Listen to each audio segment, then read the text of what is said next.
Namaskar, ladies and gentlemen. Good morning. Can I request you all to please take your seats? Thank you very much. So once again, Namaskar, ladies and gentlemen, and good morning. Welcome, everyone. Welcome to Ideas of India 2026. What a beautiful day to start the summit, isn't it? Superb. I think we can do with a little bit more energy in the room. So once again, ladies and gentlemen, welcome to Ideas of India 2026. My name is Radhika Bajaj, and this, my friends, is really a gathering that has, over the years, become more than just a summit. It has become the reflection of India's evolving voice. Today, as we gather here, the world is watching India differently, listening differently, engaging with us differently. And as the world is reorganizing itself, India remains at the heart of that churn, confident and consequential for whatever may come next. So as we see a new world order emerge, we gather not merely to interpret change, but to question it, shape it, and lead it. These are exactly the conversations that we will focus on over the next 48 hours. So once again, I welcome you to the 5th edition of ABP Network's Ideas of India. We are ready for the conversations to begin. We will begin this morning by thanking our supporters and partners, everyone. IOI 2026 is co-presented by Adani Enterprises, co-powered by Gallant Ispert Limited, associate partner Apollo Tyres Limited, empowering partner Mittal Electronics, jewelry partner PNG Jewelers. We also have our special partner, International Institute of Hotel Management, beverage partner, Hamdard Food India, knowledge partner, Sharda University, smart cooling partner, Panasonic. Our other partners include Jack Olive Oil Group of Products Private Limited, ST Paints Limited, Seco App, J&K Cement Limited, the Tata Power Company Limited, Stellantis Automobiles India Private Limited, Tata Motors Limited, Captain Steel India Limited, Adamas University, JSW MG Motor India Private Limited. We also have our state and tourism partners. Our state partners are Delhi Tourism and Transportation Development Corporation, Government of Uttar Pradesh, Maharashtra Government, Government of Punjab, and Government of Chhattisgarh.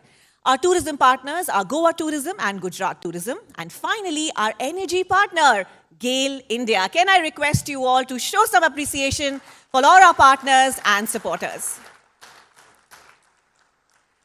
Ladies and gentlemen, as always, we will like to begin Ideas of India by seeking the blessings of the higher powers. And we will begin with the lighting of the lamp. I would like to very warmly invite on stage Mr. Atidev Sarkar, Chief Editor, ABP Network, to please join us and lead the lighting of the lamp ceremony. I also request Mr. Dhruba Mukherjee, Director, ABP Network, to join us, as well as Mr. Sumanta Datta, CEO, ABP Network Private Limited.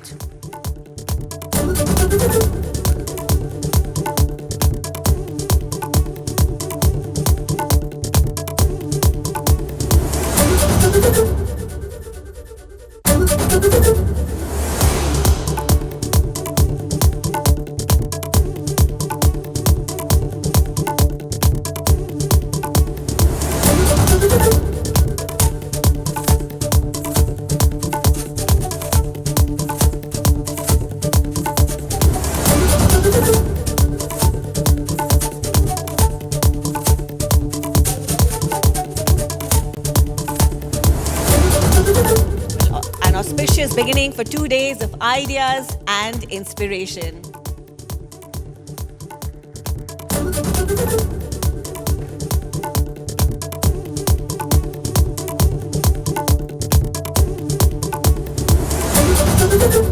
I'd like to now request Mr. Atidev Sarkar, Chief Editor, ABP Network, to please join us at the podium and deliver the welcome address. Please welcome him with a round of applause, ladies and gentlemen.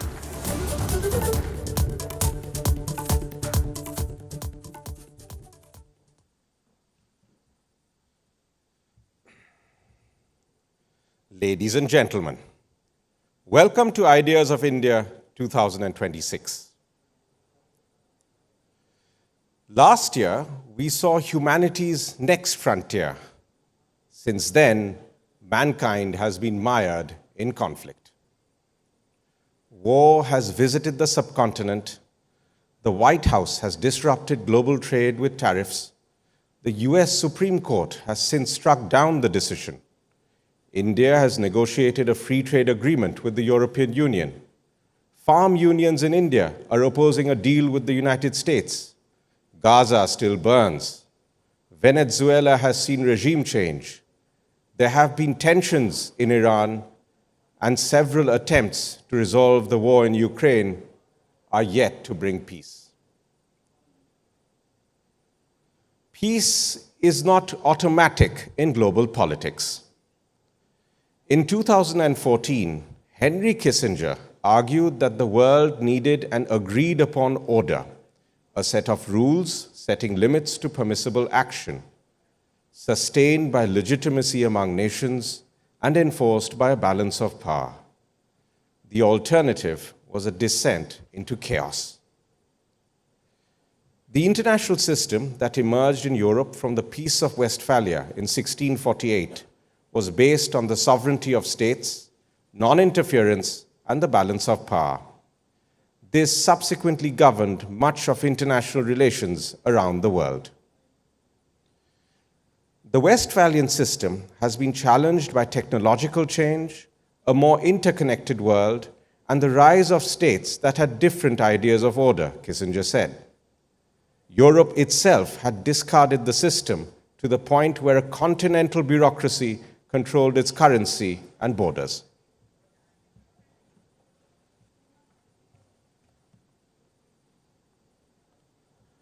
Russia remained an enigma to Europe, having started more wars than any other power, but having also prevented dominance of the continent by any single state. The American tradition was torn between idealists who looked to spread democratic values around the world and realists who sought to protect the national interest and maintain the balance of power. The Chinese conception of order assumed a hierarchy of states paying tribute to the Middle Kingdom. Kissinger felt that the world needed to forge a new, stable order that had legitimacy and power. He saw a modernization of the Westphalian system informed by contemporary realities. What would such a system entail today? Monica Duffy Toft has said that in a geopolitical situation like that prevailing at the end of World War II, the world would devolve into spheres of influence, areas that states control, but over which they do not necessarily exercise sovereignty. The United States, Russia, and China may well choose to carve up the world among themselves. John Mearsheimer thinks that the rise of China, a nation with a large economy and population and a strong military, cannot be peaceful, for the United States would never accept Chinese dominance in Asia. The inescapable outcome is competition and conflict, Mearsheimer writes. Yan Shuitong has predicted a world with the United States and China as its two superpowers, as China continues to close the gap in economic, military, and cultural domains using what he argues is its more capable political leadership.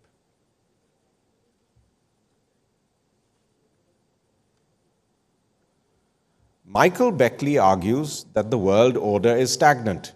Expansion in demography, productivity, and territory have reached their limit the world over, the result being that no country is rising fast enough to overturn the global balance.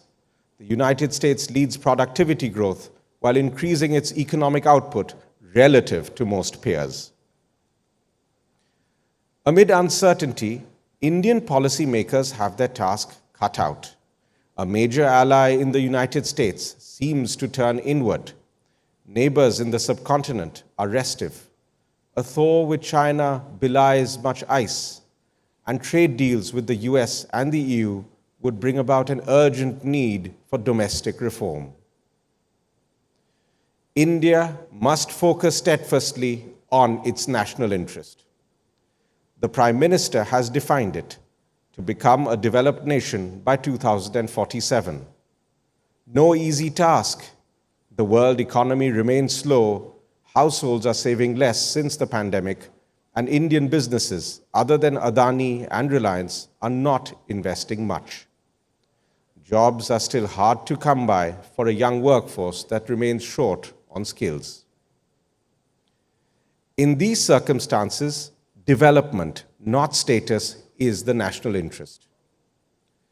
Indian policymakers must look to manage an environment in which the country is to deliver material progress over the next 2 decades.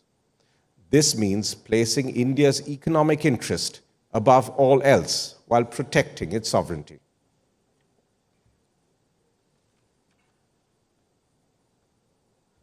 Wars are not in India's interest.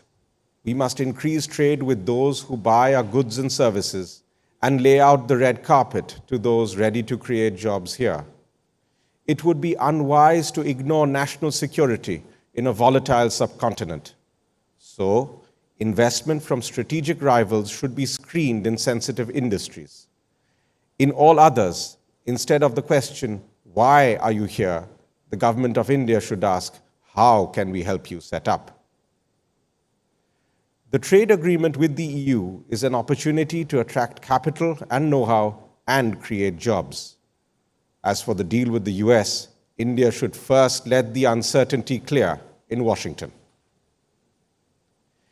India must deal with neighboring countries fairly, firmly, calmly. And what of the great powers? We should deal with all and threaten none. As Chinese leaders once told their diplomats, keep a low profile while trying to accomplish something. As the world order transits, India must deliver material progress while protecting its sovereignty. For that, do we really need to be a great power? Thank you.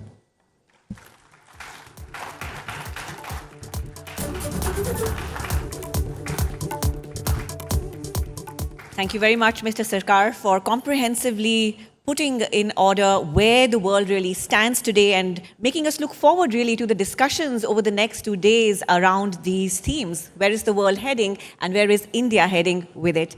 Ladies and gentlemen, before we move on to the inaugural session, a request to all of you to please keep your phones on silent, and out of respect for all our speakers, please refrain from moving out of the room when a session is going on. We request your cooperation on that front. And so we now begin. The relationship between India and the United States has often been described as strategic, indispensable, even historic. But we all know that it has never, ever been simple. Today, amid shifting power equations, the question is not whether India and the United States matter to each other, but how much do they matter to each other? And more importantly, on what terms? To help us examine this with clarity and candor, we are so honored to invite one of the most influential voices on international relations. Please welcome Professor John Mearsheimer from the University of Chicago. A very warm welcome to you, sir. Can I request you to join us on stage? I'm also so pleased to invite our chair for this inaugural session, Dr. Shashi Tharoor, parliamentarian, author, and a long-standing advocate of India's role in global affairs.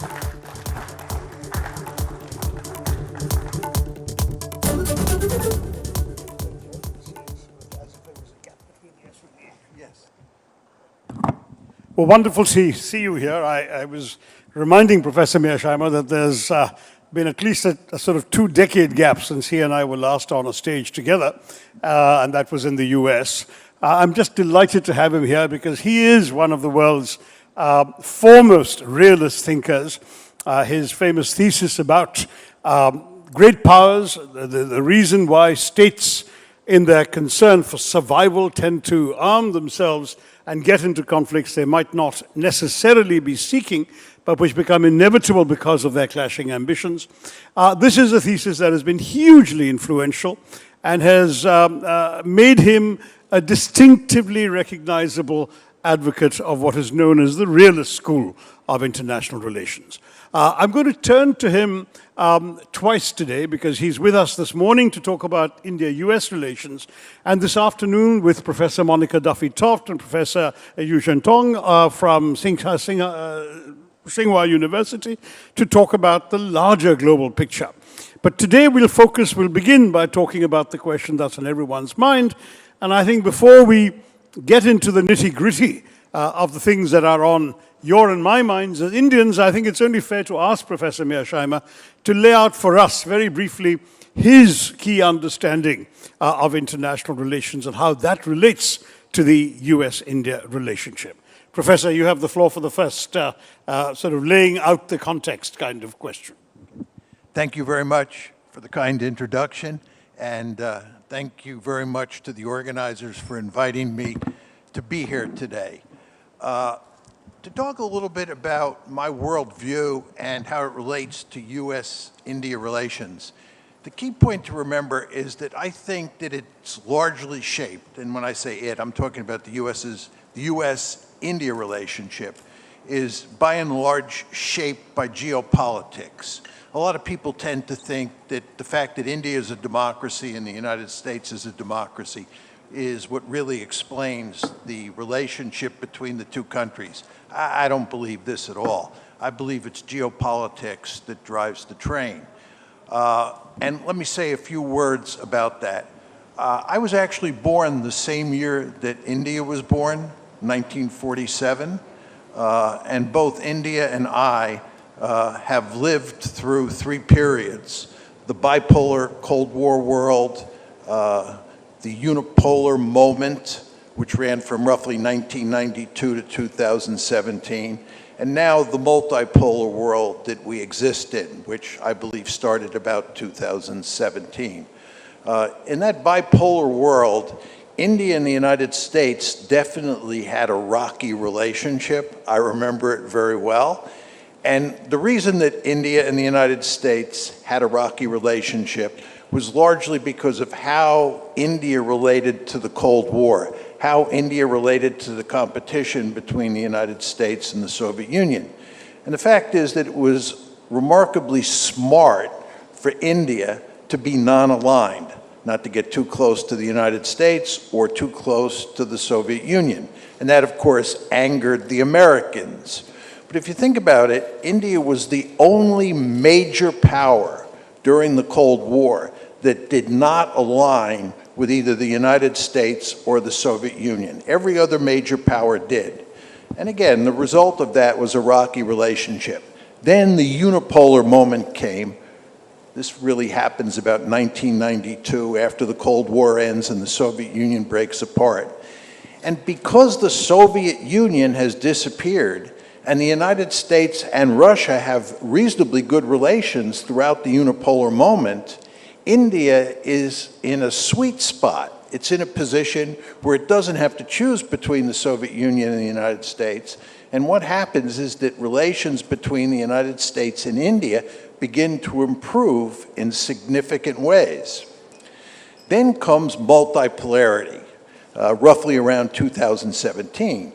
And when I talk about multipolarity, we're talking about a world where China and Russia are great powers in addition to the United States. We have three great powers in the system. And the peer competitor to the United States is not Russia, it's China. So you would expect from a realist point of view that the United States will balance against China, which of course it has been doing. And given India-China relations, and the fact that they have been hostile on occasion, you would expect to have good relations between the United States and India. And for many years, starting in the unipolar moment, but definitely once multipolarity kicks in, US-Indian relations are quite good. And it looks like in this multipolar world, you're going to have much better relations between India and the United States than you did in the bipolar world of the Cold War. But something goes wrong starting last summer and continuing in truth up to the present. And what happens is the Ukraine war. President Trump comes into office, as you all remember, making the argument that he's going to settle the Ukraine war immediately after he takes office. In fact, he was bragging that he would settle the Ukraine war before he took office. That has not happened at all. And he's been desperate to figure out a way to shut the Ukraine war down. And what he's tried to rely on occasion, are economic sanctions. But we've put so many sanctions on the Russians that we're out of sanctions we can put on the Russians. So we began to talk about putting secondary sanctions on the Russians, which meant putting sanctions on India and on China.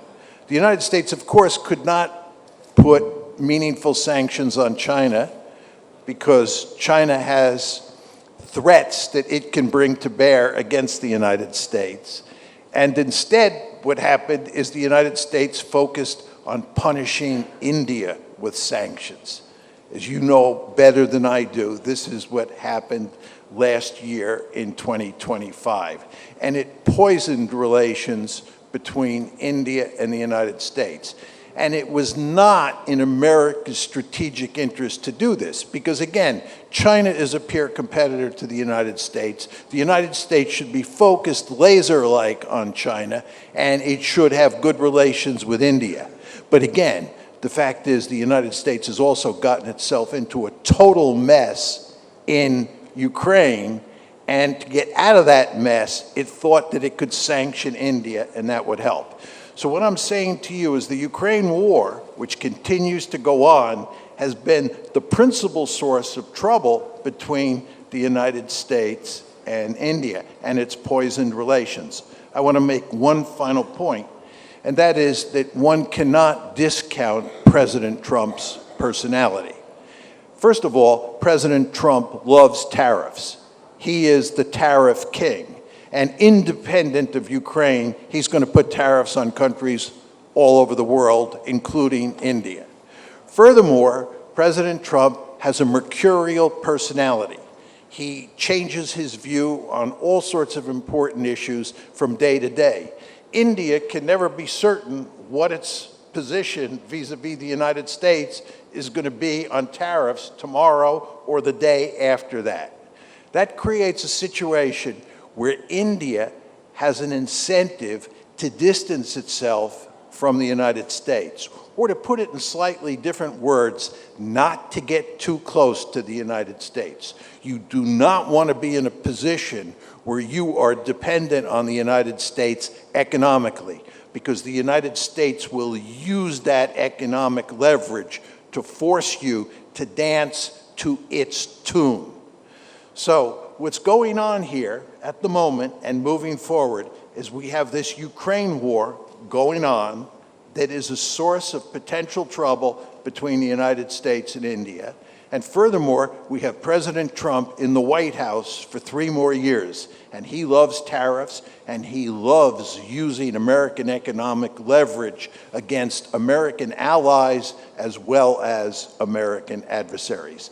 And this is why we have a rocky relationship today, to my surprise, between the United States and India.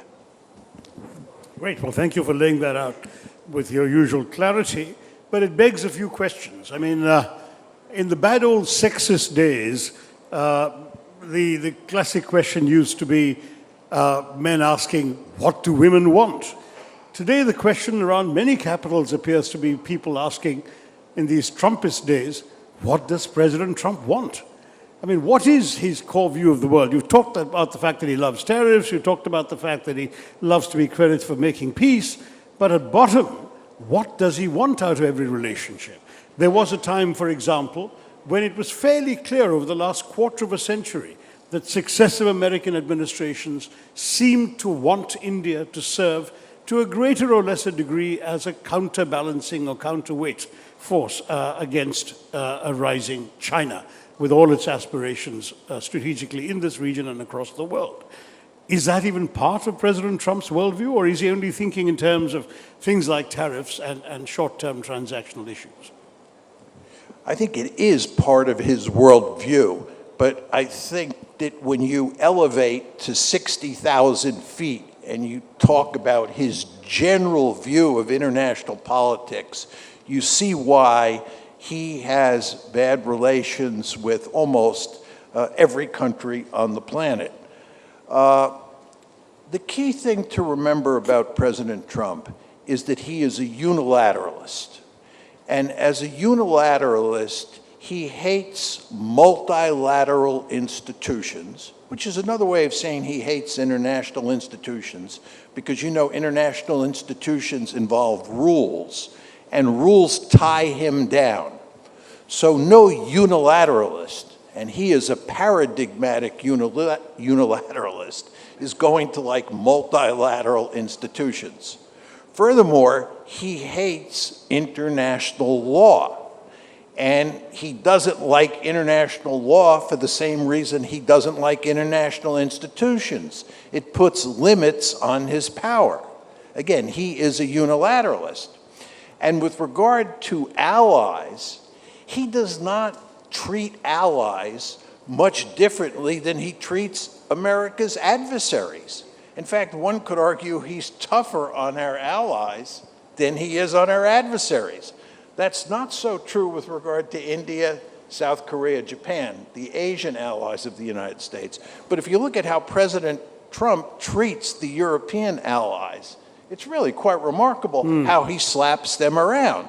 But this is exactly what you would expect from a unilateralist. And because the United States is incredibly powerful, he has lots of levers, lots of instruments that he can use to facilitate that that unilateralism. But the argument I would make is that it's not in America's national interest. There is no way that you could operate in the contemporary world without institutions and without international law. As all of you, I'm sure, understand, we meaning the United States, created almost all those institutions. We wrote the international law, and we did it because we thought it was in our interest, and we thought we could write the rules and we could write the laws so they benefited the United States, which they did. All of that is a way of saying that President Trump's approach to wrecking international law and wrecking international institutions is not in the American national interest. We need institutions, we need international law, and we need close allies. Interesting, but then, one of the key questions laying behind my previous question was the big mystery of how Washington, D.C. views India. For us, it's not that we particularly wanted to play along necessarily with the desire, for example, of many in Washington, that we would be a counterweight to China. But with this new unilateralism that's coming out of Washington, is it even relevant that India could be a significant rising power alternative to China? Is it even necessarily a factor in the calculations of policymakers in Washington that India sees itself increasingly as a rising technological power and potentially, therefore, a worthwhile partner with a fairly major success in developing public digital infrastructure? Is India's role in terms of serving as a sort of strategic swing power in some global competition, is this at all a factor in thinking? Or is it all about specific sort of nuts and bolts individual issues such as the ones you mentioned, tariffs, Ukraine war, whatever? I mean, it's Mr. Trump's freedom to get his own way. How does India figure into the calculations of policymakers? And a sub-question of that is, are policymakers even relevant, or is it only Mr. Trump? I think that most American policymakers and huge chunks of people in the educated elite in the United States who focus on foreign policy believe that India is a rising great power and will, in the years ahead, be one of the great powers in the world. When I go around and say that we live in a multipolar world, and I say the three great powers in the system are the United States, China, and Russia, I would say 20% of the people that I talk to say you should include India as well. And if I say that I don't think India is a great power today, which I don't, they make the argument that India will be a great power. Furthermore, I think most American policymakers understand that India is an important player in the American effort to contain China. It's a member of the Quad, for example. It has a conflict with China up in the Himalaya Mountains that the United States... Is there still an American effort to contain China after Trump talking about the G2 when he went to Busan, and after he has delayed the overdue Quad summit in India, which should have taken place last November? There is absolutely no question that the United States is profoundly committed to containing China. The United States, for all of its history, has been committed to making sure that there is no regional hegemon on the planet except the United States. You all understand that we are a regional hegemon in the Western Hemisphere. We completely dominate the Western Hemisphere from a strategic point of view. And in our history, we have gone to enormous lengths to make sure that no other great power dominated either Asia, East Asia, or Europe. That includes Imperial Germany, Imperial Japan, Nazi Germany, and the Soviet Union. The United States played a key role putting all four of those countries on the scrap heap of history. And if you read the national security strategy that was issued by the White House in November of 2025, it is unequivocally clear, despite what's said in the media, that the United States is committed to containing China in East Asia. This is in the American national interest. I want to point out that from China's point of view, it is in its national interest to dominate Asia. If I was Xi Jinping's national security advisor, I would tell him that it makes eminently good sense to imitate the United States and dominate East Asia the way the United States dominates the Western Hemisphere. I'd also tell him it's in China's national interest to build the Blue Water Navy that can project power all over the globe to protect Belt and Road and other Chinese interests, just like the United States has a Blue Water Navy. So the Chinese are a peer competitor that are interested in being at least as powerful, if not more powerful, than the United States. And they should be. But we, the United States, have a vested interest in making sure that they don't achieve that goal. And in that endeavor, India is a natural ally of the United States. And that's why I said in my opening remarks, I think it's so unfortunate we now have a rocky relationship. Right. Well, I think there's been some reluctance on the part of the Indian foreign policy establishment to be seen as playing the US's game, to put it very bluntly. The feeling being that we have our own independent challenges in our relationship with China. Do we need to complicate them by being seen in Beijing as a surrogate of Washington?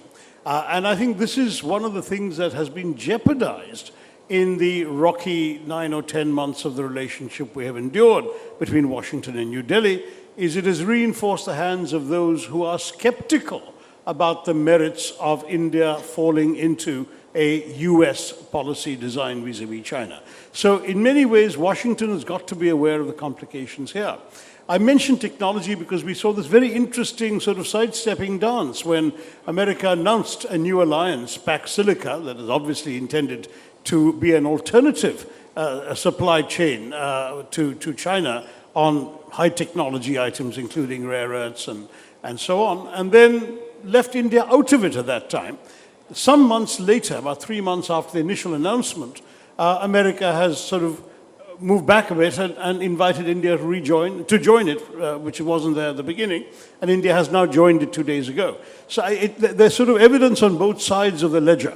But I would have always thought that, for example, in something like developing an alternative set of AI and technology models to what's available coming out of China, that the US would have seen India as a national partner, as a natural partner. And yet, when Pax Silica was devised, India wasn't there. Is there sort of confused thinking about India in all of these contexts in Washington? Or is there no thinking at all? Well, let me just start by saying that as I emphasized in my previous set of comments, I think the United States and China have a particular set of interests of their own which they should pursue. I do believe that countries should focus primarily on what is in their national interest, and that applies to India as well. And I think that India should go to great lengths not to become too dependent on the United States, either economically or militarily. And I believe that most Indians understand that. That was certainly the case during the Cold War, as I emphasized early on. It was in India's national interest to be non-aligned, to not get too close to the United States, even if it angered the United States. The problem that India faces today is that it has powerful incentives to have close relations with the United States, both economically, as you allude to, and both strategically, as I said in my opening comments. And I believe that up until the summer of last year, the Indians believed that they were going to have a close and positive relationship with the United States. But then the tariffs were placed on India. Trump made a number of comments that were deeply antagonistic to the Indian people, and we are where we are today. But what this tells you is that India is in a situation where it has sort of a schizophrenic attitude towards the United States. It understands that from a technological or economic point of view, and from a strategic point of view, it has powerful incentives to have close relations with the United States. But at the same time, given what's happened over the past year, it has powerful incentives not to get too close to the United States. So my advice to India would be to try to walk a fine line, not get too close, but understand that you do have incentives to have good relations with the United States. Well, that's precisely what we are trying to do, is to dance delicately on that particular tightrope.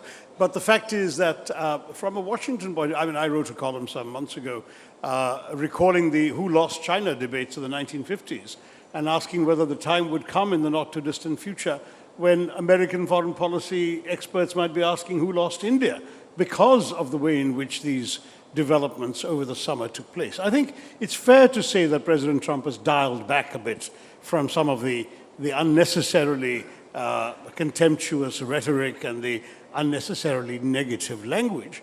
But some of the substantive lessons learned from that episode will still give pause to people in India, as you can well understand. If I can make one point on this, the United States does not pay that much attention to India these days because it is bogged down in the Middle East, it is bogged down in Ukraine, and now President Trump has decided to go on a nation-building spree in the Western Hemisphere. He's doing social engineering in Venezuela, he's going to do social engineering in Cuba, maybe Nicaragua. He's talking about making Canada the 51st state. He's talking about conquering Greenland. So he has this whole agenda in the Western Hemisphere. And again, you read the newspaper every morning looking to see whether we've started war against Iran. We're bogged down in the Middle East. We're bogged down in Ukraine. And of course, we have to deal with China at the same time. And President Trump is going to meet with Xi Jinping later this month. Or I guess it's next month. But anyway, the point is, we have, as we say in the United States, so many irons in the fire that we don't have that much time to focus on India. And this is actually good news for India, because you don't want the United States focusing too much attention on you, because it just leads to trouble. That's fair enough. But, again, we're talking about, as you rightly said, the forthcoming March meeting between President Trump and President Xi. That does raise the question of how the US sees China. You mentioned you're convinced still of the fundamental strategic competition between the US and China, in which, for various reasons, including Chinese policy towards India, particularly on our long disputed frontier, we would naturally tend to be wary of Chinese blandishments and more receptive to any American approaches. But if the same President Trump is talking about a G2 and talking about implicitly carving up the world into spheres of influence that might essentially relegate India to the Chinese shadow, if not the Chinese orbit, where would that leave us? I mean, these are questions we have to ask as we look at the US-China relationship that you've alluded to. We are not going to leave Asia to the Chinese. It's not going to be a Chinese sphere of influence. We don't act according to spheres of influence. We have a basic view that has dominated American foreign policy since the get-go, which says that we are a regional hegemon in the Western Hemisphere, and we will not tolerate any other great power dominating either East Asia, Europe, or the Persian Gulf. The idea that we're going to allow China to create a sphere of influence in East Asia is beside the is just not realistic. We're not going to allow that to happen. Well, that's a welcome assurance, Professor. But then let me then push back in a slightly different direction. You talked much earlier about multilateralism and multipolarity. One of the ways in which India could have served as a balancing figure, as a balancing power, would have been by a strengthened role in multilateral global institutions in an increasingly multipolar world where India's influence in a number of forums might have counterbalanced China's. Now what you're seeing is with Trump's and the US's retreat from and withdrawal from a lot of these multilateral institutions, the very institutions in which India is seeking greater representation and influence have become less relevant. So how exactly does the US serve its own cause by abandoning India on the multilateral ship, as it were? Well, the United States does not even serve its own cause by greatly reducing, if not abandoning, these international institutions. I think there's no question about that. World Trade Organization, World Health Organization, the UN, and of course, in your hemisphere, you've got the uncertainties around the European Union and NATO as well, don't you? I agree 100%. There's no question about that. But I would just say, as a good realist, India's principal concern is more strategic than it has to do with international institutions. And the fact is that the India-China competition is only going to grow more intense with the passage of time. There's already a significant conflict up in the Himalaya Mountains along the line of control between the Indians and the Chinese. Both sides are building up their military forces there.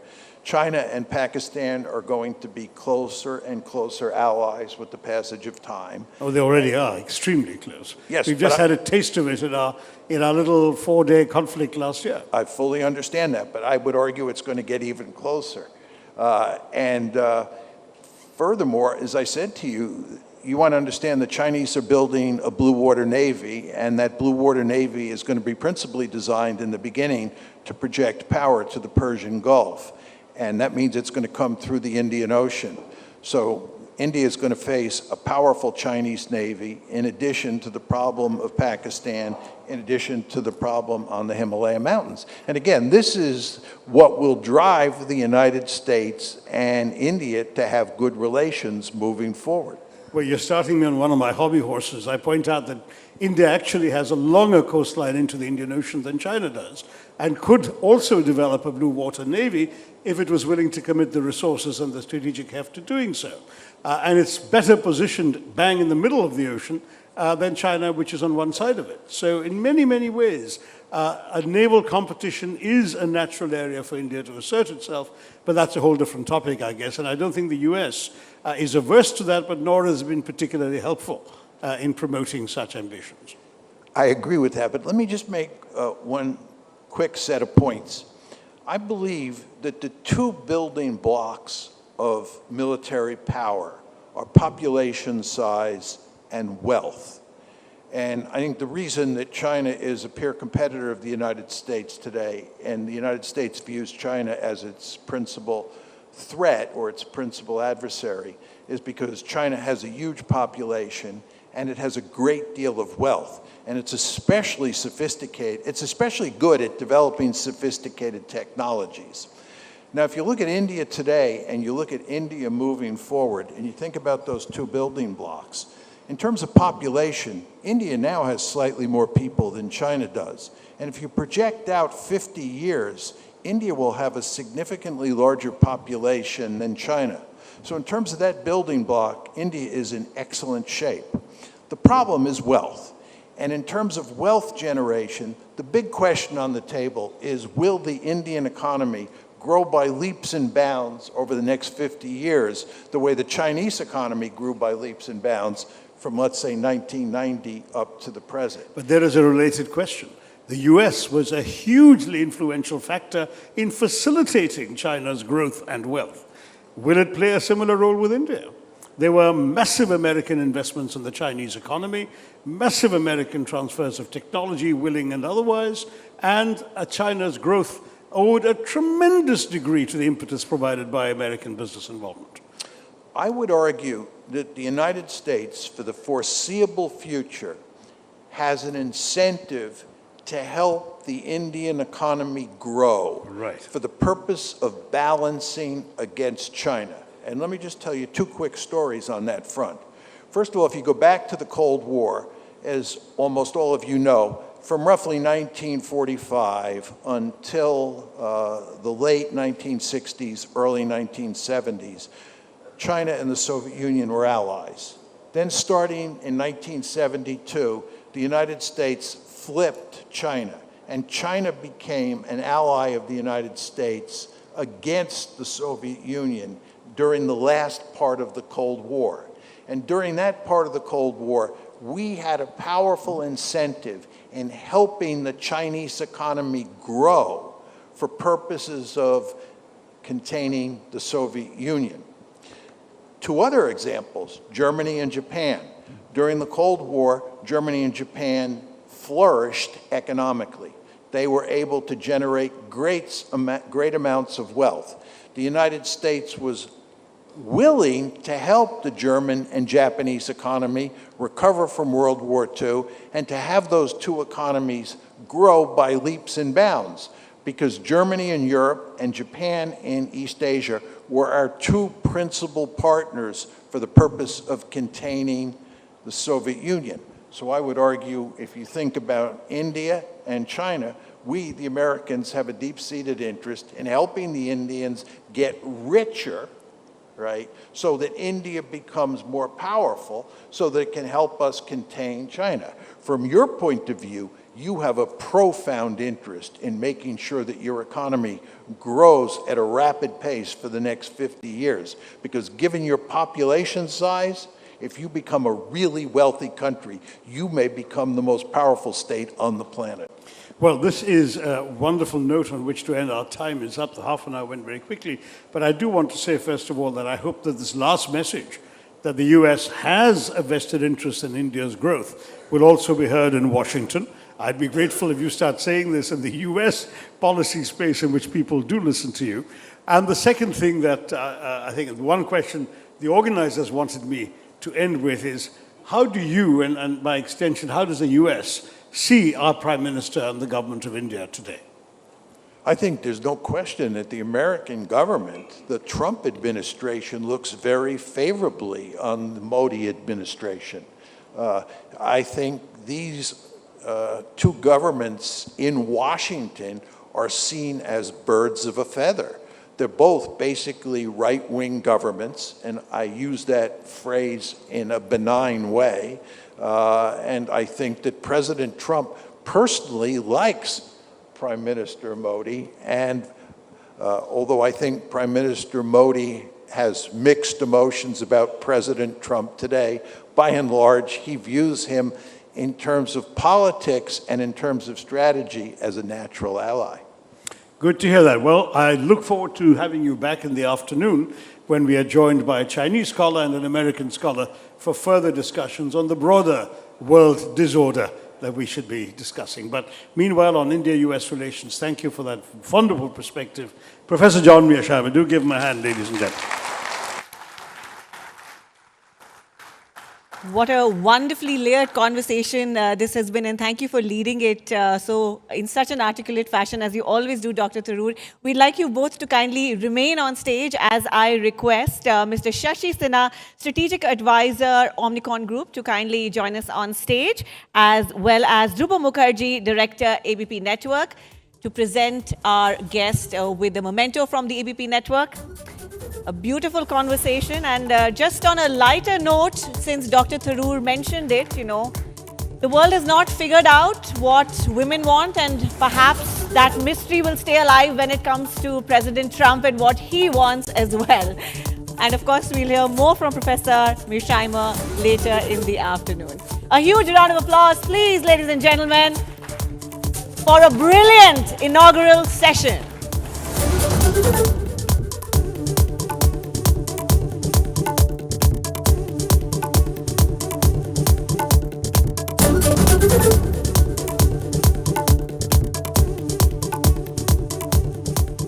Ladies and gentlemen, we would love to let you know that we are trending on social media, I think, already. So if you would like to interact with us, post about us on various social media platforms, you can use the hashtag ABP Ideas of India and ABP IOI 2026. ABP IOI 26. So those are the hashtags, and remember to post your pictures and videos from this wonderful platform using these hashtags. So we, of course, saw that our previous session explored India's evolving relationship with the United States. Now, our next conversation turns to the other power central to that equation, and China, of course, came up several times in our inaugural session. When we speak of understanding or looking at a new world order, we have to understand China's view. How does Beijing see the shifting global order? As trade routes realign, technology blocks harden, and strategic rivalries deepen, the view from Beijing may actually be the most consequential perspective of all. To help us examine that lens, we are privileged to have with us Professor Yan Zhutong, one of China's most prominent international relations scholars. A very warm welcome to you, sir. Can I request you to join us on the stage? And chairing this conversation is veteran journalist and commentator Veer Sanghvi, someone whose insights on politics and power have shaped public discourse for decades. Mr. Sanghvi, if we can request you to join us as well. Applause is always welcome. Yes, thank you.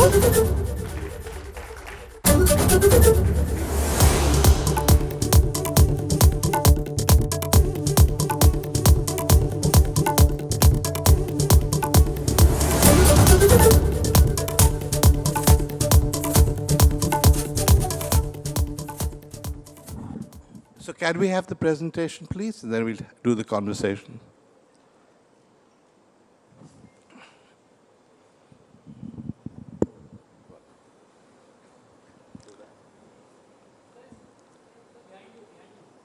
I know. Like to do over here? There? Is there anywhere we can sit here? The presentation is right behind you, sir. Yeah, Okay. I think I have to stand there to see it. Please. We'll get up and Not we'll to have one. see it.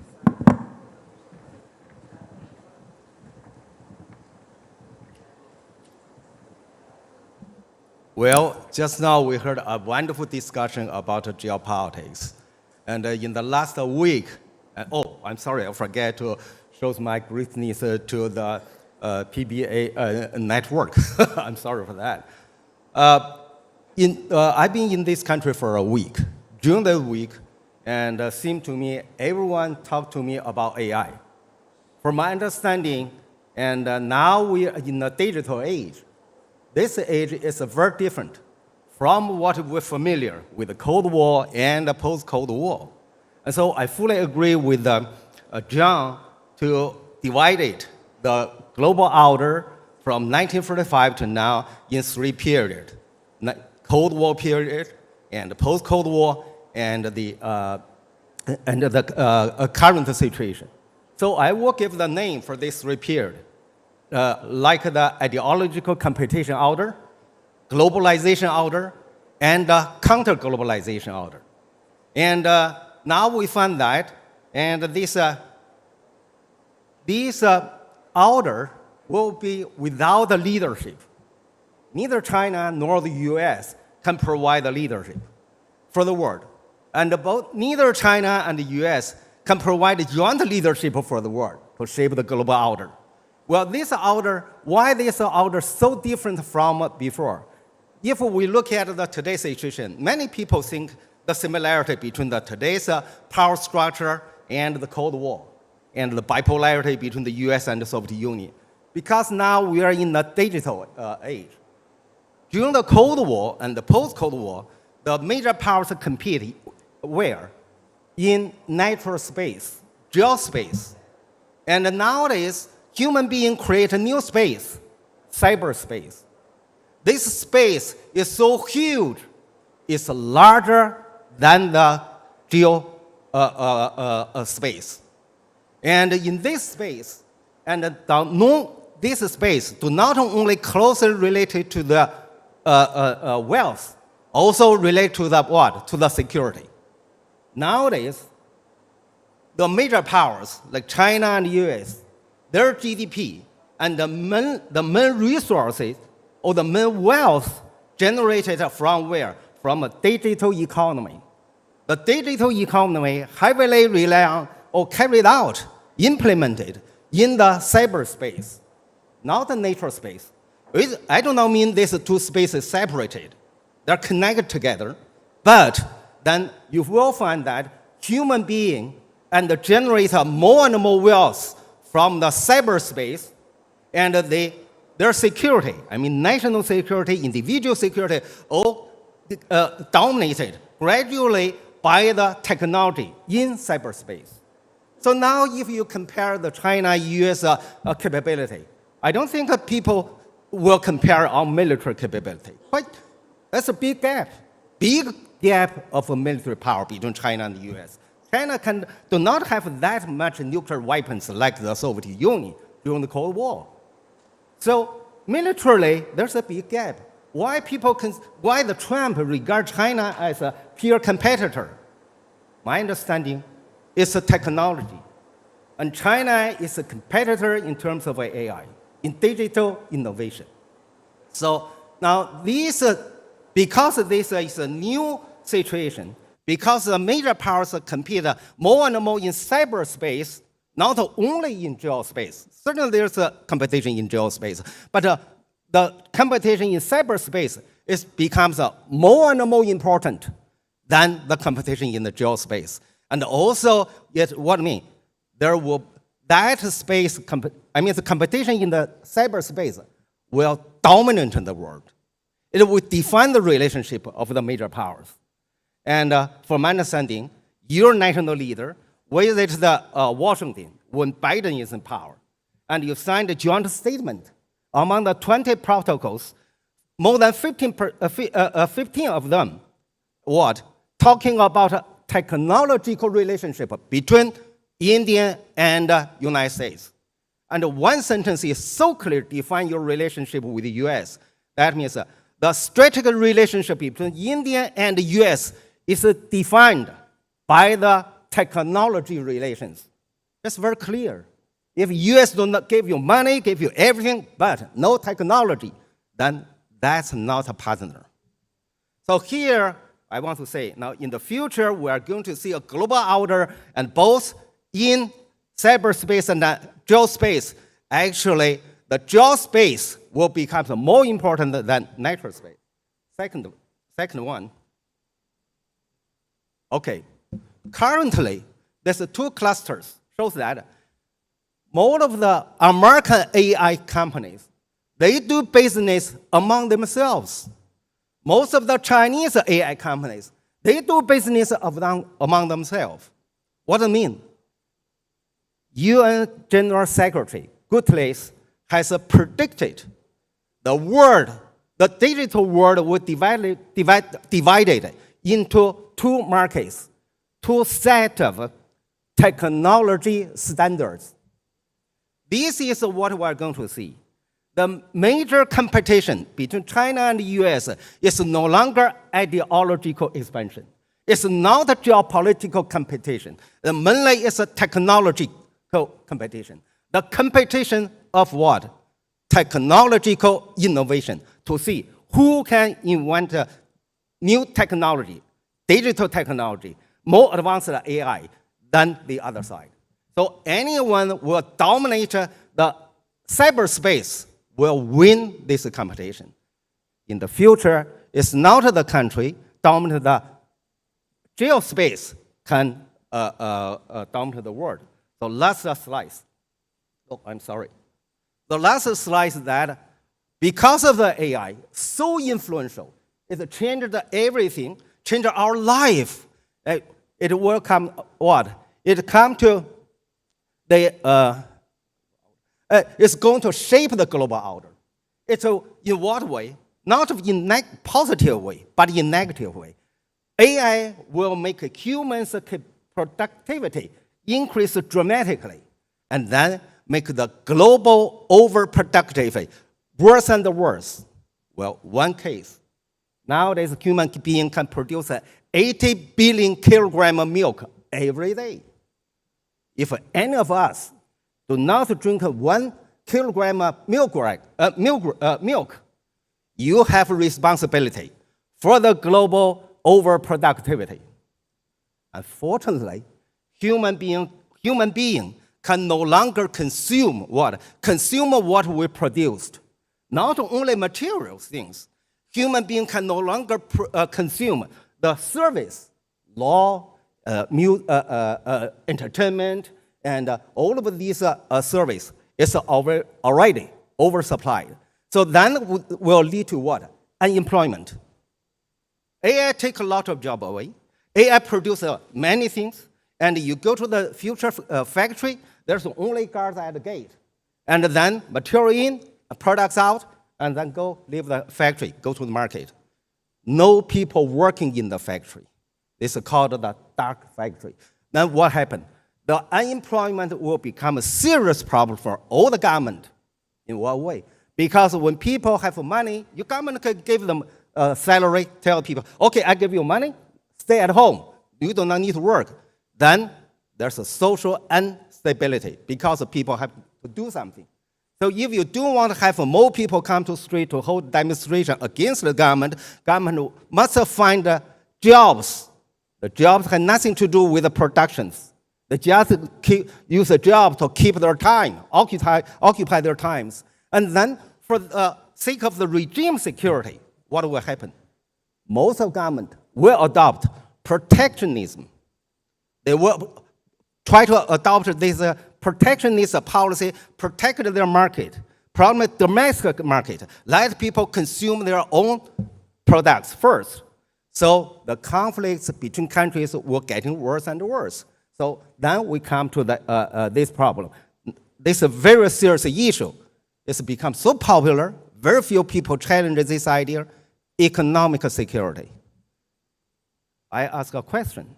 Do any of us here, you have a clear definition for the term, economic security?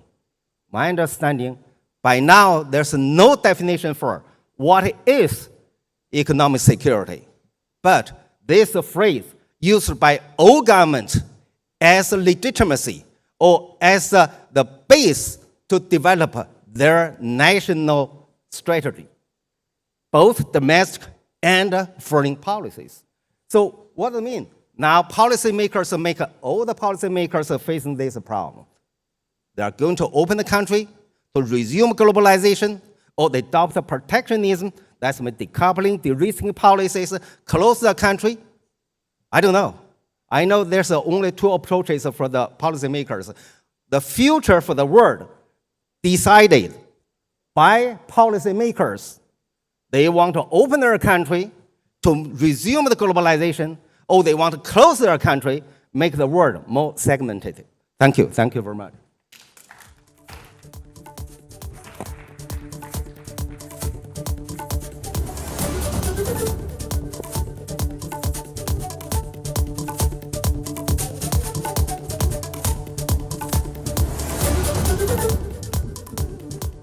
Okay, Professor, we have, I think, 15 minutes to discuss this, but which is normally enough, but given that you've just told us effectively that the world is going to come to an end, it's probably not enough. But still, I'll try what you said. Sure. The first hypothesis I picked up was that we shouldn't look at war in terms of weaponry and armies, because that's not how war will be fought in the future. It'll be fought with technology. A guy at a computer screen may be deadlier than a guy in a tank. Is that fair? Mm-hmm. Yes. You said, therefore, if we were going to have technological wars, it's control of technology that will be the real strength of any country. So far, so good? Yeah. You continued to say that AI will change everything. Yeah. Yeah? It'll change it to the extent, perhaps, that people will not have jobs, they may not have food because machines will be doing that work, and governments will have to cope with that. So far, so good? Mm-hmm. Yes? You then went on to say that in such a situation, how will governments respond? Will they respond with protectionism? Yeah. Will they try and hold on to what they have and say, we don't want anything to go out? Will they try and keep other technologies out? Or will they find a way of coping? That's not inaccurate what I'm saying? Yes. All right. So now let's go back to the beginning.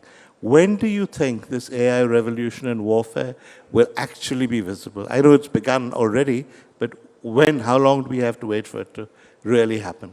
Okay. Well, in 2019, I published an article under the title, The China-US Competition in the Early Stage of Digital Age. So I think this AI issue becomes really intensive, and in last, mainly through the COVID-19, or after COVID-19. Okay. Now, after COVID-19, and then people find that AI do not only a special instrument can improve our human capability and in terms of production, but then he may have some kind of capability go beyond the human control. Now, from my understanding, there's a lot of discussion. Even yesterday, I read the Indian newspaper. Some schools, they forbidden kids to use a cell phone, smartphone in the school. Yep. So they already find that the AI do not only disturb the market, it disturbs the human's mentality, morality, and the culture. So from my understanding, now we moved into the world, this new order, a lot of things so new that we not experienced. We have to understand it, what it is, and then we know how to handle it. For instance, let alone there's a competition between major powers about AI innovation. But you see the Trump administration actually start from the Biden. They adopted the small yard and high funds to contain China's technology. From my understanding, the U.S., I agree with John, the U.S. will continue the containment policy against China, but my understanding, mainly it's not a geopolitical contain, technology contain. Contain China's technological progress. They worry about that China will catch up with the U.S. in terms of technology, not as of the land or the other military capability. So what does it mean? It means that we are going to face a new life, new relations. You find that the AI do not have a strong impact on the relationship between countries, between parents and the children. Yeah. So what do I mean? This time, if we want to understand how new the coming order, not only looking for the power structure, power structure, the capability of material things, you have to look at the inside to see the content and how much the impact our morality and the spirit. So what you're saying, in a sense, is that it's okay to talk about AI in terms of jobs and all of that, but we're forgetting something more fundamental, is that it'll rewire our brains, in a sense, and relationships within individuals, within families, all that will be different from what they are now. This is very fundamental. Yeah. Now, for the experts and many policymakers, they really worry about that. If AI dominating the world, what's the human being's position? We're servant of the AI, or AI is a servant of the human being. Recently, Chinese government just issued a law and control all the AI development, AI innovation, and forbidden to produce the AI AI have the consciousness to behave according to his own will without human control. This is just like what? Like the once we face the technology of a clone, and the whole world prohibited from clone human being. Now you know what happened. Even there's a competition, a strategic confrontation between China and the US, and China and US already discussed, we need to control the AI from being used for a nuclear weapon system. We cannot let the AI make the final decision whether to push the button. So what you're saying is really science fiction stuff, that the machines take over, they make the decisions, and men have to try to find a way to stop them. No, when we use AI, it means you improve the automatic level, right? Yeah. And human beings do not give any order, and then, you give an order, the AI do all of the other things rest or let. Yeah. But now we find, no, you can't do this with a nuclear weapon system. Yep. If you give an order, and the AI carry the order, and then finally they push the button, the missile goes out. And so the both sides agree. We need to let the human being control the last few steps to check about the order and to guarantee this human being's decision. So you need like a rational human being who weighs everything. Yeah. And, yeah, like Donald Trump, perhaps. Yes, although the human being is very efficient, but efficient is secure. Yeah. The All right. AI is efficient, but it's unsecure. Okay. Now you talked about America and China having this new competition in technology. You're aware of the American caricature that they're miles ahead and that the Chinese steal their technology, etc. What is the truth? Well, I think America makes this kind of a lie. China steal Americans' technology. Is Is it a lie or a kind of lie? I think it's a lie. It's a lie. All right, okay. And if you say the country backward to learn from the advanced country, that's a universal phenomenon. Yeah. We have overseas students for every country, everywhere. In China, we have many foreign students. We cannot say all of the foreign students come to China to steal Chinese technology. That's nonsense, right? So my understanding that actually nowadays, these make people believe China steal the American technology because there's a gap between these two countries in terms of technology. But in some day, when we have a more advanced technology than the US, and then they won't make that lie because no one believes you can steal from a country with what they don't have. So nowadays, this already happened in some specific items, specific technology, and like DeepSeek technology. You cannot DeepSeek steal a technology from US. No US company has the DeepSeek technology. Yeah. So what you're saying really is that the Chinese have not stolen technology. This is a lie. The Chinese have developed very good technology of their own. I do not mean that China developed most advanced technology in the world, because we have to say American still is much more advanced than the US. So that's my question. At the moment, they're still more advanced than you. Okay. Are they not? The Americans? Compared with the US, and China still gap. But China is really advanced So than here's the my rest question. of the world. At some stage, you're going to fill that gap.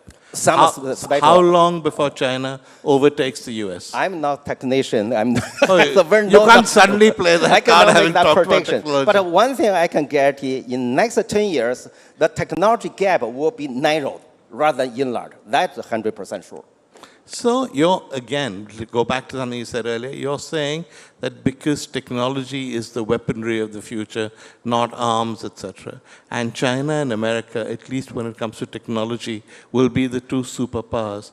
The battles of the world, which hopefully will never be fought, but should they be fought, would be between China and America, and they'd be fought on technology. Okay. I think there's a lot of discussion about the phrase G2 used by Trump. So actually, at the beginning, people thought that G2 means joint leadership. And later on, people realized, no, that's impossible. China and the US cannot provide joint leadership. G2 means bipolarity, means the competition between the two superpowers. So my understanding, China and the US may cooperate on these general principles, preventing the danger or threat to a whole human being in AI innovation. But also, they can cooperate on the daily uses technology. Okay. Yeah. But in the advanced technology, there's only competition. Okay, so if you're saying China and America will be the two superpowers, the gap will narrow, that technology will be almost on par, which is what you're suggesting. What happens then to the current issues between America and Russia, things like tariffs, for instance? How important do they become? The question? The question is that when we talk about America and China now, we talk about the tariff wars, we talk about America's attempts to influence and restrict China in the global stage. I got it. And of course, we talk about Taiwan. Yeah. So I'm asking you, will technology make a difference to all that? Okay. First, that's my view. I cannot represent anyone, and certainly cannot represent my government. And first, I would say, because these two countries have such a kind of advanced AI technology, I think the mutual deterrence has already established. And this kind of technology mutual deterrence is no less than the mutual deterrence between the nuclear powers, the nuclear mutual deterrence. So my understanding, the mutual nuclear deterrence plus AI mutual deterrence together can prevent the direct war between China and the US. And even it can prevent a proxy war between China and the US. You see, there's a proxy war in the Ukraine between US and Russia. But in the last, since the end of the World War II, 1991, China have not involved any war, even a proxy war. So personally, I have confidence that this situation can maintain for 10 years. Okay. Second, go on. also related to your question. Yeah.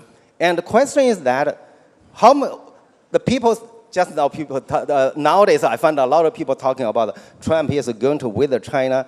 Well, I ask you, where to get the information? From White House, from Trump? Do any of you get the information from Chinese side? Chinese foreign spokesman gave the response to that question, whether Trump will visit China by the end of the March. And the foreign spokesman told the journalist, I have no information for that. So my interpretation is that I'm not so sure whether China have sent out a formal invitation by this moment. Okay. So I mean that both sides, there's a lot of suspicions on each other, rather than there are strong will to cooperate with each other. But then you find that, and just the week before I came here, Chinese foreign minister visited your country, meet with the foreign secretary. Yep. And then, according to my information, unreliable information, that China-Indian relationship will be influenced dramatically in this year, 2026. By the end of this year, you will see our bilateral relationship much better than last year.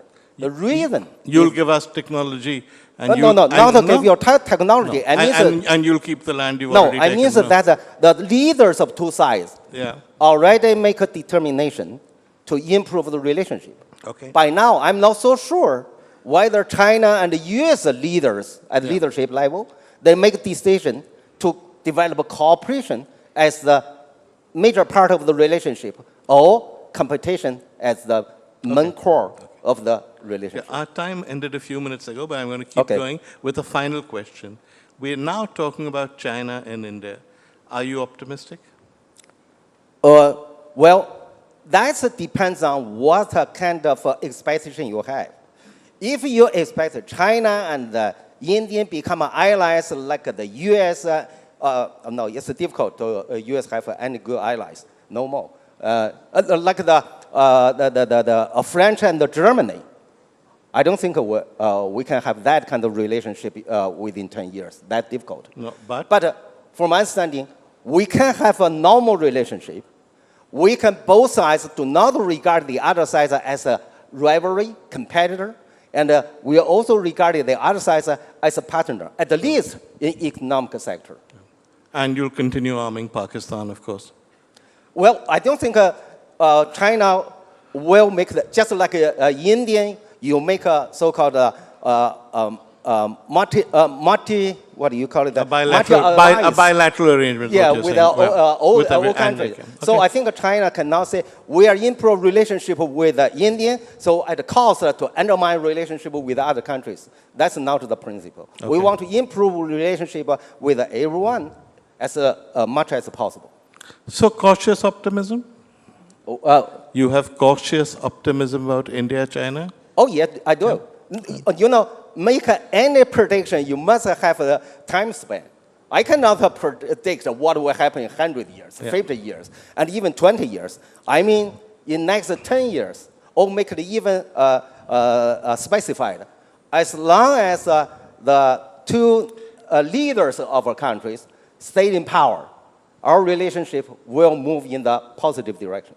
All right. That's a sort of vaguely optimistic note to end this on. Thank you. Thank you. Thank you very much.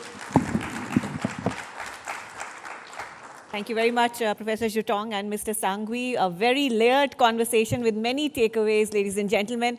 I'd like to now request onto the stage Mr. Vikram Saluja, Partner and Director, Madison, and Mr. Sumanta Datta, CEO of the ABP Network, to please present our guest with a memento from Ideas of India.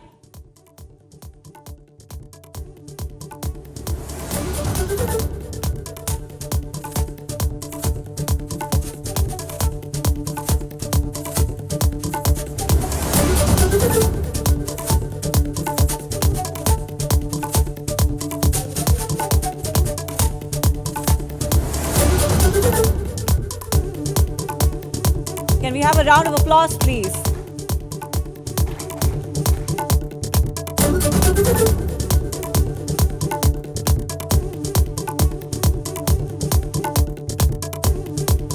Thank you very much, gentlemen. Yes, Mrs. Sangvi, if you can stay on stage, please, because we're moving on to the third very interesting session. We have had conversations around the behaviors of great powers, but our next question, next session rather, actually asks a question which could be unsettling. What happens to the very idea of global leadership when the world is under strain as we're seeing it right now? Across regions, we are seeing prolonged wars, we are seeing fractured alliances, economic insecurity, and institutions are struggling really to command trust. The assumptions that guided decades of diplomacy have been questioned. At such a moment, what does credible leadership really look like at home for us and on the world stage? To help us navigate these profound questions, we are honored to welcome Professor Monica Duffy-Toft. A very warm welcome. She's Academic Dean at the Fletcher School of Law and Diplomacy.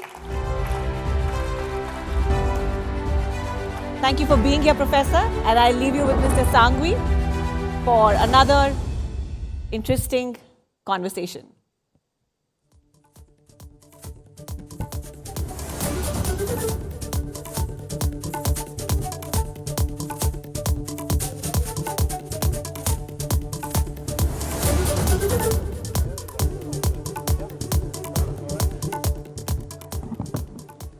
So what we're going to do is the professor is going to make a brief statement explaining the contours of her discussion, and after that we'll have a chat. Please start. So good morning, and thank you for having me here this morning. I'm really delighted, and Veer, thank you for moderating this. So to start, I feel as if I was listening to the past, and obviously we were listening to the future. And what I mean by that is I was asked to talk about where we are in terms of the world order and leadership, and I've been working a lot on this idea about spheres of influence, which is a very old idea, right? We can go back centuries, and states and great powers sort of want to have control, sort of abrogate the autonomy of other states in order, or other regions, in order to have control, in order to control their foreign policy, not necessarily the currency, but their foreign policy, and who could move in and out in terms of trade, personnel, or people, or whatever.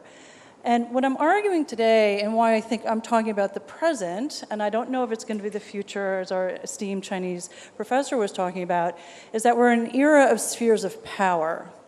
And what I mean by that is that the military still matters. Traditional political military power still matters.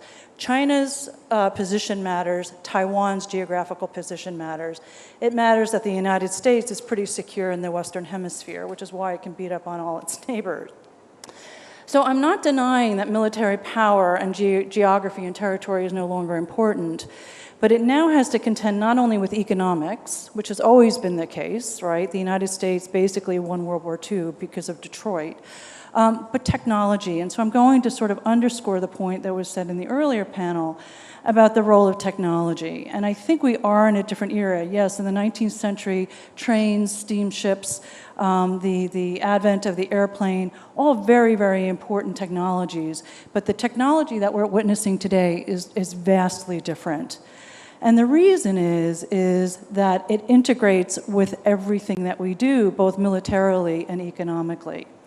And so if you think about AI, cyber, the speed at which change happens, and we're seeing this every day, OpenAI, or we could talk about DeepSeek, they're releasing new models every day, and if you play around with these things, they're pretty extraordinary models. But we're also talking about technology of platforms, 5G. China's ahead on 5G, right? And so this technology that we're at, the speed of innovation, right? And then if you think about the cyber attribution, it's much more difficult. In the old days, when you think about military, we can think about the war in Ukraine. We saw the Russians coming. We watched them on TV. CNN showed them trying to get to Kiev and they got stalled. Whereas when you think about in the cyberspace, it's very difficult to have attribution. So it's much more speedy. It's much more difficult to get attribution. Not impossible. And then there's a blurring of the lines between the military, the political, and the economic. And this is new.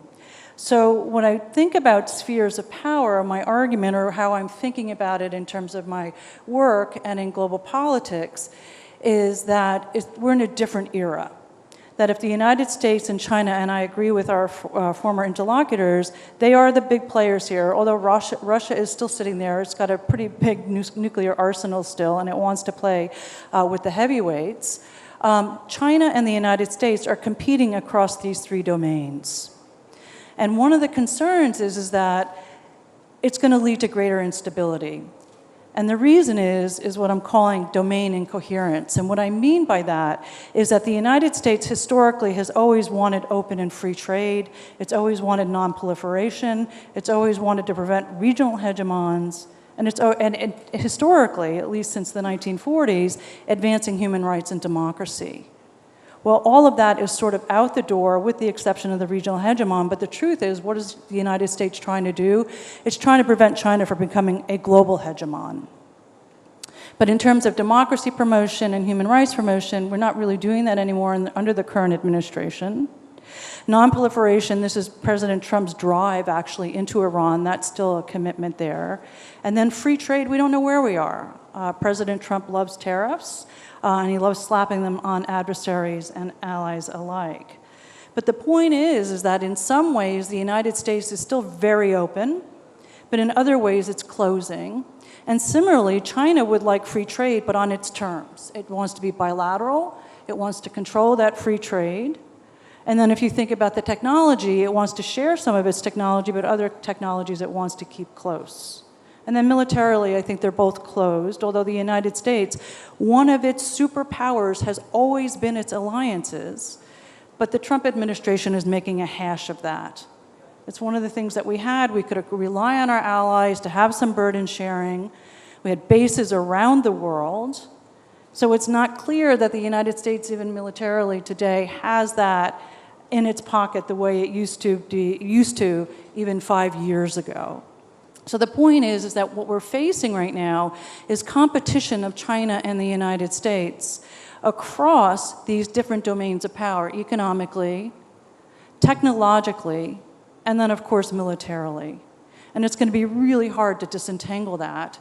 And my concern is that we project this out, and here I'm thinking 5, 10, 20 years out. I don't think we can project out further than that. It's going to lead to instability because there's going to be points of friction where we're on new ground. We talked about the technology in the last. China did steal trade secrets. There's no denial of that. That is how they got ahead, right? And they, in the 80s and the 90s. But then it started to sort of demand trade secrets in order for Americans to invest. That created tensions.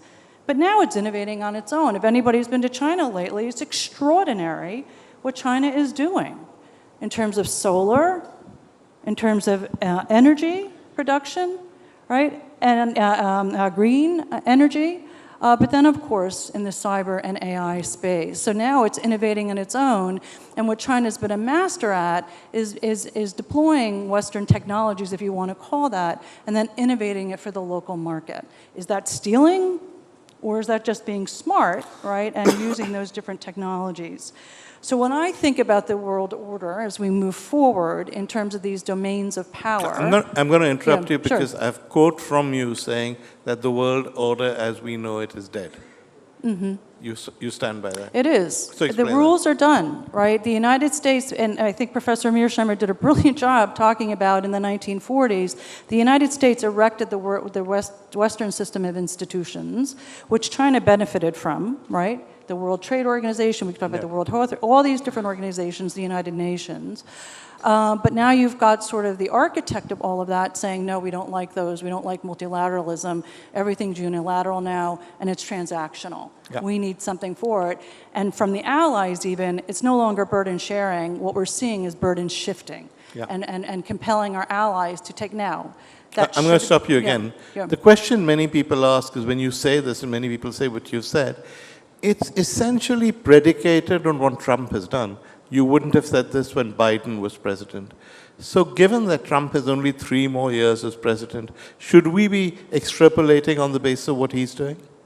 Well, look, it's a fallacy to say that the Obama administration and the Biden administrations weren't compelling our allies to spend more. They were.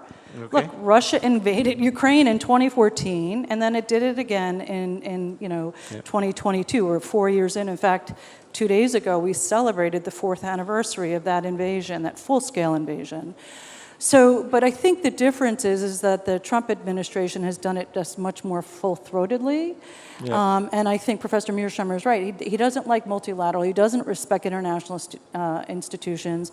And any law that he sees or regulation, he wants to figure out how to get around that. Yeah. He does that in his personal life, and he has done that as president in office. And so the idea is that moving forward, the issue is that let's say President Trump, I remember with the first administration, I was actually living in the UK. Okay. And I thought he's a blip. So I was looking at Brexit, is that permanent? And I was looking at Trump, and I thought Brexit's really bad for the UK. Yeah.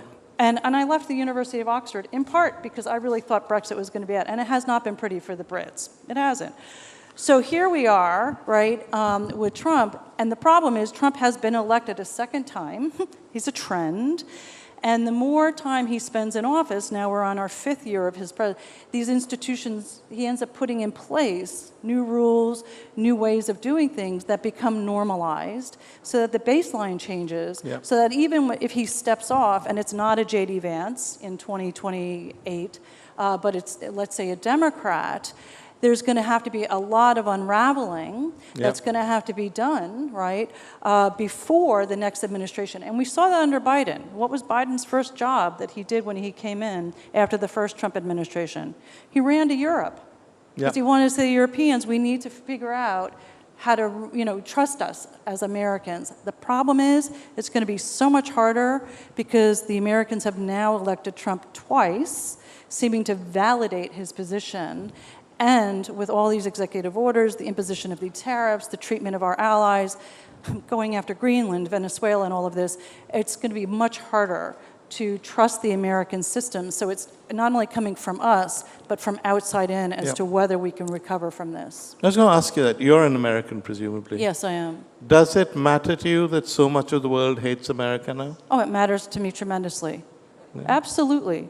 No, in fact, I teach on this. I teach on U.S. foreign policy, and I follow the polling. And one of the most unnerving things, and by the way, this was even before President Trump, is that many, and I would say most citizens in most states around the world saw the United States as more of a threat than Russia and China. Yeah. Now, that polling was before it was like 30,000. That was before 2022. I'm sure Russia has risen. And the reason for that is that the United States has really sharp elbows, and we tend to forget that as Americans. We're easygoing, happy-go-lucky, but the truth is we have very sharp elbows. I wrote a book on U.S. intervention policy since 1776. A quarter of the more than 450 interventions happened since 1991. Think about that, a quarter since 90. So how is the rest of the world going to interpret the United States? It's a bully. Yeah. Right? And so, yes, it bothers But Trump me. enjoys being a bully. He wants he to be known does. as a bully, right? This administration really believes in a very machismo, very male, hate to say that, but a very machismo kind of bullyish. They think that that's a sign of strength. They don't believe in yielding. Here we are in South Asia. I did a lot of martial arts. There's no weaving and bobbing here. You're taking a direct punch from the Trump administration. And I'm sorry, a lot of the world doesn't believe in that. And also, it's not always the best way to approach your opponents, much less your allies, right? Is that you really do want to kind of yield and bend. And oftentimes it's like, bamboo, right? You want to be able to flex in the wind. Yeah. And we're more like a rock, just lobbing them. So it is a real problem. That's a related question, not strictly a foreign policy question, but people in India say, don't Americans see what this man is doing? How come he's still popular enough to stay in office? Well, we'll see about this. Polling is not looking pretty for President Trump. He's at the lowest. I think he's 36%. And also, I have to tell you, just like I think in India, and in China, I bet as well, but this is why President Xi and the CCP want to keep that economy humming. They want to keep that middle class happy. It's economy first. Yeah. And with President Trump running around the world, sending carrier and fleets to the Middle East and going after Venezuela, many Americans are not happy, actually, because they can't afford the food that they want to put on their table. Electricity prices are high. Energy prices are high. There's a housing crisis in the United States because mortgage rates are too high and people aren't moving out of my house because I have a great mortgage rate, but my children can't get that rate. So President Trump's going to have a lot to pay for or a lot to be accounted for come the midterm elections. I was going to say that. Will the midterms make any difference? Will the party put pressure on him? Well, we've seen in some of the special elections that indeed the Republicans have been hurting. I mean, Texas, there was just a great analysis of Texas, which is you've seen turnout of Democrats that they didn't even know existed. This is the special election. Yeah, special elections in Texas. And so the sense is that assuming that everything is fair, there's no national crisis declared, I mean, we're seeing the Trump administration talking about having ICE or Department of Homeland Security deployed before the elections to try to intimidate some Americans from not voting. A lot of schemes. But assuming that, I think that potentially, you could see the Republicans lose not only the House, it was pretty clear they were probably going to lose the House, but now they're saying the Senate. And if that happens, then the President Trump's administration's ability to carry through with its policies, they're not going to be able to do it with the Democrats in control of the House and or the Senate. But your view is that even if that happens, he's already done so much, well, for want of a better word, damage, that it'll take a long time for people to unravel it. And in the process, he shifted the goalposts so that anything that follows will be influenced in some way by Trump and the boundaries he set. Right? Yes, I think that the trust in the United... Look, I wouldn't trust the United States right now. If I were a middle power, I'd be hedging quite a bit. You see this with Vietnam. Cambodia is completely in China's camp. I've spent a lot of time in the Middle East lately. You just look at the Middle East and what the Gulf states are doing and other states, the Saudis, the Omanis, they're balancing between China and the United States because they understand that the United States has a credibility problem.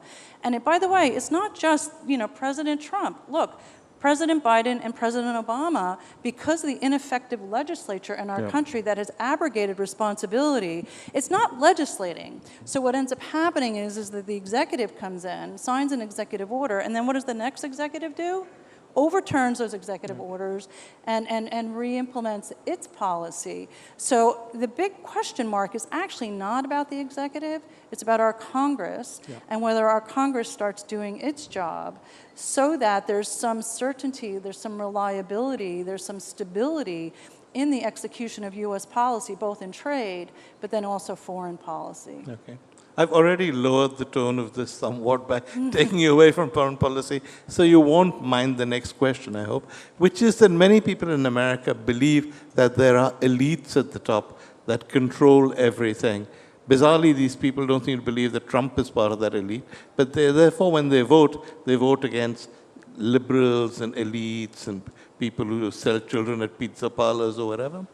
Now you've seen with the Epstein files that there are elites that don't obey laws, that these guys all know each other, they all have sex parties, perhaps sleep with children.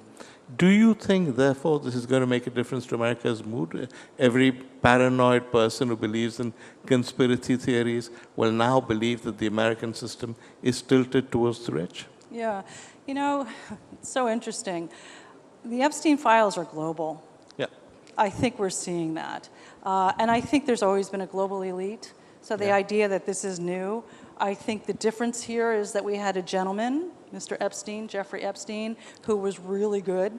Possibly the first time the words gentleman and Jeffrey Epstein Well, have been used the same I should have sentence. put it in quotes, but I have a mic in this hand.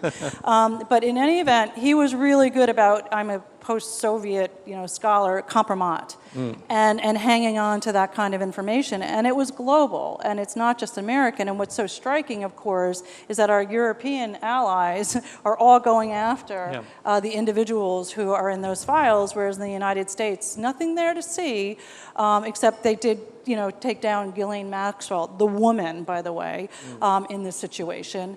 And here's the deal. What's so striking about this is that, what MAGA is, Make America Great Again, that is the supporters of President Trump. They're really split on this.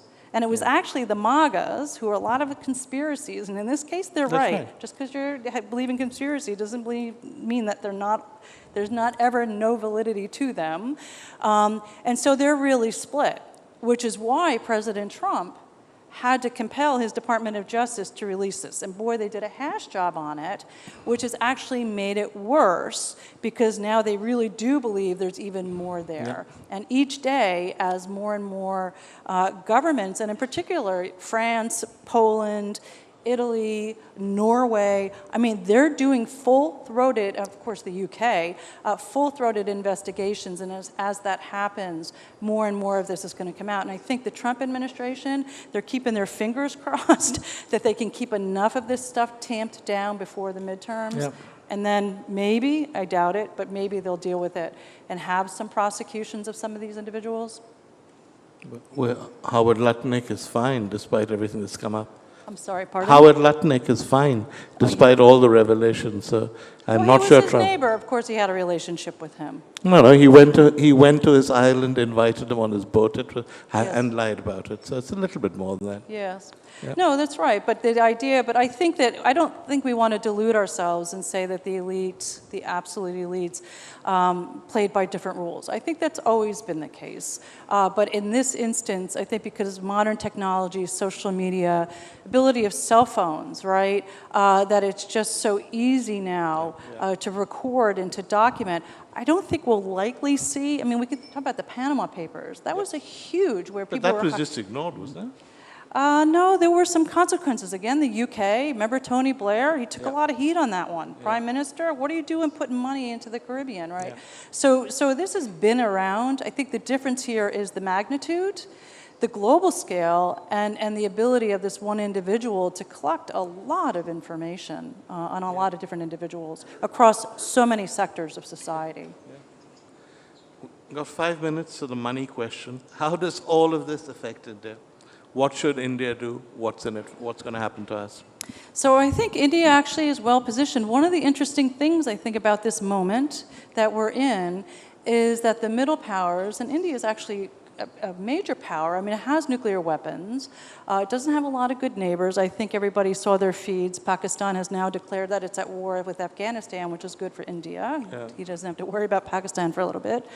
Sad for the two countries involved. But it gives you room for maneuver, right? Because then you can work with the United States, and you can also work with China and also with Russia. We know that India was getting pretty decently priced oil as a result of the war in Ukraine. And so it just has to be really smart and think about the immediate, obviously, what kind of deals, but then the second, third, and fourth order effects of any policies or any agreements that it adopts going forward. I think Professor Mearsheimer is right. I mean, for India, the big thing is domestically, whether you can lift enough of the population out of poverty, get them educated, and then figure out how to integrate them into the economy. I think where the Middle Eastern states failed was they actually educated them, they had the wealth, but they didn't have the jobs that could then, and we ended up having the Arab Spring. You had this big youth. And I think India, and also Africa to some extent, demographic shifts is back here. I study a lot about demographic shifts. So I think for India is making sure, trying to harness the talent and the human capital in this country so that you don't get discord. And then dealing with potential allies, partners in trade, military, whatever it might be, India can kind of play it off. It can hedge between the different major powers. You must have sensed, talking to people in India, that there's a sense of surprise, almost betrayal, because we believed that America was our friend. Prime Minister Vajpayee referred to us famously as natural allies. And during the first term of Donald Trump, there was a certain amount of genuflecting from our side, but it worked well and he was quite pleased. And now suddenly in the second term, at a very crucial moment for us, the war with Pakistan, he suddenly turned sides, took the side of Pakistan, has repeatedly made offensive remarks about India, and has in his mind this fantasy that he stopped the war and that millions of people would have died. And we don't quite know what we did to deserve this, and we don't know what his relationship with Pakistan is. So what should we do? I think that you should, look, my sense with President Trump is again, we can return to that idea of the bully. Because he's in a role, in a position right now to be able to beat up on India, he will. I think there is, I agree with Professor Mearsheimer. I think that he respects Prime Minister Modi. Prime Minister Modi is trying to do some good things for the country, but they do both have this idea, make America great again, make India great again, a very nationalist kind of idea. So I think right now, if I were India and I were advising Modi, is I would just stay on good terms with Trump, because that term mercurial was used, this term, he'll flip back around, because if he needs something from India, guess what? He's going to be knocking on the door of India and saying, okay, we're upset about China doing X or the Russian Federation doing Y. And India is a major player. I mean, the population is now the largest. It's got a big economy. The big issue is, like I said, the development piece, but that will come hopefully with good planning and good policy in time that will sort of develop properly. You say stay on good terms with Trump, and of course I think all of us agree with that. But how far do you go? Do you say, yes, sir, millions of Indians would have died and you stopped it and you should get a Nobel Prize, as the Pakistanis have said and Trump has admired? I mean, there are limits to which India will not go. And yet there are things Trump expects. So how do we handle that? Yeah. So no, I mean, look, one of my favorite Cosmopolitan covers, Cosmo the magazine, was, how do you keep your man? You massage his ego. Right? That's how you keep your man, right? So I think with Trump, you're right. It feels kind of dirty, kind of gritty to have to do that. But this is a guy who thinks a lot of himself. And so what I think you have to do is find your balance, how far you're willing to go. And I have said this publicly, he could be an extraordinary president of the United States. He has so much power at his fingertips now, thanks to our Congress, which is not doing its job, and a Supreme Court that's allowing him to take more and more, although the tariffs, we can talk about that.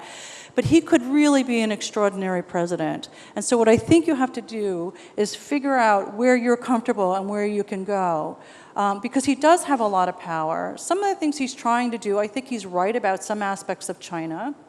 And just figure out where you're comfortable with saying, yes, Mr. President, that is correct. And then just ignoring where you feel as if you can't go there because that would violate some sort of, for you, some sort of value set. Because I agree with you. I would not be a groveling person to him. But I think there are some things that you could approach and say, yes, this has been helpful, this hasn't been helpful.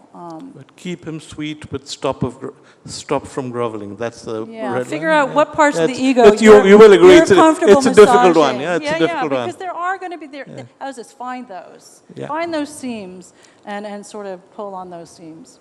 Great. Thank you. Our time is up. It's been a wonderful conversation. Thank you so much. Thank you. And useful for us as well. Thank you very much indeed, Professor Toft, for telling it like it is. And a lot of you may not know, but Professor Toft was also a linguist with the US Army, so perhaps that's why a straight shooter as well. But thank you for a wonderful conversation. I'd like to request, ladies and gentlemen, Mr. Madhur Daga, Managing Director of Orient Bell Limited, and Mr. Saurabh Yagnik, CEO of ABP Network, to kindly join us on stage and present Professor Toft with a memento.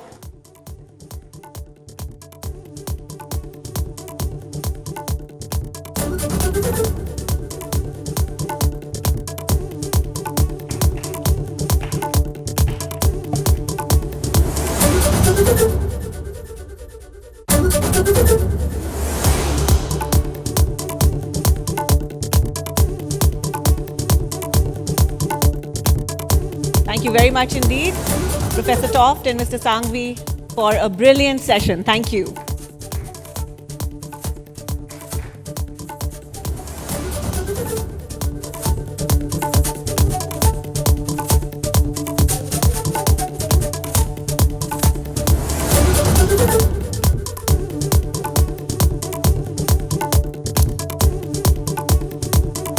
Alright then, ladies and gentlemen, अब आगे बढ़ते हैं. हमने दुनिया की बात कर ली, अब देश पर आते हैं और गवर्नेंस की बात करते हैं. और आज की दुनिया में गवर्नेंस का मतलब थोड़ा बदल सा गया है. सिर्फ पॉलिसीज बनाने तक ये बात सीमित नहीं है.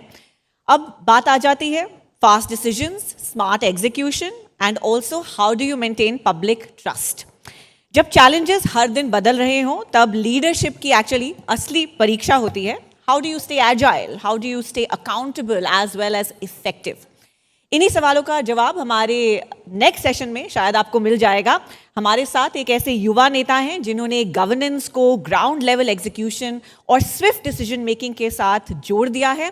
It's our pleasure to welcome on to this stage Gujarat के deputy chief minister Shri Harsh Sanghavi ji. Kindly join us on stage, sir. And I also request Megha Prasad from ABP to please lead this conversation. Can we have a louder round of applause, please?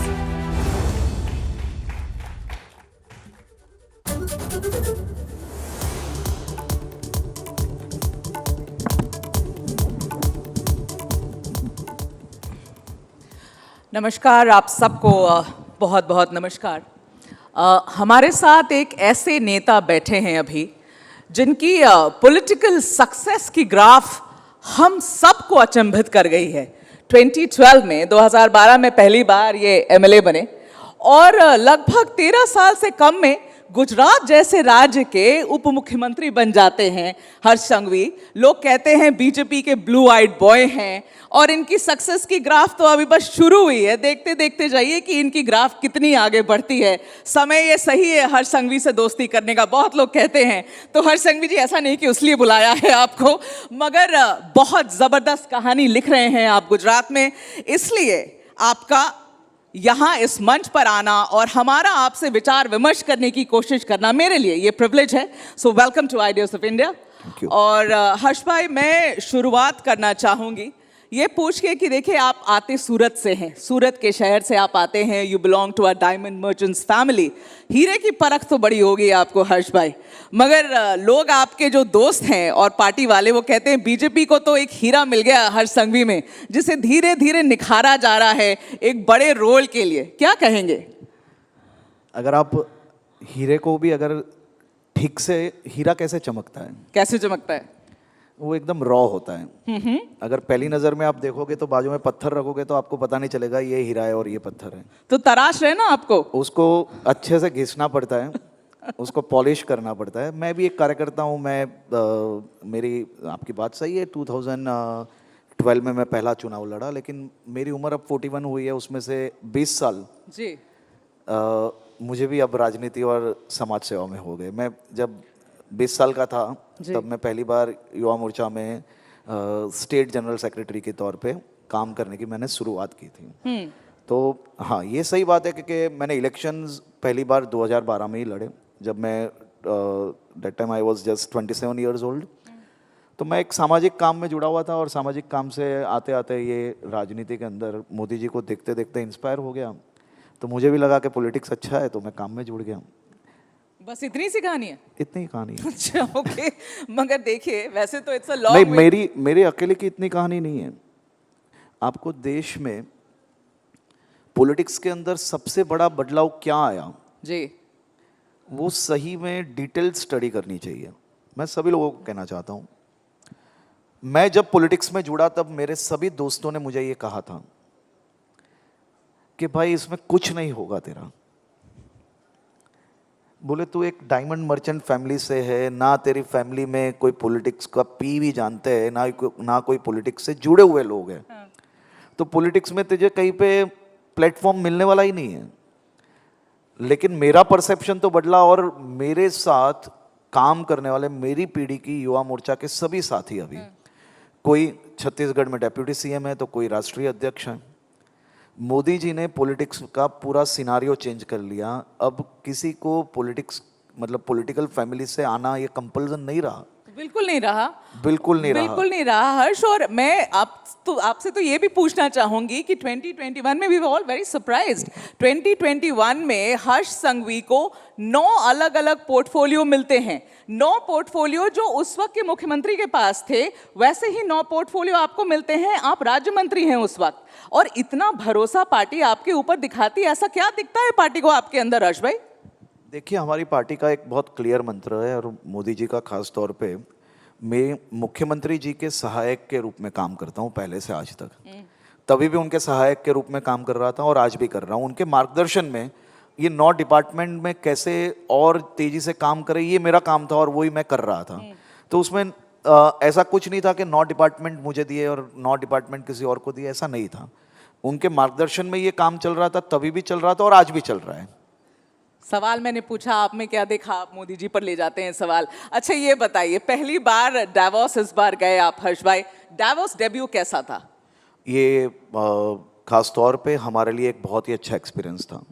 हम लोग के लिए वहाँ से वहाँ कोई MOUs करना या फिर कोई इन्वेस्टमेंट तात्कालिक लेके आना, ये हमारे लिए कोई मेजर फोकस हमारा वो नहीं था। हमारे लिए फोकस ये था कि हम मैन्युफैक्चरिंग सेक्टर के साथ साथ नई कौन सी फील्ड में मेरे राज्य के युवाओं के लिए नई अपॉर्चुनिटीज़ क्रिएट कर सकें, उसके लिए हम नया मार्केट एक्सप्लोर कर रहे थे।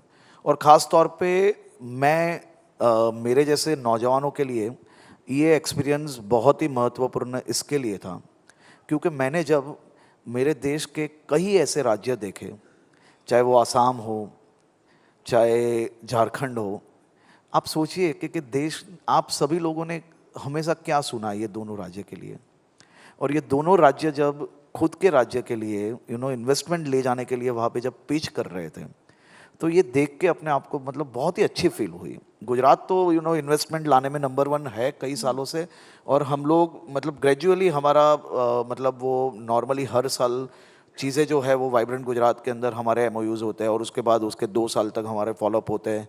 तो गुजरात मैन्युफैक्चरिंग हब देश का सबसे बड़ा है। देश का 18.3% मैन्युफैक्चरिंग वो गुजरात में होता है और हर तीसरा डॉलर वो गुजरात से आता है। हाँ, 40% कार्गो वो गुजरात से हैंडल होते हैं। तो मैन्युफैक्चरिंग हब होने के साथ साथ हम लोग आने वाले दिनों में डेटा सेंटर्स पे फोकस कर रहे हैं, जीसीसी पे फोकस कर रहे हैं। गिफ्ट सिटी के अंदर, फिनटेक के अंदर हम लोग बहुत ही एग्रेसिवली आगे बढ़ रहे हैं।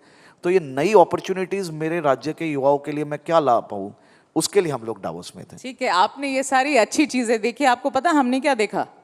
हमने ये देखा कि बीजेपी के जितने राज्य वहां रिप्रेजेंट करने गए थे डावोस में, सबके मुख्यमंत्री गए थे। सिर्फ गुजरात के राज्य से उप मुख्यमंत्री जाते हैं, मुख्यमंत्री नहीं जाते, हर्ष संघवी।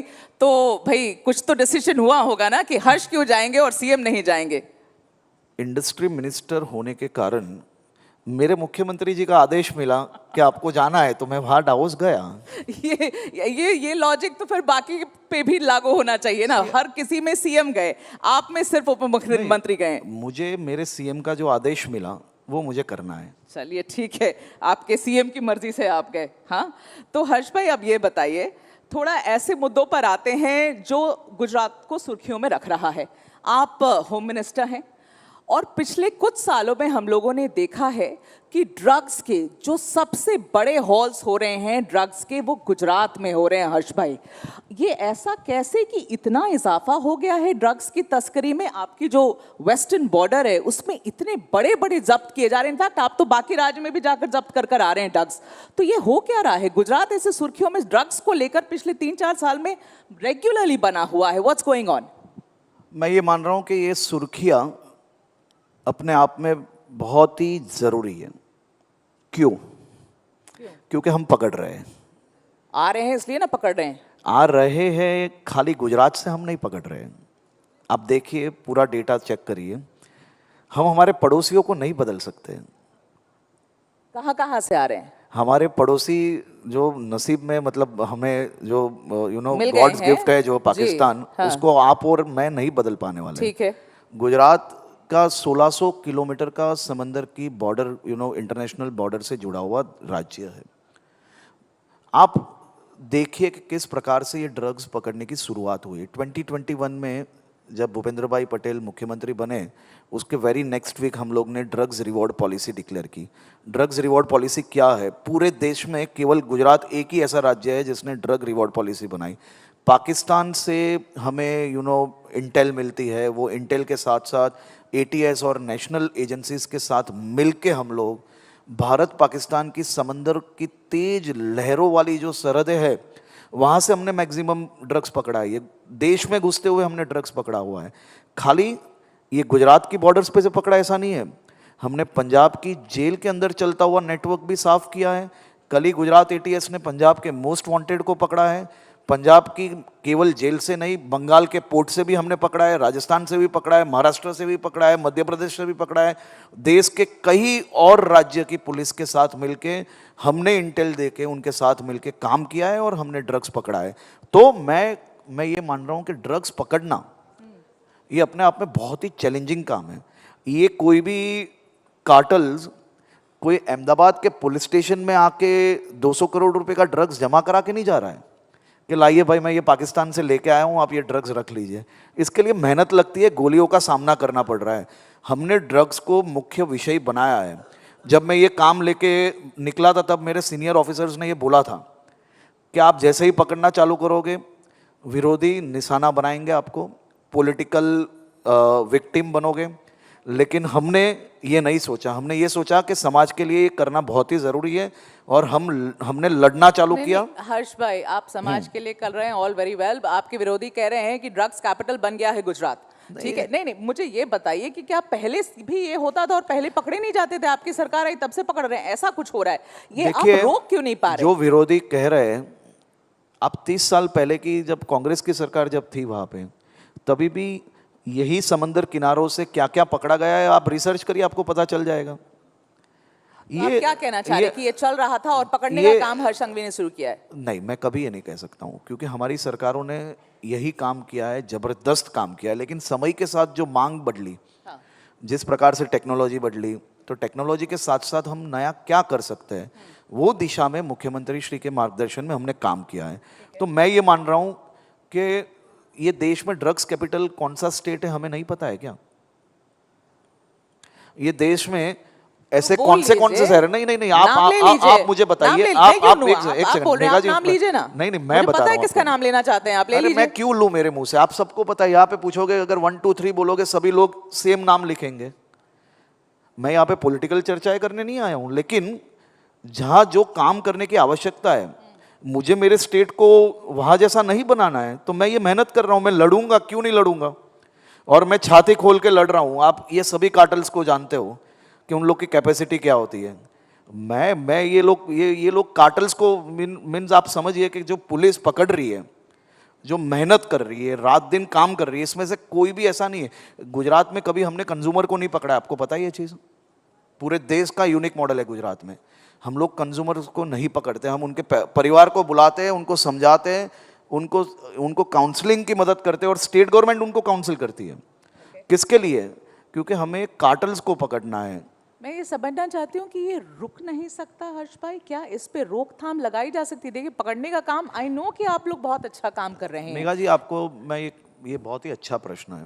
खास तौर पे दुनिया के वेस्टर्न कंट्रीज की हालत क्या है। ड्रग्स एक फैशन स्टेटमेंट बन गया, आप सभी लोग अच्छी तरह से जानते हो। कई कंट्रीज ने तो उसको अलाउ कर लिया थक के, लेकिन आज भी भारत बहुत सुरक्षित है। और ख़ास तौर पे गुजरात हम लोग बहुत जल्दी जाग गए हैं।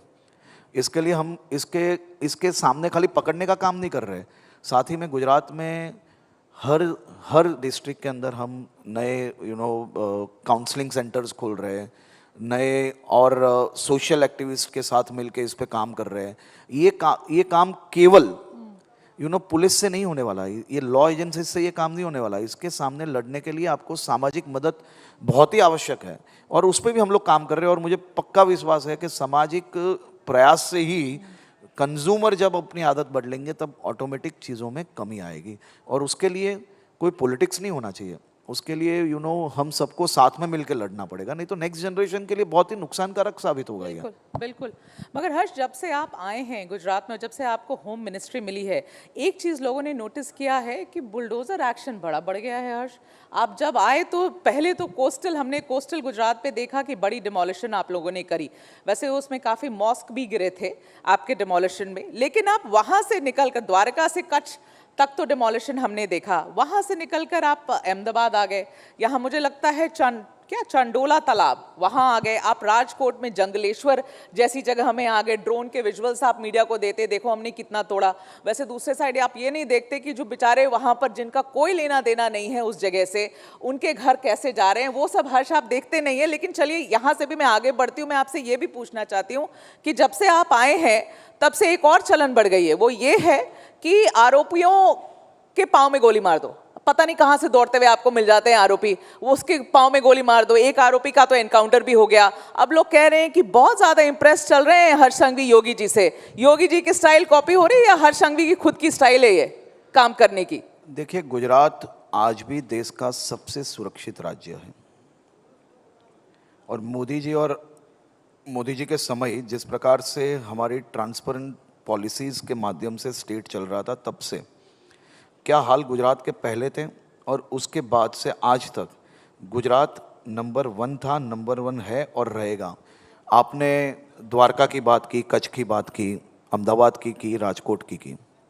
द्वारका यानी भगवान कृष्ण की भूमि, देश का सबसे बड़ा आस्था का केंद्र है, और वहाँ पे मेरे देश के करोड़ों भक्त जो भगवान श्री कृष्ण जी के दर्शन के लिए आते हैं, उनकी व्यवस्थाओं के लिए आरक्षित रखी गई जगहों पे कोई 5-5 माल की बिल्डिंग बन जाएगी, कोई बड़े बंगलो बन जाएंगे, हज़ारों स्क्वायर फुट में कोई धार्मिक आस्था से जुड़े हुए प्रोजेक्ट्स बन जाएंगे।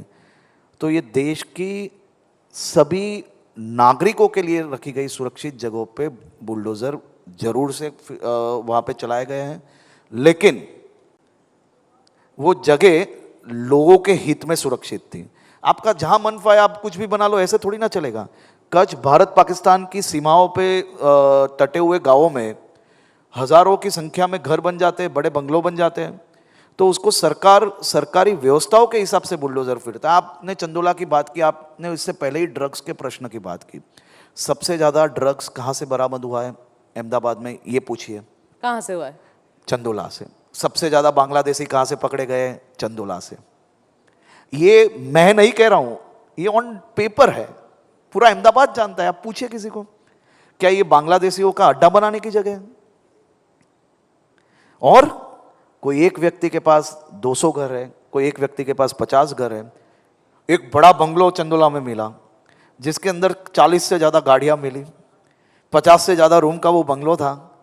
और ऐसे बंगलो जो हज़ारों मीटर के अंदर अपना अतिक्रमण कर रहे हैं, ये लोगों के हित में रखी गई जगह। आप देखिए चंदोला कैसा अच्छा बन गया, और वहाँ पे सभी समाज के, सभी समुदाय के लोग अब घूमेंगे वहाँ पे आने वाले दिनों में। आपने बात की राजकोट की। राजकोट में सबसे ज़्यादा ड्रग्स कहाँ से बरामद हुआ? आप चेक करिए। सबसे ज़्यादा खूनी, मतलब खून के आरोपी कहाँ से मिले? वहाँ से मिले। सबसे ज़्यादा पासा कहाँ पे हुआ? एक ब्रश से सबको लपेट दो, नहीं, है ना? नहीं, ऐसा नहीं है। आपने राजकोट की मैटर खाली ऊपर ऊपर से पढ़ी। आपने अगर ये पढ़ा होता कि ये लोग को खाली कराने के लिए पहले भी घर दिए गए या नहीं, आपने अगर ये पढ़ा होता कि उसके अंदर सही में कितने ओनर्स खुद रहते हैं और कितने लोग भाड़े में रहते हैं, कितने, एक व्यक्ति के 50 घर है, एक व्यक्ति के 25 घर है, अगर आपने वो पढ़ा होता तो आप मुझे आज अभिनंदन देते। और उसी के साथ कोई बलात्कारी मेरे राज्य की बेटियों पे अत्याचार करे, भागने की कोशिश करे, पुलिस पे हमला करे, तो पुलिस भजन मंडली नहीं चलाएगी। आप लोग देखिए हर्ष भाई, ऐसा है कि आप पुलिस की बात कर रहे हैं, मैं एनकाउंटर्स पे सवाल पूछ रही हूँ। एक समय था गुजरात में बहुत इनफेमस एनकाउंटर्स हुए थे, लेकिन वो समय खत्म हो गया। बहुत सालों के बाद, मुझे लगता है लगभग 10 सालों के बाद ये चलन वापस शुरू हुआ है हर्ष भाई, कि एनकाउंटर्स होने शुरू हो गए और खूब हो रहे हैं। तो सब पूछ रहे हैं ना भाई, योगी जी से कितनी इंस्पिरेशन ले रहे हैं हर्ष संघवी? देखिए, मेरे गुजरात की जो व्यवस्था थी वो देश नहीं दुनिया भर में ये मॉडल चलने वाला है, बराबर है। तो मैं मेरे स्टेट ने, मेरे लीडर्स ने, जैसे मोदी जी है, अमित भाई हमारे होम मिनिस्टर थे, उन्होंने जो रोड मैप बनाया है ना, मैं तो खाली टॉपिंग्स ही ऐड कर रहा हूँ। आप खाली टॉपिंग ऐड कर रहे हैं? टॉपिंग्स ये अमित भाई बनाकर गए थे, यही करना है। हमारा लॉ एंड ऑर्डर देश का नंबर 1 है, और वही लॉ एंड ऑर्डर को मेंटेन करने के लिए हम लोग काम कर रहे हैं। ठीक है, अब आपके लिए एक जेनजी का प्रश्न है, और इस पर ना हर्ष भाई मुझे लगता है आप ऑलरेडी फंस चुके हो। अब देखो आप कितना इसको जस्टिफाई करोगे। आपने एक कानून लेकर आप आए हैं जो आपने पारित करवा दिया है। ये गुजरात विधानसभा में आपने ये मैरिज रजिस्ट्रेशन कानून पारित करा दिया है, जिसके अनुसार राज्य सरकार Gujarat registration of marriage act 2006, उसमें आपने संशोधन आप लेकर आए हैं, अमेंड किया आपने उसको, और उसके हिसाब से अगर कोई लड़का लड़की, एंड दीज आर एडल्ट्स, हम बच्चों की बात नहीं कर रहे हैं, अगर लड़का लड़की जिसकी उम्र है शादी करने की, उनको शादी करना है, उनकी शादी की रजिस्ट्रेशन होनी है, तो माता पिता को सूचित किए बगैर आप ये रजिस्ट्रेशन नहीं होने देंगे। आप कौन होते हैं डिसाइड करने वाले हर्ष भाई कि लड़का लड़की को शादी करना है तो उसमें माता पिता को घुसा रहे हैं? मुझे माता पिता को नहीं बताना, तो क्या मतलब ये कौन सी मॉरल पुलिसिंग हुई आपकी? देखिए, इसमें भी आपने हेडलाइन ही खाली पढ़ी है।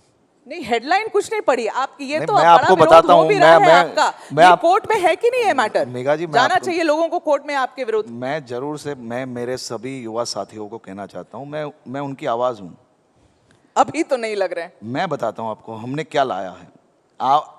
मैं क्या कर सकता हूँ अगर आपने उसको गलत समझा है, तो हमने क्या लाया है वो तो सुन लीजिए। ठीक समझाइए ना, लोग सुन रहे हैं आपको, ठीक समझाइए। तो 2006 के कानून में भी जब आप मैरिज रजिस्ट्रेशन करने चाहते हो तो वहाँ जो सरकारी कचहरी है उसके बाहर वो लिस्ट लगता था। अब इसमें हुआ क्या, ये जेनजी को बचाने के लिए ये हुआ है। कैसे? कई लोग अपना गलत नाम धारण करके, मैं आपको पूरी चीज बताता हूँ, आप पूरा सुनिए।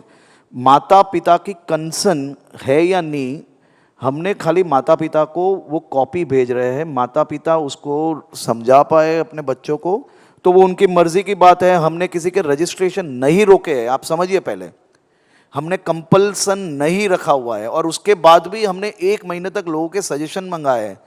हमने, ये पूरे देश के अंदर कानून है, पूरे देश के अंदर है कि जहाँ पे भी आप रजिस्ट्रेशन करोगे तो सरकारी कचहरी के बाहर उनका लिस्ट लगता है। हम उनकी फैमिली तक ये पूरी डिटेल भेजते हैं। मैं पंचमहाल डिस्ट्रिक्ट के, बनासकांठा डिस्ट्रिक्ट के, महसाना डिस्ट्रिक्ट लाइन पे के, जा रहे हैं जो आप डायलॉग मारते हैं कि साहिल सुरेश बनकर शादी कर लेता है, यही ना? नहीं, पर अगर हर आपने चीज खाली एक ही हिंदू मुसलमान है, आप जा रहे थे वहीं पर। अरे सब भाई, हिंदू मुसलमान आपकी थोड़ी है। चैनल का ही स्टेटमेंट सुन लीजिए। आप एक काम करिए, नहीं, बताइए बताइए। मैंने ये नहीं कहा है खाली, मैंने ये बोला है कि कोई सलीम सुरेश बन के शादी करेगा तो हम नहीं छोड़ेंगे। तो मैंने ये भी कहा है कि कोई सुरेश सलीम बन के करेगा शादी तो भी नहीं छोड़ेंगे। उसमें गलत क्या है?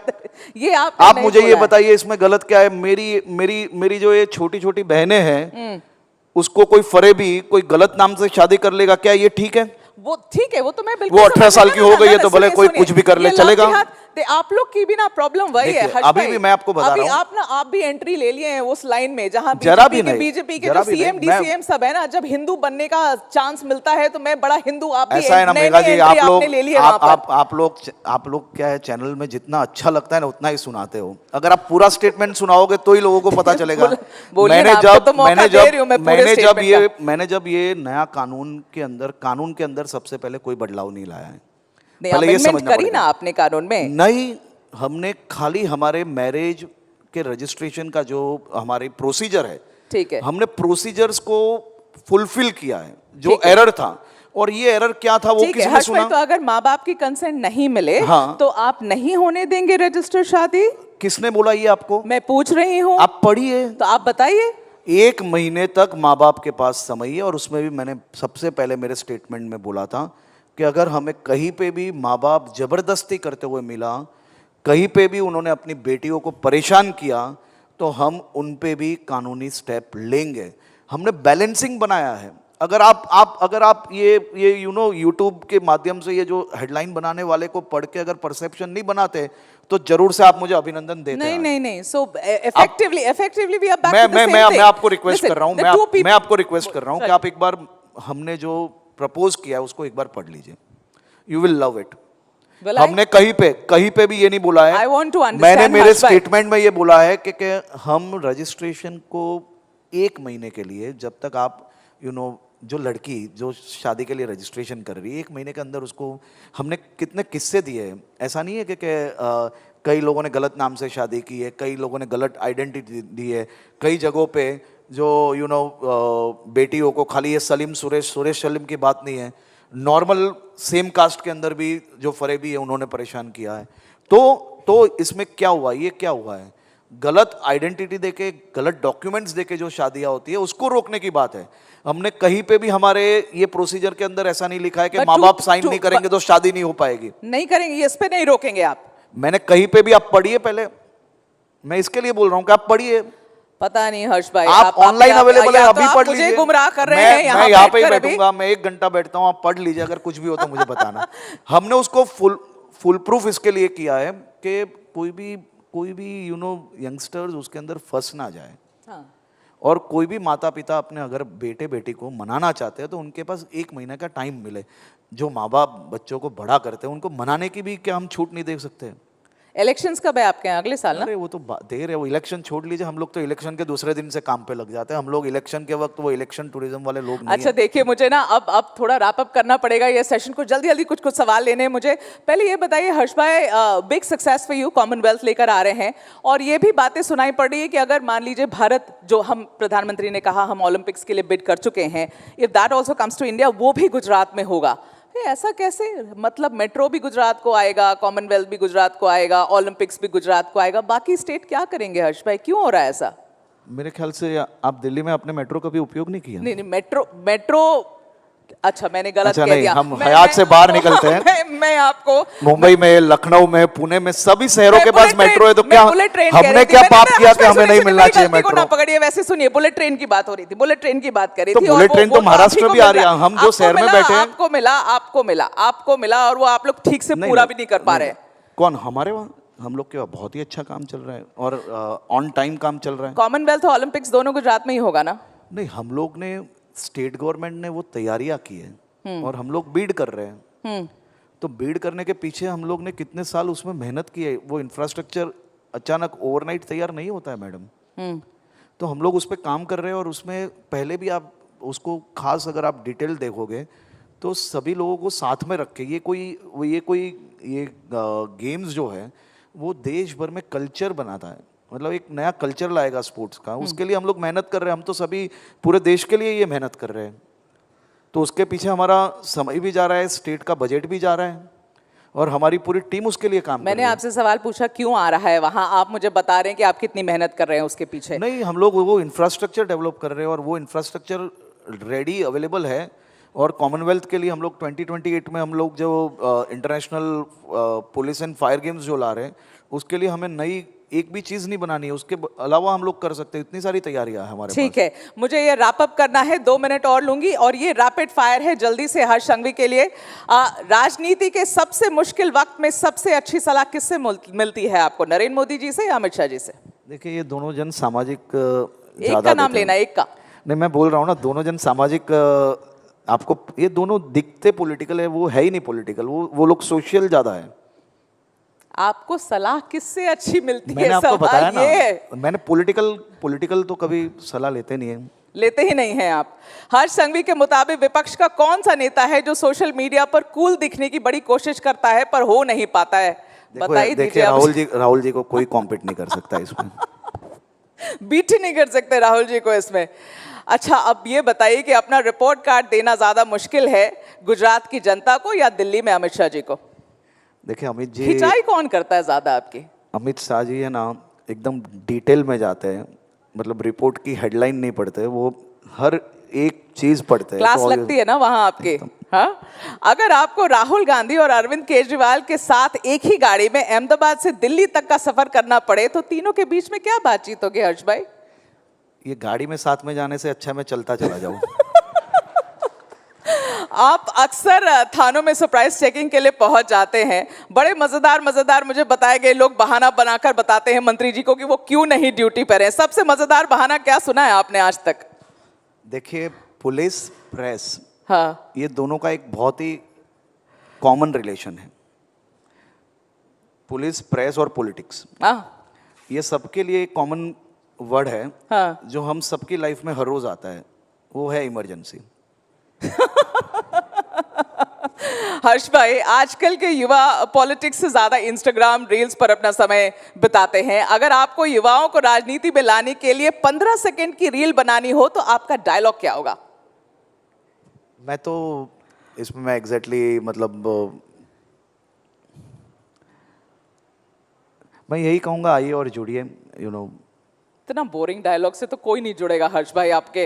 बट चलिए आगे बढ़े। सोशल मीडिया पर युवा आपको अक्सर गुजरात का सिंघम कहते हैं, और आपके किसी एक एक्शन या फैसले पर फिल्म बनाना चाहें तो आप क्या चाहेंगे? आपके कौन से एक्शन पर फिल्म बनाना चाहिए? ऐसे ही लवर्स को अलग करना, शादी नहीं करने देना, मस्जिद को तोड़ देना, डिमोलिशन करना, गोली मरवाना, किस पे? देखिए, मैं वापस कह रहा हूँ कि मैं तो लवर्स को एक अच्छी अपॉर्चुनिटी दे रहा हूँ और एक अच्छी व्यवस्था खड़ी करके दे रहा हूँ कि जो कहीं उल्लू ना बने, रोक नहीं रहा हूँ। अच्छा, अपनी कौन सी एक्शन चाहते हैं कि पूरी दुनिया देखे कि हर्ष संघवी ने ये किया गुजरात में बतौर उप मुख्यमंत्री? देखिए, मैंने उप मुख्यमंत्री के तौर पे 40 दिन में बलात्कारियों को फांसी भी दिलाई है। 100 दिन के अंदर कम से कम 20 से ज़्यादा ऐसे बलात्कारियों को फांसी दिलाने में, आजीवन कैद दिलाने में सफलता प्राप्त की है। पूरे देश में कोई भी राज्य इसमें गुजरात स्टेट के साथ कम्पीट नहीं कर सकता। बिल्कुल, इस पे तो ताली बनती है हर्ष संघवी के लिए। these are things that are really required. बस ये last 30 second, one word for these people. आगामी, not people but situations, I think everything. आगामी गुजरात चुनाव, Bharatiya Janata party. Bhupendra Patel, very nice human. आम आदमी पार्टी, भगवान सबको सद्बुद्धि दे। अरविंद केजरीवाल, तौबा तौबा। Gujarat model, very nice. Narendra Modi, number 1। हर्ष संघवी के लिए guys a big round of applause. What a sport you've been. Really thankful and thank you for your time. Thank you. Thank you so much. Harsh ji हमारे साथ स्टेज पर बने रहें। मैं गुजारिश करूंगी रजनीश आहूजा जी से, executive vice president news and production ABP news, to kindly join us on stage, and also Sarita Kaushik ji, executive editor ABP Majha. We'd like to present the honorable minister with the memento. एक युवा नेता जो एक मिसाल बन गए हैं youth के लिए गुजरात में और पूरे भारत में। Thank you for giving us your time, sir.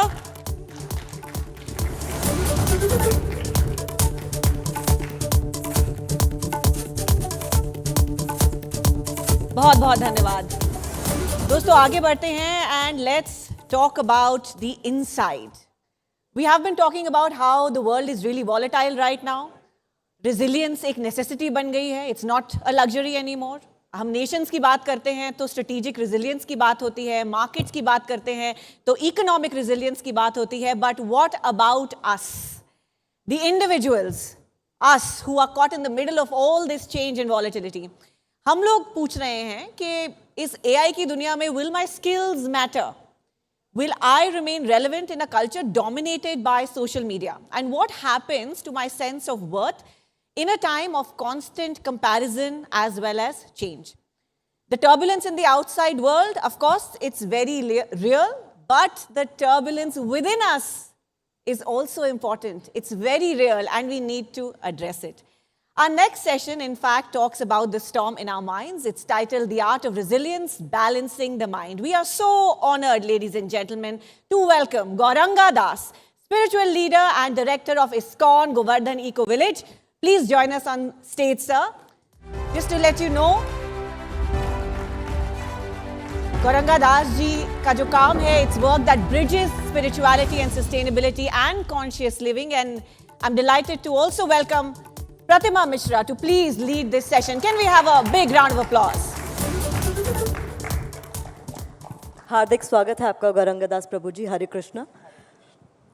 जिस सेशन पे आज हम जिस विषय पर हम चर्चा करने जा रहे हैं ये मुझसे यहाँ मौजूद तमाम लोगों से बहुत ज़्यादा जुड़ा हुआ है जी। लेकिन हम इस पर बात नहीं कर पाते हैं उतनी। मैं बहुत सारे विषयों पर आपसे बात करना चाहती हूँ लेकिन शुरुआत आपकी लाइफ स्टोरी से करना चाहूँगी। बड़ी इंटरेस्टिंग है आपकी लाइफ स्टोरी। कहाँ तो आप आईआईटी के छात्र और अचानक से आप कृष्ण भक्ति की राह पर चलने लगे, लोगों को समझाने लगे कि कैसे अपने माइंड को बैलेंस किया जाए, कैसे रेजिलिएंट बना जाए।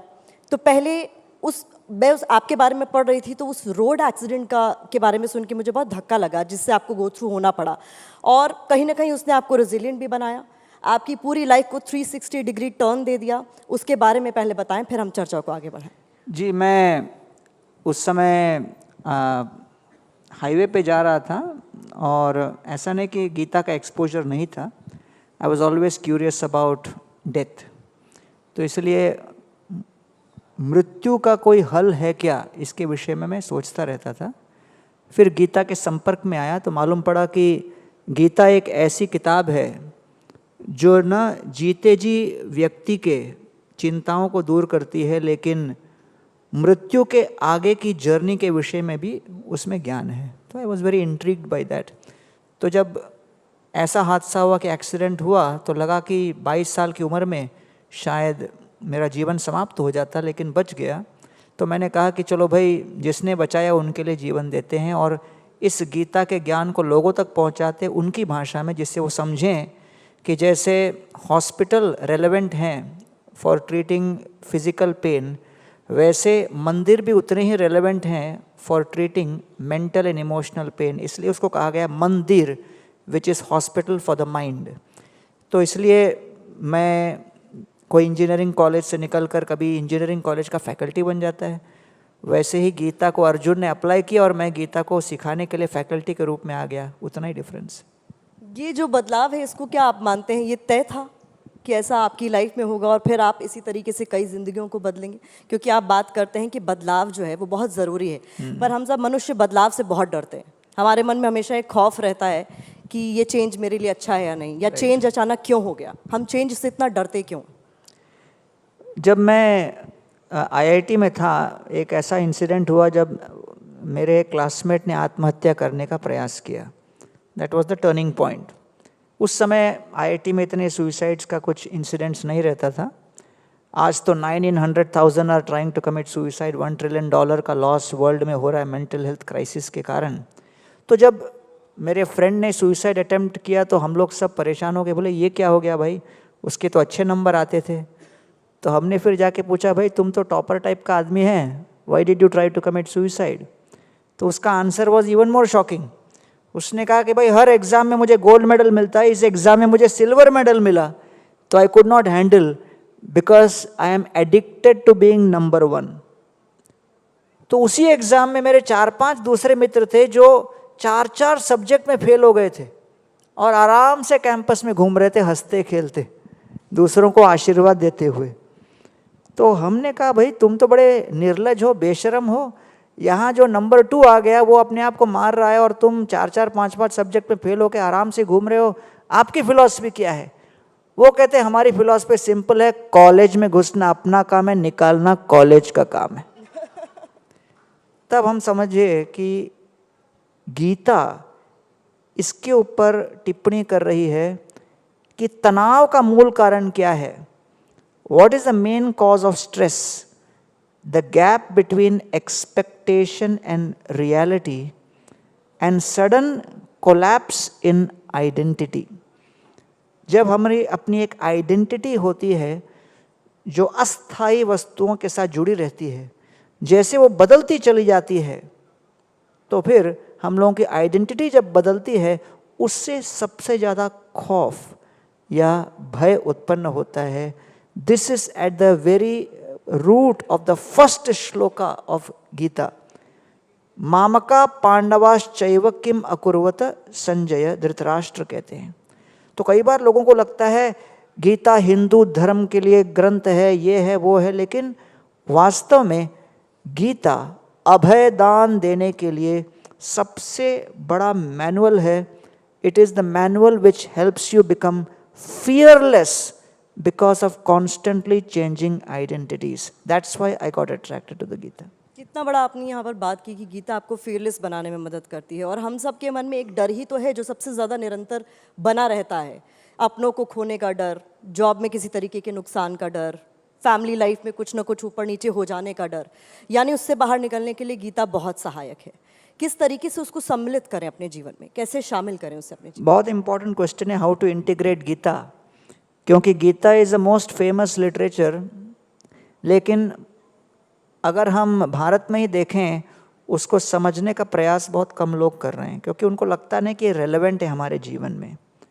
मैं बॉम्बे के लोकल ट्रेन में गीता बांट रहा था, किसी को मैंने गीता दिखाई तो कहता है कि सर ये गीता फ्री में है ना? मैंने कहा नहीं, 70 रुपीज़ की है।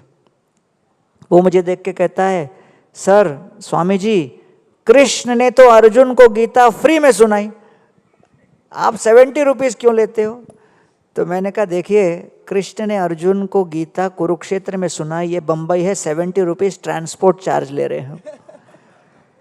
तो वास्तव में गीता एक ऐसी ग्रंथ है जो कि कोई भी modern day professional, housewife, student, सबके जीवन के डाउट्स को दूर करती है। What does doubt stand for? Acronym है ये। D is the conflict and fear. आपकी इच्छा और आपके भय के बीच जो द्वंद्व है, उसके कारण क्या होता है? ओ, you don't see opportunities, you see only obstacles. उस डिजायर और फियर के बीच जो द्वंद्व चल रहा है, उसके कारण डाउट आने लगते हैं। जो आप कर सकते हो, सक्षम हो, उसमें भी संशय होने लगता है। फिर you stands for unseen strengths. आपकी जो अपनी कैपेबिलिटी है, आप उसी को प्रयोग नहीं कर पाते। हर व्यक्ति के अंदर जो हनुमान बैठा है, उसके लिए एक जांबवान की आवश्यकता है, वो उसको ढूंढ नहीं पाता, क्योंकि भय के कारण आप देख नहीं पाते। और मैं कहता हूँ ना, the 3 cancers of the mind are comparing, complaining, criticising. Comparison, आपकी अपनी क्षमता है, शक्ति है, लेकिन कंपैरिजन के कारण आप दूसरों को ही देखने में लगे हो और अपने अनसीन स्ट्रेंथ को बाहर नहीं ला पाते। एक मैं कहता हूँ, एक व्यक्ति स्पीकर्स ब्यूरो चलाते थे, how to become expert public speaker. तो मंच पे आके उन्होंने कहा, okay, I am going to make all of you expert speakers. What you have to do, begin your speech with something dramatic. फिर कहते हैं, एक एग्जाम्पल देता हूँ ड्रामेटिक स्पीच का। बोले क्या? बोले begin the speech with something like this, the best years of my life were spent in the arms of a woman who was not my wife. सब बोले अरे बाप रे, ये क्या बोल रहा है? And he said that woman was my mother. तो सबने कहा अरे बड़ा अच्छा तरीका है, धमाकेदार तरीका है। तो सारे ऑडियंस में से एक व्यक्ति अपने गांव पहुंचा, पूरे गांव को बुला लिया, बोला मैं अब स्पीकर बन गया। पूरी गांव खड़ी हो गई, वो भी मंच पे खड़ा हो गया, पहली बार पब्लिक लेक्चर दे रहा था, वो भी घबरा रहा था। तो माइक पे आके सोचता है वही तकनीक अपनाता हूँ ओपनिंग का, ड्रामेटिक। तो माइक पे आके बोलता है the best years of my life were spend in arms of woman was not my wife. उसके बाद इतना नर्वस हो गया, आगे का भूल गया। फिर बहुत सोचने लगा कि वो पंचलाइन क्या था, पंचलाइन क्या था, याद ही नहीं आ रहा था डर के कारण। फिर बोलता है I can't remember who she was. So this is called making a fool of oneself, not using your own strength because you just are completely confused. तो ये हो गया डिजायर, दूसरा हो गया आपका ऑब्स्टिकल्स, तीसरा आ गया unseen strength. B stands for bias. Then you start having unnecessary biases, और उस बायस के कारण आपकी क्लैरिटी समाप्त हो जाती है, कंफ्यूजन आ जाता है, और तब जाके there is a total collapse. और ये अर्जुन के साथ हुआ प्रथम अध्याय गीता में। तो आज मानसिक दुर्व्यवस्था इतनी बढ़ गई है कि लोगों के पास सरल सरल कार्यों में निर्णय लेने की क्षमता कम होती जा रही है, और जैसे देश विकसित होता जा रहा है, बड़े चिंता का विषय है ये, क्योंकि ह्यूमन रिसोर्स या हमारी मानव शक्ति, मानव विकास अगर आगे नहीं बढ़ेगी तो आर्थिक विकास कब तक टिकेगी। प्रभु जी, इतना कंपटीशन है, अब चूंकि यहाँ पर ही अगर मैं बात करूँ, सब वर्क प्लेस से जुड़े हुए लोग हैं, कंपटीशन है, अनिश्चितताएं हैं, इन सब से कैसे पार पाया जा सकता है अपने मन को संतुलित रखते हुए, ये बहुत ज़रूरी है। क्योंकि तीन सी का आपने जिक्र किया। इसी से मेरा अगला जुड़ा हुआ सवाल है कि समय बदल रहा है, हम सब बहुत कॉन्शियस हुए हैं अपनी शरीर के प्रति, कम से कम सजग हुए हैं कि हमें फिजिकली एक्टिव रहना है, हमें 10,000 स्टेप्स दिन के पूरे करने हैं, लेकिन हम मेंटल डाइट को इग्नोर कर रहे हैं कि हम क्या दिन भर सोच रहे हैं उस पर हमारा ध्यान नहीं जाता, कितने नेगेटिव और पॉजिटिव थॉट्स दिन भर आपके दिमाग में हैं उस पर आपका ध्यान नहीं जाता, और कहीं ना कहीं वो आपकी मेंटल डाइट को बहुत ख़राब कर रहा है। फिजिकली आप कितने भी फिट हों, लेकिन अगर आपकी मेंटल डाइट दुरुस्त नहीं है तो वो आपको नुकसान ही पहुंचाएगा। मानते हैं आप इसे? बिल्कुल सही बात है। अभी मैं हाल ही में एक शॉर्ट्स बनाया था जो कि काफ़ी पॉपुलर हुआ, उसमें मैंने एक छोटा सा स्टोरी बताया था। एक सज्जन पेड़ के नीचे सोए हुए थे, पेड़ के बगल में एक बिल था, और बिल के अंदर से जो है सांप निकला। सांप ने आकर धीरे से डस दिया सोते हुए व्यक्ति को। जहरीला सर्प नहीं था, ऐसे आके डस दिया तो उसको कुछ लगा कि डिस्टर्बेंस है, और झटके से उठा, तब तक सांप बिल के अंदर घुस गया। सांप बिल के अंदर घुसा, उसी बिल के बगल में से चूहा बाहर निकला, और चूहा बाहर निकला, और ये जाग के व्यक्ति देखता है बिल के बाहर कौन है, चूहा। उसको लगा चूहे ने काटा, जोर से गाली देता है चूहे को, और फिर सो जाता है। चूहे को बड़ा बुरा लगता है कि मैंने कुछ किया नहीं फिर भी फालतू का गाली खाए। तो चूहा सोचते है अब मैं वास्तव में उसको डसूंगा। फिर कुछ देर के बाद जब वो सो रहा है तो चूहा आके उसको काटता है, और चूहा काट के बिल के अंदर घुस जाता है। ये चिल्ला के उठता है, और जब देखता है तो तब तक सांप बाहर आ जाता है। सांप को देख के उसको हार्ट अटैक आ जाता है, बेहोश हो जाता है। अब प्रश्न उठता है कि उस व्यक्ति को किसने गिराया, चूहे ने या सांप ने? क्योंकि वास्तव में दूसरी बार काटा तो चूहे ने था, लेकिन वो बेहोश होके गिरा सांप को देख के। So neither the mouse nor the snake were responsible. His own anxieties and fears were responsible. तो इसलिए मानसिक चिंता एक इतना बड़ा रोग है कि आज मानसिक रोग के कारण लोग अपने आप बुरी तरह से ग्रस्त हो रहे हैं। Today the cardiovascular diseases is killing 20 million people, 10 million people due to cancer, 5 million due to obesity, all because of lack of control over their mind. मानसिक संतुलन न होने के कारण। तो ये एक बहुत बड़ी समस्या है। इसलिए भगवत गीता में भगवान श्री कृष्ण ने अर्जुन को एक एग्जाम्पल बनाकर खड़ा किया कि जिस व्यक्ति के अंदर अपार आत्मविश्वास, अपार सफलता, अपार धन, अपार मात्रा में निपुणता, धनुर्विद्या, सोचिए क्या नहीं था, लेकिन वही अर्जुन जब दुर्योधन के सामने कुरुक्षेत्र में खड़ा था, उसको पता था कि मैं योद्धा हूं, मुझे उसका वध करना है, उसको मारना है। अचानक कृष्ण ने उनका रथ भीष्म के सामने लाया, तब अर्जुन के मन में आया, अरे मैं योद्धा हूं कि मैं पोता हूं जिसे दादा के प्रति प्रेम करना चाहिए। अगले क्षण रथ को द्रोणाचार्य के सामने खड़ा कर दिया। एक और संशय उत्पन्न हो गया, अरे मैं योद्धा हूं या पोता हूं या शिष्य हूं जिसे अपने गुरु का सम्मान करना चाहिए। अचानक 5 सेकंड के अंदर अर्जुन, जिन्होंने लाखों युद्ध जीते थे, one who had conquered in hundreds of battles, suddenly faced a battle internally, and that was a battle of identities. The battle between his identity as a warrior was at war with his identity as a grandson, was at war with his identity as a student. All 3 identities were at terrible conflict. That conflict and battle of identities completely confused Arjuna and he collapsed. तो हमारे आंतरिक व्यक्तित्व जब आपस में बुरी तरह से युद्ध में आते हैं, तब हम परेशान होकर गिर जाते हैं। इसलिए Arjuna knew what a fight was, Arjuna knew how to fight, but Arjuna in that conflict of identities could not figure out why to fight. Or when you don't know why to fight, that is what is called depression. तो इसलिए मैं कहता हूँ Arjuna was one of the first recorded cases of depression. So the Gita is an antidepressant through sound vibration. एक किताब में मैं पढ़ रही थी, the law of dominant thought, what you think most of the time matters, चाहे वो positive हो या नेगेटिव हो। कहीं ना कहीं आप भी ये बताने की कोशिश कर रहे हैं कि माइंड को आप क्या फीड करते हैं, ये बहुत महत्वपूर्ण है और उसमें गीता बहुत सहायक हो सकती है।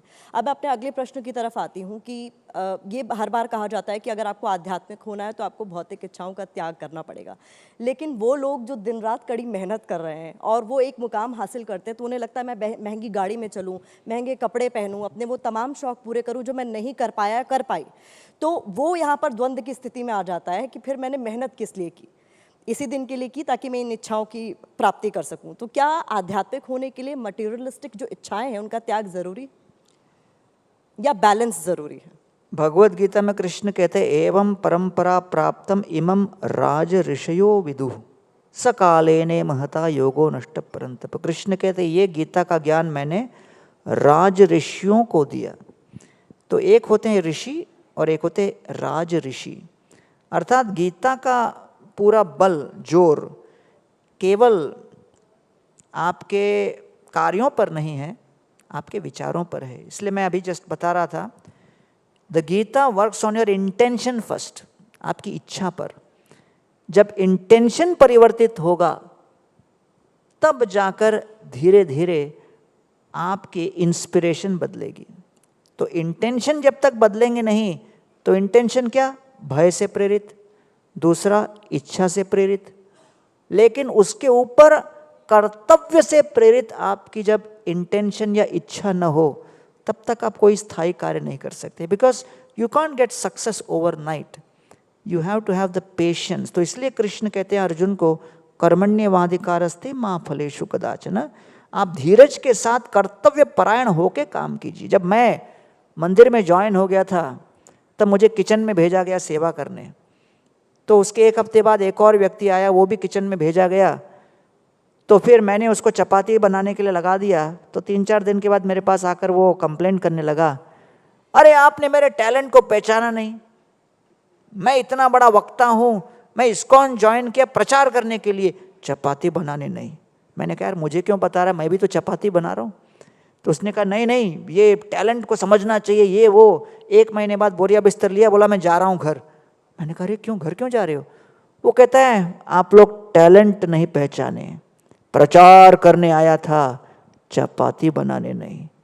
10 साल बाद प्रोग्राम में मिला, भागा भागा मेरे पास आया, बोला मंदिर छोड़ के गया, उसके बाद शादी किया, शादी के बाद पत्नी को बैक पेन हो गया, घर पे रोज चपाती मैं ही बनाता हूं। अगर तभी थोड़ा धीरज रखता तो अच्छा होता। तो इसीलिए कृष्ण कहते हैं भाई, fear, desire, duty and last is love. प्रगाढ़ प्रेमेर ए स्वभाव आचार, निज दुख विघ्नादीर नौकरी विचार। In every relationship, there will be 4 problems: scarcity, impediment, discomfort, unhappiness. Scarcity, impediment, discomfort, unhappiness will be there in every relation. हर संबंध में कोई ना कोई कमी, दुख, कष्ट, क्लेश, बाधा आएगी। लेकिन वो होते हुए भी जब हम उस संबंध को बनाए रखें, उसे कहते हैं निस्वार्थ सेवा। तो the complete framework of Gita is not to help you change your position, it is to help you transform your disposition. आधुनिक शिक्षा प्रणाली लोगों को पावर, पोजीशन, प्रॉस्पेरिटी इसकी ओर बढ़ावा दे रही है, और गीता आपको बढ़ावा दे रही है पर्पस, प्रिंसिपल्स एंड पर्सपेक्टिव्स। तो इसलिए जब आंतरिक रूप से ये परिवर्तन आएगा, तो एक बड़े स्काई स्क्रैपर बिल्डिंग के सामने आप खड़े रहो तो 6 फुट का आदमी भी बिल्कुल छोटा सा बौना लगेगा। कभी कभी जीवन में ऐसी समस्याएं, विपत्तियां आ जाती हैं एक बड़े स्काई स्क्रैपर बिल्डिंग के सामने, और लगता है इसको कैसे पार करें, इस परिस्थिति को कैसे पार करें, how do I cross this situation, I never expected this to come suddenly. लेकिन वही व्यक्ति अगर एयरक्राफ्ट में बैठे और हवाई जहाज से अगर आप देखो, वही स्काई स्क्रैपर बिल्डिंग छोटा सा मैच बॉक्स लगेगा। ना आपका हाइट बदला, ना स्काई स्क्रैपर का हाइट बदला। क्या बदला? दृष्टिकोण बदला। Therefore I say Gita helps you find the right purpose, follow the right principles and develop the perfect perspectives. Choose the right lens to see the situation objectively. You see a beautiful rose with a high power lens, it will look ugly. So some situations need to be looked minutely, some situations need to be looked with a lens which takes the object far away. तो इसलिए सही दृष्टिकोण को अपनाने के लिए गीता सहायक बनती है। हम लोग कई बार बहुत कुछ हासिल कर लेते हैं लेकिन लॉस्ट फील करते हैं, एक वॉइड रह जाता है कि बहुत सारे लोगों के बीच बैठे हैं, बहुत कुछ हासिल कर चुके हैं लेकिन कहीं कुछ मिसिंग है। और फिर कहा जाता है कि क्या हमें हर चीज़ के मायने तलाशने की ज़रूरत है ज़िंदगी में? जो हो रहा है क्या वो किसी कारण से हो रहा है, और किस कारण से हो रहा है मैं ये जान लूँ, ये हमेशा हमको एंग्शियस करे रखता है कि मुझे जानना है कि ये क्यों हुआ, मेरे साथ ही क्यों हुआ, और अभी ही क्यों हुआ। गीता सुनाई गई कहाँ? कुरुक्षेत्र। क्या है वो? युद्ध भूमि, which is a battle field. So the first lesson of Gita is choose your battles wisely. हमारे पास सीमित समय है, सीमित ऊर्जा है, हर युद्ध हम लड़ नहीं सकते, और इसलिए हम लोगों को बहुत सोच समझ के चूज करना है कि हम किसको अधिक महत्व दें। इसलिए the Gita is not a book of commandment, it's a book of choices. इसलिए दुर्योधन शब्द का अर्थ क्या है? योधन मतलब युद्ध, दुर मीन्स रॉन्ग, गलत। Duryodhan means one who was always fighting for the wrong cause, जो किसी गलत लक्ष्य के लिए हमेशा युद्ध करता था। क्या था? अपनी ईगो को बचाना, केवल उनका वही कार्य था। तो इसलिए सबसे महत्वपूर्ण समझना, Gita is teaching you the difference between righteous and self righteous. What is righteous? I do what is right. I do what is right is righteous. Self-righteous means what I do is right. तो ये difference था अर्जुन और दुर्योधन के बीच। इसलिए resilience का अर्थ ये नहीं कि हम अपनी महत्वाकांक्षा को पूर्ण करने के लिए दुनिया को ध्वस्त करें जैसे दुर्योधन ने किया। रेजिलियंस का अर्थ ये है कि हम हर परिस्थिति में कैसे उन बाधाओं को लांघकर धर्म के लक्ष्य को प्राप्त करने का प्रयास करें। जब 2007-8 में लीमन ब्रदर्स का कोलैप्स हुआ, विश्व के सारे जितने भी इकोनॉमीज गिर रहे थे, भारत की इकोनॉमी बढ़ रही थी। उस समय एक जो बिजनेस स्कूल के प्रोफेसर ने पेपर लिखा इसके ऊपर एनालाइज करते हुए और कहा इसके पीछे कारण क्या है, जुगाड़। और कहा कि जो भारत के अंदर जो रेजिलियंस है कि कोई भी परिस्थिति में कैसे उठ खड़े होना। तो मैं जा रहा था IIT खड़गपुर में प्रोग्राम करने के लिए, 2 अमेरिकन मित्र मेरे साथ में थे, हम लोग का फ्लाइट लैंड हुआ कोलकाता में। अब जैसे लैंड हुआ हमको गार्लैंड के साथ स्वागत किया गया, फिर बताया गया कि आज बंगाल बंद है। अभी आपको तो बताने की ज़रूरत नहीं, बंगाल बंद मतलब गाड़ी नहीं चलती। तो मैंने कहा भाई 3 घंटे का रास्ता है, शायद प्रोग्राम कैंसिल हो गया होगा। मैंने ऑर्गेनाइजर का प्रोग्राम कैंसिल, ऑर्गेनाइजर बोले नहीं प्रोग्राम चालू है। मैंने कहा अरे भाई 3 घंटे का रास्ता है, अपन कैसे जाएंगे? तो ऑर्गेनाइजर बोलते हैं हम एम्बुलेंस में लेने आए आपको। तो मैंने कहा ये तो आउट ऑफ बॉक्स थिंकिंग हो गया। तो मैं एम्बुलेंस में घुसने लगा तो मेरे दोनों अमेरिकन मित्र मेरे को पूछते हैं why are we entering ambulance? I said good question but answer will take half an hour because first I have to explain what is बंद। You just sit behind, I will manage. तो मैं सामने बैठा, वो लोग पीछे चले गए, गाड़ी चलने लगी, बीच में बहुत बड़ा मॉब घेर लिया, बोलता है हम देखना चाहते हैं पीछे कौन है। मैंने कहा देख लो। वो लोग अंदर झांक के देखने लगे। मेरे दोनों अमेरिकी मित्र ब्रेकफास्ट लेने के बाद, पहले से गार्लैंड तो था ही, ऐसे लेटे हुए थे। ये लोग अंदर देख के बोलते हैं इनकी आत्मा को शांति मिले। और 3 घंटे के अंदर हम लोग पहुंच गए। तो कभी कभी परिस्थितियां आती हैं, लेकिन वो परिस्थितियां आने के पहले ही हम लोग इतने चिंताग्रस्त होते हैं कि प्रयास तक भी नहीं पहुंचते। इसलिए worry is like a rocking chair, it will keep moving but not take you anywhere. तो इसलिए गीता अर्जुन के उदाहरण के माध्यम से बता रही है कि भाई however successful you may be, however skilled you may be, however supremely confident today you may be, always expect a moment, a circumstance, a situation where all your armies cannot come to your help. आपने जितनी सेनाएं जुटाई हैं, मेरी विद्वत्ता का, डिग्रियों का, हमारे कॉरपोरेट सक्सेस का, धन का, ये सारे आपके कॉन्टैक्ट्स, कनेक्शंस, कन्विक्शन सब ध्वस्त होंगे। उस समय आपको समझना चाहिए कि मुझे एक ऐसे आइडेंटिटी की आवश्यकता है जो स्थायी रहे, जो बदले नहीं। इसलिए गीता इस 3 बातों पर हम लोगों को गाइड करती है कि एक तो आपके जीवन आपको जीना है और दूसरा आपको अपने कैरियर में परफॉर्म करना है। इसके लिए 3 सबसे महत्वपूर्ण बातें क्या है? सबसे पहला महत्वपूर्ण जो आवश्यक है वो है कन्विक्शन या बिलीफ कि भाई मैं आत्मा हूं, मैं स्थायी हूं, मैं सनातन हूं। दूसरा कॉन्सेंट्रेशन, फोकस। कृष्ण कहते हैं जितात्मन प्रशांतस्य परमात्मा समाहिता शीतोष्ण सुख दुखेशु तथा मान अपमानयोः। जब तक मन पे वश नहीं करोगे, अस्थाई मन आपको चंचलम ही मन कृष्ण प्रमाथि बलवदृढ़म, पागलों की तरह घुमा देगा, स्वर्ग को नरक दिखाएगा, नरक को स्वर्ग बताएगा, परेशान कर देगा। इसलिए फोकस और concentration, to use all your energies, body, mind, skills for the right purpose. आज अटेंशन डेफिसिट ऐसा हो गया है, गोल्ड फिश का अटेंशन स्पैन 9 सेकंड है, इंसान का 8 सेकंड हो गया है। तो we have become more distracted than gold fish. Prabhu ji, इसके लिए क्या सोशल मीडिया भी जिम्मेदार है? मैं तो तीसरा पॉइंट बता देता हूं।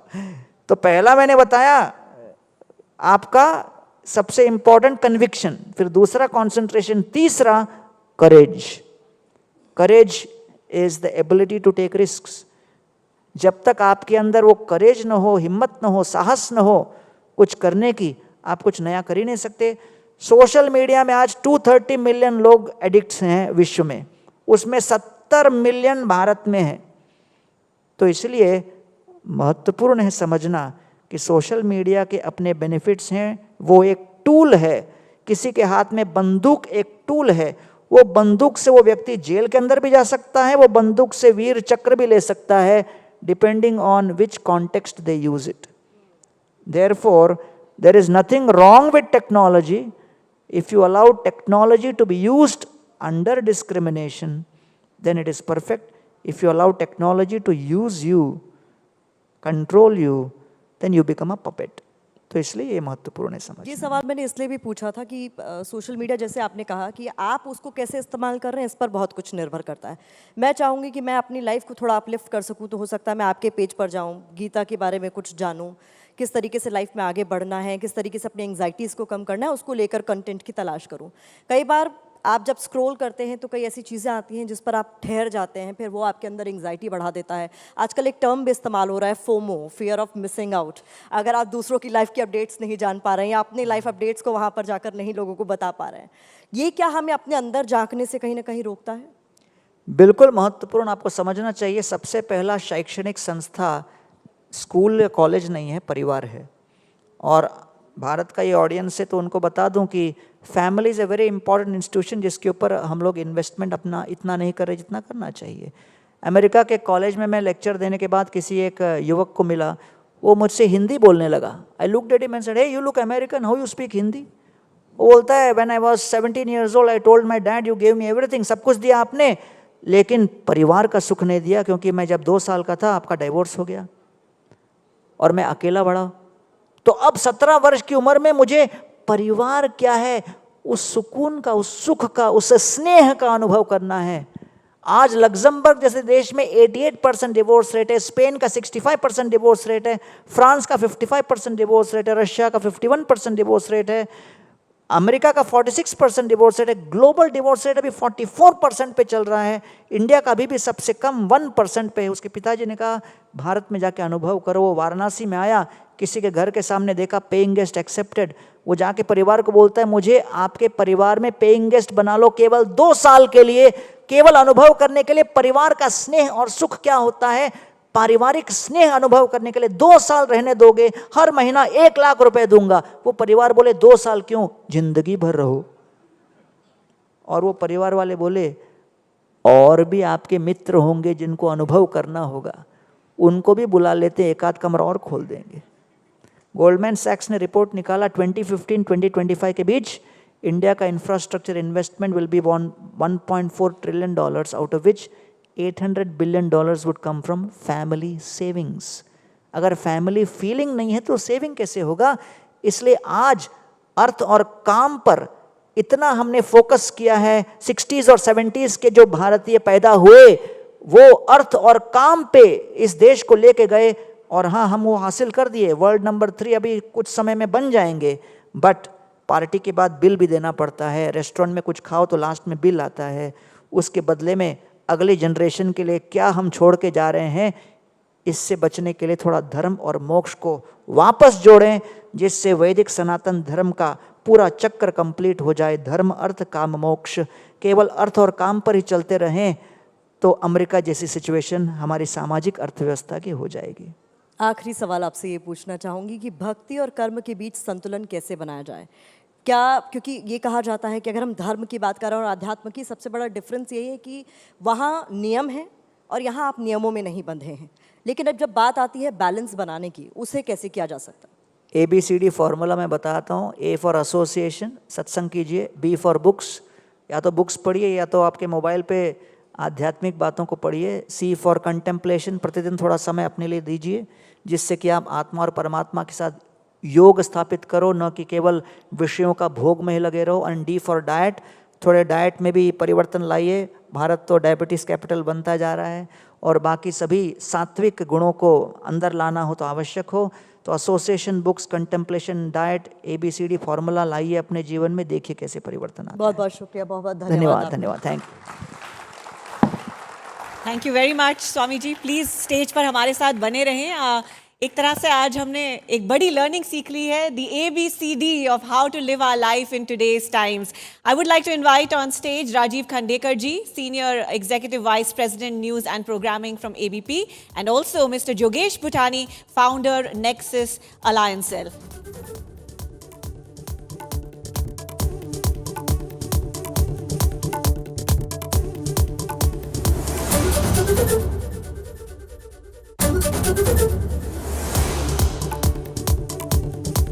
What a wonderful session, ladies and gentlemen. This has been The breath of calm amidst a very packed morning about the global order and the changing global order rather. So just what we needed.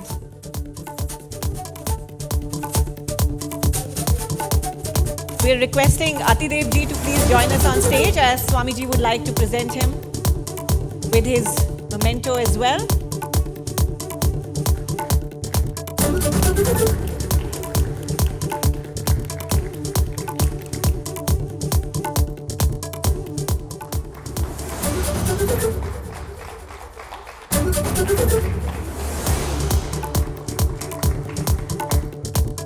एक बहुत ही खूबसूरत session और एक बहुत ही खूबसूरत अंत इस session का. बहुत बहुत धन्यवाद Swami ji. Ladies and gentlemen, let's hear it again for Shri Gauranga Das ji. And thank you very much to Pratima for leading this session as well. दोस्तों आगे बढ़ते हैं और एक बार भारत का रुख करते हैं फिर से, जहां हम बात कर रहे हैं किस तरह भारत की एस्पिरेशन है to become a manufacturing power house. हम देख रहे हैं supply chains are realigning, trade corridors have been shifting and nations are rethinking their dependencies. आप जानते ही हैं make in India 2.0 is no longer just a slogan, it has become a strategic imperative for India. But क्या भारत की industry compete करने के लिए ready है? Are we ready to compete not just on cost but on quality, innovation and global scale? What does it really take to build brands and products that can stand shoulder to shoulder with the world's very best? हमारा अगला session यही explore करता है. I am so pleased to welcome on stage Madhur Daga, Managing Director of Orient Bell Limited. A very warm welcome. And let's also put our hands together for ABP's brilliant Chitra Tripathi to lead this session.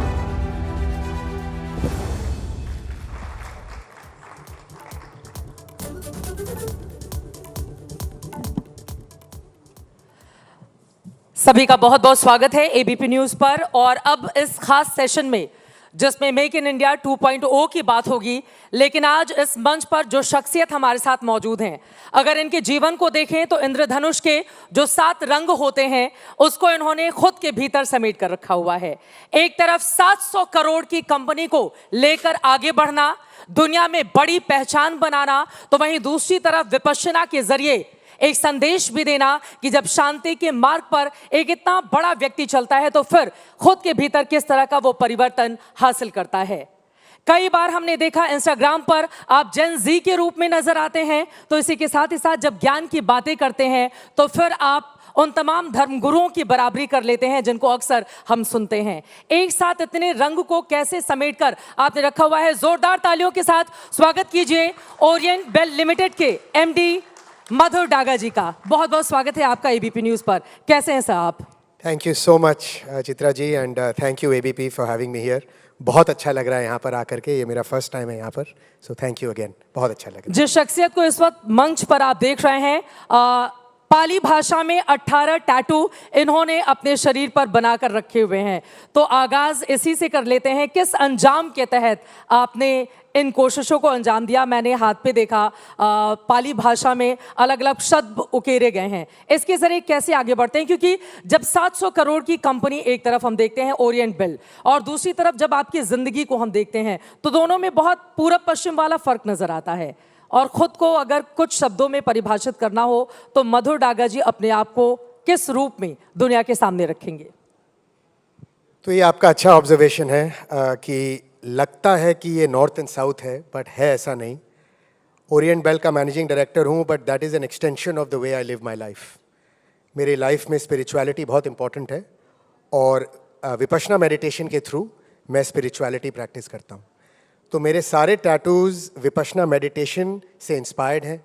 मेरा पहला course 2016 जनवरी में था और इस साल मैं अपने meditation journey की 10वीं सालगिरह सेलिब्रेट कर रहा हूँ. तो it is a very big year for me, 10 years. और मैं इसके बारे में इसलिए खुश हूँ क्योंकि 10 साल कोई इंसान अगर कुछ करे तो उसमें एक क्वालिटी, एक गुण होना बहुत ज़रूरी है, वो है कंसिस्टेंसी. और कंसिस्टेंसी के बिना, ये मेरा व्यू है, सक्सेस इज़ इम्पॉसिबल.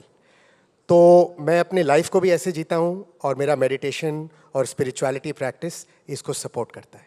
इतने खूबसूरत तरीके से आप शब्दों को बांधते हैं। मैंने इंस्टाग्राम पे इनके न जाने कितने रील्स देख लिए जिनके लाखों लाखों व्यूज़ हैं, और ख़ास तौर से इनकी सबसे ज़्यादा लोकप्रियता 25 साल से लेकर 35 साल तक की हमारे जो युवा वर्ग है उनके बीच है। वैसे तो आप जेन एक्स में आते हैं, जब हम जेन ज़ी, मिलेनियल और जेन एक्स की बात करते हैं, आप जेन एक्स की पीढ़ी से हैं, लेकिन बातें आप करते हैं खूब चटपटी वाली जो जेन ज़ी को बहुत भाती हैं। इसके पीछे की क्या सोच रही, क्या थॉट ऑफ प्रोसेस था? विपश्यना मेडिटेशन स्पिरिचुअलिटी हमें एक चीज़ सिखाता है कि हम अपने अहम भाव को धीरे धीरे पिघलाएं। जब मैं पहला अपना मेडिटेशन कोर्स पे गया, तो जब रूम में गया तो मेरा पहला ख्याल ये आया, अब थोड़ा दुख होता है बोलते हुए, लेकिन ये सच्चाई है कि जो मेरा ड्राइवर है या जो मेरा घर का नौकर है उसका कमरा इससे बड़ा है, मैं यहाँ रहूँगा। तो उस कोर्स के बाद मुझे समझ आया कि एक विपश्यना केंद्र के अंदर एमडी की टोपी बहुत जल्दी निकालनी पड़ती है। तो जो आपकी बात आई जेन एक्स और जेन ज़ी और अल्फ़ा बूमर्स, ये लेबल्स हैं। अगर मुझे किसी से बात करना है तो मुझे उनके लेवल पे आना पड़ेगा, चाहे वो ऊंचा हो नीचा हो, वी आर इक्वल्स। तो हम एक दूसरे से ह्यूमन बींग्स और ह्यूमैनिटी के तौर पे बात करते हैं। इंस्टाग्राम में कुछ फॉलोअर्स आ गए हैं और उसमें से बहुत सारे ऐसे लोग हैं जो मुझे डीएम करते हैं और मुझे दिखता है कि वो थोड़े दर्द में हैं। तो I have to talk their language. I can not be the MD of the company when I am speaking to someone who is 25 और 30। तो ये बहुत ज़रूरी है। रिलेटेबिलिटी से कम्युनिकेशन बहुत आसान हो जाता है। क्या खूब बातें कही आपने। इसके पहले कि मैं विपश्यना से जुड़े हुए कुछ और सवाल पूछूं, ओरिएंट बेल्ट को लेकर आप कैसे आगे बढ़े हैं? क्योंकि जब मेक इन इंडिया 2.0 की बात करते हैं, 2047 तक विकसित भारत की बात होती है, हम तीसरी बड़ी अर्थव्यवस्था बनने जा रहे हैं, बहुत तेज़ गति से हम आगे बढ़ चुके हैं, तो उसमें आपकी कंपनी की भूमिका, खुद के लिए आपने कौन से लक्ष्य तय करके रखे हुए हैं जिसके ज़रिए मधुर डागा आगे बढ़ना चाहते हैं?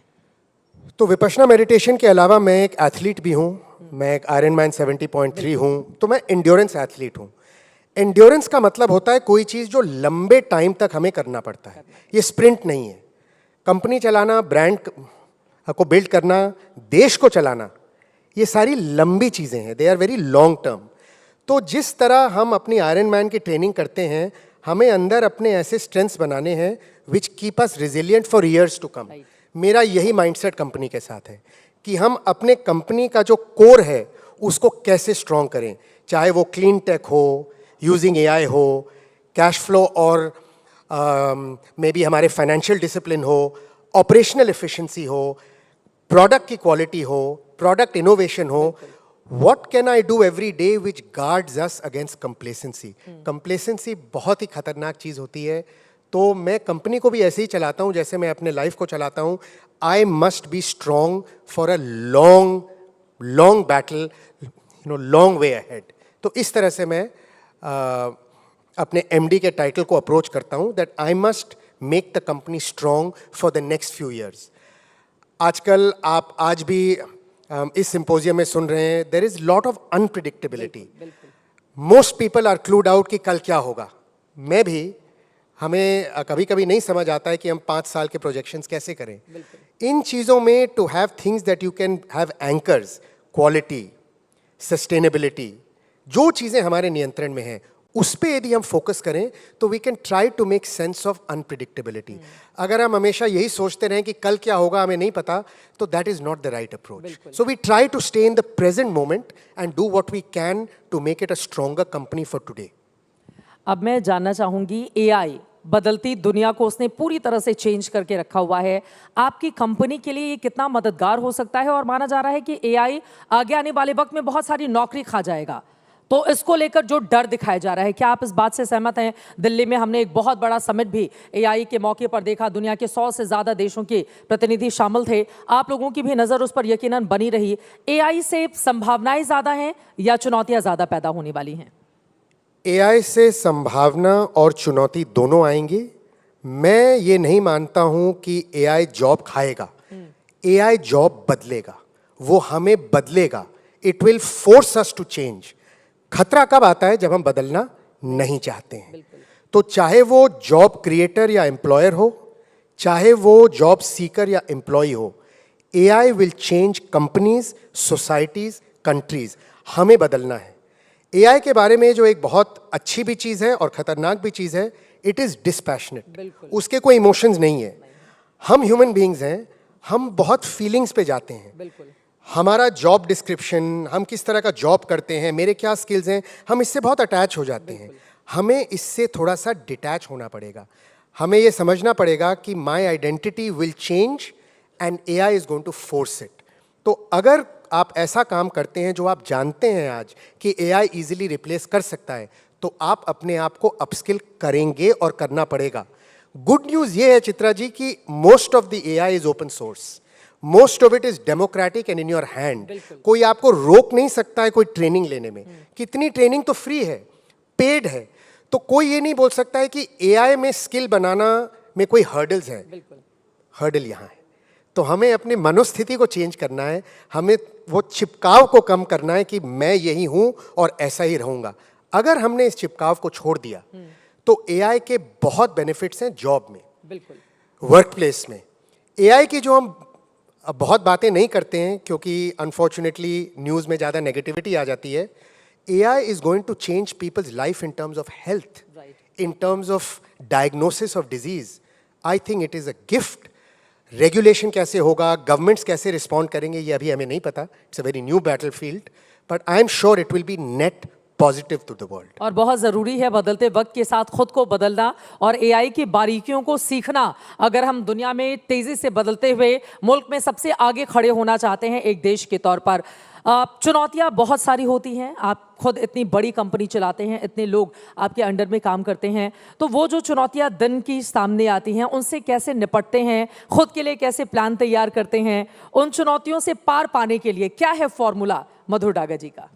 ये बहुत अच्छा क्वेश्चन है। मैं हर रोज़ सुबह अपने दिन की शुरुआत या तो स्टिलनेस मतलब मेडिटेशन से शुरू करता हूँ 65 मिनट, या मैं एक्सरसाइज से शुरू करता हूँ, या तो मूवमेंट या स्टिलनेस। आज मैंने सुबह 6 बजे की फ़्लाइट ली, मैंने प्लेन में मेडिटेट किया।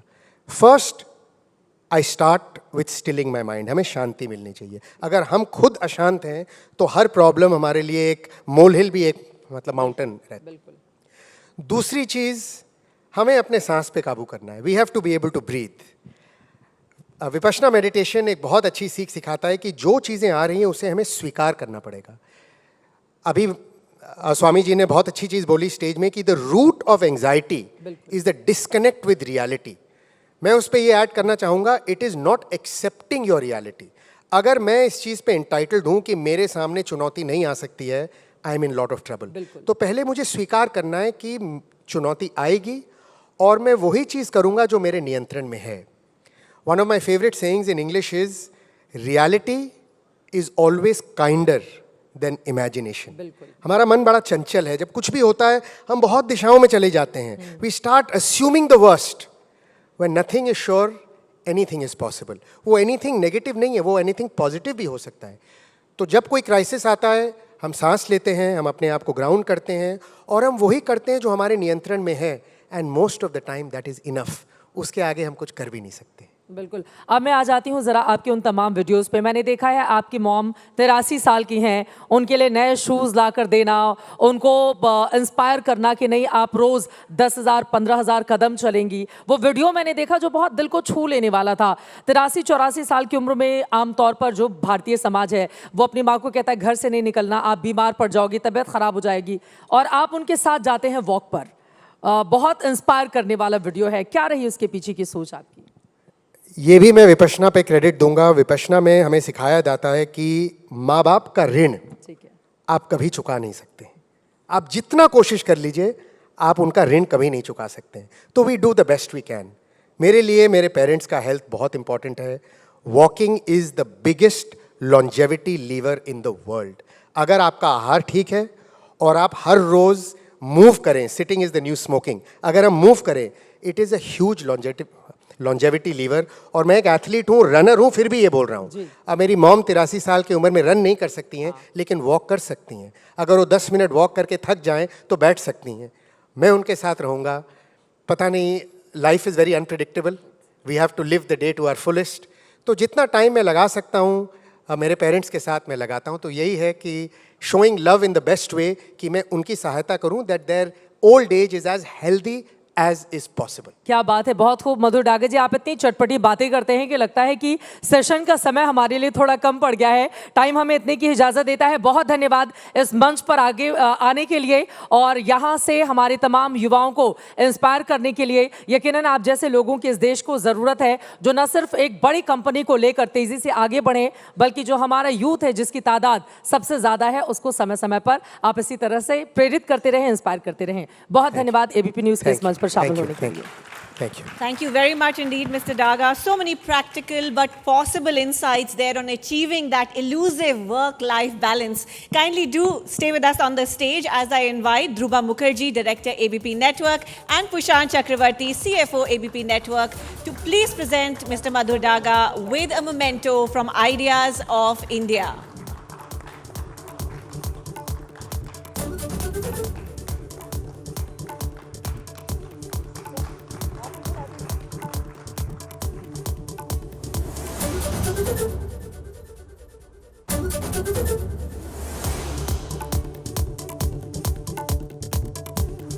Thank you very much for another engaging session. Thank you Chitra, thank you Mr. Daga. दोस्तों आगे बढ़ते हैं। हम सुबह से बात कर रहे हैं कि दुनिया किस तरह बदल रही है and that the fact that all countries have to prioritize what is right for them.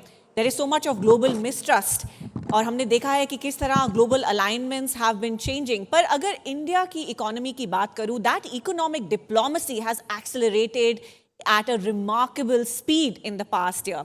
कुछ examples आपके सामने ही हैं. The mother of all deals with EU, the India-UK FTA, the India-US trade deal as well. और कुछ ही दिनों पहले we have seen the India and Gulf Cooperation Council launching negotiations for a comprehensive free trade agreement. अब आप अंदाजा लगा ही सकते हैं the amount of work that goes behind the stage before that actual signing is done. So who is protecting India's interest? Well, we have just the man joining us. Joining us virtually now is the man who stays at the table until the very last clause is in India's favor. It's my pleasure to introduce the Union Minister for Commerce and Industry, Shri Piyush Goyal ji, who's joining us from New Delhi virtually. And I request Megha Prasad to kindly join me at the podium and lead this conversation. Thank you, Radhika. Namaskar to all of you once again. Namaskar, Piyush ji.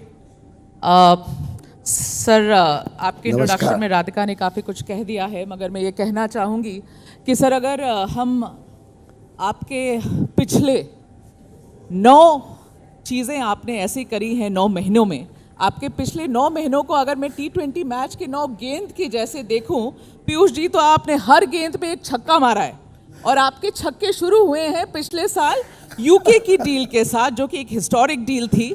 फिर आपने New Zealand के साथ deal करी, उस वक्त आपने Oman के साथ भी डील कर ली, फिर ईयू के साथ मदर ऑफ ऑल डील्स कर ली, फिर यूएस के साथ एक हिस्टोरिक डील कर ली, फिर मलेशिया, ग्रीस, लिस्ट इतनी लंबी है पीयूष जी। अब ये जितने एक्सपर्ट्स हैं वो ये कह रहे हैं कि भारत का डिप्लोमेटिक ब्लिट्ज शुरू हो गया है पीयूष गोयल जी के अंदर। तो सबसे पहले आपको बहुत बहुत बधाई। धन्यवाद सर, मैं शुरुआत करना चाहूँगी। देखिए, इतनी सारी लिस्ट तो मैंने लंबी बता दी डील्स की, लेकिन सर जो आपकी भारत यूएस डील है ना, उसमें कंफ्यूजन इतनी बरकरार है, हमें समझ में नहीं आ रहा है कि क्या हो रहा है।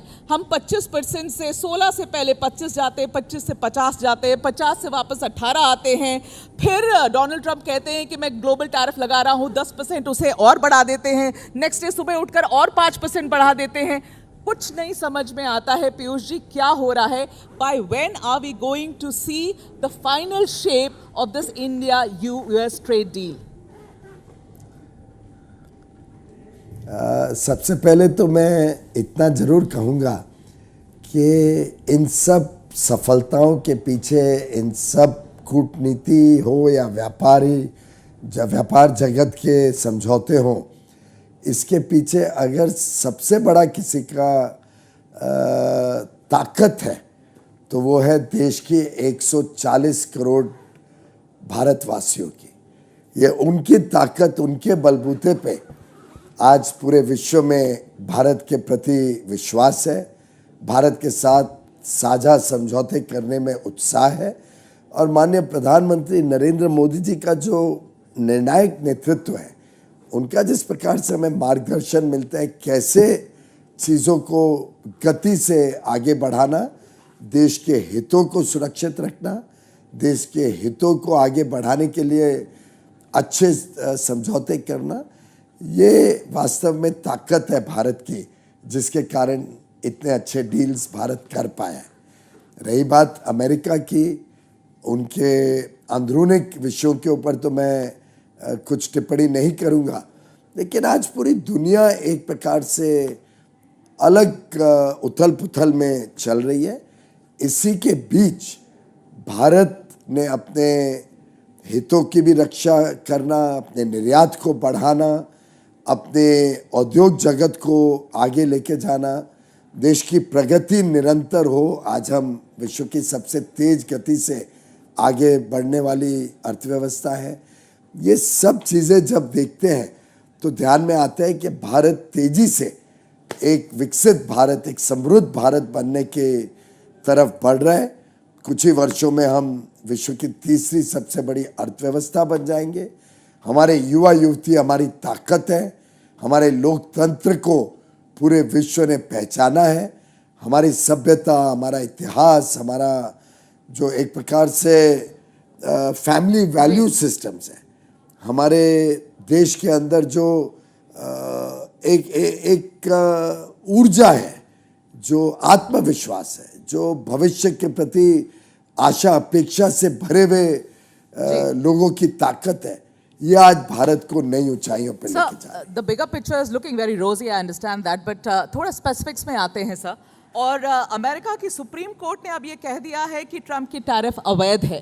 तो अब मेरे दो सवाल सर। पहला सवाल ये कि जिस हाल में और जिस स्टेटस में ये ट्रेड डील है अभी, क्या हम उसी करंट फॉर्म में आगे बढ़ने वाले हैं यूएस के साथ, या हम ये ट्रेड डील रीनेगोशिएट करने वाले हैं sir? These are specific questions, clear answers we want sir. ये सिचुएशन अभी इवॉल्व कर रही है। अभी तक हमने सिर्फ सुप्रीम कोर्ट का निर्णय देखा है, कुछ ट्रम्प एडमिनिस्ट्रेशन ने एक्शंस भी किए हैं। तो जैसे जैसे सिचुएशन इवॉल्व होगी हम उस पर निगरानी रखे हुए हैं। वैसे वैसे भारत को भी अपने आप को तैयार करना पड़ेगा। पर इतना ज़रूर कहना चाहूँगा आपके दर्शकों को, बहुत बेहतरीन डील हुई थी। व्यापार में आप और आपके सभी दर्शक भली भांति समझते हैं कि इम्पोर्टेंट होता है अपने प्रतिस्पर्धा में जो देश खड़े हैं उनके सामने हमें एक कंपेटिटिव एज मिले। हमारा डील दूसरों से कम रेट पर हो, हमारे निर्यात के ऊपर कम टैक्स लगे दूसरों से, वो हमारे को ताकत देता है, हमारे निर्यात को बढ़ाता है, हमारे व्यापार को बल देता है। तो ये डील हमारे हितों में थी। हमारे सभी सेंसिटिव इश्यूज, किसानों के, डेयरी के, पोल्ट्री के, फिशरमैन के, एमएसएमई के, विश्वकर्मा के, हमारे हथकरघा के साथ जुड़े हुए क्षेत्र के, handloom, handicraft, labour intensive sectors, सभी के हितों को ध्यान में रखते हुए ये डील करी गई थी। हमारा रेट ड्यूटी का बाकी हमारी स्पर्धा में जो विकासशील देश है उनसे कम था। तो एक बहुत ही अच्छी डील थी और मुझे विश्वास है कि आगे भी चल के भारत के हितों को सुरक्षित रखते हुए 140 करोड़ देशवासियों की आशा, अपेक्षा और आकांक्षाओं को मद्देनजर रखते हुए विकसित भारत बनाने के दृढ़ संकल्प को पूरा करने के लिए आगे भी हम अच्छी डील्स करते रहेंगे। यूएस की भी डील आगे भी हमें आगे कि आप आगे भी अच्छी डील करते रहेंगे, लेकिन सवाल बहुत स्पेसिफिक इसीलिए क्योंकि बहुत लोगों की जिंदगियां जुड़ी हुई हैं पीयूष जी इसके साथ। मैं समझ रही हूं कि शायद इस डिसीजन के बाद आपको ज्यादा स्पेस मिला है मनूवर करने का, इसीलिए वापस वो सवाल कि जिस फॉर्म में आपने ये डील साइन करी थी उनके साथ, अभी आप मोडालिटीज पर वर्क कर रहे थे, क्या हम उसी ढर्रे पर आगे बढ़ रहे, उसी करंट फॉर्म में ये डील फाइनल होगी या आप वापस रीनेगोशिएट करेंगे? जैसा मैंने कहा कि सिचुएशन अभी तक इवॉल्व कर रही है, आगे बढ़ रही है। अलग अलग दिन अलग अलग घोषणाएं, अलग अलग विषय सामने आते हैं, तो अब वॉच करना पड़ेगा। पर मैं इतना आश्वस्त कर दूं, जिस प्रकार से इस डील में डेयरी को बाहर रखा गया, डेयरी में कोई छूट नहीं दी गई, जिस प्रकार से चावल, गेहूं इसको बाहर रखा गया, जिस प्रकार से मक्का, सोया मील को इस डील से बाहर रखा गया, देश के किसानों के, देश के पोल्ट्री के, देश के डेयरी के, मछुआरों के, एमएसएमई के, इन सभी के हितों को जैसे सुरक्षित रखा गया, ये सुरक्षा आगे भी कायम रहेगी। जिस प्रकार से इस डील ने हमारे लिए नए अवसर खोले, नए मौके खोले, टेक्नोलॉजी के क्षेत्र में, निवेश के क्षेत्र में, जिस प्रकार से हमें लाभ दिलवाने वाला ये डील था, आगे भी लाभ मिलता रहेगा। अमेरिका, यूनाइटेड स्टेट्स एक बड़ा अच्छा साझेदार है, हमारा स्ट्रेटेजिक पार्टनर है। हमारी उनके साथ क्रिटिकल मिनरल्स में पार्टनरशिप है, हमारी उनके साथ टेक्नोलॉजी में पार्टनरशिप है, हमारी उनके साथ डिफेंस में पार्टनरशिप है, क्वाड में हम साथ में काम करते हैं। तो एक प्रकार से ये साझेदारी के कई डायमेंशंस हैं, उसमें ट्रेड भी एक बहुत प्रमुख, निवेश भी एक बहुत प्रमुख डायमेंशन है, और भारत के हितों को सुरक्षित रखते हुए आगे हम बढ़ेंगे, जरा भी कोई चीज में भारत को समझ रही हूँ नुकसान सर कि आप भारत के हितों की रक्षा करते रहेंगे जिस भी रूप में ये ट्रेड डील फाइनल हो। लेकिन सवाल इसलिए भी पूछ रही थी क्योंकि आप जो विभाग संभालते हैं सर, वाणिज्य विभाग, अमेरिका के इसी विभाग ने भारत में जो हम सोलर एनर्जी इंपोर्ट उनको एक्सपोर्ट करते हैं उसके ऊपर 126% ये बस अभी हुआ है, 126% टैक्स लगा दिया गया है उस इंपोर्ट पर। ये हमारे डील में तो इसकी बात हुई ही नहीं थी। अब इसका क्या असर होगा हमारे डील पर? इस तरीके की चीजें आ रही हैं। मुझे लगता है आपको व्यापार क्षेत्र में जो अलग अलग काम होते हैं उसको समझना पड़ेगा, आपके दर्शकों को भी समझाना पड़ेगा। जो एंटी डंपिंग ड्यूटीज लगती हैं या सेफगार्ड ड्यूटीज लगती हैं, उसका ट्रेड डील और फ्री ट्रेड एग्रीमेंट से कोई संबंध नहीं है। ये ड्यूटीज का आधार एक जुडिशियल, क्वासी जुडिशियल प्रोसेस होता है, जिसमें अगर कोई देश को लगे कि दूसरे देश से सामान जो उनके देश में आ रहा है वो, इसका कोई ट्रेड डील से कोई संबंध ही नहीं है, कभी विषय ये डिस्कस भी नहीं होते हैं, ना अमेरिका के साथ ना कोई और ट्रेड डील में किसी भी देश के साथ।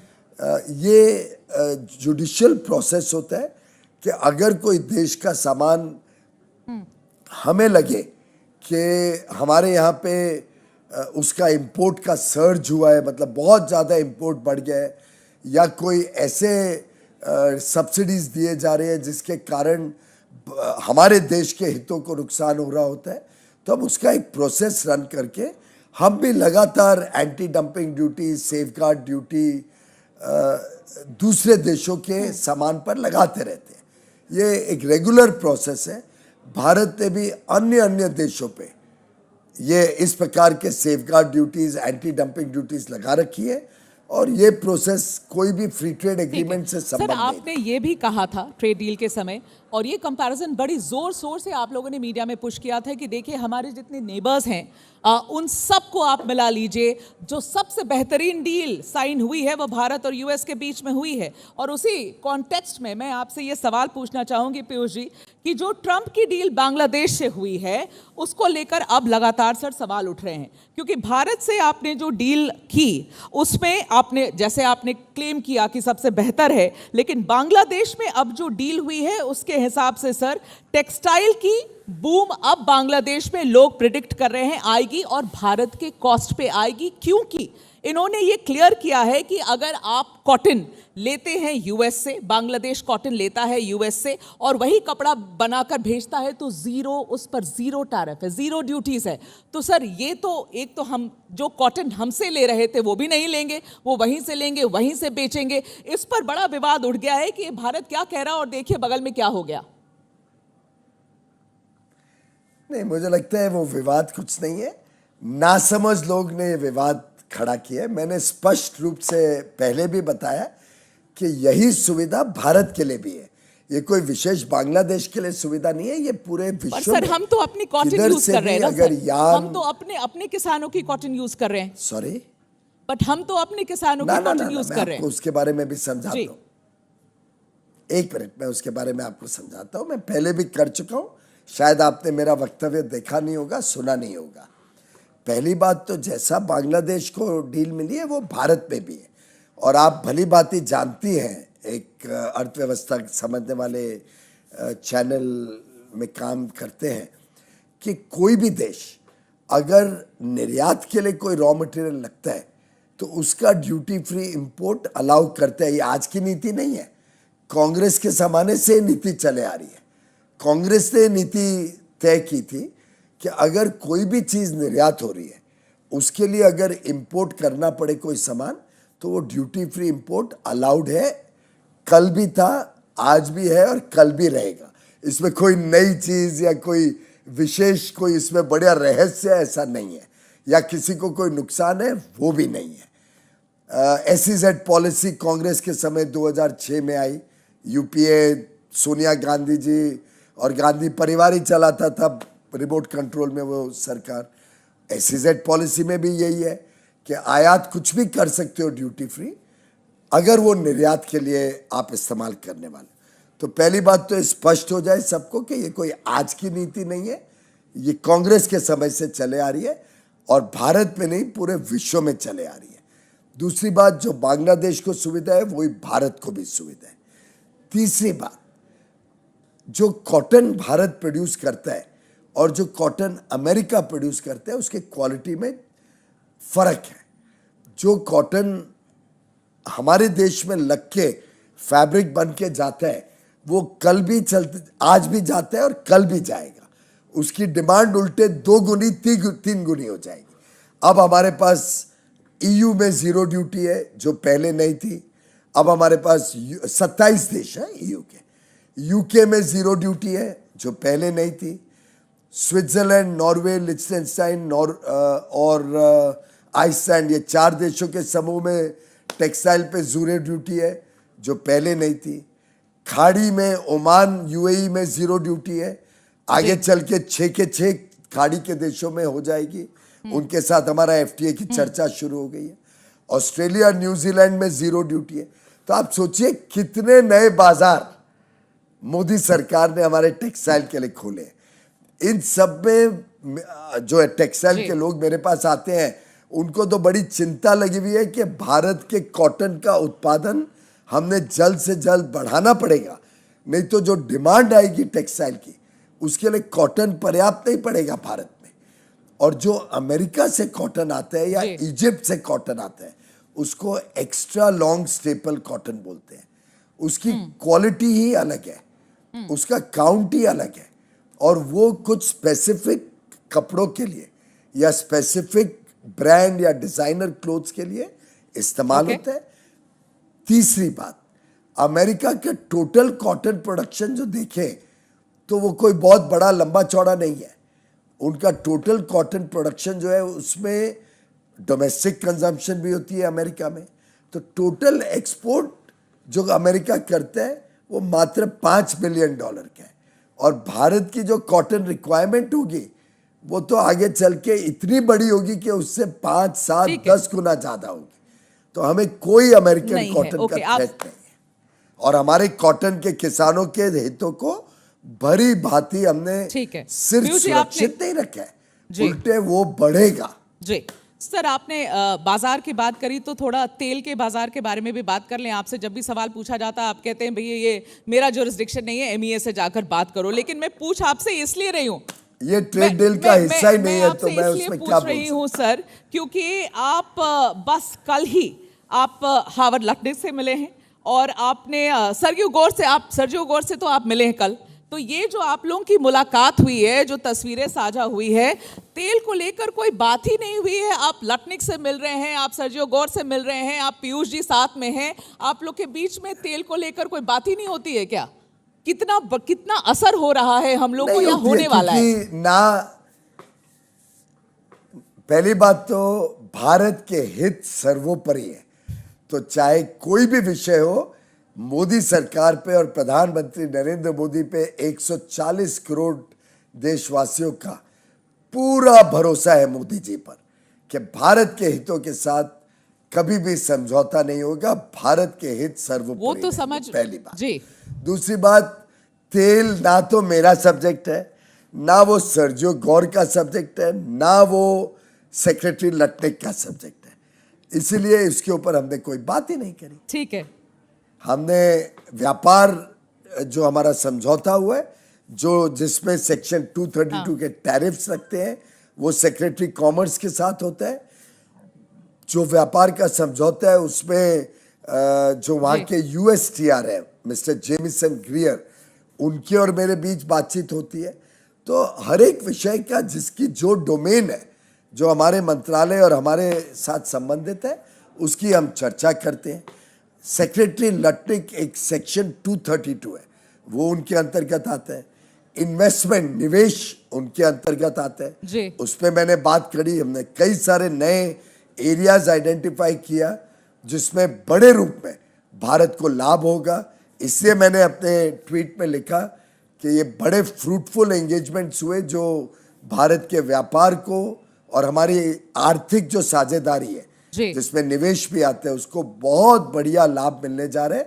उस पे हमने बहुत अच्छी चर्चा की। बिल्कुल बिल्कुल सर। वैसे तेल पर हमें कोई स्पेसिफिक जवाब नहीं मिलता है। आखिरी के 2 सवाल ले रही हूँ आपके साथ। आपने वो माफ करिए, तेल पर वहां से भी नहीं मिलता सर, और वहां से भी नहीं मिलता। फॉरेन अफेयर्स ने कई बार बड़ा स्पष्ट किया है कि भारत को हितों को रखते हुए, भारत के हितों को संरक्षित रखते हुए हर एक निर्णय सर आपने जिक्र किया कि आपने जो फोटो एक्स पर साझा किया उसकी बड़ी चर्चा हो रही है सर। चर्चा इसलिए हो रही है कि उस फोटो में आप ध्यान से, जब लोग ने देखा उस फोटो को तो उन्होंने कहा, देखिए उसने आपने एक केस में एक गाय है, उसका दूध पीते बछड़ा, वो सिल्वर स्टैचू आपने दिया है। लोगों ने कहा बड़ा सटल मैसेज दिया अपने काउंटर पार्ट को पीयूष गोयल ने, मतलब गिफ्ट देकर बता दिया कि भारत डेयरी और किसानों के इशू पर बिल्कुल भी कॉम्प्रोमाइज नहीं करने वाला है। ये मैसेज दे रहे थे आप?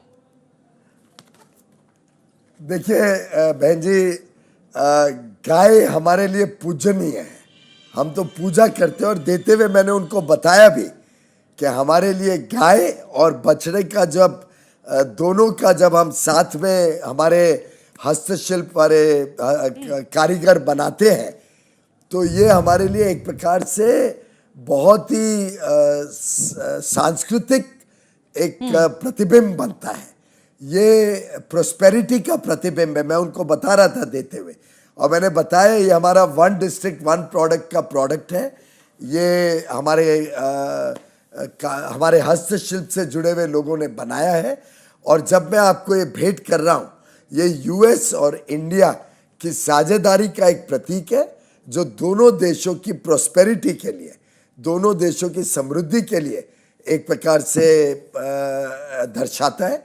और रही बात डेयरी की, ये मैंने कई बार स्पष्ट किया है कि डेयरी अमेरिका और भारत के बीच के समझौते में नहीं शामिल की गई है। हमारे जितने दूध उत्पादन है उसमें कोई कटौती, उसमें इंपोर्ट ड्यूटीज में कोई कटौती या कोई नई चीज नहीं है। इसको पूरी तरीके से संरक्षित रखा गया। जैसे हमारे पोल्ट्री को सुरक्षित रखा गया, जैसे चावल और गेहूं को सुरक्षित रखा गया, जैसे हमारे मक्का को और सोया मील को सुरक्षित रखा गया। तो जो हमारे किसान के उत्पादन है, जो चीज़ हमारे किसान, हमारे मछुआरे, हमारी पोल्ट्री, एनिमल हस्बेंड्री, पशुपालक, हमारे विश्वकर्मा, हैंडीक्राफ्ट, हैंडलूम, हमारे एमएसएमईज, जो हमारे सेक्टर्स की विशेषताएं हैं और भारत की ताकत है, उसको पूरी तरीके से। आखिरी सवाल पीयूष जी, समय कम है, आपसे ये पूछना चाहूंगी कि भारत ने ईयू के साथ ये डील साइन करी और फिर अमेरिका के साथ, पीयूष गोयल के पर्सपेक्टिव से दोनों डील में से सबसे ज्यादा फायदेमंद डील कौन सी है? थोड़ा ईमानदारी से बताइएगा सर। हाँ, मैंने ये कई बार इसका जिक्र किया है कि हर एक डील अपने पैर पर खड़ी होती है, हर एक डील की अपनी विशेषताएं होती है। सामने की अर्थव्यवस्था को देख के डील क्राफ्ट की जाती है, डील का शिल्पकार की तरह बनाना पड़ता है। और हर एक डील में भारत के हितों को संरक्षित रखना, हमारे ऑफेंसिव इंटरेस्ट जो हमारे देश के लिए लाभदायक है उस पर फोकस करना, जो हमारे लिए सेंसिटिव चीज़ें होती हैं जिस पे हमें संवेदनशीलता दिखानी है उसको संभालना, ये हर एक डील के अलग अलग पहलू होते हैं। मैं आपको बता सकता हूँ मोदी जी के नेतृत्व में, उनके मार्गदर्शन में, उनके एक प्रकार से भारत के प्रति जिस प्रकार से उन्होंने देश को एक विकसित देश बनाने का संकल्प दिया, 140 करोड़ लोगों को इस संकल्प के साथ जोड़ा है कर्तव्य भावना से, जिस प्रकार से सेवा भाव से वो देश की सेवा कर रहे हैं, उनके मार्गदर्शन में भारत की 9 डील जो हुई है ये सब विकसित देशों के साथ हुई है जहां हमारी स्पर्धा नहीं है, हम एक दूसरे के पूरक हैं, we complement each other, we don't compete with them. ऐसे ये 9 डील्स 38 विकसित देशों के साथ किए गए। ये भारत के लिए अपार संभावनाएं खोलेंगे, भारत के युवा युवतियों को बहुत सारे नए अवसर और मौके मिलेंगे। भारत के हित हर एक 9 की 9 डील में अलग अलग पहलू से देश को आगे बढ़ाने में अच्छे रहेंगे। यूएस की डील अपने आप पे एक बहुत अच्छी डील है, ईयू की डील अपने आप पे एक बहुत अच्छी डील है, हम दोनों का स्वागत करते हैं। बिल्कुल, आशा करती हूं कि इन सारी डीलों से भारत व्यापार के बहुत सारे दरवाजे खोल सकेगा। आई know you have a very busy day in Delhi. Thank you for taking out your time sir, thank you for joining us, thank you. धन्यवाद बहन, नमस्कार। Mantri ji ko बहुत बहुत धन्यवाद and Megha, thank you for some very direct questions. Ladies and gentlemen, we are going to take a very brief lunch break at the moment. We will reconvene at 2:15 p.m. Remember, there is a blockbuster musical sensation joining us. So I know it's a brief lunch, but we do expect your cooperation. Please join us back at the hall at 2:15 p.m. because Arman Malik will be joining us and it's going to be a musical session lined up just for you. Thank you. We'll see you after lunch.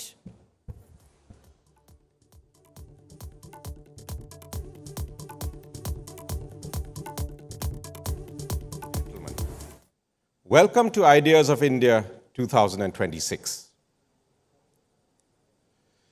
Last year, we saw humanity's next frontier. Since then, mankind has been mired in conflict. War has visited the subcontinent. The White House has disrupted global trade with tariffs. The US Supreme Court has since struck down the decision. India has negotiated a free trade agreement with the European Union. Farm unions in India are opposing a deal with the United States. Gaza still burns.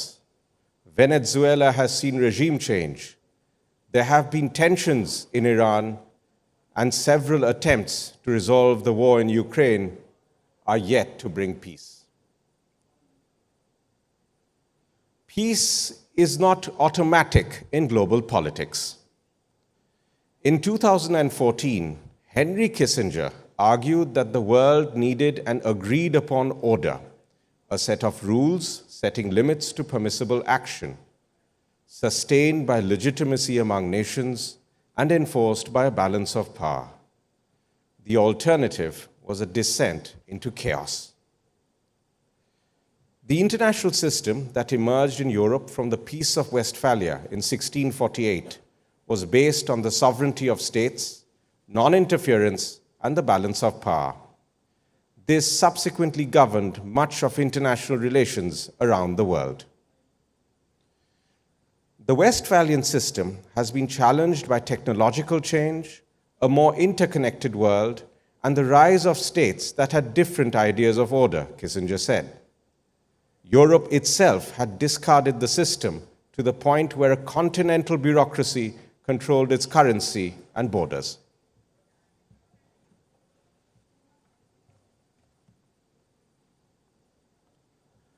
Russia remained an enigma to Europe, having started more wars than any other power, but having also prevented dominance of the continent by any single state. The American tradition was torn between idealists who looked to spread democratic values around the world and realists who sought to protect the national interest and maintain the balance of power. The Chinese conception of order assumed a hierarchy of states paying tribute to the Middle Kingdom. Kissinger felt that the world needed to forge a new, stable order that had legitimacy and power. He saw a modernization of the Westphalian system informed by contemporary realities. What would such a system entail today? Monica Duffy Toft has said that in a geopolitical situation like that prevailing at the end of World War II, the world would devolve into spheres of influence, areas that states control, but over which they do not necessarily exercise sovereignty. The United States, Russia, and China may well choose to carve up the world among themselves. John Mearsheimer thinks that the rise of China, a nation with a large economy and population and a strong military, cannot be peaceful, for the United States would never accept Chinese dominance in Asia. The inescapable outcome is competition and conflict, Mearsheimer writes. Yan Shuetong has predicted a world with the United States and China as its two superpowers, as China continues to close the gap in economic, military, and cultural domains using what he argues is its more capable political leadership.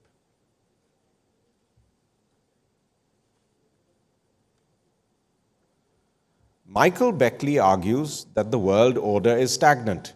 Expansion in demography, productivity, and territory have reached their limit the world over, the result being that no country is rising fast enough to overturn the global balance. The United States leads productivity growth while increasing its economic output relative to most peers. Amid uncertainty, Indian policymakers have their task cut out. A major ally in the United States seems to turn inward. Neighbors in the subcontinent are restive. A thaw with China belies much ice, and trade deals with the US and the EU would bring about an urgent need for domestic reform. India must focus steadfastly on its national interest. The Prime Minister has defined it to become a developed nation by 2047. No easy task.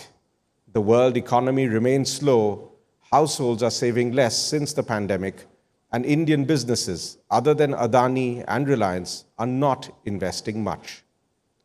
Jobs are still hard to come by for a young workforce that remains short on skills. In these circumstances, development, not status, is the national interest. Indian policymakers must look to manage an environment in which the country is to deliver material progress over the next 2 decades. This means placing India's economic interest above all else while protecting its sovereignty.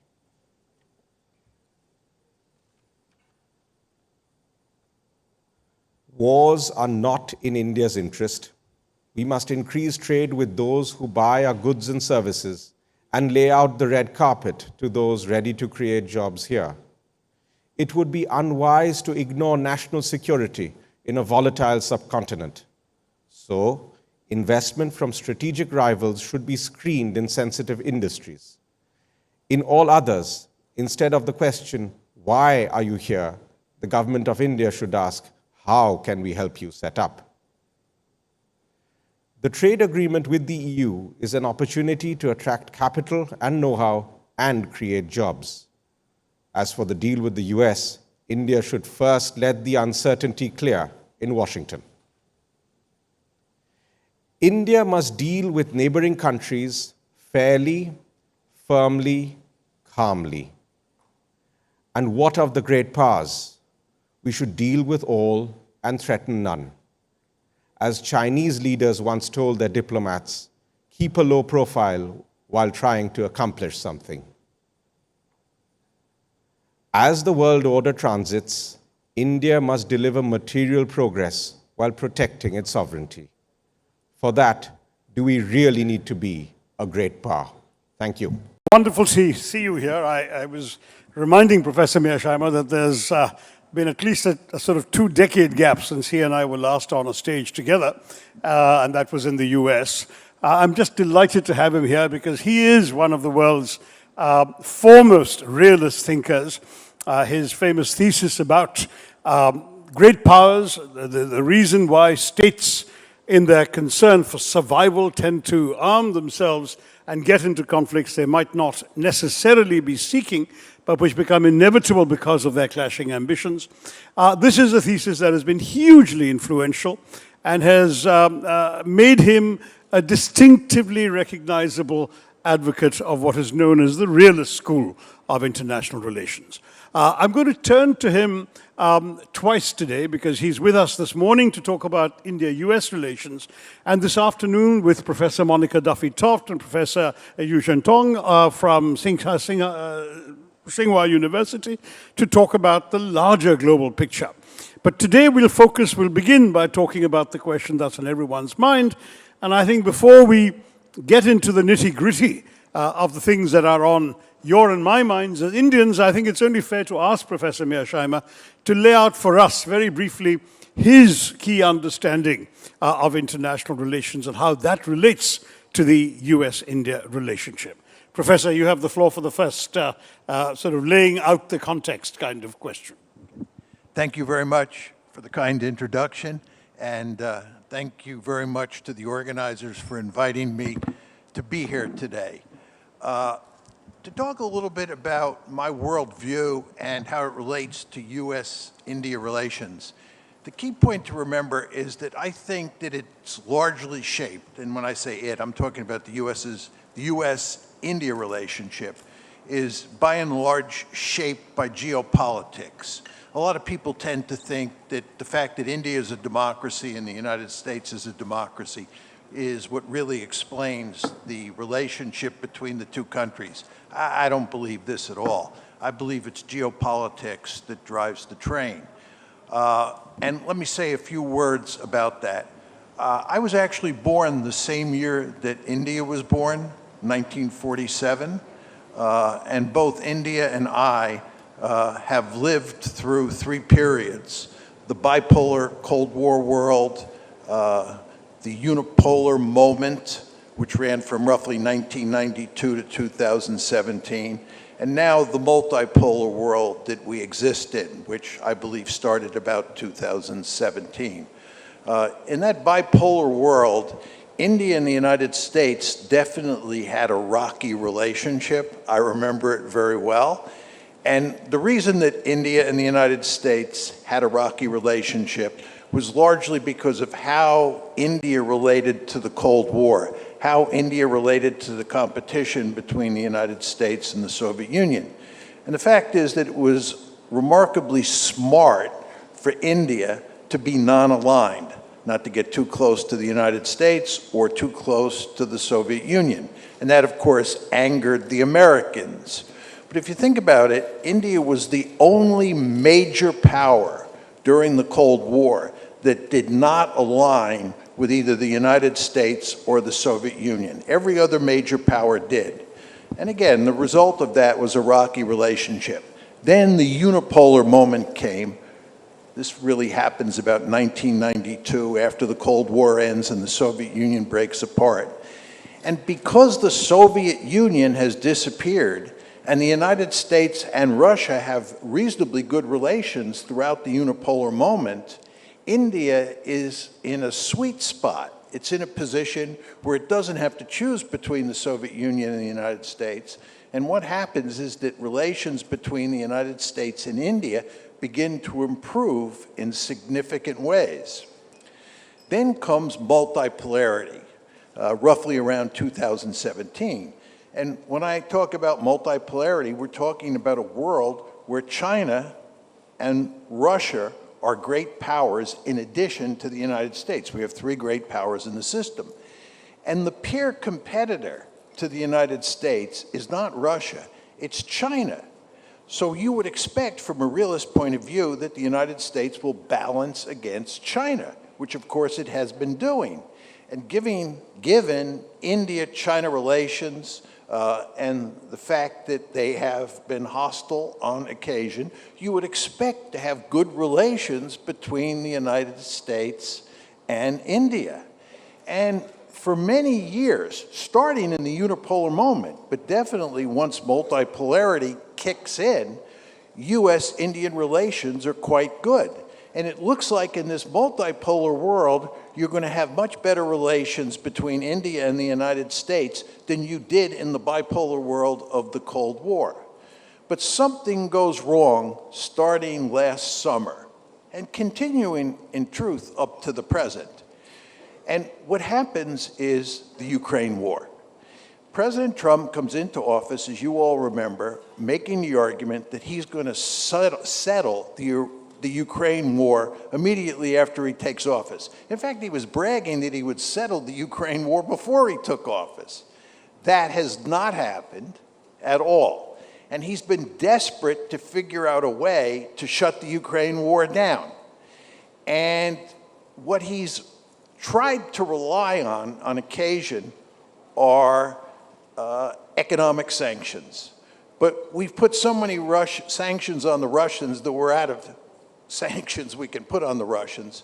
So we began to talk about putting secondary sanctions on the Russians, which meant putting sanctions on India and on China. The United States, of course, could not put meaningful sanctions on China because China has threats that it can bring to bear against the United States. And instead, what happened is the United States focused on punishing India with sanctions. As you know better than I do, this is what happened last year in 2025. And it poisoned relations between India and the United States. And it was not in America's strategic interest to do this, because again, China is a peer competitor to the United States. The United States should be focused laser-like on China, and it should have good relations with India. But again, the fact is the United States has also gotten itself into a total mess in Ukraine, and to get out of that mess, it thought that it could sanction India, and that would help. So what I'm saying to you is the Ukraine war, which continues to go on, has been the principal source of trouble between the United States and India, and it's poisoned relations. I want to make one final point, and that is that one cannot discount President Trump's personality. First of all, President Trump loves tariffs. He is the tariff king. And independent of Ukraine, he's going to put tariffs on countries all over the world, including India. Furthermore, President Trump has a mercurial personality. He changes his view on all sorts of important issues from day to day. India can never be certain what its position vis-a-vis the United States is going to be on tariffs tomorrow or the day after that. That creates a situation where India has an incentive to distance itself from the United States, or to put it in slightly different words, not to get too close to the United States. You do not want to be in a position where you are dependent on the United States economically, because the United States will use that economic leverage to force you to dance to its tune. So what's going on here at the moment and moving forward is we have this Ukraine war going on that is a source of potential trouble between the United States and India. And furthermore, we have President Trump in the White House for 3 more years, and he loves tariffs, and he loves using American economic leverage against American allies as well as American adversaries. And this is why we have a rocky relationship today, to my surprise, between the United States and India. Great. Well, thank you for laying that out with your usual clarity. But it begs a few questions. I mean, in the bad old sexist days, the classic question used to be men asking, what do women want? Today, the question around many capitals appears to be people asking, in these Trumpist days, what does President Trump want? I mean, what is his core view of the world? You've talked about the fact that he loves tariffs, you talked about the fact that he loves to be credited for making peace, but at bottom, what does he want out of every relationship? There was a time, for example, when it was fairly clear over the last quarter of a century that successive American administrations seemed to want India to serve to a greater or lesser degree as a counterbalancing or counterweight force against a rising China, with all its aspirations strategically in this region and across the world. Is that even part of President Trump's worldview, or is he only thinking in terms of things like tariffs and short-term transactional issues? I think it is part of his worldview, but I think that when you elevate to 60,000 feet and you talk about his general view of international politics, you see why he has bad relations with almost every country on the planet. The key thing to remember about President Trump is that he is a unilateralist. And as a unilateralist, he hates multilateral institutions, which is another way of saying he hates international institutions, because you know international institutions involve rules, and rules tie him down. So no unilateralist, and he is a paradigmatic unilateralist, is going to like multilateral institutions. Furthermore, he hates international law. And he doesn't like international law for the same reason he doesn't like international institutions. It puts limits on his power. Again, he is a unilateralist. And with regard to allies, he does not treat allies much differently than he treats America's adversaries. In fact, one could argue he's tougher on our allies than he is on our adversaries. That's not so true with regard to India, South Korea, Japan, the Asian allies of the United States. But if you look at how President Trump treats the European allies, it's really quite remarkable how he slaps them around. But this is exactly what you would expect from a unilateralist. And because the United States is incredibly powerful, he has lots of levers, lots of instruments that he can use to facilitate that unipolarity, that unilateralism. But the argument I would make is that it's not in America's national interest. There is no way that you could operate in the contemporary world without institutions and without international law. As all of you, I'm sure, understand, we meaning the United States, created almost all those institutions. We wrote the international law, and we did it because we thought it was in our interest, and we thought we could write the rules and we could write the laws so they benefited the United States, which they did. All of that is a way of saying that President Trump's approach to wrecking international law and wrecking international institutions is not in the American national interest. We need institutions, we need international law, and we need close allies. Interesting, but then, one of the key questions laying behind my previous question was the big mystery of how Washington, D.C. views India. For us, it's not that we particularly wanted to play along necessarily with the desire, for example, of many in Washington, that we would be a counterweight to China. But with this new unilateralism that's coming out of Washington, is it even relevant that India could be a significant rising power alternative to China? Is it even necessarily a factor in the calculations of policymakers in Washington that India sees itself increasingly as a rising technological power and potentially, therefore, a worthwhile partner with a fairly major success in developing public digital infrastructure? Is India's role in terms of serving as a sort of strategic swing power in some global competition, is this at all a factor in thinking? Or is it all about specific sort of nuts and bolts individual issues such as the ones you mentioned, tariffs, Ukraine war, whatever? I mean, it's Mr. Trump's freedom to get his own way. how does India figure into the calculations of policymakers? And a sub-question of that is, are policymakers even relevant, or is it only Mr. Trump?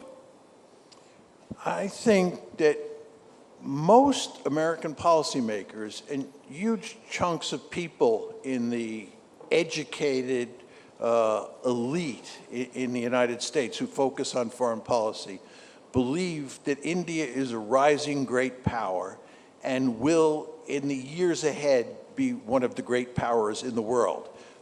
When I go around and say that we live in a multipolar world, and I say the three great powers in the system are the United States, China, and Russia, I would say 20% of the people that I talk to say you should include India as well.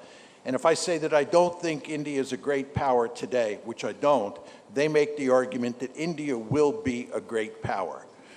Furthermore, I think most American policymakers understand that India is an important player in the American effort to contain China. It's a member of the Quad, for example. It has a conflict with China up in the Himalaya Mountains that the United States... Is there still an American effort to contain China after Trump talking about the G2 when he went to Busan, and after he has delayed the overdue Quad summit in India, which should have taken place last November? There is absolutely no question that the United States is profoundly committed to containing China. The United States, for all of its history, has been committed to making sure that there is no regional hegemon on the planet except the United States. You all understand that we are a regional hegemon in the Western Hemisphere. We completely dominate the Western Hemisphere from a strategic point of view. And in our history, we have gone to enormous lengths to make sure that no other great power dominated either Asia, East Asia, or Europe. That includes Imperial Germany, Imperial Japan, Nazi Germany, and the Soviet Union. The United States played a key role putting all four of those countries on the scrap heap of history. And if you read the national security strategy that was issued by the White House in November of 2025, it is unequivocally clear, despite what's said in the media, that the United States is committed to containing China in East Asia. This is in the American national interest. I want to point out that from China's point of view, it is in its national interest to dominate Asia. If I was Xi Jinping's national security advisor, I would tell him that it makes eminently good sense to imitate the United States and dominate East Asia the way the United States dominates the Western Hemisphere. I'd also tell him it's in China's national interest to build the Blue Water Navy that can project power all over the globe to protect Belt and Road and other Chinese interests, just like the United States has a Blue Water Navy. So the Chinese are a peer competitor that are interested in being at least as powerful, if not more powerful, than the United States. And they should be. But we, the United States, have a vested interest in making sure that they don't achieve that goal. And in that endeavor, India is a natural ally of the United States. And that's why I said in my opening remarks, I think it's so unfortunate we now have a rocky relationship. Right. Well, I think there's been some reluctance on the part of the Indian foreign policy establishment to be seen as playing the US's game, to put it very bluntly. The feeling being that we have our own independent challenges in our relationship with China. Do we need to complicate them by being seen in Beijing as a surrogate of Washington? And I think this is one of the things that has been jeopardized in the rocky 9 or 10 months of the relationship we have endured between Washington and New Delhi, is it has reinforced the hands of those who are skeptical about the merits of India falling into a US policy design vis-a-vis China. So in many ways, Washington has got to be aware of the complications here. I mentioned technology because we saw this very interesting sort of sidestepping dance when America announced a new alliance, Pax Silica, that is obviously intended to be an alternative supply chain to China on high technology items, including rare earths and so on, and then left India out of it at that time. Some months later, about 3 months after the initial announcement, America has sort of moved back a bit and invited India to join it, which wasn't there at the beginning, and India has now joined it 2 days ago. So there's sort of evidence on both sides of the ledger. But I would have always thought that, for example, in something like developing an alternative set of AI and technology models to what's available coming out of China, that the US would have seen India as a national partner, as a natural partner. And yet, when Pax Silica was devised, India wasn't there. Is there sort of confused thinking about India in all of these contexts in Washington? Or is there no thinking at all? Well, let me just start by saying that, as I emphasized in my previous set of comments, I think the United States and China have a particular set of interests of their own which they should pursue. I do believe that countries should focus primarily on what is in their national interest, and that applies to India as well.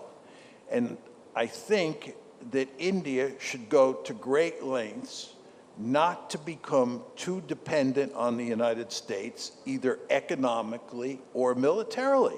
And I believe that most Indians understand that. That was certainly the case during the Cold War, as I emphasized early on. It was in India's national interest to be non-aligned, to not get too close to the United States, even if it angered the United States. The problem that India faces today is that it has powerful incentives to have close relations with the United States, both economically, as you allude to, and both strategically, as I said in my opening comments. And I believe that up until the summer of last year, the Indians believed that they were going to have a close and positive relationship with the United States. But then the tariffs were placed on India. Trump made a number of comments that were deeply antagonistic to the Indian people, and we are where we are today. But what this tells you is that India is in a situation where it has sort of a schizophrenic attitude towards the United States.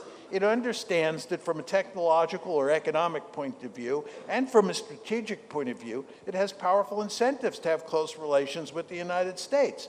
But at the same time, given what's happened over the past year, it has powerful incentives not to get too close to the United States. So my advice to India would be to try to walk a fine line, not get too close, but understand that you do have incentives to have good relations with the United States. Well, that's precisely what we are trying to do, is to dance delicately on that particular tightrope. But the fact is that from a Washington point, I mean, I wrote a column some months ago recalling the Who Lost China debates of the 1950s and asking whether the time would come in the not too distant future when American foreign policy experts might be asking who lost India because of the way in which these developments over the summer took place. I think it's fair to say that President Trump has dialed back a bit from some of the unnecessarily contemptuous rhetoric and the unnecessarily negative language. But some of the substantive lessons learned from that episode will still give pause to people in India, as you can well understand. If I can make one point on this, the United States does not pay that much attention to India these days because it is bogged down in the Middle East, it is bogged down in Ukraine, and now President Trump has decided to go on a nation-building spree in the Western Hemisphere. He's doing social engineering in Venezuela, he's going to do social engineering in Cuba, maybe Nicaragua. He's talking about making Canada the 51st state. He's talking about conquering Greenland. So he has this whole agenda in the Western Hemisphere. And again, you read the newspaper every morning looking to see whether we've started war against Iran. We're bogged down in the Middle East. We're bogged down in Ukraine. And of course, we have to deal with China at the same time. And President Trump is going to meet with Xi Jinping later this month. Or I guess it's next month. But anyway, the point is, we have, as we say in the United States, so many irons in the fire that we don't have that much time to focus on India. And this is actually good news for India, because you don't want the United States focusing too much attention on you, because it just leads to trouble. We're talking about, as you rightly said, the forthcoming March meeting between President Trump and President Xi. That does raise the question of how the US sees China. You mentioned you're convinced still of the fundamental strategic competition between the US and China, in which, for various reasons, including Chinese policy towards India, particularly on our long disputed frontier, we would naturally tend to be wary of Chinese blandishments and more receptive to any American approaches. But if the same President Trump is talking about a G2 and talking about implicitly carving up the world into spheres of influence that might essentially relegate India to the Chinese shadow, if not the Chinese orbit, where would that leave us? I mean, these are the questions we have to ask as we look at the US-China relationship that you've alluded to. We are not going to leave Asia to the Chinese. It's not going to be a Chinese sphere of influence. We don't act according to spheres of influence. We have a basic view that has dominated American foreign policy since the get-go, which says that we are a regional hegemon in the Western Hemisphere, and we will not tolerate any other great power dominating either East Asia, Europe, or the Persian Gulf. The idea that we're going to allow China to create a sphere of influence in East Asia is beside the is just not realistic. We're not going to allow that to happen. Well, that's a welcome assurance, Professor. But then let me push back in a slightly different direction. You talked much earlier about multilateralism and multipolarity. One of the ways in which India could have served as a balancing figure, as a balancing power, would have been by a strengthened role in multilateral global institutions in an increasingly multipolar world, where India's influence in a number of forums might have counterbalanced China's. Now what you're seeing is, with Trump's and the US's retreat from and withdrawal from a lot of these multilateral institutions, the very institutions in which India is seeking greater representation and influence have become less relevant. So how exactly does the US serve its own cause by abandoning India on the multilateral ship, as it were? Well, the United States does not even serve its own cause by greatly reducing, if not abandoning, these international institutions. I think there's no question about that. World Trade Organization, World Health Organization, the UN, and of course, in your hemisphere, you've got the uncertainties around the European Union and NATO as well, don't you? I agree 100%. There's no question about that. But I would just say, as a good realist, India's principal concern is more strategic than it has to do with international institutions. And the fact is that the India-China competition is only going to grow more intense with the passage of time. There's already a significant conflict up in the Himalaya Mountains along the line of control between the Indians and the Chinese. Both sides are building up their military forces there. China and Pakistan are going to be closer and closer allies with the passage of time. Oh, they already are, extremely close. Yes, we've just had a taste of it in our little 4-day conflict last year. I fully understand that, but I would argue it's going to get even closer. Furthermore, as I said to you, you want to understand the Chinese are building a blue water navy, and that blue water navy is going to be principally designed in the beginning to project power to the Persian Gulf. And that means it's going to come through the Indian Ocean. So India is going to face a powerful Chinese navy, in addition to the problem of Pakistan, in addition to the problem on the Himalaya Mountains. And again, this is what will drive the United States and India to have good relations moving forward. Well, you're starting me on one of my hobby horses. I point out that India actually has a longer coastline into the Indian Ocean than China does, and could also develop a blue water navy if it was willing to commit the resources and the strategic heft to doing so. And it's better positioned bang in the middle of the ocean than China, which is on one side of it. So in many, many ways, a naval competition is a natural area for India to assert itself, but that's a whole different topic, I guess. And I don't think the US is averse to that, but nor has been particularly helpful in promoting such ambitions. I agree with that, but let me just make one quick set of points. I believe that the two building blocks of military power are population size and wealth. And I think the reason that China is a peer competitor of the United States today, and the United States views China as its principal threat or its principal adversary, is because China has a huge population and it has a great deal of wealth. And it's especially sophisticated, it's especially good at developing sophisticated technologies. Now, if you look at India today and you look at India moving forward and you think about those two building blocks, in terms of population, India now has slightly more people than China does. And if you project out 50 years, India will have a significantly larger population than China. So in terms of that building block, India is in excellent shape. The problem is wealth. And in terms of wealth generation, the big question on the table is, will the Indian economy grow by leaps and bounds over the next 50 years, the way the Chinese economy grew by leaps and bounds from, let's say, 1990 up to the present? But there is a related question. The US was a hugely influential factor in facilitating China's growth and wealth. Will it play a similar role with India? There were massive American investments in the Chinese economy, massive American transfers of technology, willing and otherwise, and China's growth owed a tremendous degree to the impetus provided by American business involvement. I would argue that the United States, for the foreseeable future, has an incentive to help the Indian economy grow for the purpose of balancing against China. And let me just tell you two quick stories on that front. First of all, if you go back to the Cold War, as almost all of you know, from roughly 1945 until the late 1960s, early 1970s, China and the Soviet Union were allies.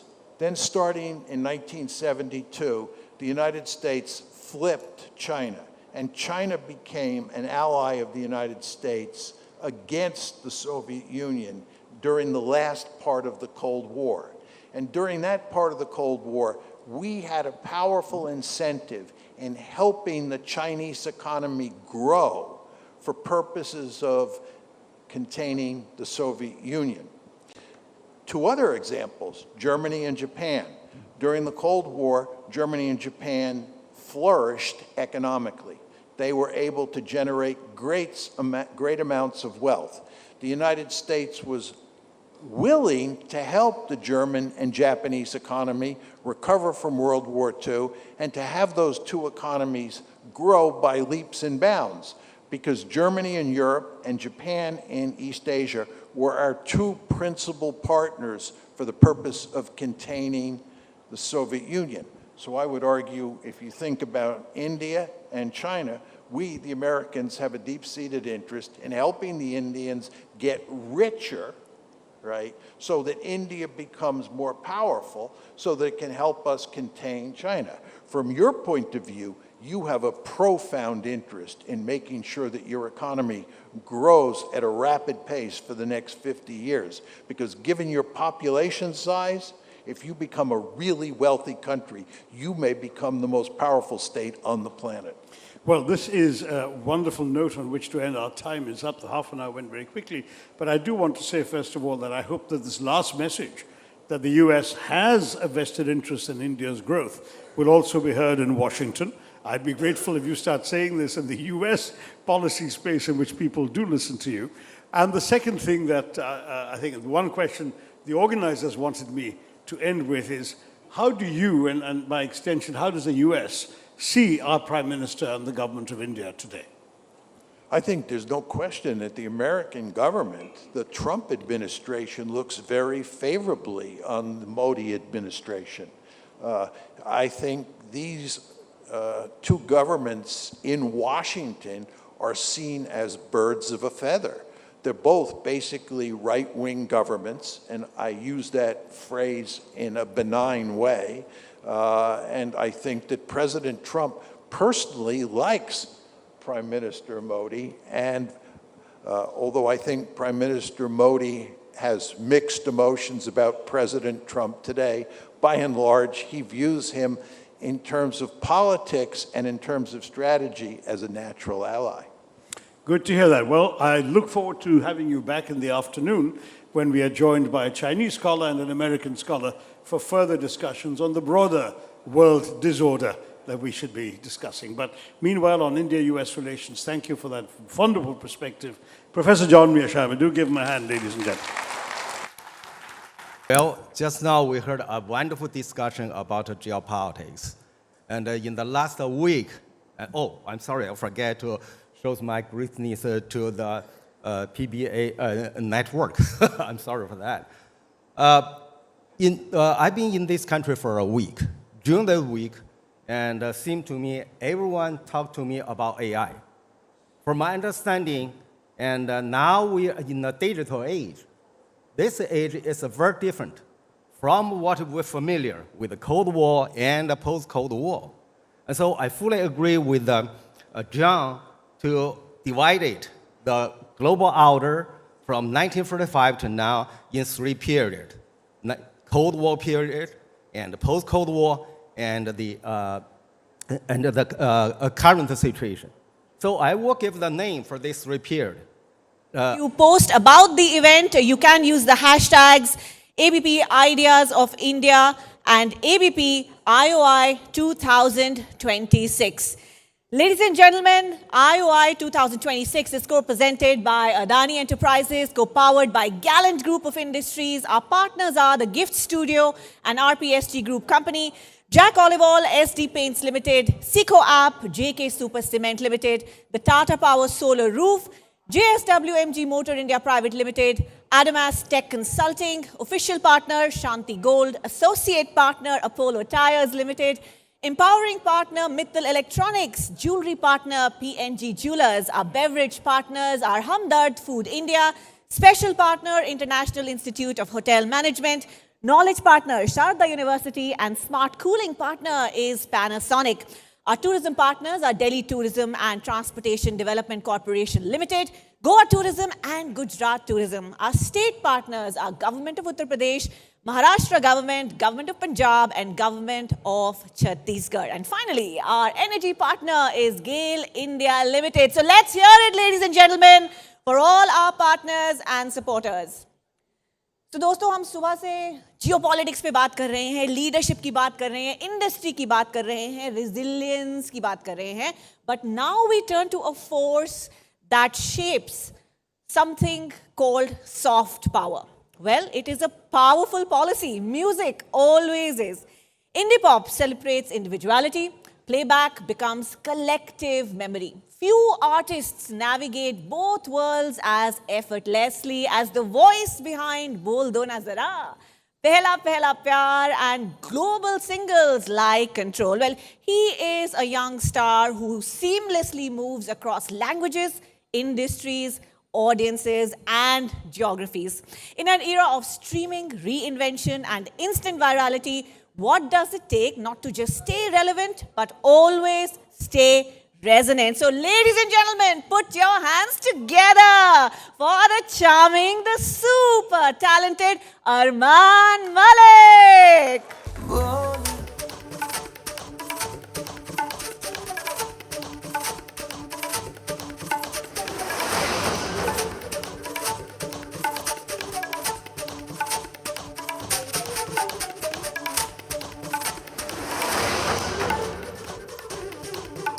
नमस्कार, ABP network के इस मंच पर हाजिर हूं मैं रोमाना इसार खान।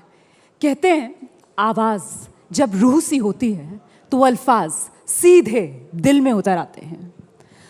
कुछ वक्त पहले की बात है, एक 8-9 साल का बच्चा था, रियलिटी शो के मंच पर पहुंचा और अपनी जादुई आवाज़ से पूरी दुनिया को हैरान कर डाला।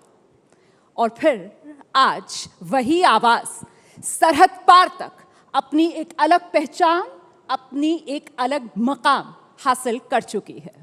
वो दौर जब बहुत शोर शराबे वाला म्यूज़िक अपनी जगह बनाए हुए था, ये फनकार आते हैं और आपको, हमें अपनी मखमली आवाज़ से मोहब्बत करना सिखाते हैं। कभी चुपके से बुदबुदाते हैं, बोल दो ना ज़रा, और कभी पहले प्यार की रोमानियत से हम सबको तारुफ करवा जाते हैं। तो जरा जोरदार तालियों के साथ स्वागत कीजिए इस हरफन मौला फनकार अरमान मलिक का। दिलों की धड़कन है, किंग ऑफ मेलेडी हैं और यकीनन हम सब के चहेते हैं। बहुत स्वागत है आपका Armaan. Thank you for having me. मैं बहुत खुश हूँ कि मैं आपके साथ बात कर रहा हूँ। मैं इस प्लेटफॉर्म पे हूँ, स्टेज पे हूँ और बहुत ही बढ़िया इंट्रोडक्शन था। ऐसा किसी ने इंट्रोडक्शन नहीं किया होगा मेरा। बहुत शुक्रिया। Thank you. अच्छा, मैंने ये सुना है, आप लोग बताइएगा ज़रा कि एक गायक जो है वो सुरों के मामले में जितना गले से पक्का होता है उससे ज़्यादा कान से पक्का होता है। तो यहाँ ये जो तालियां बजी हैं, ज़रा एक बार फिर से तालियां बजाइए, जोरदार तालियां। इन तालियों में वो बेसब्रियां वाला जो नोट्स है वो पकड़ पा रहे हैं आप? सुन पा रहे हैं वो बेसब्रियां? सब सुनाई दे रहा है मुझे। तो ज़रा सा बेसब्रियों को करार दे दिया जाए। शुरुआत बेसब्रियों को करार देते हुए इस ऑडियंस के लिए प्लीज़। आपका फेवरेट गाना कौन सा है, ये वाला या कुछ और? बेसब्रियां। बेसब्रियां, ठीक है, okay.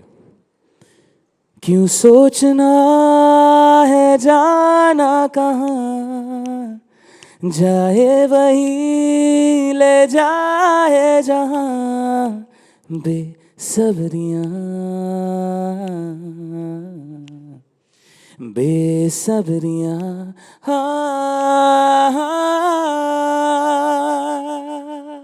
Thank you so much. जोरदार तालियां, मुझे कहने की ज़रूरत ना पड़े। अरमान, बेसब्रियों से मैंने इस वजह से भी शुरुआत की है क्योंकि मुझे लगता है कि वो जो बचपन का दौर था, एक छोटा सा बच्चा जब रियलिटी के मंच पर पहुंचा और मेहनत करके वो टॉप 10 में पहुंचता है, लेकिन अचानक से फिर वो बाहर हो जाता है। तो उस वक्त से वो बेसब्रियां मन में पली। अरमान के छोटे से मन का अरमान तब क्या था? एक्चुअली तो मैं उस शो पे बहुत रिलक्टेंटली गया था। अच्छा। मेरी मॉम है यहाँ पे ऑडियंस में। Everybody please make some noise for her, Jyoti Malik. Jyoti ji, अगर आप एक बार जरा सा प्लीज खड़ा हो जाएंगी तो ज्योति जी के लिए प्लीज जोरदार तालियां। Thank you so much ma'am, thank you, honoured to have you. तो मेरी मॉम का ये एक ख्वाहिश था कि अरमान अच्छा तो गाता है लेकिन उसको आई थिंक हमें उसकी आवाज़ लोगों तक पहुंचानी चाहिए। अच्छा। और एक ही ज़रिया था उस टाइम पे, रियलिटी शोज़ बहुत फेमस थे और सारेगामापा लिटिल चैम्प्स जो शो था उसका पहला सीज़न उस साल होने जा रहा था और दोनों ये 96 की बात? नहीं, ये 2005 की बात है। ओके। जहाँ आई थिंक मैं 9 साल या 10 साल का था और मैंने कभी सोचा भी नहीं था कि मैं रियलिटी शो में भाग लूँगा, लेकिन मॉम ने मेरी एक एंट्री करा दी थी, ऑडिशन करा दी थी और मेरा बस ये था कि ऑब्वियसली मैं मलिक ख़ानदान से ताल्लुकात रखता हूँ, 3rd जनरेशन हूँ, इतने अमेजिंग म्यूजिशियंस रहे हैं मेरे फैमिली में।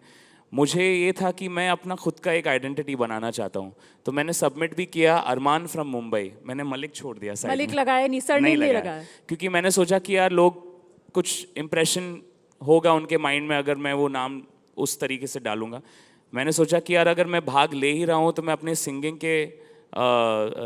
पे जज लोग मुझे करे, ना कि मैं इस फैमिली से ताल्लुकात रखता है जो भी है। एंड ऑडिशन पहला जो राउंड है वो क्लियर किया, फिर सेकंड राउंड क्लियर किया और फिर टॉप 10 में था एंड मुझे 8th पोजीशन पे मुझे आई थिंक एलिमिनेट किया गया था। उस दिन मैं बहुत सैड था, लेकिन मेरी मॉम ने कुछ उस स्टेज पे कहा था कि ये इस देश का सबसे बड़ा सिंगर बन के रहेगा और मुझे नहीं पता था। मैं अपने मॉम को ऐसे देख रहा था और सोच रहा था कि यार मॉम में इतना कॉन्फिडेंस कैसे आ गया कि यार मैं तो सिर्फ गाना गा रहा हूँ, ये तो बोल रही कि मैं पूरे कंट्री का और दुनिया का नंबर 1 सिंगर होने वाला हूँ। लेकिन उनका जो एक कॉन्फिडेंस था वो था सबसे बड़ा reason for me to continue and pursue this in a big way as a career. तब तक मैं एड्स और जिंगल्स में गा चुका था, लेकिन फिल्मी जो गाने हैं वहाँ से शुरुआत हुई बॉलीवुड म्यूज़िक की। तारे ज़मीन पर में एक गाना था बम बम बोले, वो मेरा सबसे पहला था as a playback singer. And उसके बाद था मेरे buddy from the movie Bhootnath.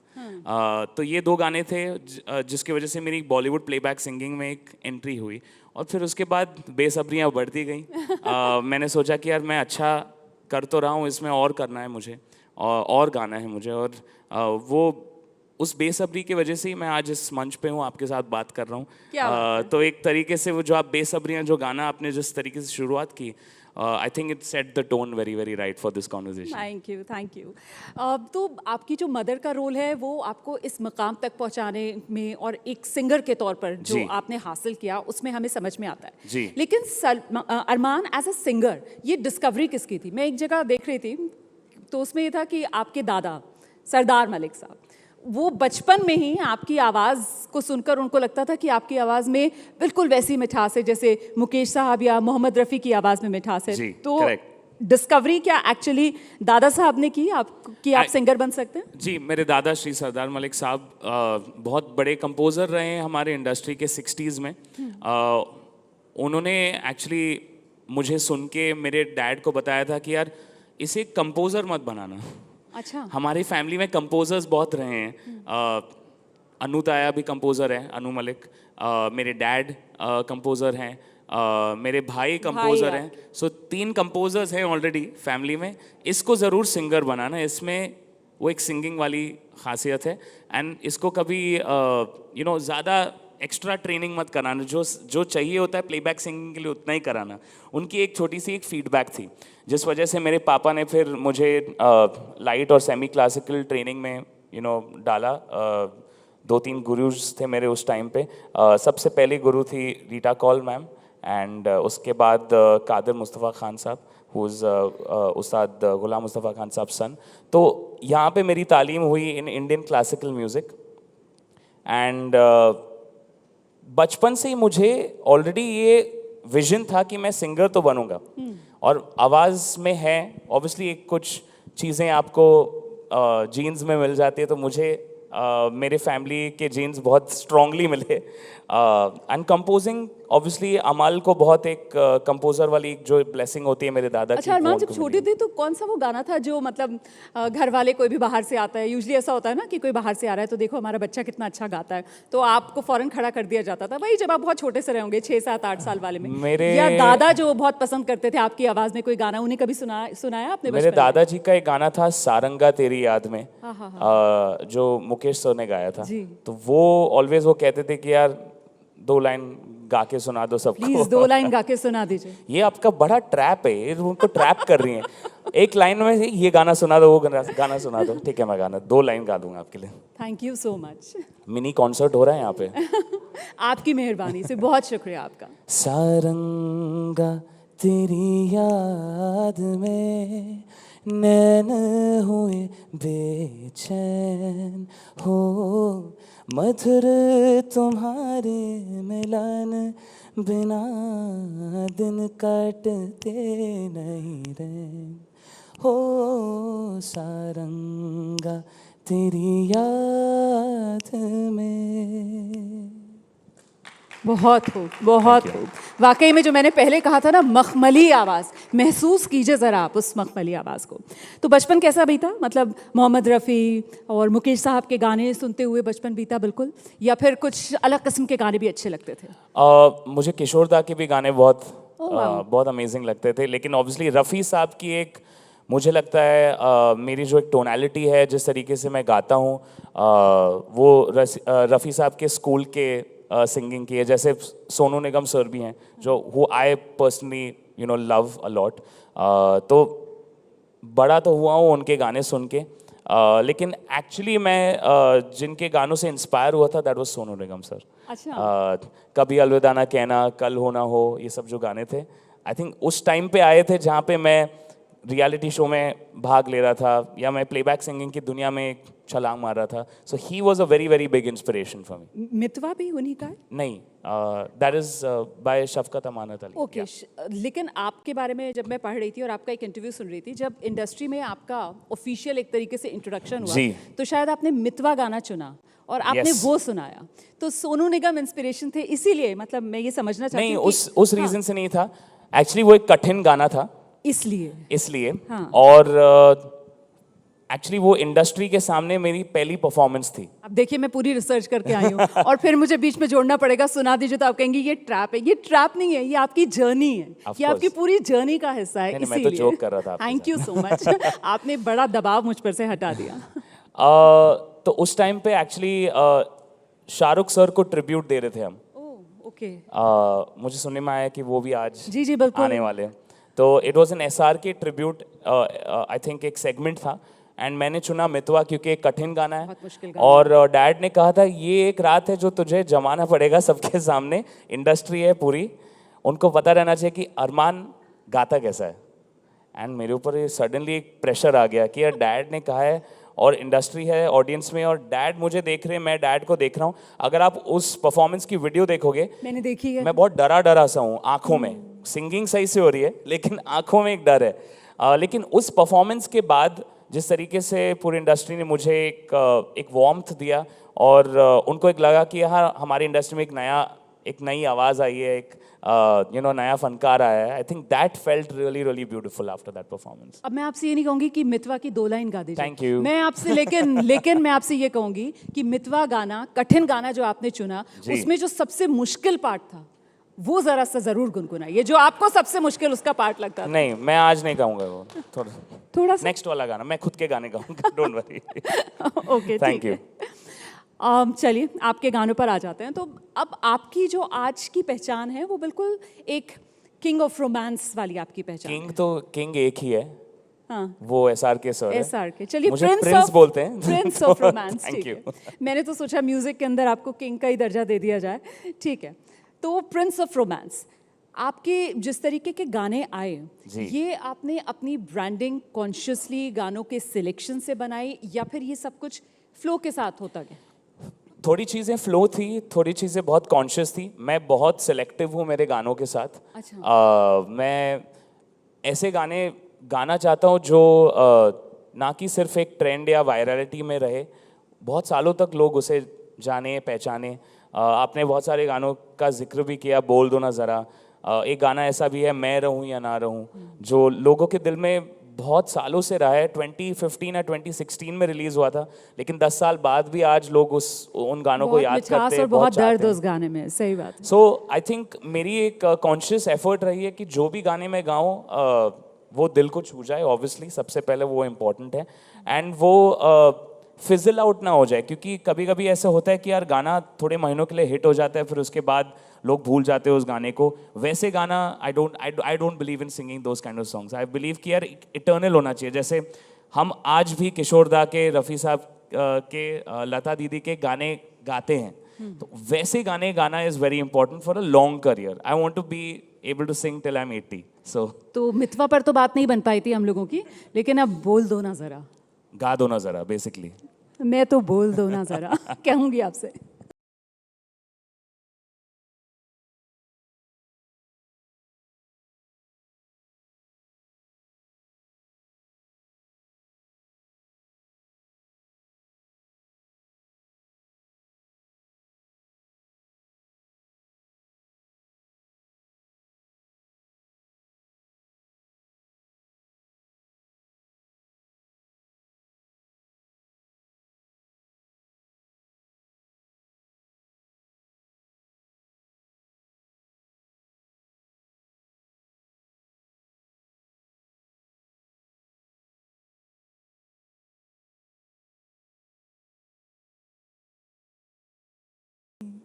क्या Thank बात you so है, much. शानदार। How are you Sunil sir, how are you? बहुत स्वागत है सुनील सर आपका। तो यहाँ पर हमारा एक बड़ा म्यूजिकल सा अरमान के साथ परफॉर्मेंस चल रहा है सर।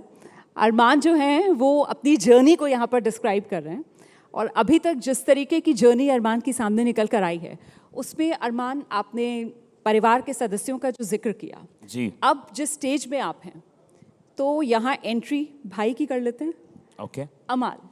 अमाल का आपके करियर को शेप करने में आप क्या रोल देखते हैं?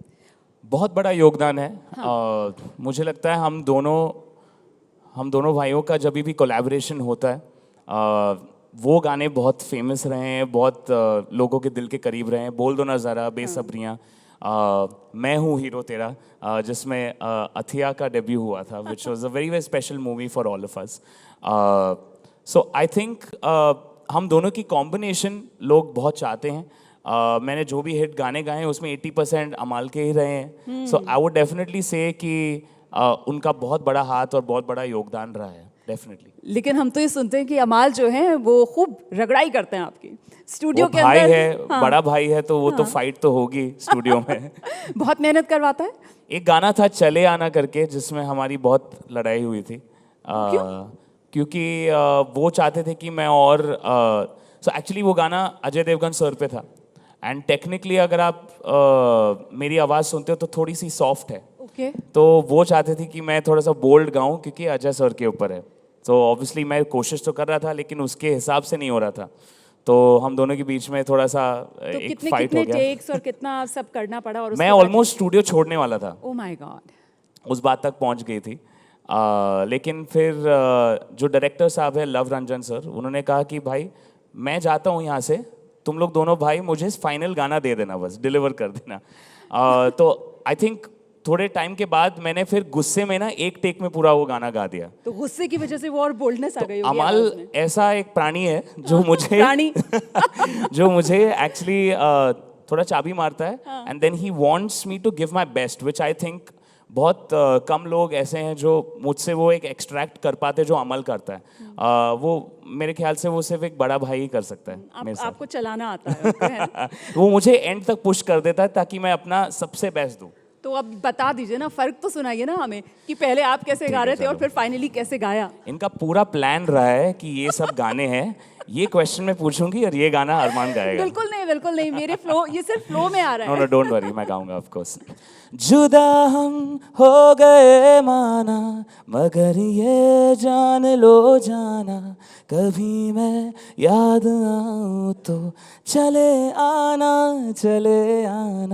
तुम्हें मैं भूल जाऊंगा, ये बातें दिल में ना लाना, कभी मैं याद आऊं तो चले आना। Thank you so much.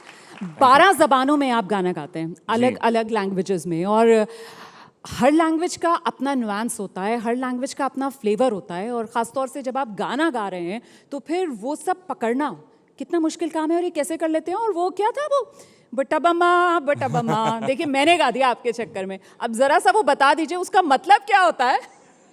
आप देख रहे हैं क्योंकि अभी तक पूरी तो हम सब स्ट्रैटेजी उसकी है धुन इनकी। में, धुन पर ही हम लोग सब उसके एकदम फिदा हैं यहाँ पर।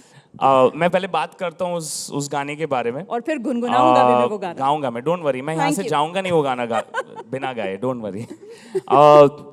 मैं बहुत खुश हूँ कि मैं एक इंडियन सिंगर हूँ, नॉट कि मैं सिर्फ हिंदी में गाता हूँ या एक कोई और 2-3 लैंग्वेजेस में गाता हूँ। बहुत गर्व की बात है for me as a singer to be able to represent my country. 12 भाषाओं में गाना ऑब्वियसली ईजी नहीं है, लेकिन स्टेज पे मुझे टेलीप्रॉम्प्टर हेल्प कर लेता है। क्योंकि हम जब कहीं पे भी जाते हैं, कभी मैं बेंगलुरु जाता हूँ तो कन्नड़ा में मुझे गाना होता है, तो मेरी सेट लिस्ट वहाँ पे चेंज हो जाती है। थोड़े हिंदी होते हैं, थोड़े कन्नड़ा में होते हैं, थोड़े इंग्लिश में भी होते हैं। सो ऑब्वियसली आपने पूछा कि कैसे कर लेता हूँ मैं। बिल्कुल कैसे कर बचपन से मैं बहुत सारे भाषाओं में एड्स और जिंगल्स करता था, और उस वजह से एक अर्ली ट्रेनिंग रही थी लैंग्वेजेस की। और फिर मॉम खुद तेलुगु हैं तो थोड़ी सी हेल्प हो गई मुझे उस तरफ से भी। एंड उनकी ख्वाहिश थी कि अरमान एक बड़ा साउथ इंडियन इंडस्ट्री में कुछ नाम कमाए। हाँ। उनकी एक वो ड्रीम थी। मॉम की ड्रीम्स बहुत सारे थी मेरे लिए। उन्होंने बोला टैलेंट है बच्चे में, लेकिन कहाँ पे अभी क्या करना है, अभी वो मैं डिज़ाइन बनाती हूँ।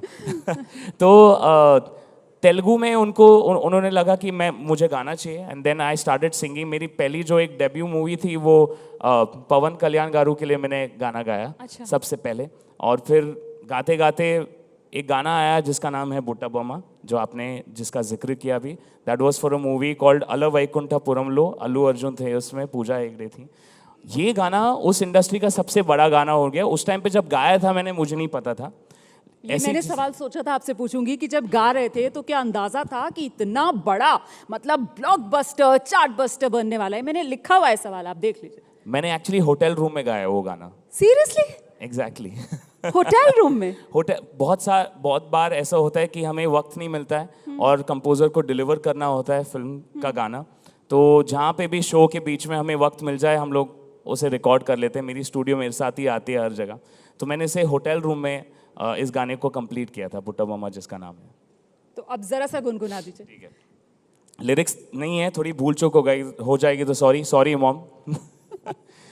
ఇంతకన్నా మంచి పోలికేది నాకు తట్టలేదు గాని అమ్ము, ఈ లవ్ అనేది బబ్లు గమ్ము, అంటుకున్నదంటే పోదు నమ్ము, ముందు నుంచి అందరన్న మాటే గాని మళ్ళీ అంటున్నానే అమ్ము, ఇది చెప్పకుండా వచ్చే తుమ్ము, ప్రేమ నా పలేవు నన్ను నమ్ము, ఎట్టగానే ఎదురు చూపుకి తగినట్టుగా నువ్వు బదులు చెబితివే, అరే దేవుడా దేంత లోపటే పిల్లడా అంట దగ్గరై నన్ను చేరదీస్తివే, బుట్టబొమ్మ నన్ను చుట్టుకుంటివే, జిందగీకే అట్టబొమ్మై జంట కట్టుకుంటివే, బుట్టబొమ్మ నన్ను చుట్టుకుంటివే, జిందగీకే అట్టబొమ్మై జంట కట్టుకుంటివే. बहुत शानदार, बहुत शानदार, बहुत जानदार, मजा आ गया. चलते चलते आपसे बस एक सवाल पूछना चाहती हूँ, प्लेबैक सिंगिंग या फिर इंडिपेंडेंट रिकॉर्ड्स या फिर लाइव कॉन्सर्ट, सबसे ज्यादा मजा किस में आता है? तीनों क्यों नहीं हो सकते? तीनों, सब कुछ चाहिए, दिल मांगे मोर. Of course. मैं एक्चुअली बहुत सारे लोग मुझे पूछते हैं कि आप एक ही चीज क्यों नहीं करते हो? ओके. मैं बोलता मैं सब कुछ अच्छे से करता हूँ तो क्यों नहीं करूँ मैं? मैंने सवाल इसलिए पूछा क्योंकि अभी हमने अरिजीत सिंह को देखा, जो शायद आप इतना काम कर रहे होते एक बर्नआउट सा आप महसूस करने लगते, या फिर प्लेबैक सिंगिंग में बहुत से एक्टर्स को ऐसा लगता है कि क्योंकि उन्हें किसी के लिए गाना है Correct. तो उस लिहाज से आप बंध जाते हैं, तो इसलिए मैंने ये सवाल पूछा था. मुझे लगता है एक आर्टिस्ट को अपने आप को सीमित नहीं रखना चाहिए. प्लेबैक सिंगिंग एक तरीके का म्यूजिक है. इंडिपेंडेंट जो नॉन फिल्म जो गाने हैं, एल्बम्स हैं, और मैं इंग्लिश में भी गाता हूँ, तो वो भी एक अलग चीज़ है. तो मुझे क्रिएटिवली बहुत सारी चीज़ करने को मिलती है, तो मैं एक्चुअली बोर नहीं हो जाता या बर्नआउट नहीं होता मुझे. जैसा आपने मुझे प्रीवियसली का ये पूछा भी था कि आप गाने बहुत सेलेक्टिवली आप करते हो, लेकिन जो भी करते हो मतलब बहुत ही शानदार करते अच्छे करते हो. तो वो ये एक स्ट्रैटेजी रही है मेरी. And to not do so much कि मैं खुद को एक टाइम आया था जहाँ पे मुझे भी लगा था कि यार हाँ मुझे ब्रांच आउट करना है, मुझे अलग अलग चीज़ें करनी है. Which is why independent music, English music और लाइव शो परफॉर्मेंस तो हमारे करियर का हिस्सा तो होता ही है. विच मेरे लिए सबसे फुलफिलिंग चीज़ वही होती है जब मैं माइक किसी और को करूं और वो मेरे गानों के लिरिक्स मुझे वापस सुना के दे. सो आई थिंक वो एक आर्टिस्ट के लिए सबसे बड़ी चीज़ है. लेकिन हाँ, मैं तीनों में उतना ही फोकस रखता हूँ, उतना ही अपना जो प्यार है मुझे उन सब तीनों चीज़ों में ही है. देखिए, वक्त गवारा नहीं कर रहा है, लेकिन दिल अभी भरा नहीं. पर हाँ, ये मुझे जानकारी देनी होगी कि साहब सिंगल इंग्लिश अपनी रिलीज वो कंट्रोल लेकर आए थे 2020 में, जिसके लिए बाकायदा उनको MTV यूरोप म्यूजिक अवार्ड मिला, और ग्लोबल एस्पिरेशंस हैं अरमान की, जिसके लिए जोरदार तालियां एक बार हो जाएं. बहुत सारी शुभकामनाएं हम सब की तरफ से आपको. चलते चलते बस एक टेस्ट जल्दी से दे जाइए, क्योंकि वो पहला प्यार वाला जो मामला था, वो शादी के बाद उस आवाज़ में कहीं कोई कमी तो नहीं आई है. और घर पर मैडम बैठी हुई होंगी, यहाँ मम्मी है, घर में मैडम है. उस टेस्ट का नतीजा मैं उन पर छोड़ दूंगी. बस पहला प्यार, उसी पर हम एंड करेंगे. झूठी है वो राहें सारी दुनिया की, इश्क जहाँ ना चले, तेरा होना मेरा होना क्या होना, अगर ना दोनों मिले, तू पहला प्यार है मेरा, तू पहला प्यार है मेरा. On this note, thank you so much Arman Malik for being so supportive. Thank you so much and all the Thanks a lot. Thank you very much Armaan. बने रहिए हमारे साथ स्टेज में. Thank you for indulging us, thank you for your talent, and I wish सभी बच्चों को ऐसे parents मिले जो इस तरह का टैलेंट रिकग्नाइज कर पाए और नर्चर कर पाए. A huge round of applause please for Armaan Malik. Ladies and gentlemen, I'd like to request onto the stage Mona Jain, Chief Revenue Officer of the ABP Network, and Mr. Jogesh Bhutani, founder of Nexus Alliance, to please join us on stage and present Arman with a memento from Ideas of India 2026.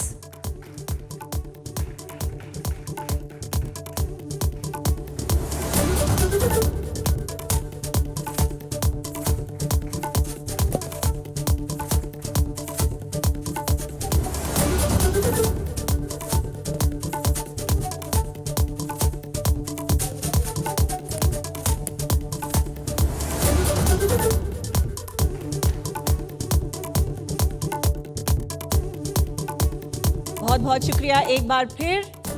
रूह को थोड़ा सुकून आ गया और समा बिल्कुल बन गया है। Ladies and gentleman, what a lovely conversation, a melodious one this has been. Romana, thank you so much for chairing this session. तो इस मंच की खासियत यह है दोस्तों कि अभी हम एक म्यूजिकल सुपरस्टार से बात कर रहे थे and he is of course from this new generation of talent that we are seeing. अब हम एक ऐसे शख्सियत पर जाने वाले हैं जिनका टैलेंट जनरेशंस, एक जनरेशन से दूसरी जनरेशन से तीसरी generation, we all love him, he lives in our hearts. Please join me ladies and gentleman in welcoming in an actor. चाहे एक्शन हो, चाहे कॉमेडी हो या रोमांस हो, उन्होंने हमारे दिल में कई सालों से घर कर रखा है। तो जोरदार तालियां बजाइए and please welcome on to the stage Indian actor, film producer, tech investor and entrepreneur who lives in our hearts simply as Anna. Welcome, Sunil Shetty.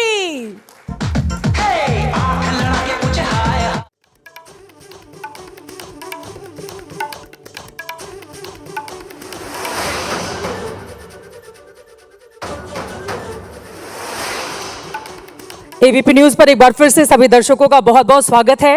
और इस समय हमारे मंच पर एक ऐसे व्यक्ति बैठे हुए हैं जिन्होंने बलवान बनकर अपनी ताकत दिखाई और ये आगाज बता दिया 1992 का कि अंजाम इस शख्स का क्या रहने वाला है। उसके बाद कभी भी जीवन में पीछे मुड़कर नहीं देखा। हेराफेरी हो या दिल की धड़कन बन जाना हो, सपूत के रूप में लोगों को रुलाना हो या फिर एक के बाद एक सुपर डुपर हिट फिल्में देना हो, 90 के दशक में एक्शन हीरो के रूप में आप सामने आते हैं तो धड़कन में जब प्यार की सांसें आप ले रहे होते हैं तो न जाने कितने ऐसे लाखों युवा होते हैं जिनकी आंखें भरी होती हैं। बहुत बहुत स्वागत है इस मंच पर। शुक्रिया, बहुत बहुत शुक्रिया। और इससे पहले कहूँ Armaan, you are outstanding, you know, big congratulations. वहाँ बैठा था मैं और सोच रहा था कि मैं ऊपर जाके क्या करूँगा यार, वैसे तो टैलेंट है नहीं, और once a singer is on stage he steals your heart, so it's very very difficult to get it back. नहीं, मैं आपकी बात नहीं कर रहा था, बाकी लोगों की बात कर रहा था कि भूल जाइए अभी थोड़ी देर के लिए अरमान को, वरना ध्यान नहीं देंगे आप लोग। No, I was just kidding, but outstanding. I think the entire family, you know, बहुत ही अच्छा परिवार, बहुत ही अच्छे लोग, तो गॉड ब्लेस। अभी हमारा सारा अरमान सुनील शेट्टी जी के इर्द गिर्द केंद्रित रहने वाला है, क्योंकि आपने खुद के लिए जितनी बड़ी लकीर इस फिल्म इंडस्ट्री में खींची है, ज़रा सोचिए, शून्य से शिखर तक की ये यात्रा। एक पिता जिन्होंने इसी मुंबई में वेटर के तौर पर काम किया और उसको खरीद कर उन तमाम रेस्टोरेंट को आपने अपने पिता को गर्व करने का मौका दिया। एक ऐसे बेटे के तौर पर आपने अपनी पहचान बनाई जिसकी कमी आज जब जेन ज़ी की हम बात करते हैं तो बहुत ज़्यादा खलती है। और एक पिता के तौर पर, और अन्ना अब नाना भी बन चुके हैं, लेकिन आपको देखकर मुझे लग रहा है कि नाना की परिभाषा अब बदलनी होगी। आप इतने फिट और आज के ज़माने के भी तमाम युवाओं को आप चैलेंज कर रहे हैं फिटनेस में। अपने आप को सुनील शेट्टी जी जब पीछे मुड़कर देखते हैं 1990 से लेकर आज तक, खुद को कैसे परिभाषित करेंगे? यानी कहीं ना कहीं मुझे लगता है कि वो जर्नी अब भी शुरू हुई है, ख़त्म नहीं हुई है। चढ़ाव चल ही रहा है, खास करके इसलिए क्योंकि यू नो, अपनों के बाद अपने खुद के की एंट्री के बाद अब परिवार के और बच्चों के बारे में हम सोचते हैं। अब नाना बनाऊं तो उसके बारे में सोच रहा हूं। लेकिन आई थिंक बहुत ही खूबसूरत जर्नी रही है। कभी सोचा नहीं था कि इस इंडस्ट्री का हिस्सा बनूंगा। मौका मिला था thanks to the martial arts background, और जब मौका मिला तो सोचा, you know, went to dad, क्योंकि डैड की मदद कर रहा था, मैं रेस्टोरेंट में उनके साथ काम कर रहा था। तो उनसे मैंने पूछा था कि डैड, एक मौका मिला है मुझे इंडस्ट्री में, तो उन्होंने बस एक ही कहा कि one life to live, give it your best, लेकिन जो भी कर रहे हो सच्चे दिल से करना, सच बनने, सच को ध्यान में रखते हुए जो भी करना है करना, ऑनेस्टली करना। आई थिंक वहाँ से जर्नी शुरू हुई मेरी। तो always indebted to that father, you know, जिन्होंने ये सोचा कि नहीं यार, बेटे को कुछ और कर दिखाना चाहिए, एंड लेट हिम ट्राई। और आई थिंक आफ्टर दैट मेहनत रही, इस वजह से आज यहाँ हूँ। यकीनन, और आपकी तमाम ऐसी फिल्में हैं जो प्रेरणा से भर देती हैं, लेकिन बॉर्डर के बगैर मुझे लगता है ये चर्चा अधूरी मानी जाएगी। और आज के हमारे जनजी को ये बात खास तौर से सुननी चाहिए, क्योंकि पहले आपने इस फिल्म के लिए मना कर दिया, बाद में आपकी सासू माँ ने मनाया कि नहीं आपको ये फिल्म करनी चाहिए। वजह क्या थी, और क्या आपको लगता है कि अगर बॉर्डर कहीं से भी मिस हो जाती तो आज सुनील शेट्टी की जितनी भी कलाएँ हैं या जितने रंग हैं जीवन के, उनमें एक रंग जो सबसे ज़्यादा मजबूत है वो अधूरा रहता? डेफिनेटली पहले तो मैंने ना कही थी, क्योंकि मुझसे कहा गया था कि जेपी दत्ता जी बहुत ही स्ट्रिक्ट डायरेक्टर है, और स्ट्रिक्ट के अलावा कभी कभी गुस्से में कुछ भी बोल देते हैं, और कहीं ना कहीं मैं भी वैसा ही इंसान था, खुद गर्ज, और जानता था कि बहुत ही सिंसियर भी हूँ, तो किसी से कुछ सुनना कभी नहीं चाहता था। एंड आई सेड 100% फायरवर्क्स ही होंगे और कुछ चलेगा नहीं। इस वजह से मैंने ना कहा था। सुनने के बावजूद फिर मदर इन लॉ ने कन्विंस किया,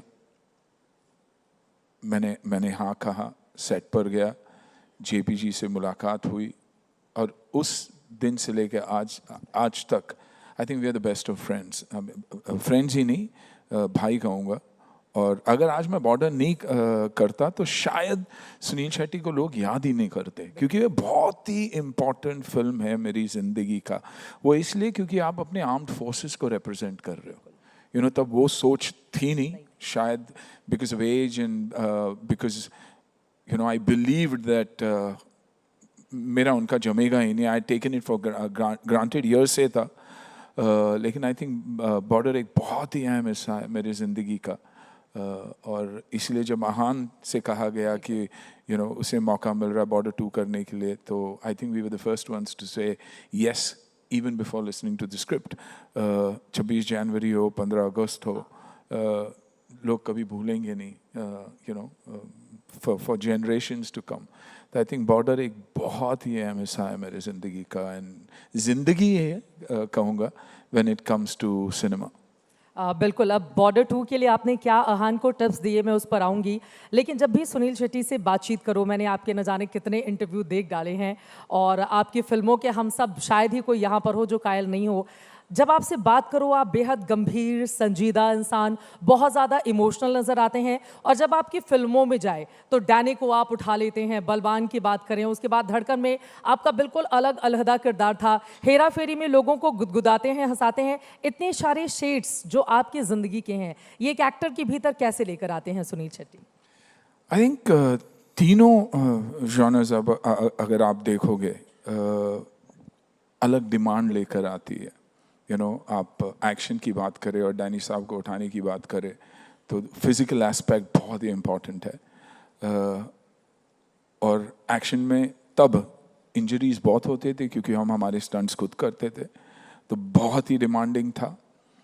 और बलवान को लेकर आपने एक बात ज़रूर कहूँगा मैं, अगर सुनील शेट्टी बना और एक एक्शन हीरो बना, तो आई थिंक डैनी साहब का बहुत बड़ा हाथ है इसमें, क्योंकि हम क्लाइमैक्स की बात कर रहे थे फिल्म की, और रवि दीवान जी बोल रहे थे कि हम ऐसे करेंगे, ये स्टंट करेंगे, वो स्टंट करेंगे। डैनी साहब ने कहा वो सब तो ठीक है यार, कुछ ऐसा कर दिखाओ जिससे ये लड़का एस्टैब्लिश हो जाए, क्योंकि डैनी साहब और मेरी जमती बहुत थी।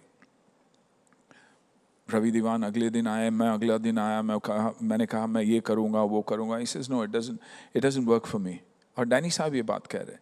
फिर डैनी साहब ने कहा यार, इसके पहले मेरी एक फिल्म आई थी खुदा गवाह, जब बच्चन साहब मुझे उठाकर, घोड़े से उठाकर लेकर जाते हैं। तो आप बात कर रहे हो अमिताभ बच्चन जी का, और आप बात कर रहे हैं डैनी साहब का, 2 of the top most actors in the industry. तो रवि कुछ ऐसा कर जहाँ सुनील मुझे एक झटके में उठाया, अपने कंधे पर लेके जाए और कहीं ना कहीं जाके पटक दे। इससे क्या होगा, ऑडियंस को लगेगा कि यार this is an entry of a hero, जो अमित जी न कर सके और घोड़े से कर सके, इसने खुद उठा कर किया, तो बलवान जो टाइटल है that will be fit for him. I think that was that one shot that established Sunil Shetty the action star. तो ये है एक्शन का। आप जब धड़कन की बात करते हो तो फ्रॉम अ रोमांटिक पर्सपेक्टिव आपको यहाँ से काम करना पड़ता है, दिल से काम करना पड़ता है, क्योंकि अगर आप दिल से काम नहीं करोगे तो ऑडियंस की जो टेक अवे है वो कभी आपके आंखों से होगी ही नहीं, वो कनेक्ट उनके साथ कभी होगा ही नहीं. तो I think when it's comedy दिल से जोड़ते, व्हेन इट्स रोमांस आप दिल से जोड़ते, एंड व्हेन इट्स कॉमेडी आपको अपने सोल से करना पड़ता है, क्योंकि लोगों को हंसाना बहुत ही मुश्किल है. और मैं एक पोकर फेस्ड एक्टर हूँ, तो मेरे लिए एक अच्छी स्क्रिप्ट, एक अच्छा डायरेक्टर, अच्छे को आर्टिस्ट, एक अच्छी सिचुएशन का होना बहुत बहुत ज़रूरी है. That's the only time I can deliver a comedy. और साथ साथ लोग जो एंड यूजर्स है, जो फिल्म देख रहे हैं, उनका स्टेट ऑफ माइंड क्या है आपको नहीं पता. यू नो, कोई टेंशन में है तो कोई किसी और को कुछ और चीज़ का स्ट्रेस है. तो आई थिंक दैट इज़ वो सबसे मुश्किल. अगर परफॉर्मेंस होगा तो I think it's something like a Hera Pheri. Comedy करना, लोगों को हंसाना, लोगों को एंगेज रखना, I think that is the most difficult. अभी तो सभी हेरा फेरी 3 के इंतजार में हैं, लेकिन क्या वो आएगी नहीं आएगी, इसको लेकर सवालों के जवाब आप आगे देंगे. लेकिन एक बार फिर से धड़कन में आपका जो किरदार था वो नेगेटिव था और इसके लिए आपको अवार्ड भी मिला, लेकिन आप कभी इस बात को स्वीकार नहीं कर... यहाँ डिबेटेबल है. मैं नेगेटिव नहीं कहूँगा. आई थिंक हर एक से पूछना चाहूँगा, हर उस लड़की से यहाँ पूछना चाहूँगा कि अगर कोई लड़का आपको जितना आप उससे प्यार करते हो उससे 10 गुना ज़्यादा प्यार करता हो, तो वो नेगेटिव बनता है कि पॉजिटिव बनता है? वो तो पॉजिटिव ही होगा ना. हर माँ ये चाहती है कि यार मेरी बेटी को ऐसा लड़का मिले जो उसे उससे ज़्यादा 10 गुना ज़्यादा प्यार करे. तो पता नहीं मुझे नेगेटिव क्यों अवार्ड दिया गया. मैं तो अंजलि के चक्कर में बाहर निकला था, 500 करोड़ रुपए कमाकर भी लेकर आया, लेकिन वो चला ही नहीं. तो I don't agree that I am negative. Award मेरी ज़िंदगी का पहला अवार्ड था. लोग मुझे वुडन कहते थे कि इसको एक्टिंग आती नहीं, तो मैंने बोला जो आ रहा है वो ले लो, इसलिए मैंने एक्सेप्ट किया था, बाकी नहीं. बाकी मैं अपने आप को हीरो ही मानता हूँ. आई मीन धड़कन फिल्म का. ये बहुत शानदार है, लेकिन कई बार होता क्या है, दूसरों की वाइफ से फिर से शादी करना, शायद ये हो सकता है कि अंजलि का वो प्यार तब तक आपका चलता रहा जब तक खुद सामने आकर शिल्पा शेट्टी ने ये नहीं कह दिया कि अब मैं माँ बनने वाली हूँ, मुझे भूल जाओ. Yes, I think that was वो टर्निंग पॉइंट भी थी फिल्म की. आई थिंक उसके बाद जब एक औरत माँ बनती है, ऐसे उससे खूबसूरत चीज़ है नहीं. तो आई थिंक फॉर श्योर वो टाइम था जब शायद देव को भी रियलाइज़ हुआ कि वो अब मेरी बन नहीं सकती, कभी नहीं बन सकती. और उसके बाद फिर देव वहाँ से चले जाते हैं.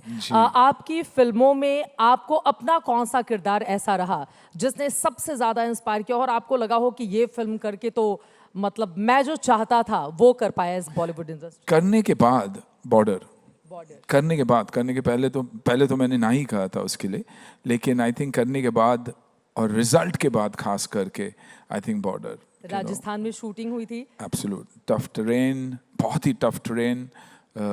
विंटर में शूट करना, समर्स में शूट करना, वो भी रेत में, दोनों both those times were very very difficult times. क्योंकि हम जब रेत की बात करते हैं और विंटर्स की बात करते हैं तो माइनस पता नहीं कितना जाता है. और अब जब रेत में पाँव रखते हो तो it's like putting your feet into ice. और वो जो नीचे से हेड शॉक देता है, बहुत ही मुश्किल है. तो टेरेन वाइज ऑल्सो बहुत ही मुश्किल, रोल वाइज ऑल्सो बहुत ही मुश्किल, क्योंकि जब आप एक रियल हीरो का किरदार निभा रहे हो तो आपको पता ही नहीं कि आप जस्टिस कर पा रहे हो कि नहीं. I think it's very difficult. और ऐसे फिल्मों का आना इसलिए भी बहुत ज़रूरी है क्योंकि जब हम सिनेमा हॉल से ऐसी फिल्में देखकर निकलते हैं तो देशभक्ति का जो जज्बा इस तरह की फिल्में हमारे भीतर या हमारे युवाओं के भीतर जगाती हैं, वो बहुत कम मिलता है. वो किताबों में आप नहीं पढ़ा सकते, वो सिनेमा के जरिए आप बच्चों को ज़्यादा बेहतर तरीके से बता सकते हैं. वैसे तो बहुत सारी फिल्में हैं जिसको लेकर चर्चा बहुत लंबी हो जाएगी, लेकिन अब मैं आ जाती हूँ मौजूदा वक्त पर. अब जब OTT इतना बड़ा रूप ले चुका है और हम सब जानते हैं कि बड़े पर्दे पर फिल्मों के मुकाबले छोटे पर्दे पर भी एक्टर की पहचान बहुत बड़ी होने लगी है. तो अब जहाँ कर आप देखते हैं चुनौतियाँ ज़्यादा एक्टर के तौर पर लोगों की बढ़ गई हैं, या आपको लग रहा है कि ये एक अपॉर्चुनिटी है जो छोटे छोटे शहरों के लोगों को भी बड़ा मौका दे रही है? मैं एज एन अपॉर्चुनिटी देखता हूँ, और कहीं ना कहीं सिनेमा को ही हेल्प कर रहा है from a financial perspective also, एक जरिया जो मिलता है रेवेन्यू का। लेकिन उससे ज़्यादा आई थिंक अपॉर्चुनिटीज़, आप देखिए कितने अच्छे एक्टर्स आए हुए हैं फ्रॉम, एक अपॉर्चुनिटी जो अक्रॉस इंडिया, पैन इंडिया लोगों को मिल रहा है, वो पहले कभी था नहीं। एक फिक्स्ड सेट ऑफ एक्टर्स हमेशा काम करते थे फिल्मों में, अब आप देखोगे तो I think every film gives you a gem. यकीनन कुछ OTT पे और आजकल मोबाइल पर भी मैंने देखा है कि लोग जब भी खाली होते हैं फ्लाइट में, खास तौर से हम देखते हैं कि मोबाइल में फिल्में लगा लिया और फिर देखना शुरू कर देते हैं। मोबाइल पे आपके मीम्स भी बहुत ज़्यादा बनते हैं, तो आपके पास पहुंचते हैं? हाँ 100% पहुंचते हैं, और कभी कभी हंसता भी हूँ और फैसिनेटेड भी रहता हूँ, क्योंकि कहीं ना कहीं देखिए पिछले 7-8-10 साल से शायद मैंने वैसा कोई काम नहीं किया है जो बड़े पर्दे पर लोग देखकर खुश हो। मीम्स हमें जिंदा भी रखता है, यू नो। कभी आप अगर पॉजिटिवली लोगे हर उस मीम को, तो I don't think it is a problem. कहीं ना कहीं आपके फिल्मों को या तो अप्रिशिएट कर रहे हैं या उसका मीम बना कर किसी और सब्जेक्ट के बारे में बात कर रहे हैं, तो I don't think it's how you take it. Social media की चीज़ें बहुत प्रभावित नहीं करती हैं, क्योंकि मीम्स कई बार बहुत अच्छे होते हैं, जैसा कि आपने बताया कि बहुत मज़ा आता है देख के, और कई बार लगता है कि ऐसे क्यों बना दिया, इसमें मेरी छवि को डेंट पहुंचाने की, ख़राब करने की कोशिश। नहीं, वैसे तो मैं सोचता ही नहीं हूँ। और you know the thing is, एक वर्चुअल वर्ल्ड जो है वो उससे दूर रहना भी बहुत ज़रूरी है, लेकिन साथ साथ अगर आप देखोगे तो उस वर्ल्ड में रहना भी बहुत ज़रूरी है।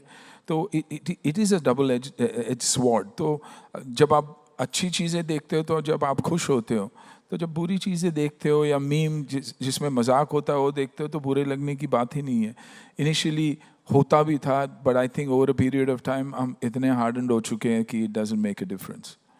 ये बहुत अच्छी बात आपकी ओर से कही गई है। सुनील जी के बारे में बहुत कम लोगों को ये भी जानकारी होगी कि बलवान के पहले आपने 2 फिल्में की थी और दोनों नहीं चल पाई, वो पर्दे पर नहीं आ पाई थी। आई थिंक एक फिल्म की थी मैंने, आरजू मैंने कंप्लीट की थी। आरजू वाज 199% कंप्लीट, और प्रोड्यूसर और डायरेक्टर के बीच में प्रॉब्लम हो गया था, जिस वजह से वो फिल्म शेल्व हुई। So for a newcomer with no film background, ये बहुत ही बड़ा झटका था।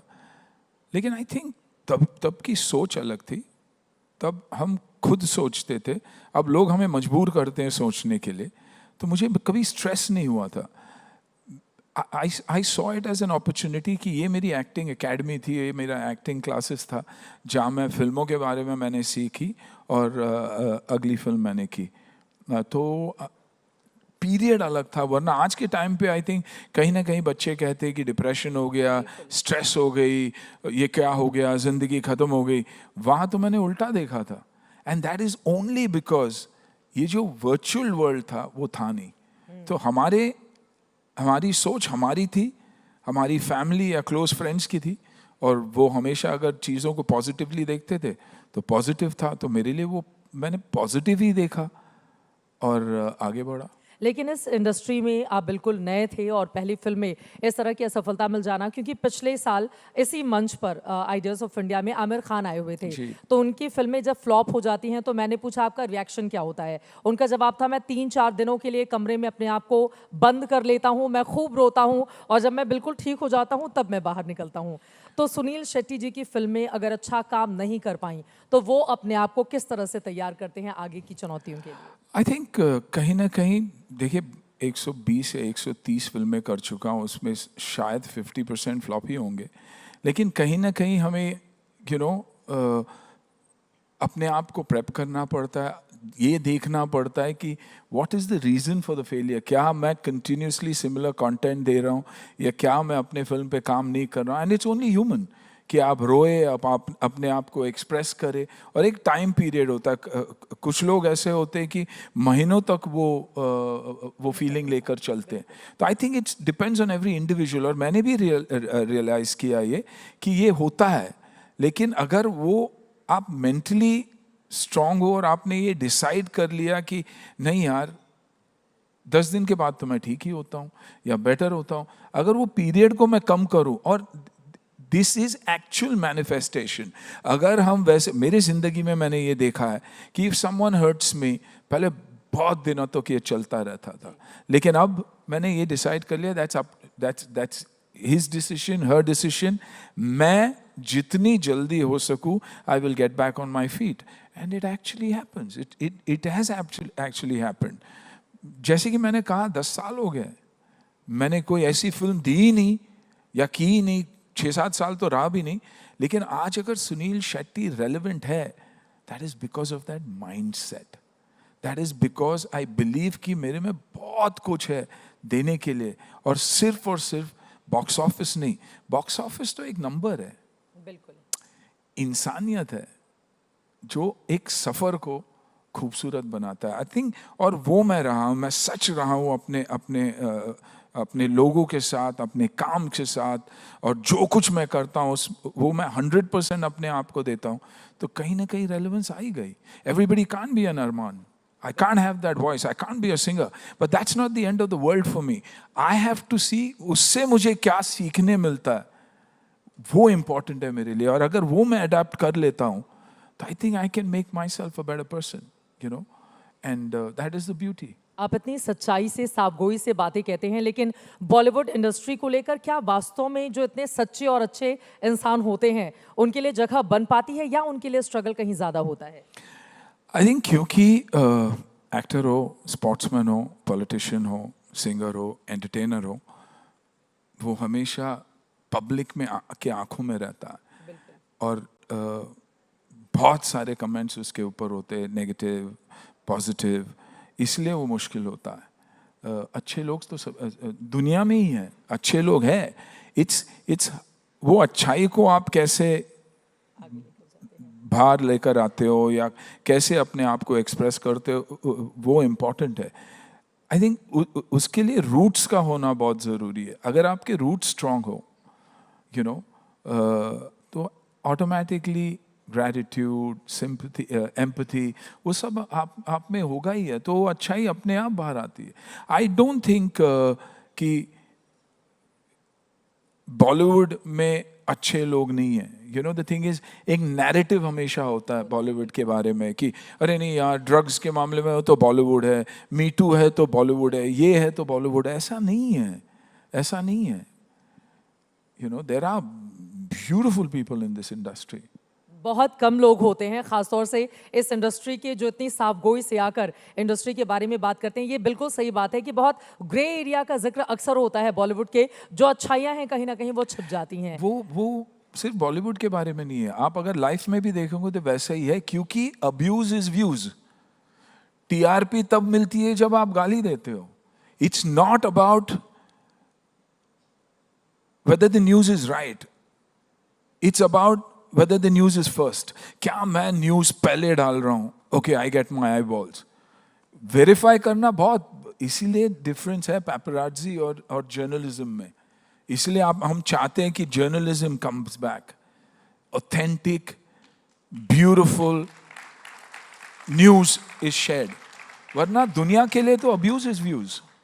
यू नो, गंदगी फैला दो, कम कपड़े में चले रहो और सेंसेशन बन जाओ और आपके फॉलोअर्स आ जाएंगे. लेकिन then the brands are also following them. वो उन्हें इन्फ्लुएंसर में भी यूज कर रहे. तो somewhere down the line cycle में कुछ गड़बड़ है. तो आप अगर ओरिजिनल अच्छे लोगों को ढूंढ के निकालोगे तो बहुत सारे लोग हैं. लोग कंफ्यूज हैं कि अच्छा बनूं कि should I become the bad boy और the bad girl so that I get what I need. That's important. यही सबसे ज़्यादा महत्वपूर्ण है. और हमने देखा है कि पिता की जो सीख थी उसने आपको इस तरह का इंसान बनाया और आपने अपने बेटे को. अब मैं आहान शेट्टी पे आ जाती हूँ. उनकी फिल्म आई, प्रीमियर देखने के लिए परिवार के सारे लोग गए हुए थे, लेकिन आपने कसम खा रखी थी, आप थिएटर के बाहर ही बैठे रहे 3-3.5 घंटे. तो क्या वो कसम थी और क्यों आप इतने इमोशनली अपने आप को उस वक्त महसूस कर रहे थे कि सारे लोग फिल्म देख रहे हैं, आप बाहर बैठ के इंतजार में? क्योंकि मैंने मन में फिल्म देखने से पहले, फिल्म से बहुत पहले ये सोच लिया था कि यार देशभक्ति की फिल्म है, 500 करोड़ तो होनी चाहिए. और वो मैंने ठान ली कि मैं देखूंगा 500 के बाद. आई थिंक आसपास पहुंचा ही 480 करोड़ क्रॉस कर गई. आई थिंक हाँ 489 कुछ हुआ, 10-11 करोड़. आई थिंक पिता के प्यार के चक्कर में ऊपर वाला दे ही दे देगा, फाइन 500 के मार्क तक पहुंचाना ही चाहिए। तो जस्ट सोचा था, एक इमोशन था, and I stuck to that. मैंने देखी नहीं है फिल्म अभी भी फिल्म नहीं, जब तक 500 करोड़ की नहीं हो जाती तब तक आप नहीं नहीं, देखते? एक फ्रेम नहीं देखी है मैंने। मन होता है कि एक बार देख लो, सब लोग इतनी तारीफ कर रहे हैं। 100% बाहर जाके खड़े होके साउंड सुनता था कि आहान के डायलॉग डिलीवरी कैसे है, लेकिन देखा नहीं मैंने। जब वो फिल्म इंडस्ट्री में आ रहे थे, एक पिता होने के नाते क्या टिप्स दिए थे आपने? यही कि एक अच्छा इंसान बन के निकलना, सबसे इम्पोर्टेंट ये बात है कि सच्चाई के साथ टिके रहो, बाकी जर्नी परफेक्ट हो जाएगी। अपने प्रोड्यूसर को, मैं बार बार कहता हूँ, प्रोड्यूसर को सबसे ज़्यादा इज्जत देना, क्योंकि लक्ष्मी वो लेकर आता है। और हमारी इंडस्ट्री हमारे प्रोड्यूसर्स को प्रोडक्शन बॉय की तरह ट्रीट करते हैं, वो मत करने देना। जिसकी लक्ष्मी लगी हुई है उसके साथ टिके रहना और हमेशा उसका साथ देना। हमेशा कोई तकलीफ हुई तो अपनी फीस के बारे में मत सोचना, छोड़ देना सब कुछ, but make sure you deliver that film for your producer. You know, जो प्रॉब्लम आज हम फेस कर रहे हैं इंडस्ट्री में, कि जो हाईज एंड लोज हम देख रहे हैं हिंदी फिल्मों के, ये इसी वजह से है।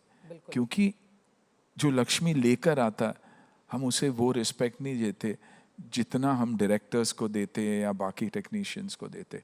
सो प्रोड्यूसर को रिस्पेक्ट करना बहुत ज़रूरी है। आप जब इस तरह की बातें करते हैं तो जहन में आता है बहुत सारी किताबें क्या सुनील शेट्टी पढ़ते हैं, क्योंकि ऐसी भारी भरकम बातें, आदर्शवादी बातें, क्या इसके लिए कुछ खास अपने भीतर आत्मसात किया हुआ है आपने? जी, मैंने अपने पिताजी को देखा है, 9 साल का वो बच्चा, उसके बारे में सोचता हूँ। मैंने उनकी वो पसीना देखा है, वो मेहनत देखी है उनकी, वो सच्चाई देखा है, वो स्ट्रगल देखा है, वो सैक्रिफाइस देखा है। तो आई थिंक वो सब देखने के बाद मुझे कुछ देखने की ज़रूरत नहीं। लोग हमेशा कहते हैं, मैं हमेशा कहता हूँ कि बच्चे सुन के नहीं सीखते, बच्चे देखकर सीखते हैं अपने माँ बाप से। एक आंख उनके माँ बाप की तरफ ही है कि मेरे पेरेंट्स का बिहेवियर कैसा है, और अगर वो बिहेवियर सही है तो कोई भी आपके बच्चे को गुमराह नहीं कर सकता, और वो हमेशा सही रास्ते पे ही चलेगा। तो कहीं ना कहीं मैंने माँ बाप के, मम्मी और डैडी का वो सैक्रिफाइस देखा हुआ है, और वो देखने के बाद आई डोंट थिंक और कोई सीख की ज़रूरत है ही। मैं अपने रूट से जुड़ा हुआ हूँ, मैं मैंगलोर से जुड़ा हूँ, अपने दैवों से जुड़ा हूँ, अपनी देवी माँ से जुड़ा हूँ, यू नो। तो उसके बाद नाग देवता से जुड़ा हूँ, सालों साल गांव चला जाता हूँ, बच्चों को लेकर वहाँ जाता हूँ। तो इसीलिए भारत देश अगर प्रोग्रेस की तरफ है और कोई रोक नहीं सकता, it is because we are connected to our roots. It is only when we are joint family का मतलब वो था कि बच्चों को स्ट्रेस नहीं होता था, क्योंकि माँ नहीं तो नानी, नानी नहीं तो बुआ, बुआ नहीं तो मासी, कोई ना कोई उसको हर स्टेप पे संभाल लेता था। यू नो, आज हम इंडिपेंडेंस की बात करते, independence is not being alone. I feel independence is being with the family. तो कहीं ना कहीं हर चीज़ में, योग में हो, आयुर्वेद में हो, फैमिली वैल्यूज़ में हो, इसलिए भारत टिका हुआ, इसलिए भारत सिर्फ और सिर्फ प्रोग्रेस की ओर बढ़ रहा है। आप महादेव के भी भक्त हैं, देवी माँ की पूजा की आपने बात की, जैसा हमने कांतारा मूवी में देखा था, उस तरह की पूजा अर्चना वहाँ पर होती है, तो आप जाते हैं वहाँ पर समय निकाल? सालों साल मेरी जिंदगी, आई थिंक 64 का हूँ, 65 का होने आया हूँ, आई थिंक 63 इयर्स शायद मैं वहाँ गया हूँ। एक आध बार शायद नहीं गया हूँ, लेकिन हर साल जाता हूँ, और हर साल कोशिश यही रहती है कि पूरी परिवार हम साथ में वहाँ हो। यू नो, वो हमें कनेक्टेड भी रखता है, और मुझसे कहा भी गया है हमेशा, जिसने भी मुझे देखा है, उन्होंने हमेशा मुझसे कहा है कि यू नो, आपकी कुल देवी जो है बहुत ही पावरफुल है, आपको कहीं जाने की ज़रूरत नहीं, आपकी कुल देवी जो है आपको संभाल के रख रही है। वरना सोचिए 120 फिल्में, एक आप वेटर कहिए, मैनेजर का बेटा आज यहाँ बैठा हुआ है, क्यों, कैसे हुआ ये? आई थिंक किसी ना किसी का तो आशीर्वाद है ही, एंड आई थिंक वो कुल देवी का आशीर्वाद है, वो भगवान का आशीर्वाद है। ये अपने आप में बेहद दिलचस्प है। आखिरी सवाल आथिया, उनके हस्बैंड के राहुल, जब वो परफॉर्म कर रहे होते हैं मैदान में, चूंकि आप खुद एक क्रिकेटर रहे हैं, आपको बहुत शौक भी है देखने का, अक्सर आप टिप्स भी देते रहते हैं, तो उस समय क्या दिल थाम कर, दिल की धड़कनें बढ़ाकर आप टीवी स्क्रीन पर देख रहे होते हैं मैच, या फिर बिल्कुल ऐसे ही जैसा कि बॉर्डर 2 के दौरान? बॉर्डर 2 के दौरान मैं मैच बिल्कुल नहीं देखता, क्योंकि एविड क्रिकेट फैन हूँ, तो बिल्कुल नहीं देखता। सुनता हूँ, कमेंट्री भी नहीं सुनता, बीवी को सुनता हूँ, अंदर बैठ के चिल्लाते रहती है, उसके एक्सप्रेशंस को समझ लेता हूँ, लेकिन हाइलाइट्स ज़रूर देखता हूँ, क्योंकि तब सब कुछ ईज आउट हो चुका है। और बहुत घबराता हूँ मैं, एक्चुअली बहुत ही नर्वस हो जाता हूँ, क्योंकि बच्चा है, यू नो, एंड हम यही चाहते हैं कि दे डू वेल, और ख़ास करके इसलिए भी क्योंकि कहीं कमेंट्स बहुत होते हैं और आप अपना नहीं पढ़ते और आपके खुद के कमेंट्स आप पर इम्पैक्ट नहीं करते, लेकिन बच्चों का कुछ भी हो तो it effects a parent. So from that point of view मैं कभी गेम नहीं देखता। समय हमें इतने की इजाजत देता है, चलते चलते 2 लाइन में सफलता का मंत्र सुनील शेट्टी के लिए क्या है? आई थिंक यही कि बी इंडेटेड, ग्रैटिट्यूड, और अगर कुछ कर सकूं इसके बाद that will impact the lifes of people, और लोगों के लिए कुछ अच्छा कर सकूं, आई थिंक वो मेरे लिए सफलता रहेगा, क्योंकि सफलता के साथ साथ रिस्पॉन्सिबिलिटीज़ बहुत आते हैं। एंड आई थिंक सफल होना, आप मेहनत करोगे तो आसान है, सफल रहना और कुछ इम्पैक्ट करना वो बहुत इम्पॉर्टेंट है।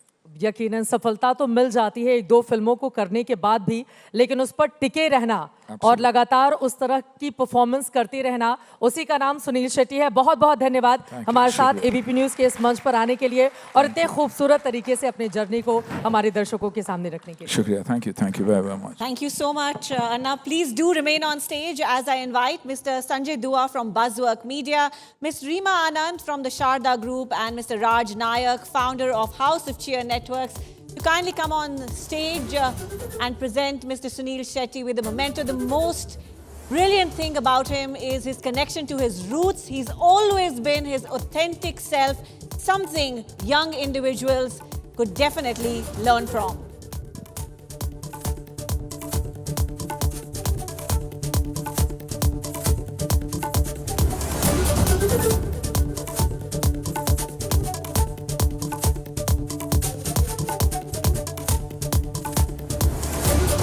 A huge round of applause, please, ladies and gentlemen.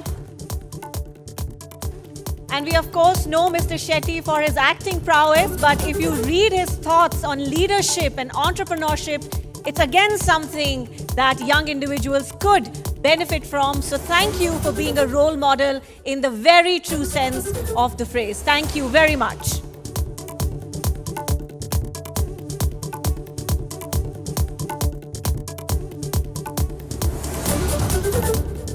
एक बार जोरदार तालियां फिर से हो जाएं, ladies and gentlemen. Thank you very much for your time, Mr. Shetty. दोस्तों, इस मंच की खूबसूरती ये है that we move from one topic to a completely different one very, very swiftly. हम अब बात करेंगे भारत के immediate neighborhood की. And before we get to that, I'd just like to give a reminder to you all that we are already trending on social media. So if you can use the hashtags ABP Ideas of India and hashtag ABP IOI 2026. We will be able to, of course, see your posts, and of course, we'd like to share the celebration that we're seeing around this summit on social media as well. तो आगे बढ़ते हैं दोस्तों, and we're going to talk about India's immediate neighborhood. We are moving on from the on-screen storytelling to the hard realities around India. It's a region, of course, that's bound by history and geography, yet it is frequently marked by instability and strain. When neighbors face turbulence, India cannot remain untouched. Geography demands engagement, responsibility demands balance. Our next session examines how India navigates uncertainty in its immediate neighborhood, balancing diplomacy, security, and regional stability. We are very privileged to be joined by 3 distinguished diplomats who have represented India at the highest levels. So kindly put your hands together as I invite on stage Ambassador Ranjit Ray, former ambassador to Nepal. Please join us on stage, sir. We'd also like to welcome Ambassador Ashok K. Kanta, former High Commissioner to Sri Lanka. Welcome, sir. And please give a round of applause to Ambassador Veena Sikri, former High Commissioner to Bangladesh. I also invite ABP's senior journalist Sandeep Chaudhary ji to chair what's going to be a very interesting and important discussion.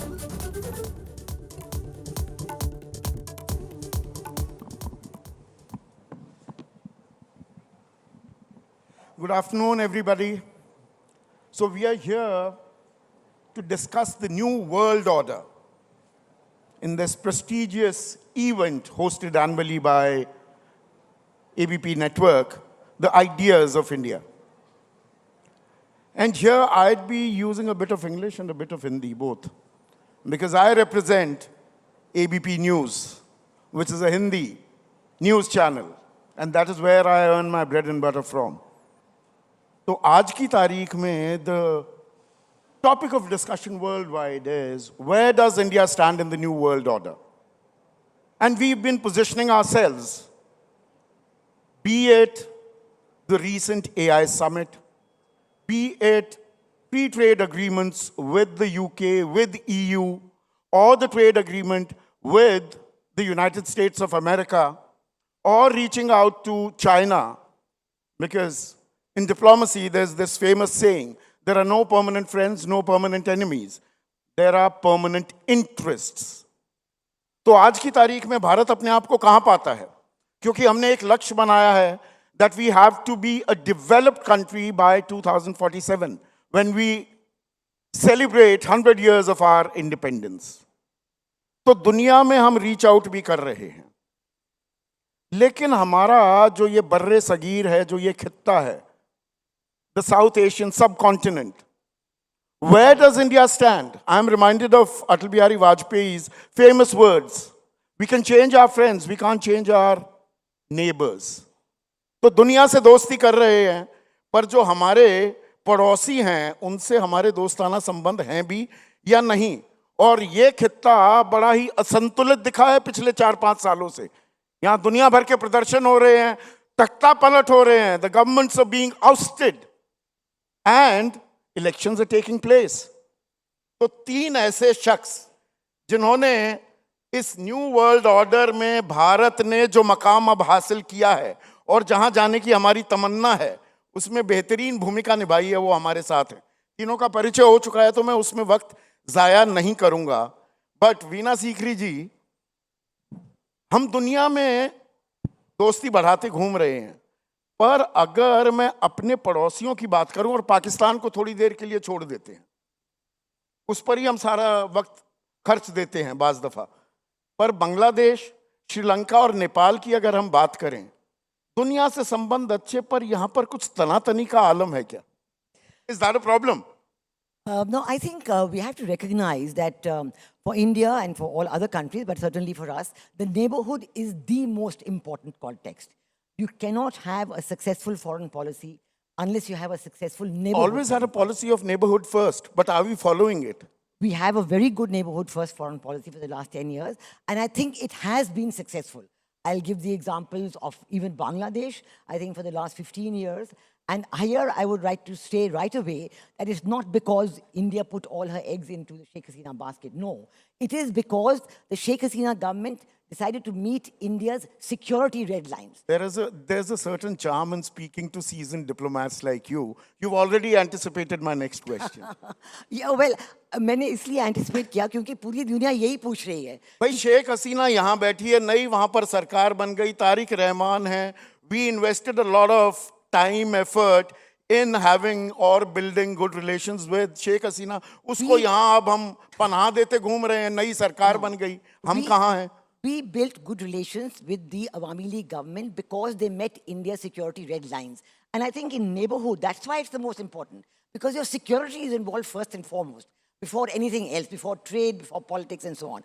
Now, I think in the last 18 months of the interim government, and I think the very fact of this regime change in Bangladesh, what were the global interests involved? Why did it happen? Was it an anti-India gesture in itself? Did we anticipate the turmoil? I am made to believe that America had sounded out India, there's something happening in Bangladesh and you better have a plan in place. No, I think we knew what was happening. We had an anticipation, but whether the regime, whether Sheikh Hasina's government was able to control it was one thing, and the powers ranged against it were too high.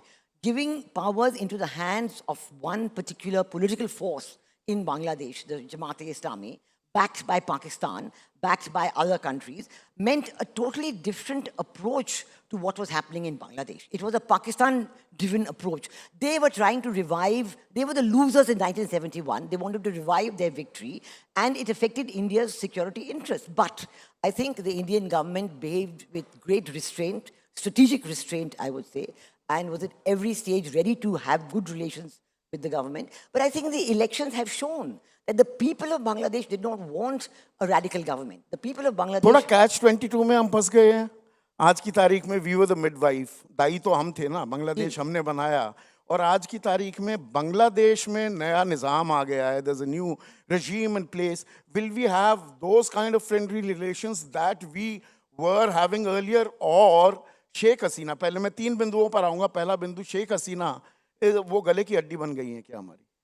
देखिए, जरूर जब BNP सरकार पहले सत्ता में थी between 2001-2006, तब relationship मुश्किल थी, इसलिए सिर्फ सिक्योरिटी इंटरेस्ट पे. लेकिन आज की तारीख में, I think now with Tarique Rahman as prime minister, there is a good understanding between the Indian government and the Tariq Rahman government. And I think what he has done even in the last 2 weeks, 2 हफ्ते वो सत्ते में हैं, it is showing that he understands the importance of good neighborhood relations. He has even been allowing the Awami League to reopen its offices.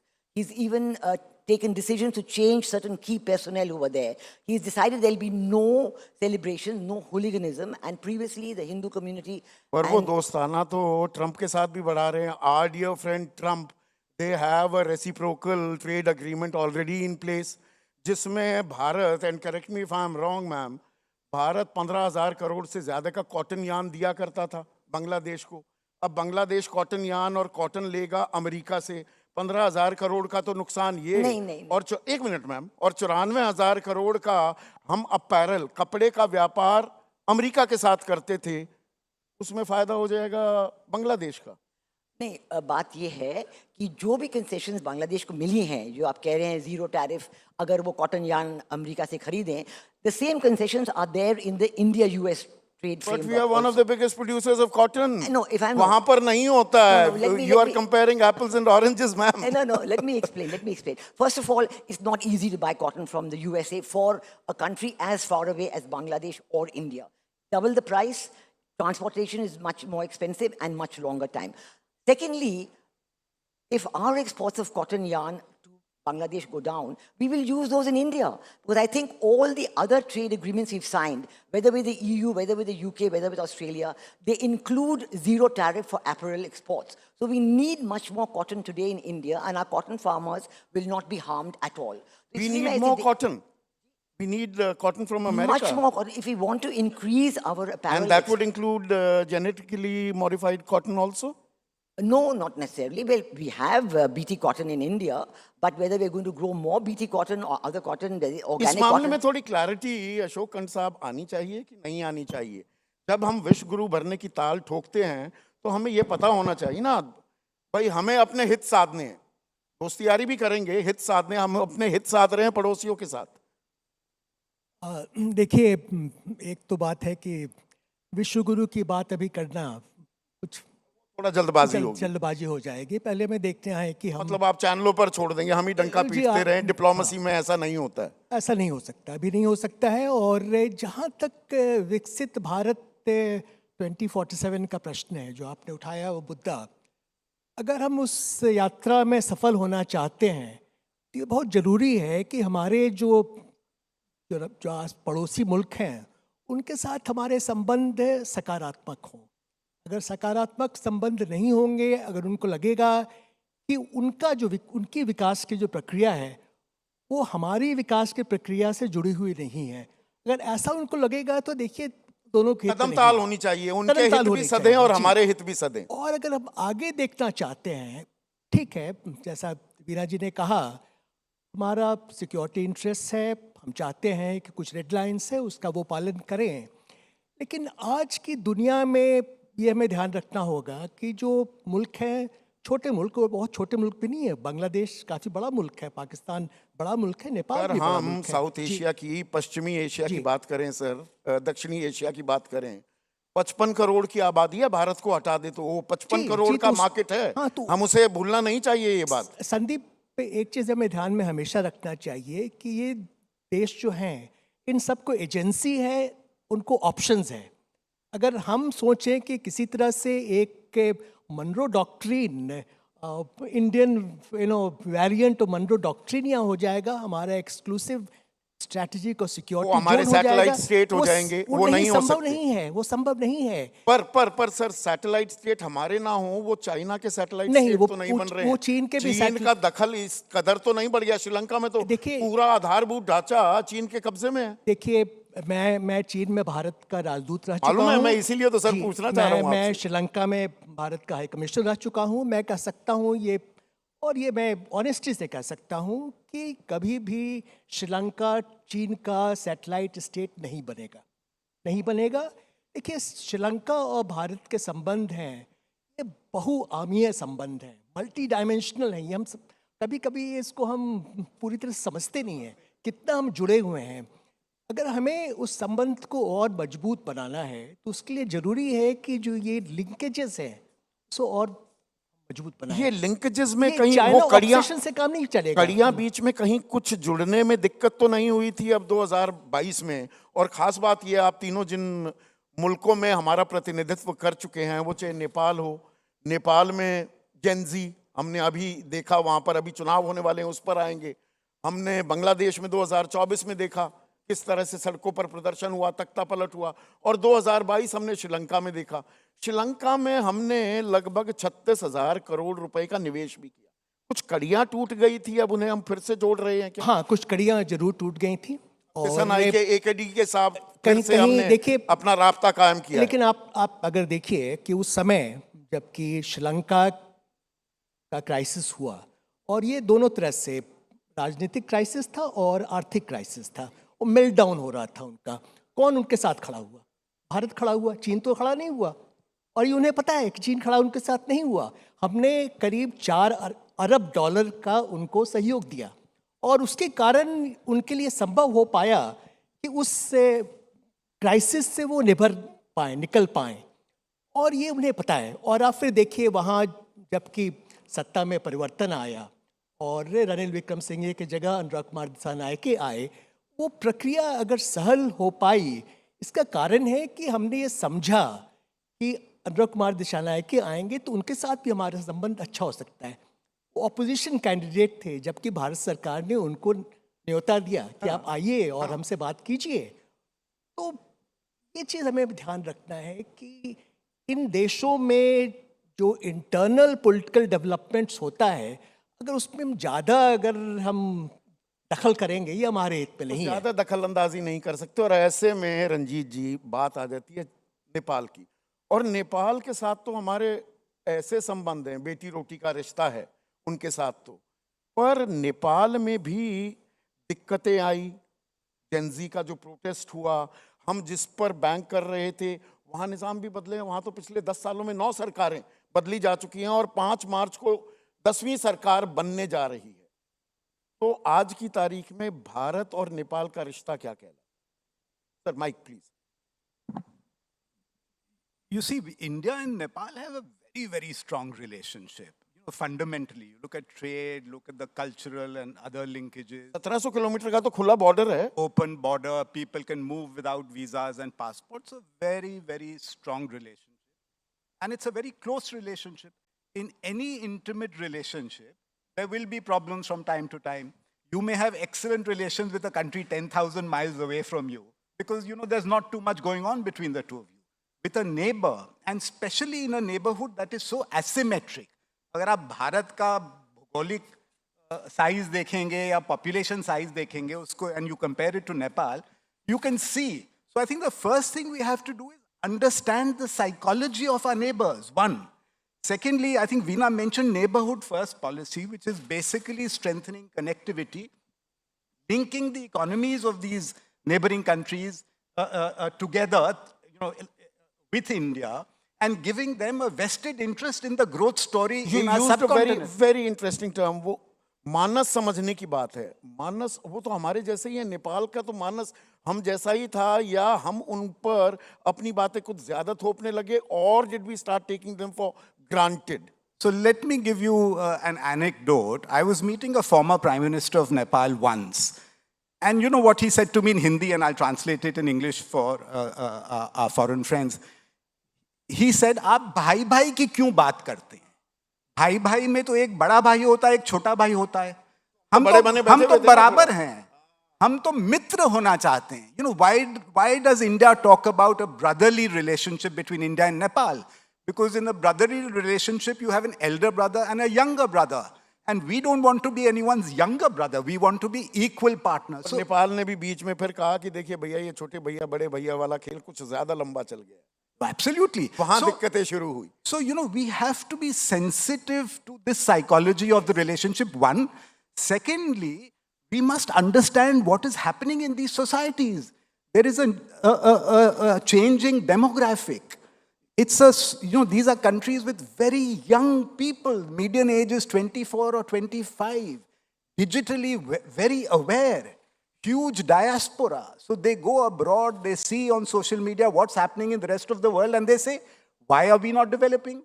What are our leaders doing? ये आपने एक और interesting point दिया है, और वीना जी यहाँ ये चर्चा आप तीनों से ही करूंगा, पर आपसे शुरू कर रहा हूँ.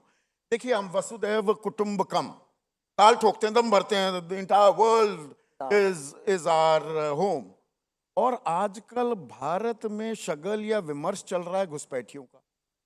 बात बात पे जो घुसपैठिए आते हैं, और घुसपैठियों की पहचान होगी, आज तक नंबर नहीं बताया गया है, वो अलग बात है. और बांग्लादेश उसमें है, और नेपाल भी आ जाता है. तो आप घुसपैठियों को चिन्हित करेंगे, उनको वापस भी भेजेंगे. उधर हम एक ईयू के साथ FTA करते हैं. ईयू के 29 देशों में कोई भी कहीं आ जा सकता है, कोई रोक टोक नहीं है. तो यहाँ पर जो हम चाह रहे हैं, जो अंतर्राष्ट्रीय मंच पर अपनी मौजूदगी दर्ज कराना चाह रहे हैं, और घरेलू राजनीति में जो कर रहे हैं, उसमें कोई सामंजस्य? Is there a coordinated effort that you see in place? Let me make it very clear. One is friendship between the peoples. This is very important, exactly what Ranjit said, that we have to not only want to have the friendship, but we have to show, and the people of that country, Nepal or Sri Lanka or Bangladesh, must feel that friendship with India is good for them. That's one very important part. IPL में मुस्तफिजुर रहमान को खरीद लिया जाए, उस पर देश में बवाल कट जाता है और हटा दिया जाता है. How does that pan out diplomatically?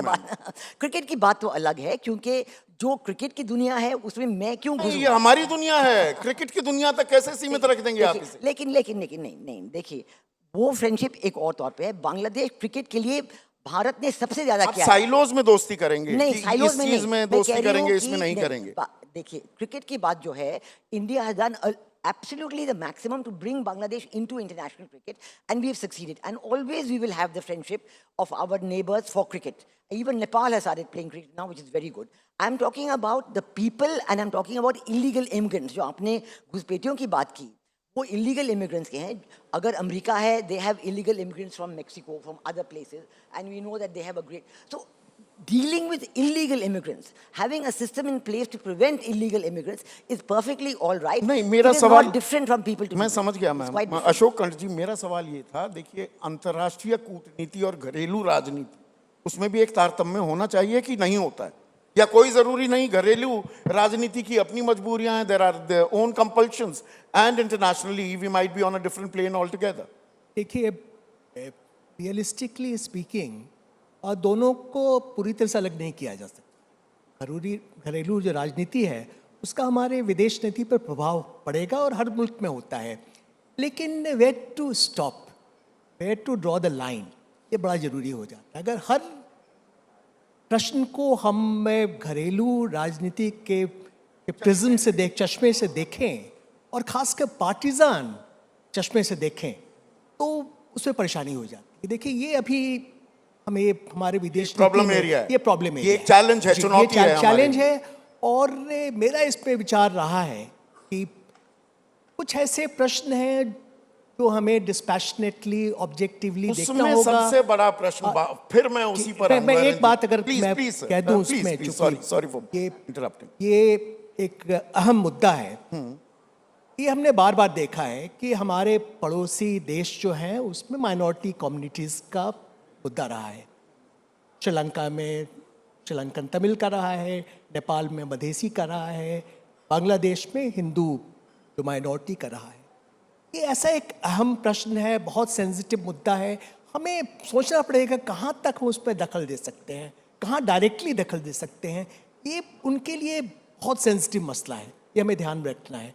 और एक चीज़ मैं और कहना चाहूँगा, जो रंजीत ने इसका जिक्र किया, इन सब देशों में यूथ है और यूथ एस्पिरेशंस है, वो कहाँ तक अब भारत से जुड़ा हुआ है? नहीं जुड़ा हुआ है। ये परेशानी हो गई है। मैं पटना विश्वविद्यालय में पढ़ता था और उस समय नेपाल के बहुत छात्र वहाँ आते थे। अब वो नहीं हो रहा है। अब उनके जो नेता हैं अगले जनरेशन के, कोई भारत में पढ़े हुए नहीं रहेंगे। तो ये सब हमें देखना होगा क्यों ऐसा हुआ, इन बारीकियों पर गौर क्यों करना ऐसा हुआ कि श्रीलंका में, बांग्लादेश में, नेपाल में ये एक के बाद एक ये हुआ। ये तथाकथित क्रांति का ये, या सड़कों पर युवा निकला, युवा क्यों निकला? We also ये have हमें to look at सोचना external पड़ेगा। influences. We also have to look at बाहर से भी जो ताकतें आ रही हैं उसको भी देखना है। दोनों चीजें हैं, हमारी भी यूथ है, हमारा भी जेन जी है, उनके एस्पिरेशंस, उनके हमारी देश के सरकार की तरफ से हमें सबक लेना चाहिए। जी संदीप, मैं यहाँ वीना जी से पूरी तरह से सहमत नहीं हूँ। ये सब जो हुआ है, जहाँ तक मेरा अपना असेसमेंट है, ये इंडिजिनस है। ये उनका लार्जली आंतरिक मामला है। आंतरिक मामला है। इसको कह देना कि किसी ने आकर एक तरह से मैं हम नहीं, आजकल कंस्पिरेसी थियरीज वो उसका जमाना आ गया है। सीजन ऑफ हर बात में साजिश हो जाती है। पर आखिरी सवाल जो मैं रंजीत जी और आप सबकी इस पर एक टिप्पणी चाहूंगा। देखिए, permanent friends, no permanent friends, no permanent enemies, only permanent interest. ऐसे में माय डियर फ्रेंड, ट्रंप भी चल रहा है और ट्रंप कभी 50% कर देता है, कभी 10, कभी 15% भी कर देता है। तफसील हमारे पास अभी सामने आ नहीं रही। इस बीच we also reach out to China और शी जिनपिंग से हाथ मिला लेते हैं। झूला झूल रहे थे, वो झूला झूलना बंद किया, फिर झूला झूलने लगे। पुतिन हमारे सदाबहार ऑल वेदर फ्रेंड हैं या नहीं हैं, अब वो सवालों के घेरे में आ गया। तो क्या हम अपने हित साध रहे हैं या हॉप स्किप एंड जंप कर रहे हैं? You know, I think all the smaller powers are also extremely worried and disturbed by what's happening. And I think they see more challenges rather than opportunities in what's happening in the world. So I think India has a good opportunity to draw the whole region together. We are already doing that through our connectivity initiatives. But, you know, say hydropower, for instance, we buy from Nepal and Bhutan. We used to sell to Bangladesh. I don't know if it still continues. One point. Second, what I want to say is we should not allow our political differences interrupt the economic partnership and cooperation that happens. And about your earlier question about Mustafizur Rahman, I just want to make one point. See, obviously domestic policy impinges on foreign policy. Sometimes what happens is you have a hierarchy of interests. Your domestic interests might override your foreign policy related, you know, objectives or interests. Political interest should not be paramount. It should be national interest. Nation's interest rather than a political interest. Absolutely, I agree with you. Absolutely, absolutely. Absolutely, I agree. Sir, इसमें एक और बात, जो ये चीन की बात हो रही है, तो हम अमेरिका से भी दोस्ती कर रहे हैं, चीन से भी कर रहे हैं, हम रूस के साथ भी ये रायता तो नहीं फैल रहा है कूटनीति के नाम पर? नहीं नहीं, ऐसा कुछ नहीं। देखिए, ये बहुत ज़रूरी है हमारे लिए कि ये जो मेजर पावर्स हैं, अमेरिका हो, चीन हो, रूस हो, उनके साथ हमारे संबंध अच्छे रहें। लेकिन ये भी हमें देखना है कि क्या पॉसिबल है, क्या पॉसिबल नहीं है। अभी आप भारत चीन संबंध में देखिए, तो मैंने ये बार बार लिखा है कि रीसेट की बात करना, ये कहना कि एक बार फिर सब हमारे संबंध बहुत मधुर हो जाएंगे, ये रियलिस्टिक नहीं है। और वैसे ही भारत अमेरिका के संबंध में दरार आए हैं, उनको हम नज़रअंदाज नहीं कर सकते। तो चुनौतियों का दौर है, और इस चुनौतियों का दौर है। वीना जी, आखिरी सवाल मेरा ये है कि इस चुनौतियों के दौर में भारत अपने आप को जहां खड़ा पा रहा है, जहां अपने आप को देख रहा है, इसको आगे बढ़ाने के लिए डिप्लोमेटिकली, कूटनीतिक तौर पर सबसे पहले हमें क्या करने की जरूरत है? तत्काल, अगर कोई तत्काल स्कीम हो डिप्लोमेसी की। नहीं, डिप्लोमेसी नेबरहुड सबसे ज्यादा महत्व उसका है। अगर नेबरहुड फर्स्ट जी, नेबरहुड फर्स्ट जी, एब्सोल्युटली फर्स्ट। हम विश्व के तौर पे बड़े नहीं बन सकते जब तक हमारी नेबरहुड की पॉलिसी स्ट्रांग ना हो। चाइना पहले रीजनली वो कंसोलिडेट किया पूरे खित्ते पर, उसने दोस्ती यारी की, फिर वो ग्लोबल अप्रोच पर गया। हम उल्टा तो नहीं कर रहे, उल्टी गंगा तो नहीं बहा रहे। This has to be simultaneous because our strategic autonomy policy is very good and very strong. We have to make friends with our neighbors and with all the big countries. The big countries should also understand that we want friendship with them, but they have to also understand India's interest in a neighborhood first, a good neighborhood, a strong neighborhood. And I think that this is an important interaction that we have to establish at the global level and at the regional level. It's a challenge, but we have to take it. Just 2 points. One, after seeing what has happened in our neighborhood, make youth the focal point of our foreign policy, one. Secondly, make economic cooperation, economic partnership, development the core of the policy. तो हमें अपने हित साधने हैं, come what may. Interests are paramount and national interest, not particular political interest. और उसमें पड़ोसियों को तो साथ लेकर चलना होगा अगर विश्व गुरु बनने का जो ये सपना है उसे साकार करना। आज के लिए इतना ही, अभी के लिए। Thank you so much. The discussions will continue. Dr. Tharoor has been waiting patiently. Have a good day. Thank you.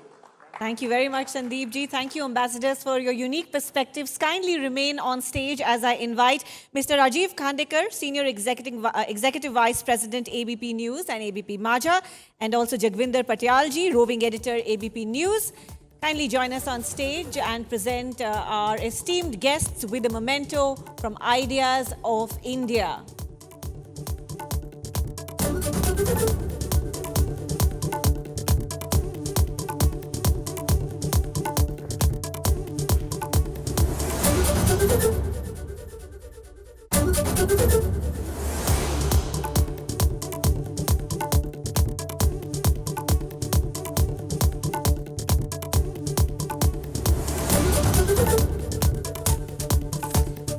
बहुत धन्यवाद, ladies and gentlemen. One more round of applause for our esteemed speakers giving us their unique takeaways.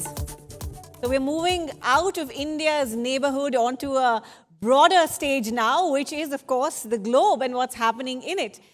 You will recall that our first few esteemed speakers from this morning already put into place the realities of India-US relations, India-China relationship, and leadership globally when it comes to a fragmented world as we're seeing it today. We bring all these three views together on one stage now. This is going to be a riveting chat on making sense of all the chaos we see around us. Please put your hands together once again as I welcome to the stage John Mearsheimer, R. Wendell Harrison, Distinguished Service Professor of Political Science, University of Chicago. Welcome back, Professor. Put your hands together for Yan Jiotong, Distinguished Professor and Dean of Institute of International Relations. Welcome back, sir.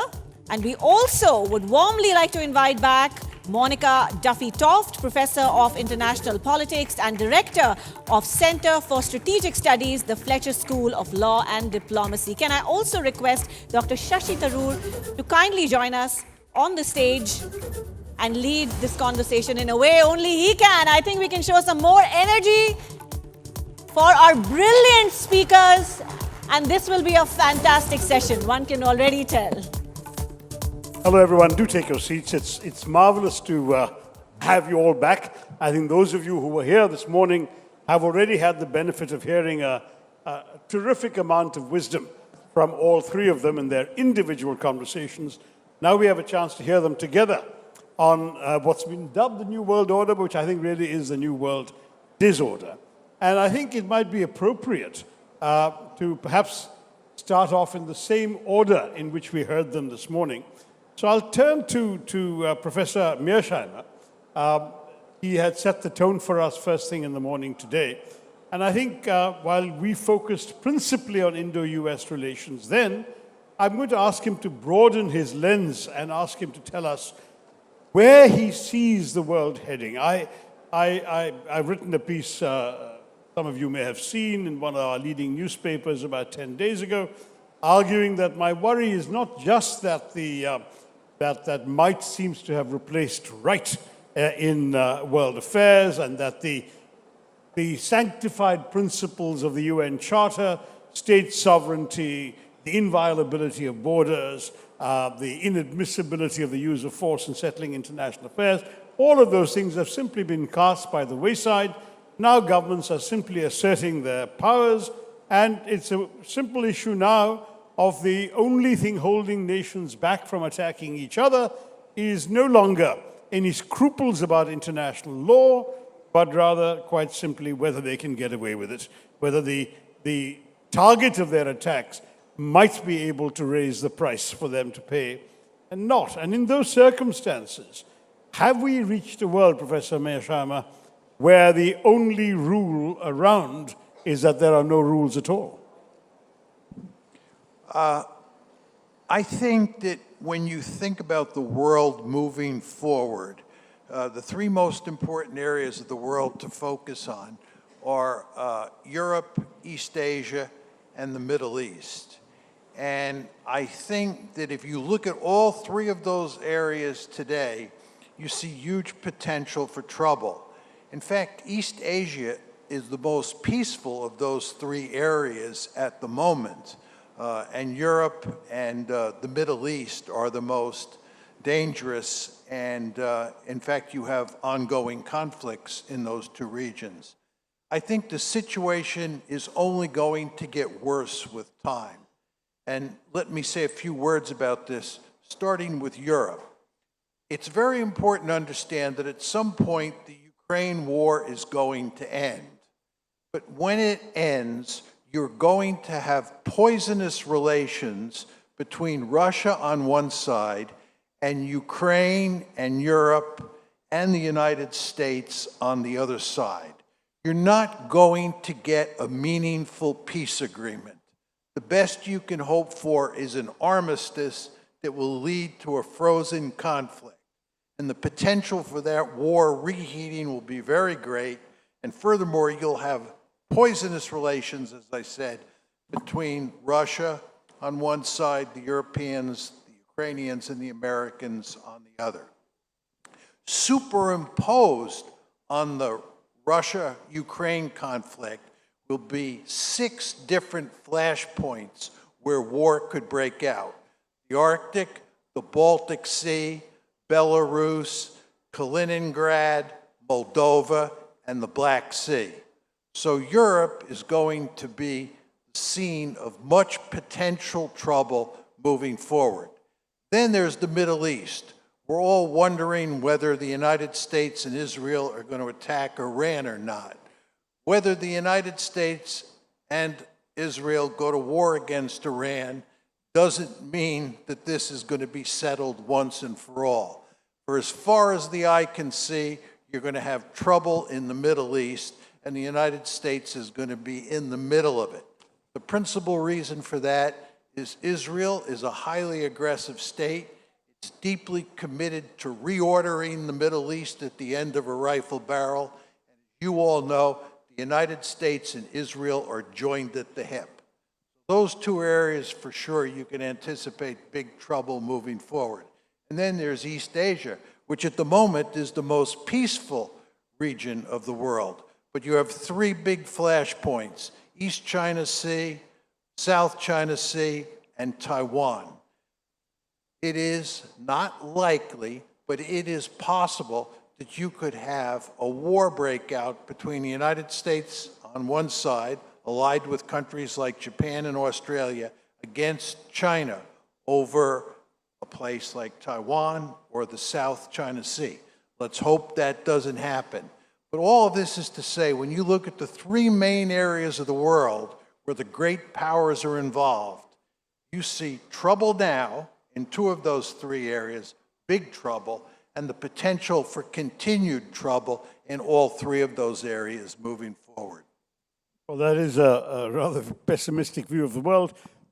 Professor Yan Shui-Tong, if we were to look at this larger question I asked about a world without rules, we've already had Prime Minister Carney, who's in Mumbai today, make a speech in Davos, where he said essentially that all the old verities were hypocrisies, and essentially now we're living, as it were, not quite in a post-truth world, but in a post-international rule or international law world. Now, in this, interestingly enough, your president, Xi Jinping, has been a staunch voice for multilateralism.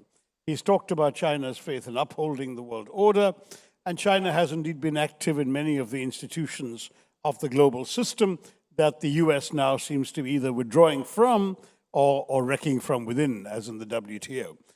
Where do you see the evolution of the multilateral system, and where do you see China playing its role in this larger question of world order? Well, nowadays when people talking about the global order, and they said the rule-based order is over. Now we move into the chaos without rules. Actually, that's not the reality. Rules are there. And the question is whether people follow the rules or not. And when we have the so-called rule-based order during the post-Cold War period, it's the United States follow the rules established by itself. Today the problem, and Trump administration disrupting the order by not respect the rules established by the United States. I think that's the difference. Second, whether we can establish new rules and based on any global leadership, this morning I said that that's impossible. There's no leadership. No, I mean, no country can offer a unilateral leadership for establish global new rules. And so we have 2 kinds of orders in human being. One is a leader-based order. The other is a order without leadership, or we can call it is a leaderless order. So you find that if you look at the situation in the Pacific, these island states, there's no leadership. They still can maintain the good relationship. What's that kind of leader? That leader follows 2 principles. Everyone follows neighbors, but keep distance from neighbors. In terms of politics, that means that everyone follows the principle of peaceful coexistence, and then they can maintain the order. Now come to your question, and what kind of new orders we are going to have. Chinese government advocated to establish new rules based on multilateral cooperation. That means the new rules is not set up or established by one country, by one leadership, but by joint leadership or joint efforts through multilateral diplomacy. Interesting. Well, Professor Monica Duffy-Toft, you heard Professor Mearsheimer saying this morning, and I think implicitly repeating today, that strategic competition between the US and China will tend to define a lot of what awaits the world. I don't know, first of all, whether you would agree with that proposition, and if so, how do you see the China that Professor Yan has just described? Are we talking about a China that remains and evolves itself as the principal revisionist power challenging US primacy in the world? Or do you see China upholding a world order that the US is today challenging? How do you see the shape of global world order in the context of this strategic rivalry? So it's a great series of questions, and what I would say is, John Mearsheimer is going to hate this, it's complicated. Because the first thing I would say is, it's not just about the US and China. There are only 2 countries in the world. Yes, they're the biggest on the block, but you still have the Russian Federation, you have the BRICS, which the BRICS are now 12 countries. So when you talk about multilateralism, in some ways, yes, multilateralism is dead, but in other ways, you're seeing countries sort of realign or align for the first time to sort of counterbalance what they see as the strategic competition between. It's already there. And I would say the strategic competition, not necessarily 2017, which we heard this morning, but actually 2008. Because that was when we had the financial crisis in the West. And what did the Chinese learn? we don't want to go there. We saw what happened with the Soviet Union on the political, ideological side. Now we're seeing what's happening in the Western systems on the economic side. And so we lost a lot of respect there in the Chinese polity, right, on our economics. And then the Russian Federation, it was in 2000, 2008, they were done with Chechnya. They pulled back. They won their war on terror. They're also watching the West. And Putin had been telling, and Professor Mearsheimer is very clear about this, wagging his finger and say, please don't expand east, please don't expand east, please. And so 2007, 2008 was a really remarkable point. And I would say that's when we really started the strategic competition. We already had it with the Russian Federation, but Putin really gave up and said, okay, we're done with the West. And then with China, they saw the writing on the wall and they thought that the Western system. So the strategic competition's been going on a while. I think what's different now in the last 5 years, and in particular with the Trump administration coming in, is that other states are now realizing that that competition's real and they have to make a choice. Because they're going to be compelled to make a choice, because in the global system, you've got to ally. So we either bandwagon, right, with the power that's going to sort of do your bidding, or you're going to balance against a power. And I think that's what we're seeing. So two things. One is the strategic competition is here. And second, other states have the capacity, and they do if they ally properly in some ways, to sort of try to counterbalance this strategic competition that's happening between China and the US. And we heard that in this panel right before about what the countries of South Asia are trying to do, Nepal, Sri Lanka, and Bangladesh. They also have room for maneuver here. And Europe, we could talk about Europe. If Europe could get its house together, that is a big if, we know that, it could strategically balance Russia. It now has the strong, in its pocket, it's got the strongest military in Europe in Ukraine. It's well trained now, Poland's training up. The question is do they have the wherewithal to be able to do it?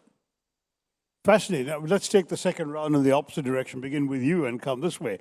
What you're saying suggests that you see this as a definitively multipolar world, whereas many others have been arguing that it's not yet clear that true multipolarity will emerge when there are these two behemoths, at least one existing behemoth still flailing about and the other one rising to acquire comparable dimensions. Will that give us enough room to truly develop cogent alternative poles of influence? What you're suggesting seems to me that we're already there. Is that what you're saying? Is this a multipolar world? You know, it's a great question. And what I would say is I'm not sure we're fully there yet. The thing is, we have to recognize that Russia does have a nuclear arsenal, and Putin's made it very clear that he's comfortable with the use of force. That is the only reason why, by the way, he's still considered a great power, in addition to the landmass. I mean, Eurasia is huge. And then we've got China. I think you can now say, at least economically, it's a global power. Technologically, it's probably a global power. Militarily, it's not. It's still a regional power. The United States is global across the board. So I think if you look at the Russian Federation, you look at the United States, and you look at China, we are already in a multipolar world. There is strategic competition across those three states.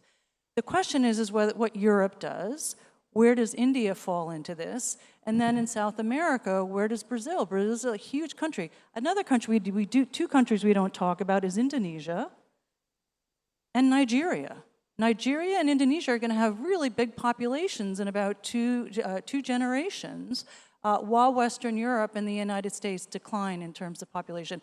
Oh, and by the way, same thing with China. Right? China no longer has this one-child policy any longer because it's worried about its dependency ratios. It doesn't have the workers to support their economy. So I think it's still up in the air as to whether we go to multipolar. I think we are in a tripolar at this point. An exception might be that Russia and China are pretty cozy. If you look at that alliance, that's very interesting, that tightness between China and Russia.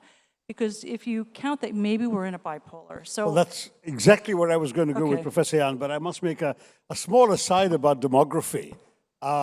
China is losing population, but it's incredibly speeding up the manufacture of robots to do the kinds of things that workers used to be able to do. So I'm not quite sure that our old-fashioned focus on demography won't be overtaken by robotics, but maybe that's a different direction. The other thing about demography, which I really want to put on the table, is 70 really is the new 40. And so we haven't, as human species, adapted to the idea that a 70-year-old can perform as well as a 40-year-old. You can. I've been told after 70, it's all downhill. But at least we do know that in health terms, and we haven't taken that into account yet, that we're aging better. That's right. And you know, I ran into Professor Joseph Stiglitz this summer, and he'd just come from visiting a BYD factory, I think, in China, where he said they were producing 2,000 cars a day or something with just 8 people, and not one of them was actually involved in producing the car. They were only supervising the robots. So that is perhaps where us being complacent about demography may lead us. But Professor Yan, I really wanted to go back to Professor Duffy-Toft's earlier point, which is how close are China and Russia? And if indeed there is an emerging bipolar competition between the US and China, where does Russia fit into your worldview, into China's worldview? And if, on the other hand, it's still an emerging multipolarity with Russia credibly still a major nuclear power willing to use force, as she said, Europe perhaps beginning to assert itself now that it realizes it can't just stay in America's shadow, and India perhaps also growing and determined to assert itself as a singular pole. So we really are heading to a multipolar world. Then what becomes of the Russia-China closeness? How do you see this evolving, this particular dynamic? First, I have to admit that all governments, no matter big power, small power, all advocate for multipolarization. But when we use the term multipolar, from my understanding, we should discover several poles that are relatively equal. If not exactly the same, but then you cannot have a big gap between them. Even you take it in the issue domain, and you consider in that specific issue, and you have at least 3 poles are relatively equal. Nowadays, I doubt I can find any relatively equal poles in the world more than 3. So I know politically correct, we have to talking about multipolarization, but actually I cannot see that. Second, it's about the people. There's a confusion, usage of multipolarization and multilateralism. Multilateralism means more than 3 countries work together, cooperating with each other. That's a kind of a diplomacy. It has nothing to do with the power structure. Multipolar refers to power structure rather than diplomatic relationship or the diplomacy of the relationship.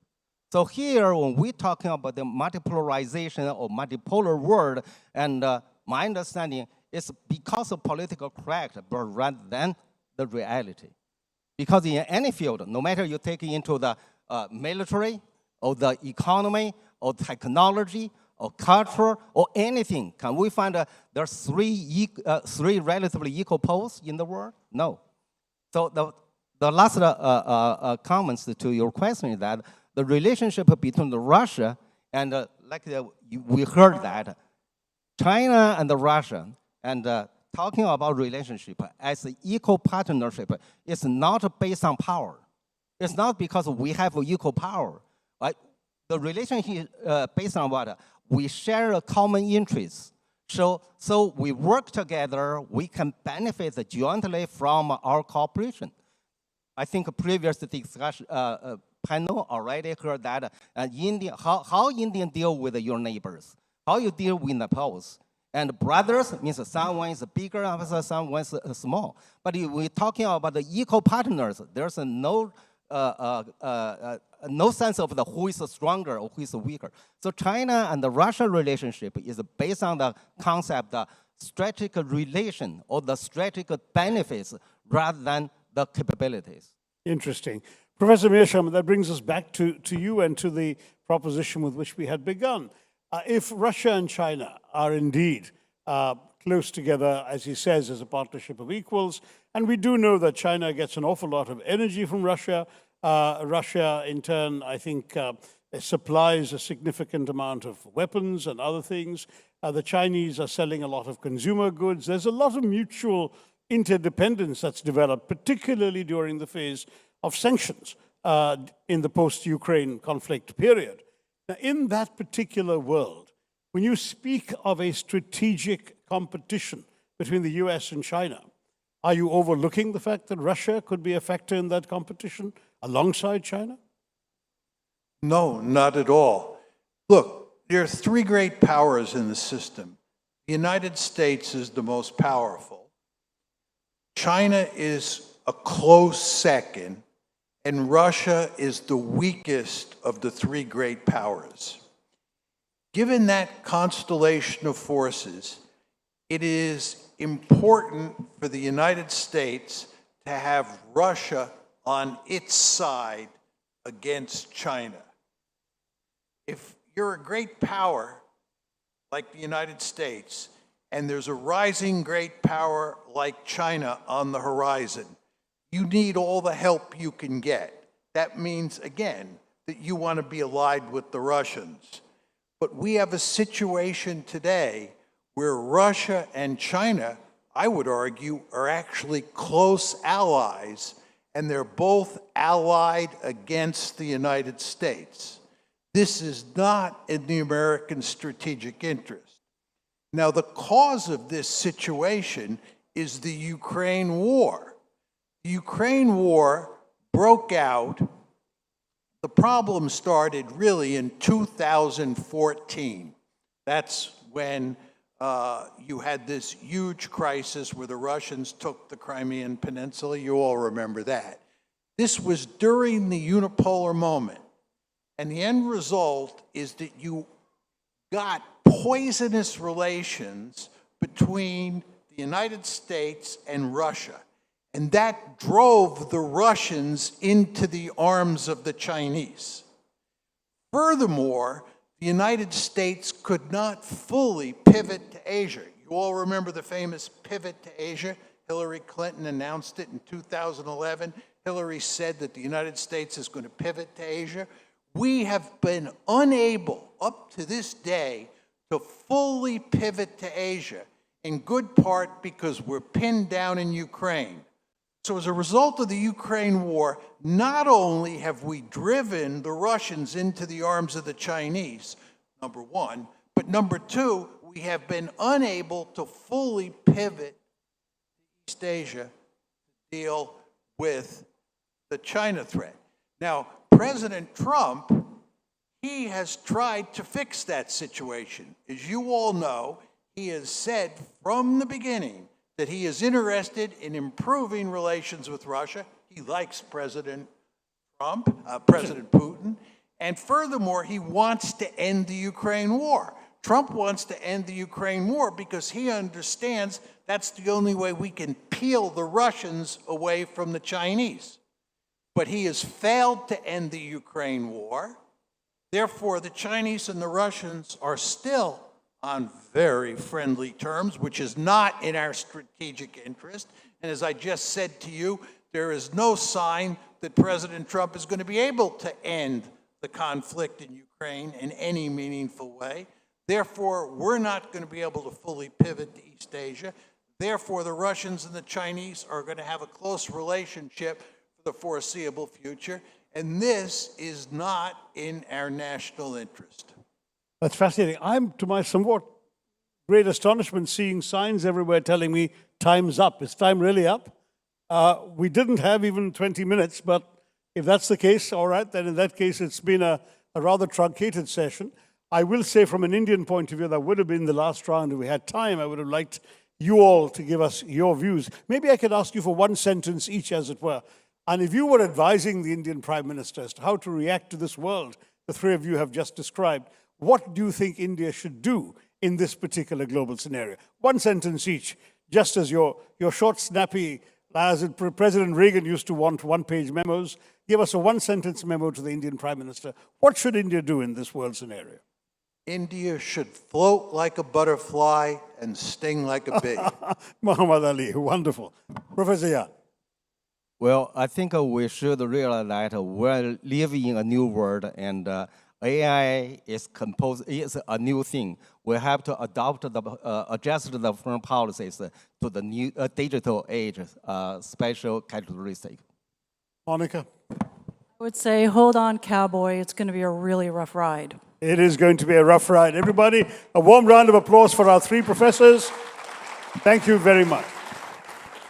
What a riveting discussion this has been. And yes, if we had the time, this could have been a much longer one. But really, really appreciate the presence of all our speakers here today. And thank you, Dr. Tharoor, for steering this conversation so effectively. Such a succinct summary of what the new world order or disorder, like he calls it, actually looks like. Please do remain on stage as I invite Atidev Sarkar, Chief Editor of ABP Network, to please felicitate our guests with a memento, with a memory of Ideas of India 2026.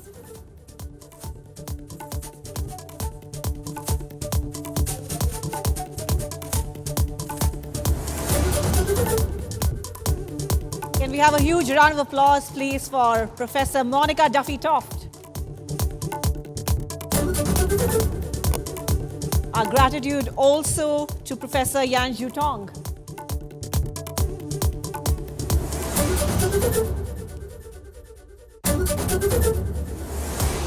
And thank you very much, Professor Mearsheimer, for being here with us today as well.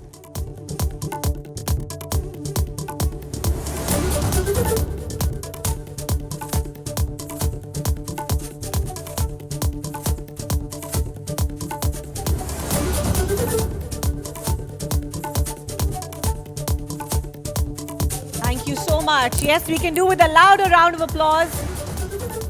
These are the most distinguished guests, really, ladies and gentlemen, that we could have asked for. And once again, as the stage is being set, a quick reminder to all of you to tag us in all your posts. The hashtags are ABP Ideas of India 2026 and hashtag ABP IOI 2026.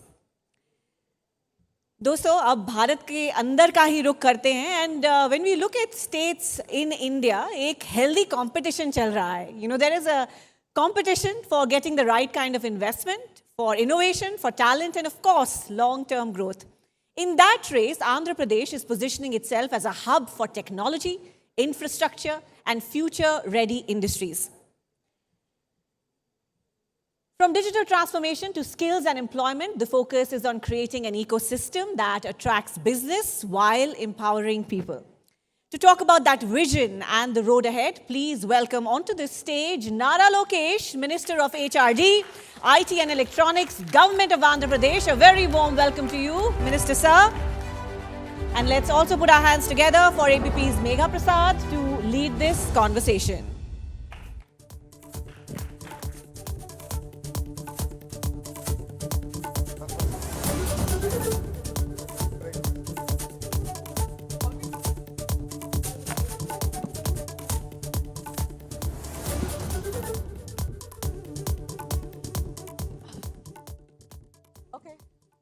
Thank you, Radhika. So now I have with me Nara Lokesh, a man who's born into the most prominent political family of Andhra Pradesh, somebody who really did not need to work so hard as he does. He could have just used his family name to sail through, but he's chosen the harder route. This man has chosen the harder route, and with his dedication, he wants to give something to the people of his state, someone who's rushing really, really swiftly to get jobs to the people of his state. He's somebody who wants to give real-time governance to the people of his state, and perhaps an inspiration to the people of Andhra Pradesh, that he is going to make his state perhaps one of the best in the country. So Nara Lokesh, welcome to Ideas of India, and we are sitting on this platform. My first question to you would be, what's your idea of India? How do you envision the India that you see or you would like to see? You are the next-gen leader. You are the people that these youngsters are going to look up to. I mean, developed states make a developed nation. Yep. And a developed nation without ethical and moral fabric has no meaning. So as we go about chasing, growth rates, investments, and so on and so forth, I believe education has a much larger role to play, much larger role in shaping the minds of the next generation. So for me, it's equally important that we are developed in terms of ethics and build a strong moral fabric. And that is something that is very close to our heart. Saying that as a state, we aspire to be a $2.4 trillion economy by 2047. Yes. And if you know Mr. Naidu, once he gives a word, it gets done. And I'm here to get the job done. Wow. Okay.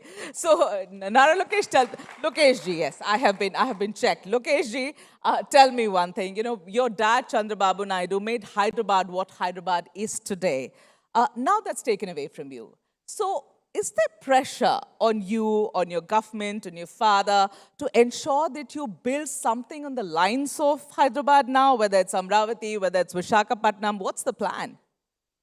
There's no pressure, but we love challenges. Yeah. And this is a challenge we have taken up. And it's no longer just about building one city, but the idea is to build economic clusters. So we have the Visakhapatnam economic region, we have the Amravati economic region, we have the Tirupati economic region.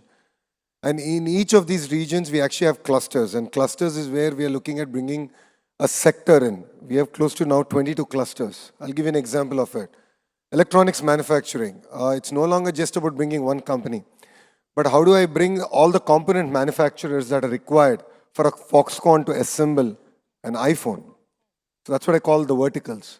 And horizontal is where my ministry comes into place, education, testing, certification. So how do we build these vibrant clusters is going to be very, very important. Okay. And that's what we're going about building. So we believe one state, one capital. That's what we stand by. But we believe in decentralized development, and we can do it through these cluster-based approaches. So, Lokeshji, what I'm really curious about is that, you are a part of an alliance is actually standing on the numbers that you're providing to that alliance at the center. And when your opposition in the state accuses you of being unfair to the state, saying that you are in a position to ask for a special status, you're not doing it. You can ask for big packages. You can actually bully the center and get it done for yourself, but you're not doing it. Why is that? I believe in the power of collective federalism. If you look at our political party, though we are regional, we have India at heart. And Mr. Naidu has always contributed to India's growth story. An example of this is the relationship that he had with Vajpayee ji. That's where telecom deregulation happened. That's where PPP came into the aviation sector, in airports specifically. So today we are contributing. And a great example of this is the entire data center policy that has come out. Yeah. We worked exceptionally hard for it. So we worked with Nirmala ma'am, we worked with Ashwini ji, we worked with the Honorable Prime Minister Narendra Modi ji's office to create a framework that, of course, will benefit India at large, and Andhra Pradesh as a state will have a first mover advantage. So I don't believe in the word bully. I believe in collective federalism. I believe that the state will get its own share, own due. Have you asked for special status? You haven't asked for it. No, our focus is on getting the right incentives for our state. Okay. We have not gone to an election. Or did you ask for it? Was it denied? No, we didn't go to an election campaign saying we're going to ask for a special status. We never said that. As a political party in 2024 campaign, we never said that. But yes, we said that we'll stand for the rights of Telugu people. Okay. I'll give you an example of it. Because we stand for rights, we were able to save Visakhapatnam, the steel plant, steel plant. Close to 16,000 crores have been injected by both government of India and the state government to rescue it. And today it's become profitable. And we're contributing back to the nation. So we have a role to play. We will definitely ask for areas that matter. Okay. Some are saying that you quietly asked for it and you were denied, so you're not saying anything about it in the open. So let us know. Did you make an attempt? We did not. Okay. You did not at all. Okay, all right. So we are, Lokeshji, we are in a situation where you have rather a landscape, a very competitive landscape where you have Karnataka, you have Tamil Nadu, they're all, and you have Gujarat, all of them vying for investment from abroad. So, Nara Lokeshji, I want to understand, if people have to come and invest in any of these states, why should they choose Andhra Pradesh, and what would be the Stanford graduate Lokeshji's pitch for such an investment? Now, we have three distinct reasons why you should choose Andhra Pradesh over other states. The first is our Chief Minister, who comes with an amazing track record. This is his 4th term as Chief Minister. He requires no introduction here. The second is speed of doing business. The way we landed Google, ArcelorMittal, and these are projects to talk about. It's India's time, it's India's story. ArcelorMittal got cleared in less than about 17 months. 3,000 acres land has been acquired, R&R completed, and third week of March, we're going to lay foundation stone for India's largest steel plant. So the speed. It's all about speed, and speed of doing business. The third is, while other states have double-engine sarkars, only Andhra Pradesh has double-engine bullet train sarkar. How's that? Well, we have the Honorable Prime Minister Shri Narendra Modi ji in Who's Delhi. the bullet train? Both, Mr. Naidu and Mr. Modi. I call it Namo. Naidu and Modi. Arey wah. Okay. So we have both together. And that's the double-engine bullet train sarkar in Andhra Pradesh. And that's why we're able to move that fast. And that's why we got 25.3% of investments in India to the state of Andhra Pradesh. But Lokesh ji, you are also saying a few things which slightly seem controversial. In the sense, I was reading up and I came across one of his statements. You said, you know, you're ready to give land to the IT companies for just 99 paise as lease. Your state is drowning under debt. I mean, I don't understand. How do you justify this to the people of your state? Why would you give it at a throwaway price?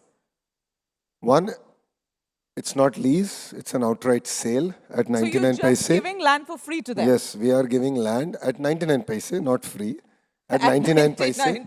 And that is my competitive advantage. I have a policy that enables me to give it to Fortune 500 companies because I believe that the kind of ecosystem that these companies create and to the economic value add that these companies create in my state far outweighs the cost at which I give them the land. So a great example of this is how I closed the deal with Cognizant. The first Davos, Ravi and I shook hands. By the time we went back, second Davos, we broke ground.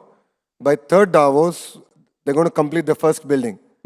And in so much of headwind with AI coming in, they're still going to create a campus that's going to create close to 25,000 jobs in Visakhapatnam. Okay. And this is Cognizant. Rough calculation, 1,500 crore economic activity per year to the state of Andhra Pradesh. Now, does it outweigh the price at which I sell the land to them? Absolutely. Yeah, when you get and that that's my argument, it does. competitive advantage. And if I have to build ecosystems, yes, I need to bring in companies, hospitals, entertainment, education. And that's the kind of vibrant ecosystem that I want to build in Andhra Pradesh. Okay. So, also, very recently concluded the AI summit in Delhi. I just wanted to take this one political question with you. You know, you all, your state, you guys are big on AI. You had a very impressive stall in Delhi. But what happened there in the last day? The Congress guy is coming in shirtless. The Prime Minister is talking about it. A shame that they brought to the country. I want to understand, Lokesh ji, how do you see this kind of a protest happening on a stage like that, where an international event is unfolding? 21 heads of state are there. No, I mean, it is India's image at stake. And all the states across all political parties put together an amazing show. We explain to the world what we are doing, what can we do better. So it's very unfortunate that the politics of the parliament was taken to this global front. Yeah. It shouldn't have happened. So as a political party, we have condoned it. We have always stood against it. In the past also, whenever investments have come to Andhra Pradesh in any of the previous administrations, we never objected. We never wrote letters. We've always welcomed it. And it's important that while we fight on various agendas, policies and frameworks in the parliament or in the constituencies that we represent, we shouldn't take this at the global front. Even Jagan Mohan Reddy, your opposition, even he went out and criticized what happened there. But before I move to other political question, a quick comment I want to take. We had Piyush ji a while ago, and we were discussing the kind of confusion that has been created around the trade deal, and with the recent judgment in the Supreme Court of US calling it all illegal. I want to understand, do you think, what's your take on the trade deal that we've signed with US or about to sign it properly? You think that India has given away a little too much? Because that's what the opposition's been saying. See, crisis is an opportunity. Crisis is an opportunity for India to do better. When we had the entire trade war, the Honorable Prime Minister called on all the states to look at reforming their entire regulatory framework. So look at the Jan Viswas bill.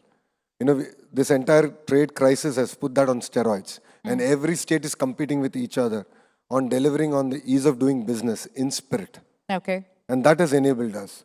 So if you look at another example is the way we've approached the entire aqua problem. Because Andhra Pradesh is one of the largest exporters of shrimp globally. And we've been hit by this trade war. whilst that was happening, as a state, we looked at how can we augment, how can we support our farmers, and how can we open up new markets. So we opened up Russia, we opened up Ukraine, we opened up a market that was close to us, Australia. True. So we looked at new markets, and then came the trade deal, which then enabled the entire ecosystem to grow much faster than it otherwise would have.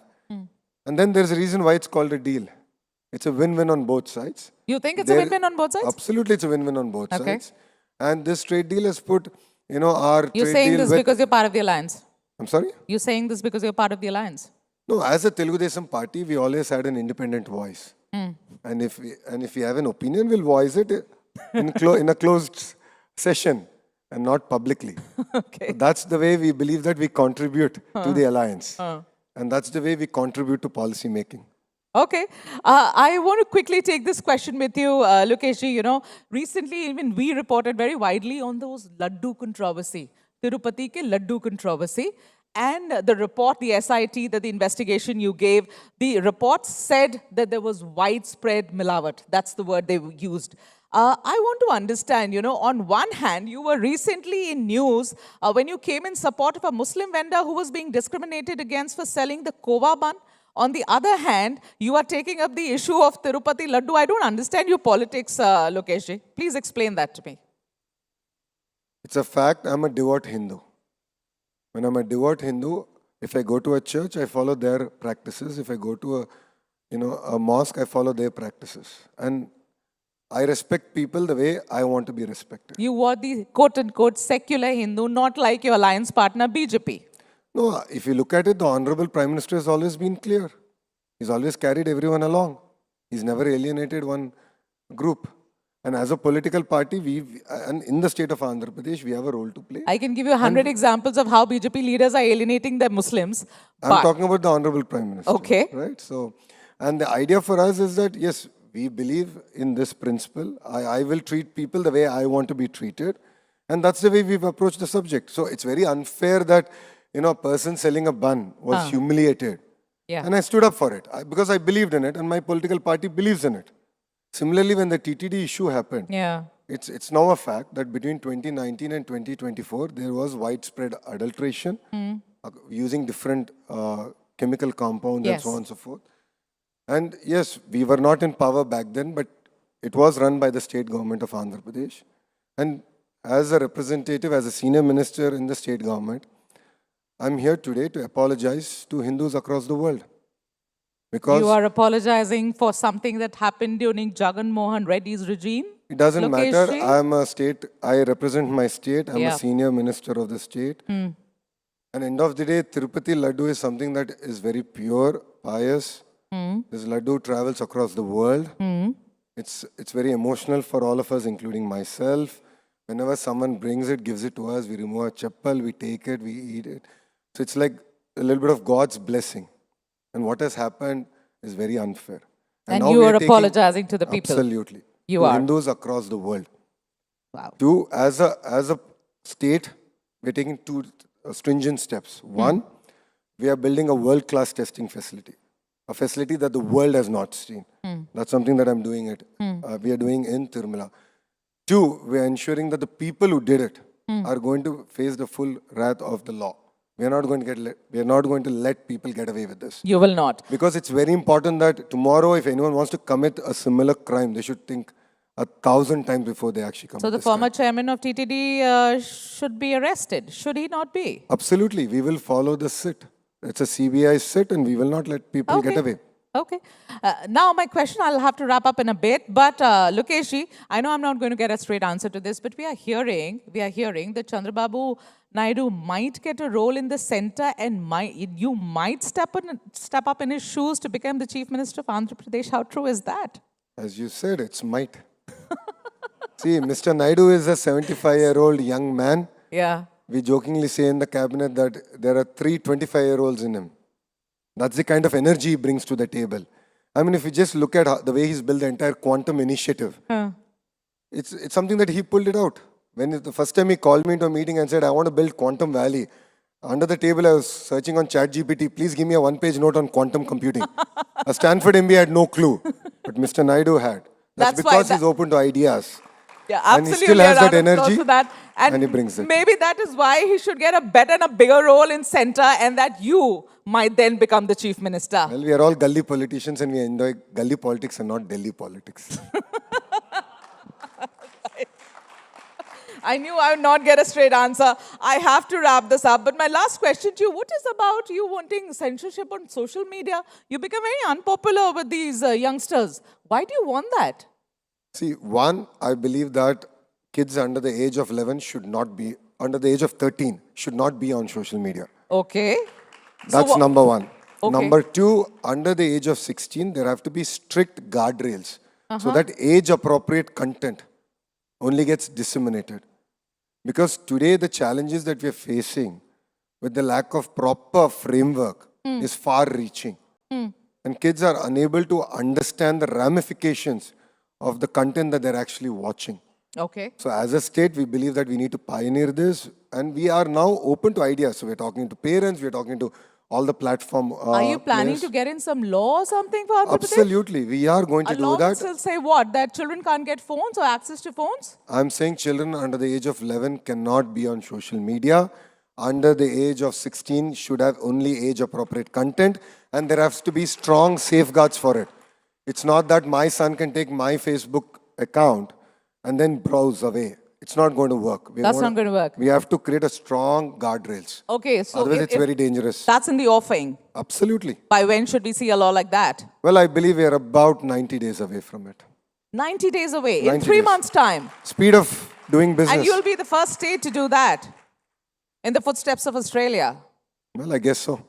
But a lot of other states are talking to me. We're exchanging notes. This is something that I think India also has to really take a hard look at.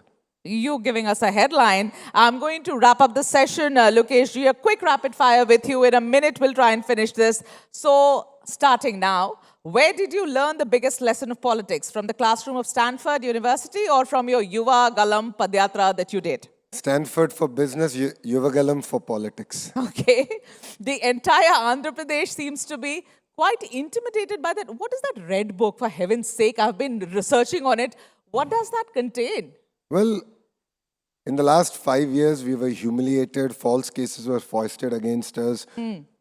Citizens of Andhra Pradesh were also tortured. So I said that, the red book will have the names of the people who did this, who broke the law, who tortured people and politicians, and they'll have to So does face it have Jagan written all over? You will know it soon enough.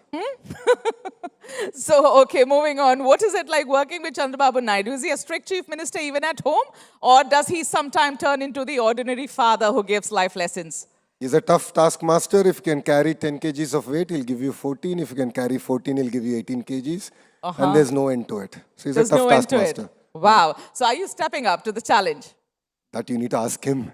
Right. You have to give me that access. Now, finally, your chemistry with Pawan Kalyan appears to be quite strong.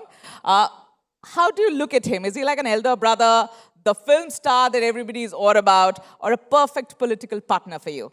He's my older brother. I've always said this, publicly admitted to it. And when we went through tough times, he stood like an older brother would with me and really supported me. So lifelong older brother. Wow. Okay, finally, your father transformed Hyderabad into a global IT hub. Now, what is Nara Lokesh's 30-second elevator pitch to turn Amravati into a global hub? Amravati is the future. If you miss this boat, you will regret it. Like how people regretted coming to Hyderabad, when they didn't come to Hyderabad when Mr. Naidu gave an offer. So come see what's happening in Amravati.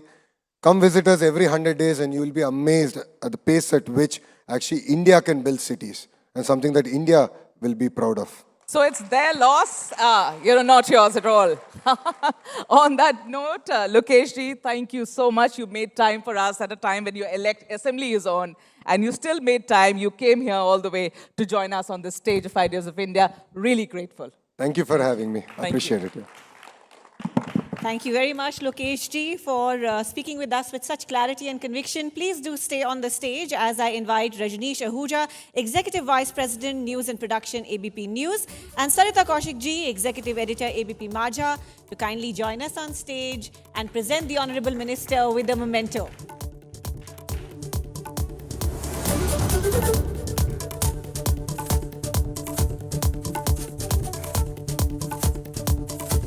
Let's have a louder round of applause.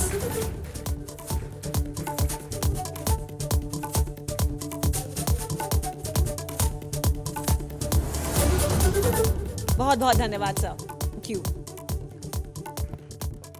दोस्तों अब आगे बढ़ते हैं and we have to talk about AI in today's world, don't we?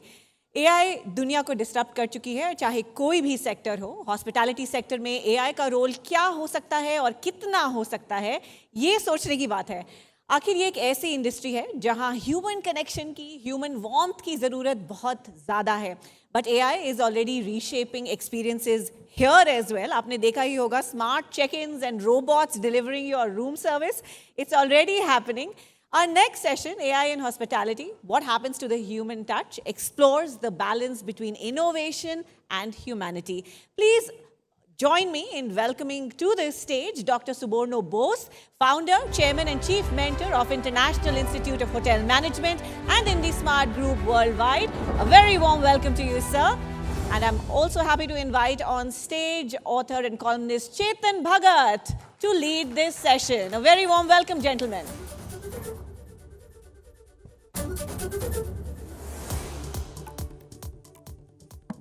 Hi, sir. So how many institutes now? Well, 18. 18. And how many students? 10,000 plus. I'm going to start, we have a short session. So I'll just get to the question that I wanted to ask and maybe slightly, not ask to you that much. Then when children are growing up, all middle class parents, they say, Doctor bano, engineer, maybe lawyer, CA. And that's really in this zone. Hotel management, all this hospitality now, it's seen as not the first choice. Whereas you've opened hospitality institutes, one after the other, 10,000.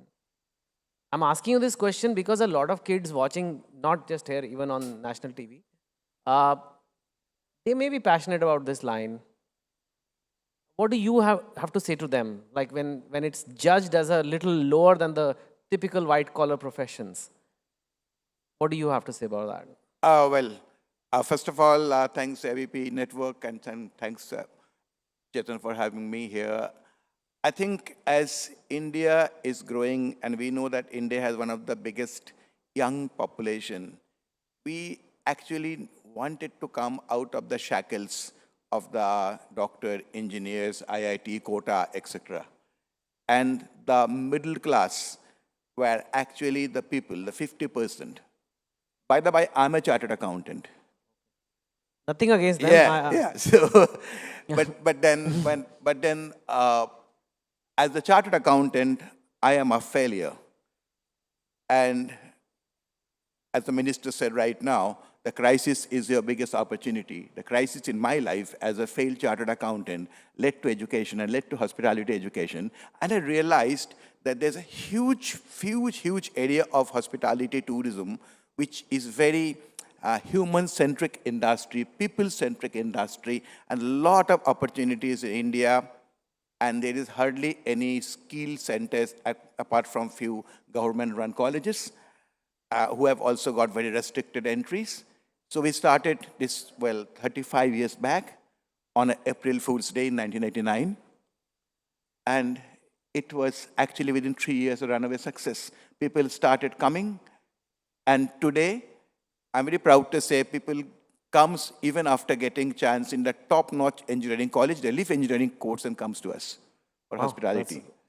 Now, now everybody's talking about AI. Yes. You have to talk about it. Yes. Even you are doing some AI initiatives. Yes. I would like to think that hospitality is sort of safe from AI, that your jobs will not go away. But at the same time, many things AI is doing, which may make jobs go away. Is that a real threat in this sector? I know it's a threat in software, like Infosys and TCS, they are having a major problem. The stock is down a lot. Is there a threat in this sector? In a restaurant, would people like it if there's a touch screen and it just says, listen, last time you had palak paneer, why don't you try, I don't know, methi paneer this time or whatever, and then it orders it for you, and agentic AI brings, is done, or deliveries, things like that.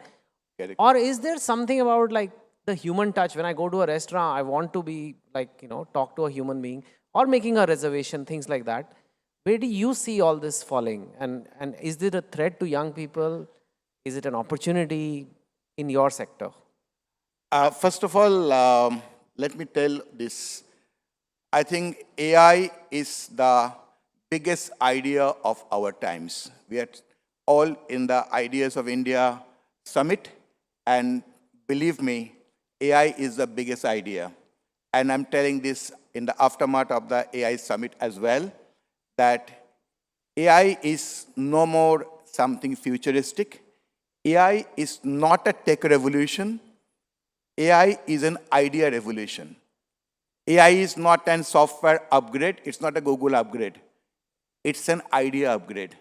People for the next 50, 100 years will live with AI as a part of our life, whether it's working, professional, personal, parenting, health care, transportation, logistic, technology, every single thing, and of course, food, what you mentioned, Chetan. AI is a part of it. So let's not make AI as something that comes from outside and sits on the head of the existing system. No. AI is an integral part of anything and everything that we do. You just gave an example of food industry, which we all love food, right? In this room, I'm sure everybody is a foodie. And the food, now AI cannot cook. AI will never replace human being. AI will never replace the chefs or the doctors. What AI has done and will be doing is to make ourselves more powerful, to make hospitality practitioner more powerful, to make the chefs more powerful. So we have developed this LLM, the first time we developed in the world, actually called Namaste. Namaste, we just put an I there to make it AI, Namaste, where we are, in fact, using as an both educational kind of a system, LLM, and also developed 24 GPTs, but also we are using for the industry. Now, one of the things that we all do is that how we can make our life better, the quality of life, the ease of living, not just ease of business. Obviously, there was time when there was no Blinkit, there was no Zomato, and if you are coming home late, then you are starve and sleep. No more. Today in my house itself, the bell rings at 2 in the morning because my son wants an ice cream, and he gets it. Now how we are actually getting benefited? When I book a hotel rooms, I'm sure a lot of people in this room book a hotel room using different engines, MakeMyTrip, Booking.com, blah, blah, blah. We all book a hotel room and then go to the hotel and find that's after waiting for 10 minutes in a reception, and you get a room which you don't like. Today, through AI, we are developing a system where you can actually choose the room you want to stay. You can actually choose a room, the floor, the room. And of course, you have to pay, just like an airline seat. You can choose an airline seat. You can actually pre-order a meal while booking a hotel. You can pre-order a meal. And if you're even checking in at midnight, you can pre-order. No more you have to, eat that stale sandwiches because the chef sleeps at 9 p.m. So you can have the meal of your choice. All these things are actually changing the quality of hospitality, quality of food industry, making the life of the consumer much better. And of course, the hotel industry, the hospitality industry have to not just adapt or adopt, they have to lead. The question now is that in India, in education sector, the AI would be very useful. It will be very useful in other sector, yes, but I think education is one sector which will be hugely, hugely benefited by AI, because we can teach the students right from the school to the college to the postgrad, using a lot of AI tools in a much more simpler way, whether it's a teaching geography to teaching mathematics or for teaching chartered accountancy. If I give you a balance sheet of a company, of this hotel's company, Hyatt, and you find a lot of numbers, a lot of figures, and you say, what is this? This is not me, I'm not. Just put it in a simple chat GPT. And within possibly 5 seconds, you will get the full answer for the analysis. Yeah, so that brings another question. Why learn? Exactly. You're saying you can teach. It's really good to teach kids geography and balance sheets, but like, if intelligence is going to become so easily available, it is so cheap, why learn anything? Exactly. I mean, we don't need to. We can just all make art or, I don't know, watch movies. Second thing is, you're saying AI is useful in teaching, but it's also very useful in cheating. I mean, I have not met a single college student these days who's not used ChatGPT to do their assignments. And rightfully so, like, if what's the point? Like, if the computer is going to do the counting anyway, Claude Code is going to do the coding anyway, why should I learn anything? Isn't that a bigger question? Second is on, you said you still need chefs, fine, but you no longer need the waiter because the AI knows better than you. Are you sure you want dessert? You have diabetes. AI will tell you. AI knows. You know, have your metformin before you order. Something like that. And then one day maybe robots will cook also. Or like at least make sandwiches. I don't know. That's possible. And like I said, this whole AI thing, is it going to be like, there are some really doomsday scenarios out there where our kids will have no purpose in life. No need to learn anything. You know, just endlessly watch reels and, you know. No, so that's exactly what I was coming to. So the three biggest advantage of India is youth, scale, and values. We all agree that youth is our biggest strength. Scale, scalability. Is it? It's only useful if they are useful. Yeah, of course. You have to use it in the right way. I'm in very, very positive way and not in a negative way. And of course, the values. Because Indian education, over the years, when I've been in so many countries, I mean, spoken to so many universities overseas, I've seen the value system is still very strong in India as compared with a lot of countries, a lot of universities. The value system. In what sense? In the value system means like when we are teaching from the faculty point of view, when the teachers, even in the COVID, we have seen the kind of commitment that the Indian teachers have shown to teach the students online, offline. I mean, a lot of countries just shut off, actually. They didn't do. And even in the villages of Bharat, I've seen people teaching with a very weak internet, but then they did. It's all compassion. It's love. It is that, you know, relation between the guru and the shishya, which actually didn't even stop education during COVID in India. So obviously the value system still is very strong. I think ethical AI is the answer. AI, I fully agree with you that we cannot just open AI to everything. But what AI is going to do, and I'm repeating this, AI is a power that we are going to get. We have to use the power in the right way, not unethically, but ethically. All the teachers, faculty have to understand that we can teach better. It's not that cheating better, but it's teaching better. And there are ways where you can stop plagiarism. There are ways where you can still do traditional examination and not the AI best. For example, if Sir, I'm sorry. The biggest foreign policy makers were not allowed extra time, and hamara bhi time upar ho gaya hai. So I would just, if you could finish in 2 lines before they start prompting. Okay, so I think that time has come for India now to take the leadership and not just to adapt or adopt AI. And India is capable of taking the leadership in AI, but in education, it has got a huge, huge impact, and we should all try to push the good way of using AI in education. All right. Thank you, sir. That's very well put. We had 15 minutes, but I'm sure you learned something today. Thank you so much for your time. And Thank you. Thank you. Thank you. for coming here. Thank you. Thank you very much, Dr. Bose and Chetan. Kindly do remain on stage as I invite Dhruvo Mukherjee, Director ABP Network, and Sumanta Datta, CEO ABP Network, to kindly present Dr. Bose with a memento from Ideas of India. A wonderful conversation around AI and how we should be using it, how the youth should be applying it to their work, to their studies, and be very aware that there are ways to see plagiarism, right? A huge round of applause, please, ladies and gentlemen.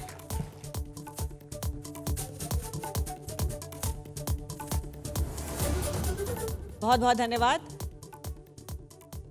एक और sector है जहां AI का प्रयोग होने लग गया है, but our next guest needs no help whatsoever from AI at all. कभी-कभी कुछ आवाज़ें ऐसी होती हैं जो बस दिल में बस जाती हैं, हमारे रूह में घर कर जाती हैं. और अगर हम इंडियन प्लेबैक सिंगिंग की बात करें तो एक नाम है जो हर जनरेशन को जोड़ देता है. I'm going to say the name and I want the biggest cheer for her. Should we hear it for Shreya Ghoshal?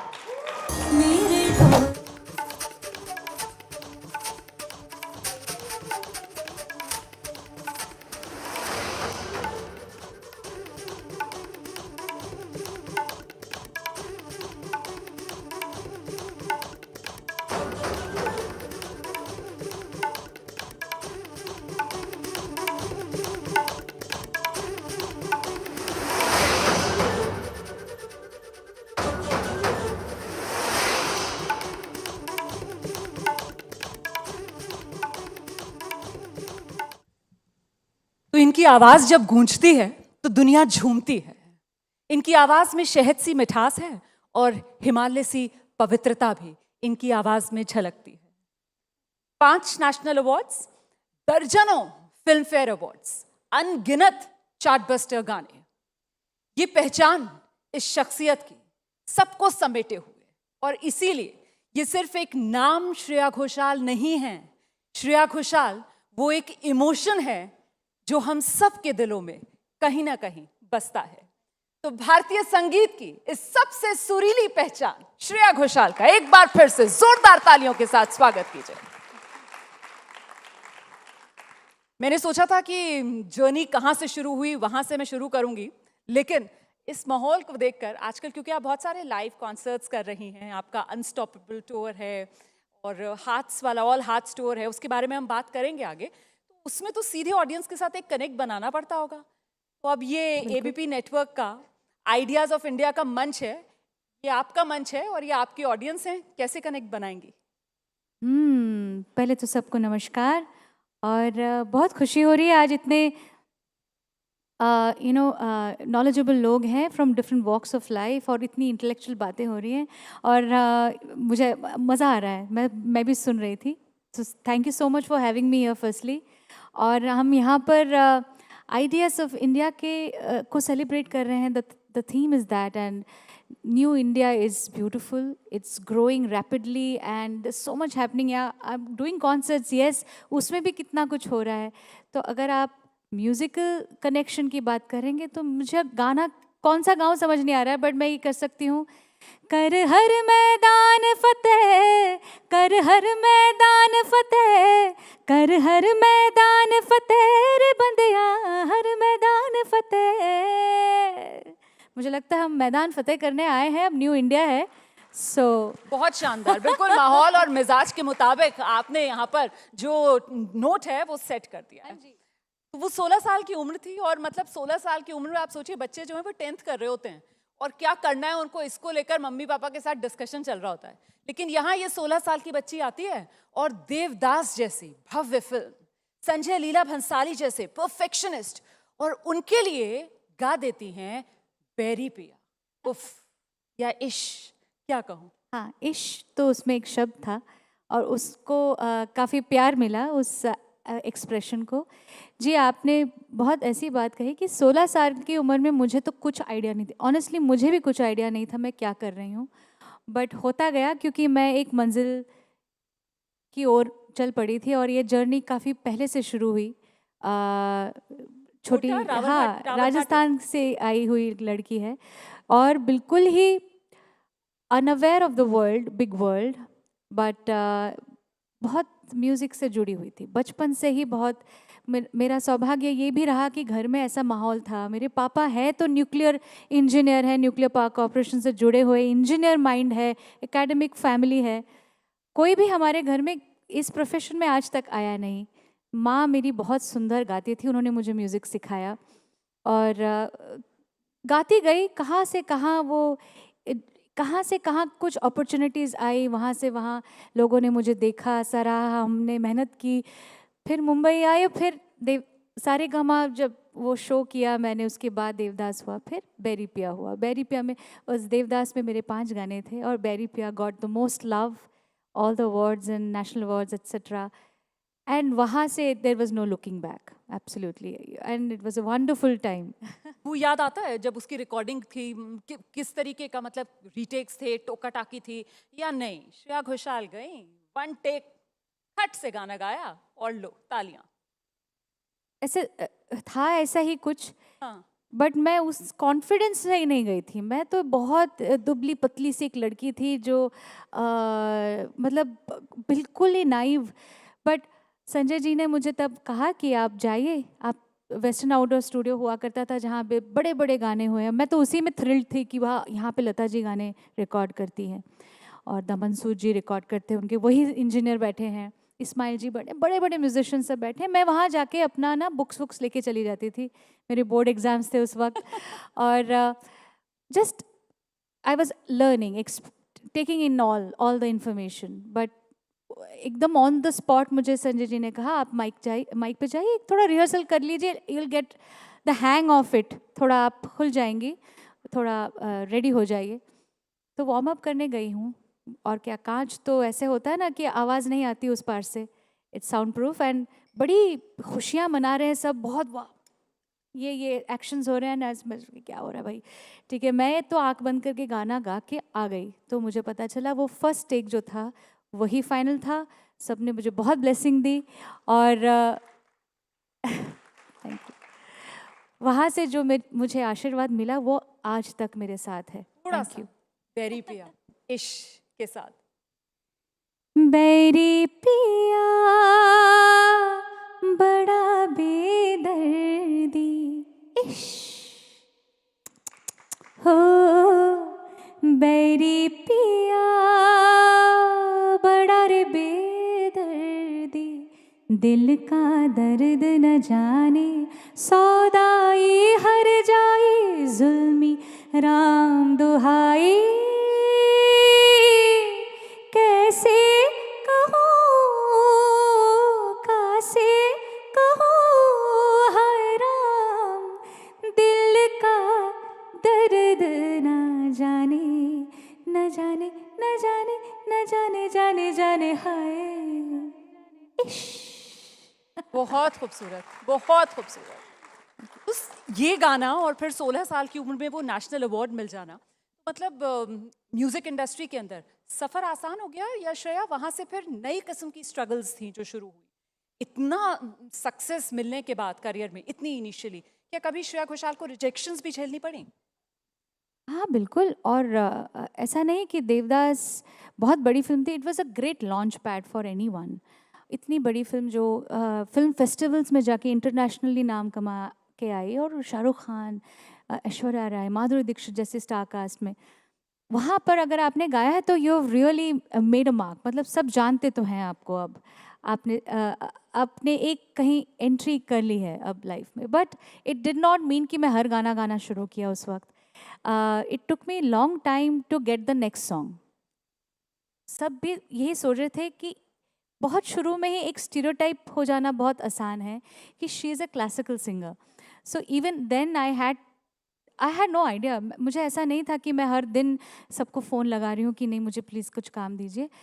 I waited for the right opportunities. जब जिसने मुझे काबिल समझा, और मुझे ऐसा लगता है कि every piece of work deserves the right cast, so for that like the voice, तो वो सही वक्त पे ना हो तो उसमें मैजिक नहीं होता है, या सही कास्टिंग या combination of minds creative minds have to come together. तो next जब film आई वो भी बहुत अलग थी from देवदास, which was जादू है नशा है, which was जिस्म, which was a very bold film of that time, and मैं बहुत misfit kind of a cast for the voice of Bipasha Basu.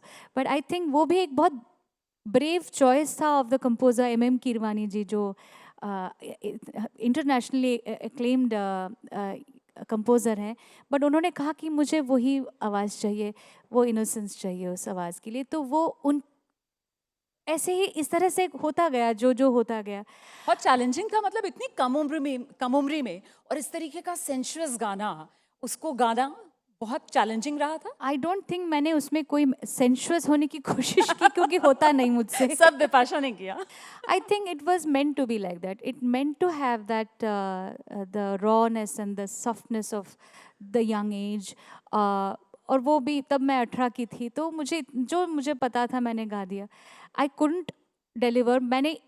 मुझे जब वो मुझे कह रहे थे कि ये फिल्म है, ये सिचुएशन है, ऐसा है, मैं सोच रही हूँ what do I do. So every time I have inspirations in my mind. तो मैंने इनर आशा भोसले जी को इनर आशा जी को अपने अंदर उतारने की कोशिश की कि अगर वो होती तो कैसे गाती, बट फिर भी ना, मैंने अपने हिसाब से ही गाया। लेकिन यस, धीरे यूँ ऐसे मेरे कंपोजर्स हैं जिन्होंने मुझ में विश्वास रखा, composers, directors, lot of directors who thought that this voice brings some soul to the film story, so it's is essential. इस तरह से बहुत पार्टनरशिप्स होती गई, ऐसे कोलैबोरेशन होते गए। करियर तो बहुत तेज़ी से आपका आगे बढ़ा, मतलब 2003 में एक नेशनल अवार्ड, फिर 2006 धीरे जलना, फिर 2008 ये इश्क है, और फिर 2010 में आपको शायद बंगाली और मराठी दोनों के लिए, और 2023 में फिर तमिल के लिए। तो ये वो 5 नेशनल अवार्ड का सिलसिला। लेकिन मेरा सवाल ये है आपसे, मुझे बताइए आप कि 2006 में जब वो धीरे जलना के लिए आपको मिला, और फिर जब वो ये इश्क है, तो एक्सपेक्ट किया था, मतलब ये इश्क है या धीरे जलना, और दोनों का जो जॉनर है वो बिल्कुल फर्क है। जरा सा गुनगुनाइए आप, ताकि दर्शक मेरे समझ पाए। मुझे तो रटा हुआ है पूरा का पूरा आपका सारे गाने जो हैं और फिल्मी सफर जो है, लेकिन दर्शकों को भी जरा सा याद करा दीजिए। मुझे पहले आपको थैंक यू बोलना है, आपकी मेमोरी कमाल है, और हर वो ईयर याद है, कौन सा गाना, कौन सी फिल्म, अमेजिंग। धीरे जलना was very unexpected, because film का नाम है पहेली। धीरे जलना is half of the song, practically 2 minute तक सोनू निगम जी का गाया हुआ है। उसके बाद में 2.5 मिनट में मेरी एंट्री होती है उस गाने में। मैं बहुत आराम से उस गाने में घुसी हूँ। तो मैंने जब इस गाने के लिए मुझे उन्होंने किसी नेशनल अवार्ड जूरी ने चुना, आई वाज लाइक कि जिसने सुना उसने पूरे गाने को सुना, और कहीं जाकर उनको लगा कि इस आवाज़ ने जस्टिस किया है इस गाने में। तो मैं बहुत थ्रिल्ड थी। That was truly a big surprise, and it was a beautiful song. धीरे जलना, धीरे जलना, धीरे जलना, जिंदगी के लौ पे जलना, कांच का सपना जल ही न जाए, सोच समझ के आँच रखना, धीरे जलना, धीरे जलना, धीरे जलना। और उसके बाद जैसे ये इश्क है was also very surprising, and वो गाना मेरे लिए भी ऑल्सो थोड़ा सा एक पाथ ब्रेकिंग इसलिए था, I experimented with my voice. Till then मेरा एक वॉइस का प्रोजेक्शन अलग था, style of singing was different. ये इश्क है let me have the fun side of experimenting my vocal texture. तो उसको भी काबिल तारीफ़ सोचा है किसी ने, तो मुझे बहुत अच्छा लगा कि हम जब मेहनत करते हैं हम थोड़ा ना सोचते हैं कि इसके लिए अवार्ड मिलेगा। We just put our heart and soul and do justice to the song, to the composition, to the film. और जिस माहौल में हम बैठते हैं, great minds come together to make songs and films. It's the joy of doing that. उसके बाद जब ऑडियंस का प्यार, पहला नंबर, जब वो मिल जाए किसी गाने को और आपकी मेहनत को रंग मिल जाए, and then any award, but national award is definitely very very sacred, so I feel very honored. Bengali का आपका फेवरेट सॉन्ग कौन सा है जिसके लिए आपको नेशनल अवार्ड मिला? वो साल बांग्ला में मैंने अंतहीन एक फिल्म आई थी और वो भी बहुत एल्बम ही बहुत अलग थी, उस गाने के लिए मिला। और उस साल इट वाज फॉर अंतहीन का एक बांग्ला गाना और जोगवा मराठी में, जिसने भी बहुत नाम कमाया, बहुत ही अच्छी फिल्म दोनों ही और बहुत बेहतरीन म्यूज़िक। सो जोगवा का एक गाना था जीवा दंगला और अंतहीन में फेरारी मोन एंड जाओ पाखी, बट उसमें जाओ पाखी इज़ माई फेवरेट। जरा सा गुनगुना तो मैं दीजिए वो गा प्लीज। और मैं बस ये भी बता दूं दर्शकों को कि 20 लैंग्वेजेस में श्रेया घोषाल जो हैं वो गाने गा चुकी हैं, गा रही हैं और हम सबको एंटरटेन कर रही हैं। तो दोनों, बंगाली भी और मराठी भी, हमारे व्यूअर्स सुनना चाहेंगे दोनों, प्लीज। कोशिश करती हूँ, मुझे याद है कि नहीं। बांग्ला तो याद है बिकॉज मेरी भाषा है, मातृभाषा है। যাও পাখি বলো হাওয়া ছলো ছলো আবছায়া জানলার কাছ, আমি কি আমাকে হারিয়েছি বাকে রূপকথা নাচ কানাচ, আঙুলের কোলে জলে জোনাকে জলে হারিয়েছি কান শোনাকে, জানলায় গল্পের কথা যাও মে চোখে রেখো আবি, যাও পাখি বলো হাওয়া ছলো ছলো আবছায়া জানলার কাছ। बहुत सुंदर, इतनी मिठास आवाज में, बिल्कुल शहद सा घुल जाता है गानों में। मराठी का थोड़ा सा गुनगुनाएंगी? वो गाना मुझे सारे शब्द शायद में इधर उधर हो जाए, बट मैं कोशिश करती हूँ।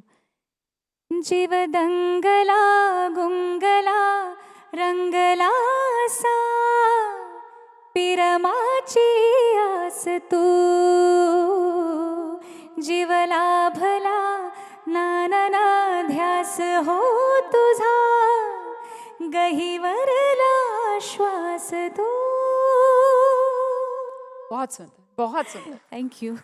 श्रेया के एक सिंगर के लिए अपनी पहचान बनाने के लिए जो फिल्म इंडस्ट्री है उसमें गाना जरूरी होता है क्या? बिना वहां पर अपनी पहचान बनाए एक सिंगर के तौर पर आप एक मकाम नहीं हासिल कर सकते, आपको लगता है क्या? अब वक्त बदल गया है। अब बदल गया, अब तो बिल्कुल बदल गया है। अब तो इंडिपेंडेंटली अगर आप कुछ कर रहे हैं तो उसकी ज़्यादा उसके मायने ज़्यादा हैं और ऑडियंसेस भी पसंद आपको बहुत ज़्यादा करती है for your own thoughts. So I feel the times have absolutely changed and it is rapidly changing. And right now अगर आप चार्ट्स पे गाने देखें तो the ratio of film songs versus the independent songs, independent ज़्यादा गाने हैं। Top 10 में आपको इंडिपेंडेंटली रिलीज्ड गाने ज़्यादा दिखेंगे, 1, 2 या 3 फिल्म से रिलेटेड गाने देखेंगे। So that much of a power shift has happened. So it's a wonderful time to be a musician. हम जब आए थे तब फिल्म वॉज एवरीथिंग, फिल्म में गाना ही सपना होता था, आज भी शायद है, लेकिन जनरेशन जी जो बोलते हैं, जेन जी जिसको बोलते हैं हम, बहुत इंडिपेंडेंट माइंडेड और वोकल जनरेशन है। They like to put in their thoughts and put out their own thoughts and they don't like to be told what is right and what is wrong. तो मुझे लगता है इस ज़माने के जो आर्टिस्ट हैं वो अपनी कहानी बोल रहे हैं, अपना गाना लिख रहे हैं, अपने गाने बना रहे हैं, गा रहे हैं। और मैंने ऐसे बहुत कोलैबोरेशंस किए हैं, मुझे बहुत अच्छा लगता है ऐसे ओपन माइंडेड लोगों के साथ। धड़कने आपका वो एक इंडिपेंडेंट वाला जो धड़कने आज़ाद है, जब इंडिपेंडेंट म्यूजिक का दौर शुरू नहीं होता तब गाया था मैंने। और अभी लेटेस्ट कोई जिस पर आप काम कर रही हैं? कुछ ना कुछ करती रहती हूँ, जैसे हर तरह के गाने होते हैं, सब इस पैनल के लायक शायद नहीं होगा, बट मतलब some are fun songs also, you know, some are dance songs, but collaborations भरपूर है। मतलब आई फील इस वक्त वो करने में मुझे ज़्यादा दिलचस्पी है, ज़्यादा। तो ये जो बात आपने कही कि अब वक्त बदल गया, अब दौर बदल गया, इसीलिए क्या श्रेया घोषाल भी अपने आप को रीडिफाइन कर रही हैं? इसीलिए क्या श्रेया घोषाल जो एक समय में तो साल में पता नहीं 100 गाने गा लेती थी आप, और अब आप बहुत सिलेक्टिव हो गई हैं प्लेबैक सिंगिंग के लिहाज से, लेकिन जो अलग एरेनाज हैं वहाँ पर आप खुद को एक्सप्लोर करती हुई नजर आ रही हैं। मतलब ये एक सोचा समझा शिफ्ट है? It is all coming together, क्योंकि कुछ चीज़ें हैं जो आप इतने सालों से, अगर आप 2002 से मेरी फिल्में रिलीज़ हो रही हैं, सो मेरा अब 24-25 years almost doing film music, but मैं उसके भी 5-6 साल पहले से एल्बम्स के काम कर रही थी. सो I've been doing the same thing for a very long time. तो एक खुद भी एक लगता है कि नहीं मुझे कुछ अलग करना है. दूसरा ये हो गया है कि मेरी एक पर्सनल ग्रोथ भी है जो अब तो मेरा एक रोल भी चेंज हुआ है ना. I am a mother. So I have a 4-year-old sun.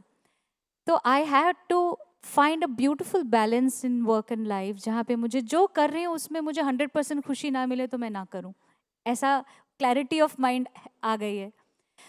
Third reason is film music also has become extremely male driven. मुझे ऐसा लगता है कि फीमेल सब्सटैंशियल फिल्म में सब्सटैंशियल फीमेल पर्सपेक्टिव के गाने ही कम हैं. तो उस तरह के गाने जो आपको कुछ एक्साइटमेंट दें या it gives you of sense of कि यार ये गाना गा के मज़ा आया, या आज स्टूडियो में मैंने 3-4 घंटे जो बिताए हैं मुझे ऐसा लगा मैंने कुछ चैलेंज एक्सेप्ट करके निकली हूँ. कुछ ऐसा गाया जिसमें आज जाके घर पे मम्मी को बताऊंगी मम्मी पता है मैंने ऐसा गाया. अब वो खबर देने में खुशी तो मिलनी चाहिए कि माँ आज मैंने ऐसा कुछ गाया. So I think these are couple of factors which has led me to become choosy, have a filter in good songs, and that shift towards independent music. And whenever good film songs come जो मुझे excite करे तो मैं करती हूँ.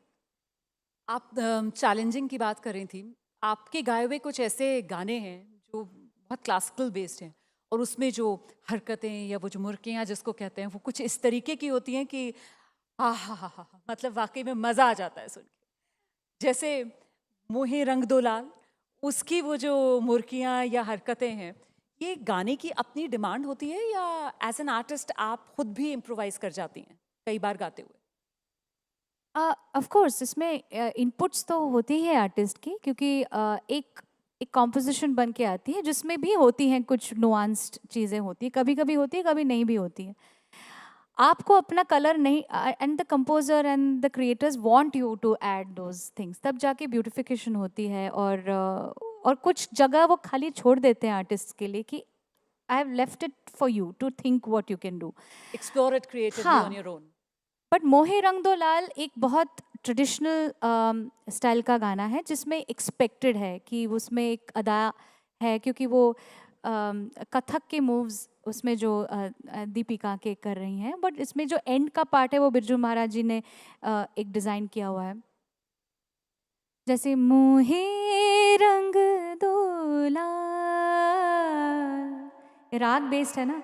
मोहे रंग दो लाल, नंद के लाल लाल, छेड़ो नहीं बस रंग दो लाल, मोहे रंग दो लाल.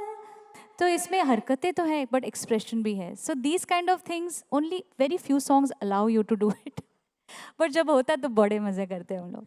और इसी से मिलता जुलता कह सकते हैं क्या आमी जे तुम्हार? आमी जे तो तुम्हार तो भूत का गाना है. हाँ, तो वो उसमें इतना क्लासिकल वाला और उसमें भूत वाला जो आपने ट्विस्ट दिया है. I have an PhD on bhoots. हाँ जी. तो जरा सा वो बताइए उसमें आपने कैसे किया खेला गाने में? हमें नहीं पता था हमारी भूत विद्या बालन होंगी उस वक्त, और इतनी खूबसूरत और क्या एक्ट किया है. सो कुछ चीज़ें जब बन जाती है ना, देन यू सी कि भाई ये तो मैजिक हो गया, and you don't realise that when you were creating that. और जब हुआ एक अनअबैंडन सिंगिंग है इसमें. वो क्यों हुआ मैंने सोच के किया था, अब इतने साल हो गए कि मुझे पता नहीं, बट वो मैच बहुत कर गया क्योंकि she has lost a mind in that. उस वक्त उसके बाल ऐसे हैं और काजल बिखरा हुआ है. शी सो जब मेरे ढोल ना सुन, मेरे प्यार की धुन, मेरे ढोल ना सुन, मेरे चाहते तो फिजा में बहेंगी, जिंदा रहेंगी होके फना. तरररदुम तरररदुम तरररदुम ताना देरे देरे ना, आमी जे तुम्हार. एक अलग ही तड़प सी निकल कर हाँ, इसमें जो तड़प है वो हमने सोच के नहीं किया था, वो हो गया था उस दिन. और जब वो देखा कि cinematically it made lot of sense कि भाई मुझे लगा कि मैंने बहुत रॉ गाया है इसको, तो मुझे थोड़ा सा लगता था कि शायद मुझे एक चांस और मिल जाएगा तो गा दूंगी।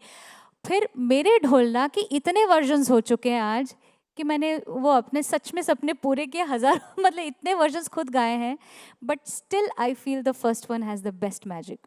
वो तो वाकई में गजब, वो जो तड़प निकल कर आती है। Yeah, वो और कोई happened. कोई मीठा सा वर्जन इसी का जो आपने बाद में गाया हो?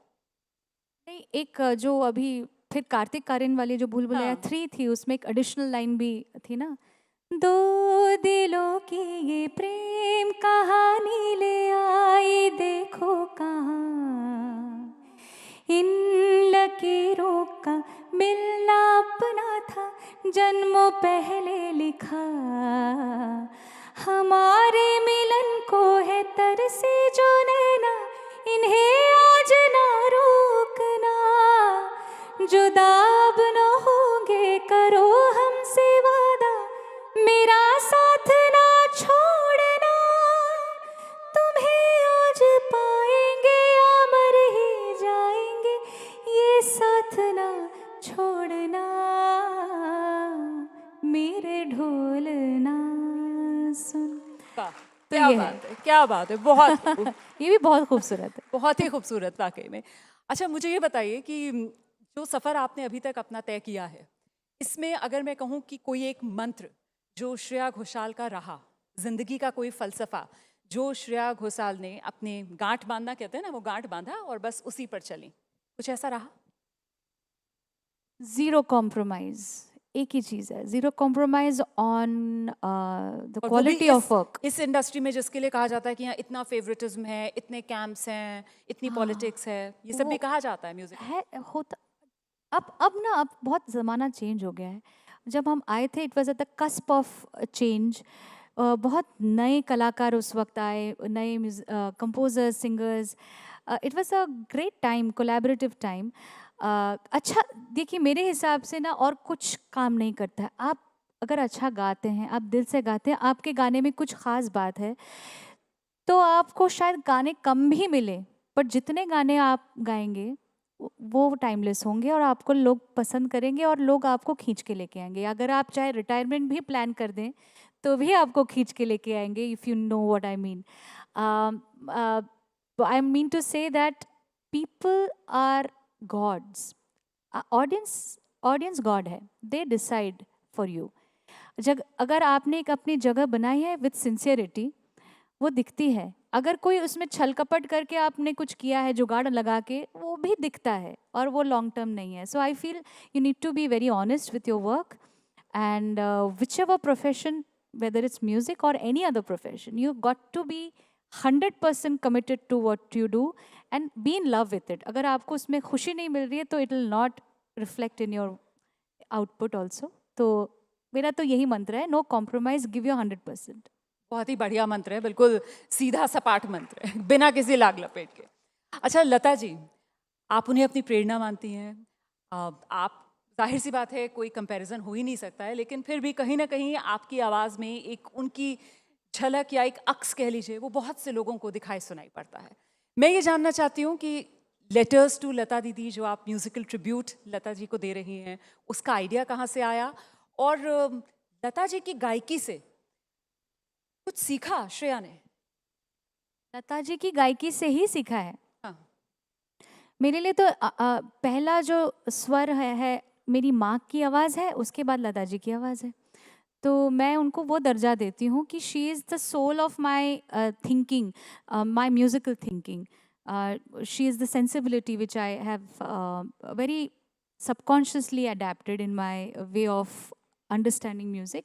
और मुझे लगता है लता दीदी जो है, उन्होंने इतने दशक काम किए हैं, और अब कितने भी बार आप कह लो कि नहीं नहीं अब अलग जनरेशन है, मुझे भी कभी कभी बोलते हैं कि आप लता जी की सही वो हैं, क्या बोलते हैं, जो the next, the one to take forward the legacy, but I can not take that खिताब एवर, बिकॉज जो काम वो कर चुकी हैं, आप जितने बार उनके गाने चलाते हो, आप आपकी आंखें खुली की ऐसी बड़ी सी बड़ी रह जाती है, एंड यू आर इन ऑ.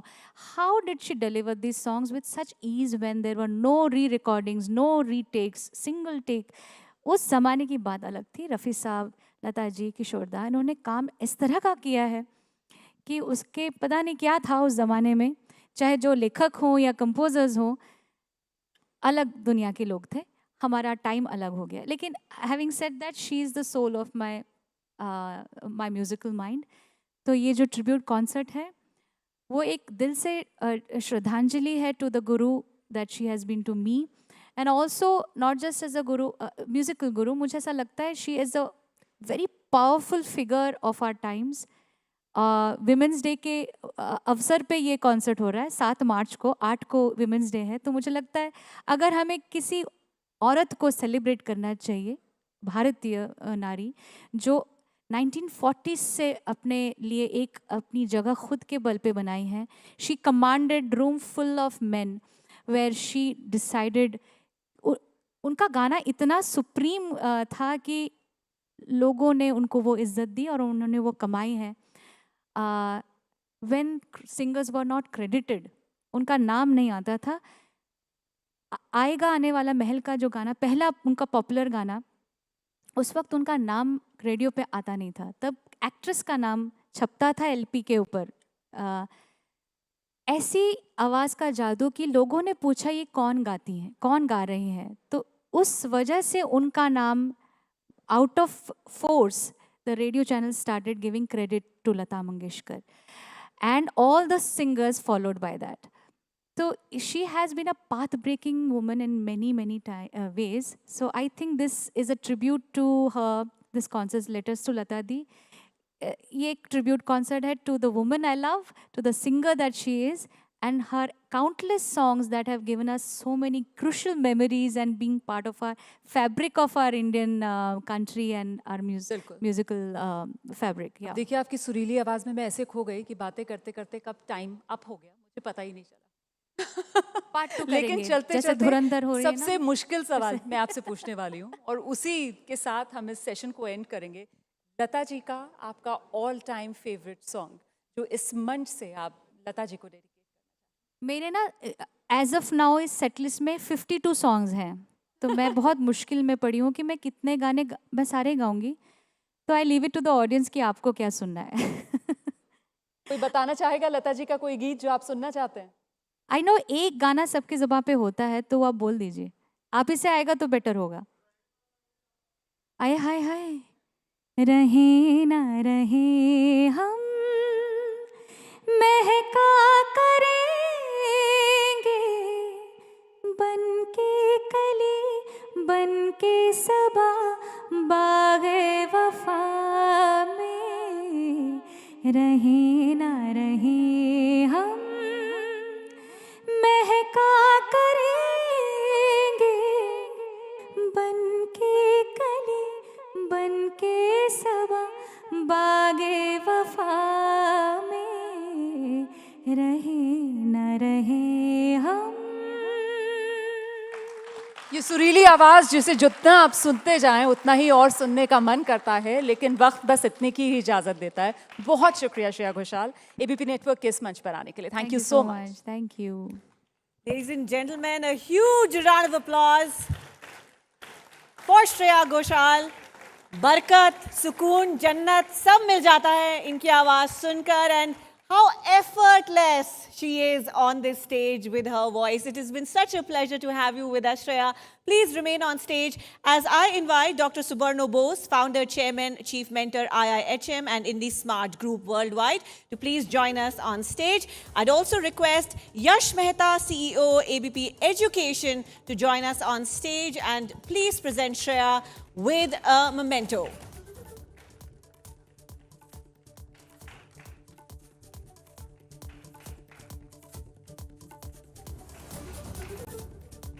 दोस्तों, इससे ज्यादा उम्मीद की जा रही थी. Shreya did not hold back. Neither should you.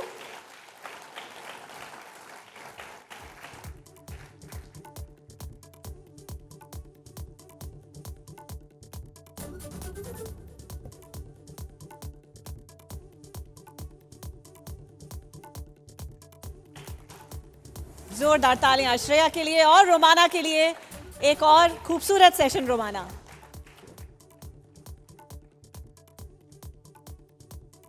Thank you so much, Shreya. We hope to have you back again and again because this is the kind of magic only Shreya can create. दोस्तों संगीत की दुनिया से हम आगे बढ़ने वाले हैं और क्रिकेट की बात करने वाले हैं। Any cricket lovers in the house? What? Nobody loves cricket?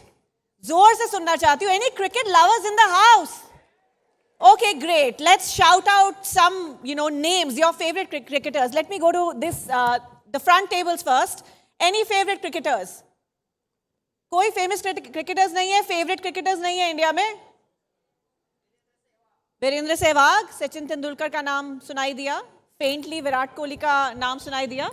अब मैं एक प्रॉमिस आप सबसे करना चाहती हूं कि ये आपके करंट हीरोज हैं। इस स्टेज पर आपको जो लोग अब मिलेंगे ये आपके फ्यूचर हीरोज हैं। These are the names you are going to remember, ladies and gentlemen, when it comes to cricket in the future. हर साल there are millions of Indian kids who pick up a bat, but only a handful have the temperament to turn practice into perfection. If India is the nation of a billion dreams, the three young men joining us now are the ones actually living them under the highest pressure that is imaginable. We are about to meet some teenage triumphs that India is proud of. The grind that goes behind the glory, that's what we are about to see. So, zordar taliyon ke saath, स्वागत करिए a young leader who carries the weight of a nation's expectations on his young shoulders, the captain of the under-19 team, Ayush Matre. Please join us on stage, Ayush. Let's also welcome a young talent whose journey is a masterclass in persistence, Vihan Malhotra. Welcome.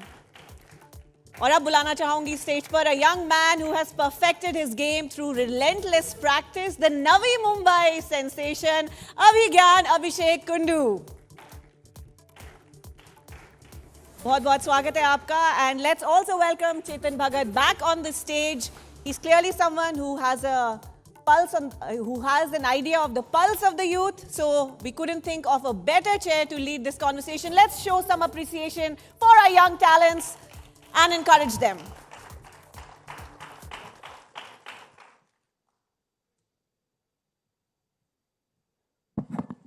Wow, yaar. You guys are the youngest person I've ever interviewed. But it is amazing. You're one of the most accomplished people also I've ever interviewed. पहले मेरे को Hindi everybody's comfortable, right? पहले मेरे को ये बताओ, India में हर घर में माँ बाप बोलते हैं, पढ़ोगे लिखोगे तो बनोगे नवाब. Which is not true. Nawabs are not that well educated, but fine. I know what they're saying. और खेलोगे कूदोगे तो बनोगे गवार, है ना? ऐसे बोलते हैं. पर आपके घर में तो उल्टा हो गया. आप नवाब बन के ऐसे बैठे हो, as our esteemed guest, well deserved. तो and this question is सब थोड़ा-थोड़ा आप you can all give your inputs. क्या आपके घर में भी ऐसा था या आपके घर में माहौल और घरों से अलग था? या how did you navigate this? कभी किसी ने कहा नहीं बेटे पढ़ ले, क्या बैट लेके बैठा रहता है या बॉल लेके बैठा रहता है सारा टाइम? हाउ, पहले तो ये बताओ, ये कैसे तोड़ना है घर में जो होता है? ऐसा कुछ नहीं था कि पहले से ही, पर मैं जब 4 साल का था, हाँ। 4 साल का था तभी ऐसा कंफर्म नहीं था कि क्रिकेट ही खिलाना है या कुछ. 4 साल में कुछ भी कंफर्म नहीं होता वैसे. पर पापा को म्यूज़िक में डालना था मुझे, पर पापा मुझे बॉल डालते थे छोटा तभी कि घर के सामने जगह था एक, तो उधर खेलते खेलते फिर थोड़ा सा लगा कि क्योंकि अगर घर पे रहूँगा तो मोबाइल और ज़्यादा यूज़ करूँगा, तो पापा का यही था अगर स्पोर्ट्स में जाएगा, खेलेगा, अच्छा खाएगा, फिट रहेगा, थोड़ा मोबाइल से दूर रहेगा, तो थोड़ा सा इसलिए डाला भी एकेडमी में. पर उधर से इंटरेस्ट चालू हुआ खेलने का और अभी वही चालू है. अच्छा, वेरी नाइस. मेरे घर पे भी सर कभी ऐसा माहौल नहीं था कि पढ़ने को कभी फोर्स किया हो. मतलब हमेशा सपोर्ट रही है. मतलब मेरे को स्टार्टिंग से ही बहुत पसंद थी गेम और मैं घर पे खेलता रहता था और मतलब घर पे तंग होते रहते थे घर वाले, तो उन्होंने मेरे को एकेडमी में डाला कि अगर खिड़कियाँ तोड़ी हैं? हाँ बहुत. हाँ? बहुत. पड़ोसियों की भी? पड़ोसियों की कम, घर पे ज़्यादा टूटी हैं. तो वही घर पे तंग हो रहे थे, तो उनको था अगर एनर्जी लगानी है क्रिकेट पे तो सही तरह लगाए, तो उन्होंने एकेडमी लगाया था। पर उन्होंने हमेशा सपोर्ट किया है, कभी भी फोर्स नहीं किया पढ़ाई को। और तो मेरे घर पे इतना कुछ था नहीं, मेरे पास मतलब बहुत एनर्जी था, तो घर वाले मतलब ऊपर नीचे मैं बस भागते रहता था, नीचे फुटबॉल बस बच्चे लोगों के साथ सोसाइटी के, तो वही सब खेलते रहता था। तो घर वाले ने बोला कि ये थकता नहीं है, घर पे आके बहुत परेशान करता है, तो इसके लिए कोई एक ऑप्शन ढूंढो। तो मेरे सोसाइटी में नीचे फर्स्ट फ्लोर पे डॉक्टर सौरभ करके रहते थे, तो उन्होंने मेरे को घर वाले को ये किया कि इसको क्रिकेट में डालो, देखो क्या करता है। तो मम्मी मेरे को क्रिकेट सर के पास लेके गई, चेतन सर के पास। तो फिर उधर लेके जाने के बाद, जहाँ पे मेरे कोच है, तो उधर लेके जाने के बाद बस सर को बोला कि आप सर कुछ भी करो, बस इसको घर पे आने के बाद वो थक जाना चाहिए, ऐसा इसको प्रैक्टिस कराओ कि वो घर पे आके बस सो जाए। So it was more of a problem they wanted to solve. हाँ, पहला प्रॉब्लम था, बाद में करियर बन गया। Okay, that's good. But you guys are all teenagers by definition, right? Under 19, right? Voting कर सकते हो आप? You can vote now? I can't vote. Huh? You can't vote yet. How old are you? I'm 17 now. I will turn 18 in April. Wow, यार ऐसी खिलती कलियां तो wow. And you're already here. Wow. But you're all teenagers, right? And एक typical teenager की life, friends, partying, घूमना घामना, phone, chatting, WhatsApp, Snapchat, some apps I don't even know now, but Instagram, all these things are there. It's not a joke to reach where you are, है ना? इतना बड़ा देश है, 140 करोड़ का, to be the captain, vice captain, like to make it to the team, IPL, whatever. What sacrifices, आपको क्या क्या sacrifice करने पड़ते हैं compared to an average teenager in India? आपकी life कैसे उनसे अलग है? आपका lifestyle कैसे उनसे अलग है? Sacrifices बोल सकते हैं, पर बचपन में कैसा था कि इतना इंटरेस्ट था क्रिकेट में, पर ऐसा करियर नहीं देखा था कि ऐसे ही चालू किया था। बट जैसे जैसा बड़ा होते गया तो फोकस बढ़ा थोड़ा और बहुत इंटरेस्ट बढ़ा उसमें, तो फिर सेक्रीफाइसेस नहीं बोल सकते क्योंकि वो मेरा पैशन था, मेरे को पसंद था वो खेल और क्रिकेट मुझे पसंद था, तो सेक्रीफाइसेस नहीं बोल सकते। जो क्रिकेट के लिए मुझे देना था और क्रिकेट के लिए जो नेसेसरी था क्रिकेटर बनने के लिए, तो वही मैंने किया और एन्जॉय किया। ऐसा नहीं कि ये नहीं किया वो नहीं किया, घर पे भी बहुत अच्छा माहौल था और सब लोग सब कुछ एन्जॉय करके ही मैंने क्रिकेट खेला। ऐसा नहीं है कि ये नहीं किया वो नहीं किया, सब मैंने एन्जॉय करके फिर क्रिकेट खेला। पर कितने घंटे प्रैक्टिस करते थे रोज़ और सुबह कब उठते थे? मैं एक्चुअली विरार रहता हूँ, तो मुंबई रोज़ सुबह 4 बजे उठता था क्योंकि 5:30 का ट्रेन रहता था। तो सुबह स्कूल, फिर प्रैक्टिस रहता था दोपहर को। तो मेरे नाना जी हैं। 4 बजे सुबह उठते थे? हाँ। 5:30 का विरार से लोकल? कहाँ के? चर्च गेट के लिए? चर्च गेट नहीं, डॉन बॉस्को स्कूल था। हाँ। तो उधर स्कूल से पहले भी थोड़ा प्रैक्टिस रहता था हम लोग का, तो फिर वो अटेंड करके फिर स्कूल के बाद वहीं पे स्कूल था। हाँ, तो फिर उधर से दिलीप वेंसर का सर एकेडमी है उनका, तो चर्च गेट में, तो उधर मैं जाता था। और मेरे नाना जी जो है उनका, नाना जी और मेरे अंकल, उनका बहुत बड़ा हाथ रहा है, क्योंकि अगर वो नहीं रहते तो मैं इधर नहीं बैठ पाता, क्योंकि उन्हें जो मेरे लिए सेक्रीफाइसेस किया है, क्योंकि नाना जी 2012 में रिटायर हो गए थे। उसके बाद मेरा 10 साल का जर्नी उन्होंने किया है मेरे साथ, क्योंकि रिटायर के बाद तो रिलैक्स ही रहता है, पर उन्होंने बोला पापा को कि पापा जॉब छोड़ने वाले थे, पर बोला कि नहीं तू जॉब कर, मैं उसको संभालूंगा। और मुझे उनके वजह से, जो भी उनके वजह से हूँ, और उनको आते थे आपके साथ प्रैक्टिस पे आते थे? हाँ आते थे। तो वो कभी कभी 2 बार भी उनको आना जाना पड़ता था, मतलब मुझे स्कूल में छोड़ा फिर घर पे आए। कितने साल के थे आप जब तभी? मैं 6 साल का था, 6-7 साल का। 6 साल की उम्र में आप 4 बजे उठते थे? हाँ। और अपने आप से? और कभी फोर्स नहीं किया पापा ने कि उठ, और मम्मी पापा ने कभी फोर्स नहीं किया, कि मुझे वो क्रिकेट पसंद था, मुझे खेल पसंद था, इसलिए जो मुझे पसंद है इसलिए मैं करता था दिल से। आपने कभी अपने ब्रेन का मैपिंग वगैरह कराया? अलग है बाकी ह्यूमन से। Okay, wow. आपकी कैसे स्ट्रगल रही? What are the hardest points of your struggle?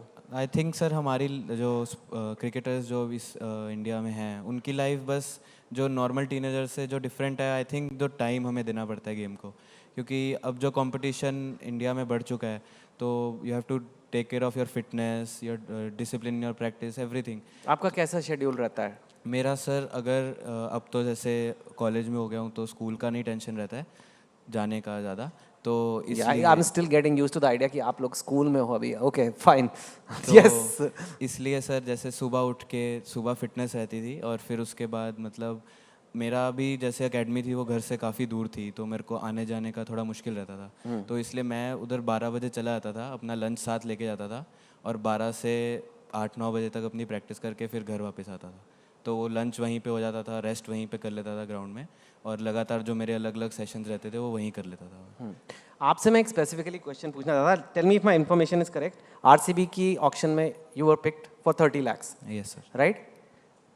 आप what was that moment like? आप देख रहे थे वो टीवी पे जो दिखाते हैं ऑक्शन, आप भी देख रहे थे एंड ऐसे सडनली आपका नाम आया और आपकी बोली लगी, आपको सिलेक्ट किया. What was that moment? क्या माहौल था घर में, क्या हो रहा था?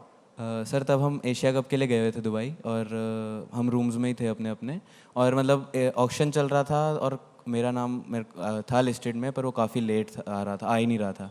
तो हम तो बस देख रहे थे और फिर जैसे ही नाम आया आरसीबी को सोल्ड हुआ. एक्चुअली विराट सर मेरे काफ़ी इंस्पिरेशन रहे हैं, उनको देख के ही मैंने गेम स्टार्ट करी थी. तो उनके साथ उनकी टीम में मेरे को एकदम जैसे हुआ तो बहुत एक्साइटेड फील हुआ. जैसे ही ऑक्शन में नाम आया वो बिड हुआ वैसे ही मेरे को घर वालों का वीडियो कॉल आया. सारे रो रहे थे घर में, मम्मी पापा दीदी तीनों रो रहे हैं. मैं बोलूँ बात तो करो अगर वीडियो कॉल करी है तो फिर हम उसी के साथ मेरा एक टीममेट केसी कनिष्क करके उसका भी आया तो वो भी साथ वाले रूम में था. तो हम दोनों ने बहुत मतलब इन्जॉय किया साथ में, डांस वगैरह किया, थोड़ा केक वगैरह काटा और काफ़ी अच्छा मतलब काफ़ी खुशी. Yeah, and you played a good game and you were the youngest player in RCB ever, right? How old were you when you played? 19. 19, yeah. Okay. And आपका भी मैंने सुना है कि आप जब प्रैक्टिस करते हो तो एक दिन में, tell me if this number is true, और आजकल इंटरनेट पे 5,000 balls per day, 10,000 balls, is it true? हाँ, मतलब प्रैक्टिस तो यूजुअली नॉकिंग में स्टार्ट करता हूँ. अगर 10,000 बॉल मेरे को खेलना रहा मॉर्निंग में तो मेरे को मॉर्निंग 7 बजे प्रैक्टिस चालू करना पड़ता है. एक मिनट मेरे को बात बताओ. 10 ओके 6 बॉल का एक ओवर होता है ना? हाँ. तो 600 बॉल के 100 ओवर होते हैं जो एक पूरा वनडे है. Is my math correct? Yes. Right. आप 10,000 कैसे करते हो?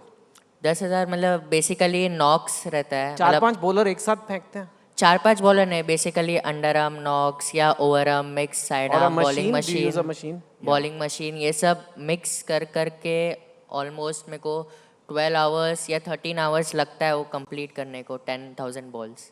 सो बीच बीच में आधा घंटे का ब्रेक खाना खाने के लिए या कुछ भी, फिर वापस एट अ स्ट्रेच 2,000 नॉक्स ले लिया, फिर वापस ब्रेक, ऐसा चलते रहता है.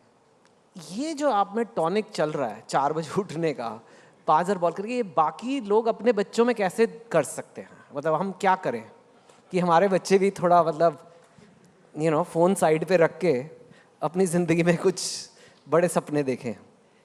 अगर जिसको करने का इच्छा है, विल है, वो अपने आप करेगा कि उसको अपना डेस्टिनी पता है कि उसको किधर जाना है, उसका गोल क्या है, तो उसको पता है तो वो उस हिसाब से अपने आप को सेल्फ मैच्योर करेगा और उस हिसाब से जाएगा. करेक्ट. इनक्रेडिबल. व्हाट लाइक आपके फेवरेट क्रिकेटर्स जब आप छोटे थे, ऑब्वियसली आप रूम पे पोस्टर लगाते होगे. I know you are very young, अभी आप मे बी नॉट, बट आपके हिसाब से दुनिया में भी या इंडिया में भी जैसे भी आज तक के जितने भी क्रिकेटर हुए हैं, टॉप 5 कौन से हैं या टॉप 3? चलिए. मेरे हिसाब से तो सचिन सर है, रोहित भैया है, रोहित शर्मा और विराट कोहली, क्योंकि मेरा आइडल रोहित शर्मा है. तो मैं भी पहले विराट सर का नाम लूँगा, जैसा मैंने बताया विराट सर मेरे आइडल हैं. दूसरा सचिन सर, उनकी बहुत कहानियाँ सुनी हैं. और तीसरा I will say KL Rahul. मतलब उनको इतना रेट नहीं किया जाता है इस अभी जितना उनको करना चाहिए मेरे हिसाब से, क्योंकि मतलब अगर आप कहो मतलब he can open, he can do middle order, he can keep as well, he can field as well, but I really like पहले तो सचिन तेंदुलकर सर, फिर सेकंड सौरव गांगुली और तीसरा Virender Sehwag. Okay, yeah excellent. मेरे को एक बात बताओ, थोड़ा मैं गूगली डाल रहा हूँ, गूगली ठीक कर, मेरे को इतनी क्रिकेट नॉलेज है नहीं वैसे. अब आप हो गए हो पॉपुलर, यंग हो, क्यूट भी हो, कोई भी नहीं मानेगा ना कि सब मानेंगे क्यूट तो है। तो लड़कियां तो मतलब अब थोड़ा गर्लफ्रेंड्स वगैरह भी इस एज में ही मन करता है थोड़ा हो। तो पहले तो बताओ आपकी गर्लफ्रेंड है या नहीं, और इंस्टाग्राम पे आपको डीएम्स आने लग गए हैं लड़कियों के कि नहीं? सच बताना, हम नाम नहीं पूछेंगे। मैंने इसलिए वो इंस्टा का रिक्वेस्ट ही बंद कर दिया कि आना ही नहीं चाहिए। इतने आ रहे थे? क्योंकि वो मैं इंस्टा ज़्यादा यूज़ नहीं करता, मेरे भाई के पास रहता है। और तेरा भाई मजे ले रहा है? नहीं नहीं नहीं ज़्यादा एक्टिव नहीं रहता ज़्यादा करके। नहीं, सो लाइक इन जनरल मैं पूछ रहा हूँ, बात इंस्टाग्राम की नहीं है। Girls, girlfriends, and obviously lot of girls must be showing interest also. तो how do you keep your focus, or you think like you are also able to balance it? How does it work? क्योंकि मेरे हिसाब से मेरे पापा मेरे साथ बहुत फ्री है, क्योंकि मेरे से बिंदास बात करते हैं। तो क्योंकि यही मेरे पीक ईयर्स है कि 2-3 साल अगर इधर से अच्छा किया, इधर अच्छा फोकस रहा, तो जो भी मुझे चाहिए लाइफ में मुझे आगे आके मिलेगा ही। तो थोड़ा ये पीक ईयर्स है, तो अगर इधर फोकस्ड रहूँगा अच्छा, तो आगे जाके कुछ भी मिल सकता है। बस यही 2-3 साल अच्छा करना है। तुम ना आदर्श मर्यादा पुरुषोत्तम राम हो, मुझे लग रहा है। आपका क्या विचार है इस बारे में? नहीं, मैं भी इस पे यही बात बोलूँगा सर कि हम जैसा आप अभी आपने सुना है 4 साल उम्र, इतना ये बॉल्स वगैरह, इतना अगर हम कर रहे हैं, तो अगर आप हम इतना मेहनत करके अभी यहाँ अभी इस फर्स्ट स्टेप पे पहुँचे हैं, तो हमें आगे जितनी क्रिकेट हमारी दिख रही है उसको एक छोटी सी चीज़ से हम वो नहीं करना चाहेंगे, कम नहीं करना चाहिए। So there is no room for girlfriends. Why? Can't you have both? Can't you have both? I'm just asking. क्या आपको लगता है मुश्किल है? Like you can have relationships and your career, right? In general.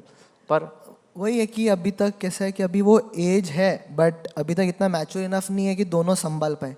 Sir हम बाद में भी नहीं संभाल पाते हैं। तो ये कभी नहीं आती मैच्योरिटी।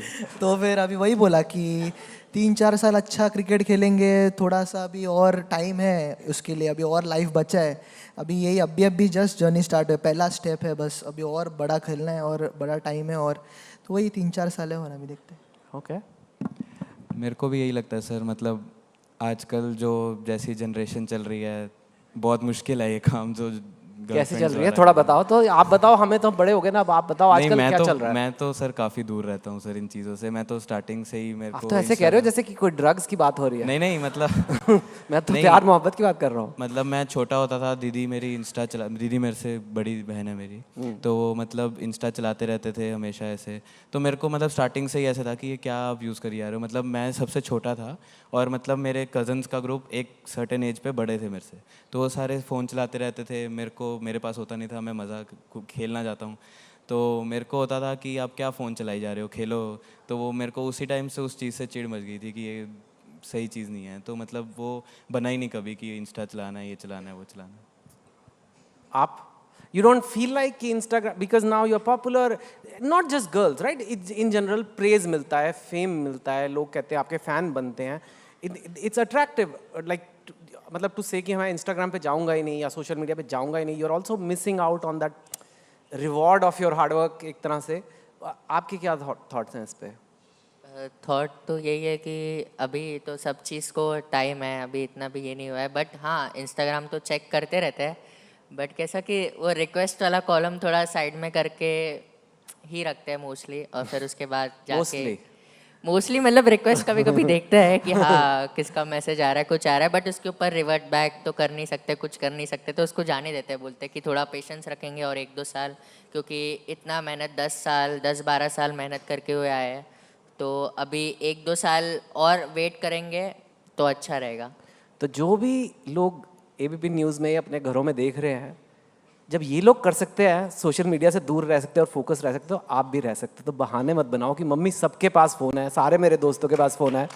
अगर आप लोग कर सकते हो तो कोई भी कर सकता है। You are role models, even though people are not cricketers.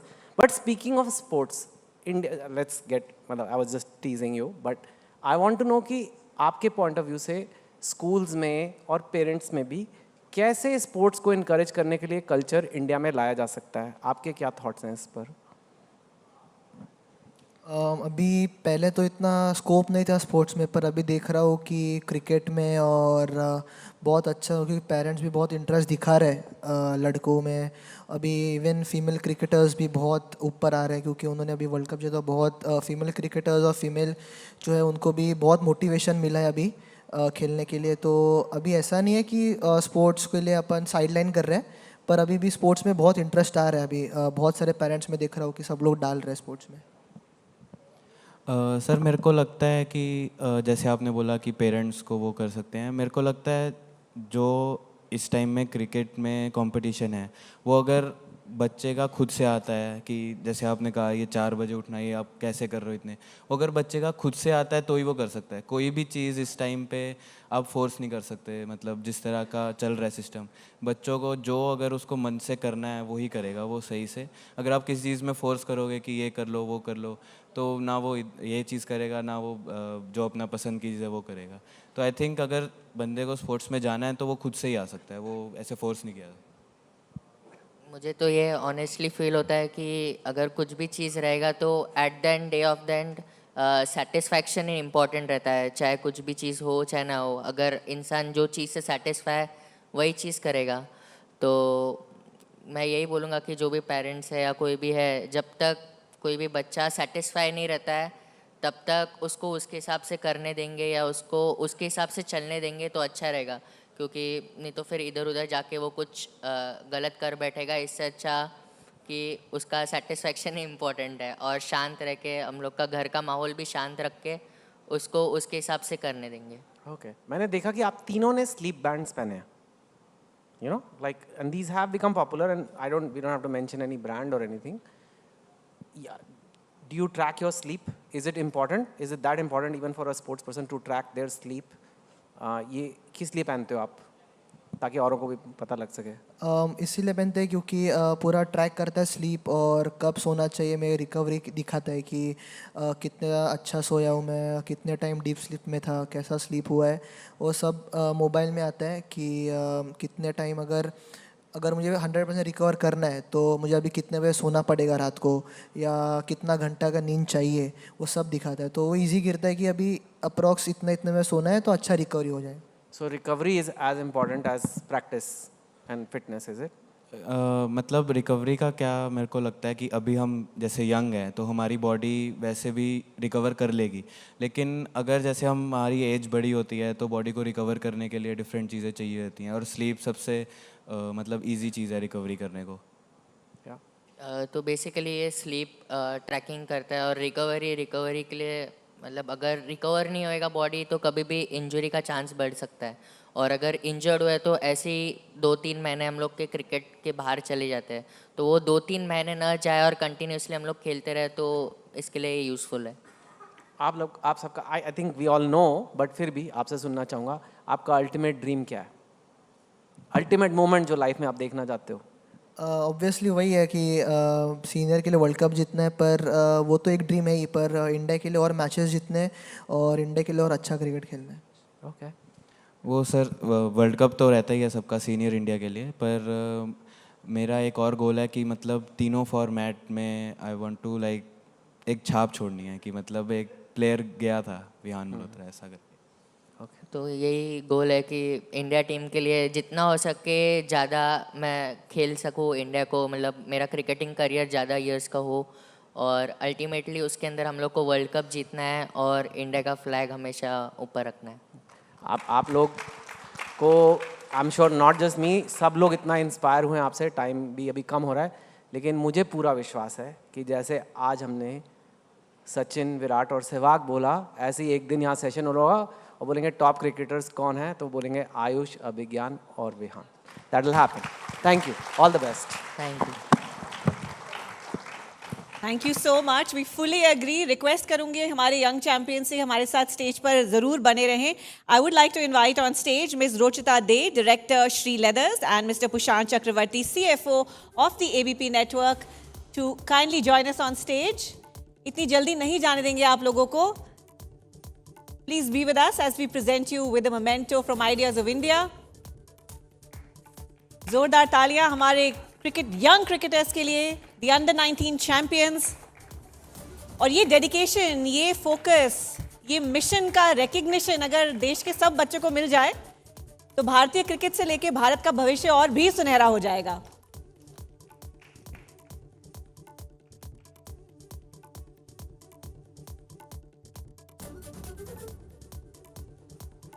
I think we can do better than that, ladies and gentlemen. Let's give it up for Ayush Matre, Vihan Malhotra, and Abhigyan Abhishek Kundu. And thanks also to Chetan for doing a stellar job with the panel.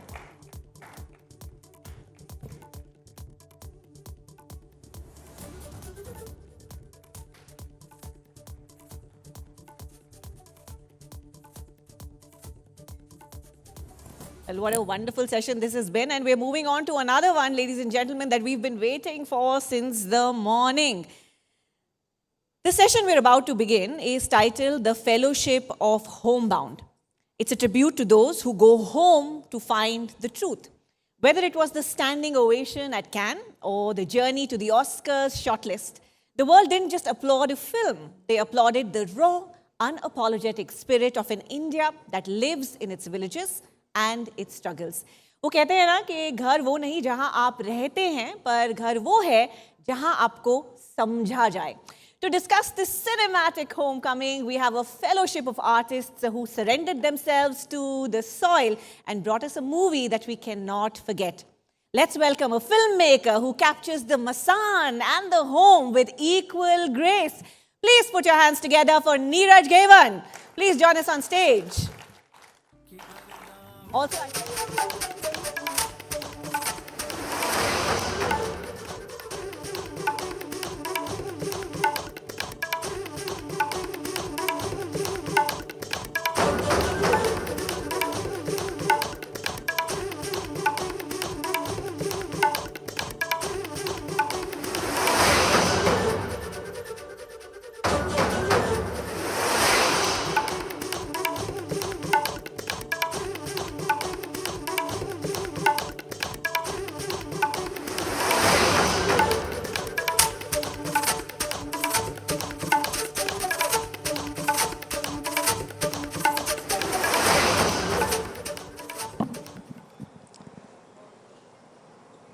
नमस्कार, मैं हूं Dibang. ABP network के खास कार्यक्रम ideas of India में आप सबका स्वागत है. आप काफ़ी देर से इंतज़ार कर रहे हैं इस बातचीत के लिए. वो मेहमान हमारे साथ हैं. नीरज घेवन के बारे में बात हो चुकी, विशाल जेठुआ और ईशान खट्टर. बात यहाँ पर जो होगी वो जर्नीज़ विद रियल सिनेमा, यानी जो असली सिनेमा है उसके सफ़र के बारे में बात होगी. और इसमें जब भी बात होगी तो बात होगी होमबाउंड की, जो आपकी ताज़ा फिल्म है.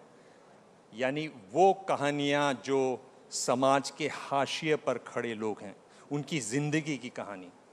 वो कहानियाँ जो बॉलीवुड की फिल्में अक्सर नहीं कहती हैं. तो एक इन्होंने कोशिश की वो कहानी कहने के लिए, और उसको बड़ी मजबूती से, बड़े सलीके से कहा. मेरे ख्याल से तालियां आप लोगों को बजानी चाहिए. इनका एक तरीके से सलाम है कि आप भी ऐसी कहानियां आपने सुनाते हैं. फिल्म जो है वो प्रीमियर हुई कान फेस्टिवल में. उसके बाद ये ऑस्कर के लिए दौड़ी, और न्यूयॉर्क टाइम्स अखबार है, वहाँ मेरे बड़े अच्छे मित्र हैं बशारत पीर. उन्होंने ये कहानी लिखी. पूर्वी उत्तर प्रदेश की कहानी है, बैकग्राउंड कोविड-19 का है, और उसमें दोस्ती की कहानी है. सयाब और अमृत की कहानी है, जो फिल्म में दूसरे नाम से है. और आपसे पहला सवाल यही है कि आपने ये जो कहानी लिखी वो क्यों आपने कहानी चुनी, और क्या आपको ख़ास लगा इस फिल्म में जैसे जैसे कहानी खुली? देखिए, चूँकि मैं खुद भी एक हाशिए के समाज से आता हूँ, तो शायद मेरा रुझान, मेरी रुचि और शायद उस वक्त इन कहानियों पे ज़्यादा थी. और ये मेरा मानना भी है, जैसे कुछ देर पहले इंट्रोडक्शन में भी बोल रहे थे, कि किसी तरह हमारे फिल्मों से, स्पेशली हिंदी सिनेमा से, गांव गायब हो रहे हैं. हम जानते हैं कि हमारी 60 to 70% पॉपुलेशन एग्रेरियन इकोनॉमी है. लोग गाँव में रहते हैं, फिर भी गाँव की कहानियाँ नहीं बोल जा रही हैं. तो जब हाँ, हमारे प्रोड्यूसर सोमेन मिश्रा ने मुझे एक कहानी भेजी थी जो बशारत पीर की एक ऐसे है जो उन्होंने न्यूयॉर्क टाइम्स के लिए लिखा था। तो जब मैं पढ़ा था तो मतलब काफ़ी हताश हो गया था पढ़कर, काफ़ी अंदर से झकझोर चुका था। पर जब इसे मैंने दोबारा पढ़ा तो मैंने तब समझा कि शायद ये एक इसके माध्यम से एक बड़ी कहानी कही जा सकती है। हमारे भारत की पृष्ठभूमि के बारे में बात हो सकती है और कई सारी जो चीज़ें हैं जो हमारे जो युवा हैं किस चीज़ से गुज़र रहे हैं, क्या उनकी मंशा है, क्या उनकी इच्छाएं हैं। तो ये सब को मद्देनज़र रखकर एक और ये था एक ब्रॉडर आइडिया, बट इससे बढ़कर जो ये एक सवाल था कि हम लोग जब भी मार्जिनलाइज कम्युनिटीज़ की बात करते हैं, जो हाशिए के लोग हैं, उनकी बात जब भी होती है तो हम लोग उनको कभी भी स्टैटिस्टिक्स में बात करते हैं, उनको कभी भी अंकों में बात उनकी होती है, ताकि हम जो शहर में रहते हैं ताकि हमको ज़्यादा गिल्ट न लेना पड़े उस बात का। तो ये कोशिश थी कि उनके एक्सपीरियंस को ह्यूमनाइज किया जाए, ताकि हम अगर उनको नज़दीकी से देख पड़ें, समझें कि वो लोग उनकी क्या इच्छाएं हैं, क्या उनके सपने हैं, क्या वो खाते हैं, क्यों उनको बिरयानी इतनी पसंद है, क्यों उनको ये सारी चीज़ें हैं, और कैसे दोस्ती के माध्यम से अगर ये बोली जाए कहानी तो काफ़ी इफ़ेक्टिव रहेगी। ये सोचकर शुरू हुई। पर दोस्ती भी ऐसी दोस्ती नहीं है, मतलब दोस्ती में दिखाई दे रहा है कि एक दलित लड़का है और एक मुसलमान लड़का है, उसकी दोस्ती है। और आपकी फिल्म अगर देखें हम, मसान देख लीजिए, गीली पुच्ची देख लीजिए, जूस देख लीजिए, आप हमेशा कुछ तिरछे से ही खड़े रहते हैं। हमारा लड़का हमेशा तिरछा ही क्यों रहता है? मैं आपको बता दूं, मैंने इनसे पूछा कि भाई आपका जो नाम है ये घेवन है, घेवान है या क्या है, तो इन्होंने कहा कि ऐसे बहुत ज़्यादा नाम नहीं है, मेरे पिताजी को भी ठीक से नहीं मालूम है कि क्या नाम है। तो मैं इनको बता रहा था मेरा नाम जो दिबांग है उसको अभी तक बहुत दिल्ली में जो पॉलिटिशियंस हैं वो दीवान जी ही कहते हैं। तो हम लोग, ये मैं आपसे पूछ रहा हूँ कि आप तिरछे क्यों खड़े हुए नज़र आते हैं? देखिए, दृष्टिकोण की बात है। शायद मैं तो खड़ा हूँ सीधा स्ट्रेट मंच पर, लेकिन लोग ये मानते हैं कि मैं शायद मैं आपका इशारा समझ रहा हूँ किस बात की बात कर रहे हैं कि मैं इन मार्जिनलाइज कैरेक्टर्स को ही क्यों अट्रैक्ट होता हूँ। जैसे मैंने जूस में बात की है कि महिलाओं के बारे में, या गीली पुच्ची में समलैंगिक और कास्ट का जो डिफरेंस है, उसकी जो इंटरसेक्शनैलिटी है उसके बारे में बात की है। तो ये शायद इसलिए भी है क्योंकि शायद क्योंकि मैं खुद एक मार्जिनलाइज्ड बैकग्राउंड से हूँ, मैं एक दलित बैकग्राउंड से हूँ, इसलिए शायद मैं ज़्यादा सहानुभूति महसूस करता हूँ जो पास के और भी मार्जिनलाइज कम्युनिटी हैं। शायद वो एथनिक माइनॉरिटीज़ होंगे, रिलीजियस माइनॉरिटीज़ होंगे, कास्ट माइनॉरिटीज़ होंगे, सेक्शुअल माइनॉरिटीज़ होंगे, या जोग्राफिकल माइनॉरिटीज़ होंगे। तो शायद उनके मुझे वही लगता है, जैसे मैंने आपको पहले स्टार्टिंग में बताया कि जैसे गाँव की कहानियाँ ख़त्म हो गई, वैसे इन लोगों की कहानियाँ कोई। और मैं देखता हूँ हाल ही में बहुत लोग मुझे आके पूछते हैं, अरे यार तुम हर बार यही कहानी क्यों बनाते हो यार, हर बार ये कास्ट की कहानी क्यों बनाते हो, हर बार ये दलित को क्यों फोरग्राउंड करते हो। तो मैं उनको पूछना चाहता हूँ कि मैं तो 25% पॉपुलेशन की बात कर रहा हूँ हिंदी सिनेमा में, लेकिन हमारे यहाँ पे तो सिर्फ वो 10% लोगों की ही बात होती रहती है। उन्हें कोई नहीं पूछता कि आप बार बार रिपीटेडली उन्हीं की कहानियाँ क्यों बता रहे हैं, तो ये मुझसे क्यों सवाल हो रहा है। तो मैं ये कहूँगा कि मैं तो एकदम तटस्थ खड़ा हूँ, सीधा एकदम, लेकिन शायद लोगों का दृष्टिकोण है कि मैं उनकी नज़रिए से मैं तिरछा लगता हूँ। मैं आप लोगों के पास भी आता हूँ। एक सवाल इनसे और पूछूँ आपकी इजाज़त से कि फिल्म में जो बहुत बड़ा नाम है सिनेमा का, मार्टिन स्कॉर्सेज़ी जुड़े एग्जीक्यूटिव प्रोड्यूसर की तरह, वो जो जुड़ाव है नीरज, कहाँ तक वो असर करता है और क्या किस तरह के दरवाजे खुलते हैं फिल्म के लिए? देखिए, इसका पूरा श्रेय तो हमारी एक को प्रोड्यूसर हैं, फ्रेंच है, मेलिटा तोस्कॉन्दो-प्लांटियर, जो मेरी मसान में भी प्रोड्यूसर रह चुकी हैं। तो उस वक्त मसान में भी ऐसा एक हुआ था कि शायद वो हमारी फिल्म में अपना नाम दें, लेकिन उस वक्त कुछ असमंजस में, अफरा तफरी में हो नहीं पाया। तो इस बार हमने उनको स्क्रिप्ट भेजी और उनको काफ़ी पसंद आई, और उनके लिए मैंने एक टू सर्व विथ लव करके एक लंबा लेटर भी लिखा। तो उसमें उन्होंने बताया कि मैं क्यों ये फिल्म बनाना चाहता हूँ और आपके जुड़ने से क्या कुछ हो सकता है। तो उनको इस फिल्म के माध्यम से, जो दोस्ती के माध्यम से अगर आप इतनी कहानी बता रहे हैं, तो उससे वो भी जुड़े जैसे विश्व भर में लोग जुड़ रहे थे। क्योंकि जो लोग who are unseen by power and who are often relegated to the backgrounds and they want to be seen and heard and their existence is validated. So I think that hunt is universal. तो शायद उन्होंने भी वही देखा और वो हमारे साथ स्क्रिप्ट में मुझे 2-3 बार राउंड हुए इनके साथ, फिर एडिटिंग में हुए, तो 1.5 साल का उनके साथ जो हमारा वो इक्वेशन रहा। और ये भी बात थी कि हम लोग को किसी को, हम लोग बता नहीं सकते थे किसी को कि वो हमारे साथ जुड़े हैं, क्योंकि जब तक ऑफिशियली बता नहीं, तो हम लोग का कोड वर्ड होता था, हम उनको बड़े पापा बोलते थे। तो अब कभी बता रही बड़े पापा का लेटर आएगा, बड़े पापा का लेटर आएगा, तो उनको बाद में मैंने बताया भी तो काफ़ी हंस रहे थे वो। ईशांत, आपने तरह तरह की फिल्में की हैं और जब आप ऐसी फिल्म से जुड़ते हैं तो आपको ये एहसास होता है कि ये एक फिल्म ही नहीं है बल्कि एक तरीके से उस वक्त का बहुत सच्चा दस्तावेज है। क्या वो भाव आपको आता है, वो एहसास आपको होता है जब आप ऐसी फिल्में करते हैं या ऐसी? जी हाँ, बिल्कुल। सबसे पहले तो नमस्कार, आदाब, good evening ladies and gentleman. ABP network का बहुत बहुत शुक्रिया, आप सबका बहुत बहुत शुक्रिया कि आपने इतने सम्मान के साथ हमारा स्वागत किया। ये एक ऐसी फिल्म है जिसको लेकर हम सबको बहुत गर्व है। और बिल्कुल जैसे कि आपने कहा, आई थिंक इस बात का एहसास था ही। नीरज ने शुरुआत से हमसे कहा था कि वास्तविकता से बहुत वो बोरो करते हैं और इन जनरल उनको पसंद नहीं है कल्पना के द्वारा एक कहानी कहना। वो चाहते हैं कि उनको लगता है कि वो लिमिटेड है, तो उनका अप्रोच ही ऐसा है। लेकिन इस कहानी के केस में तो हम एक जैसे कि आपको मालूम है, न्यूयॉर्क टाइम्स आर्टिकल के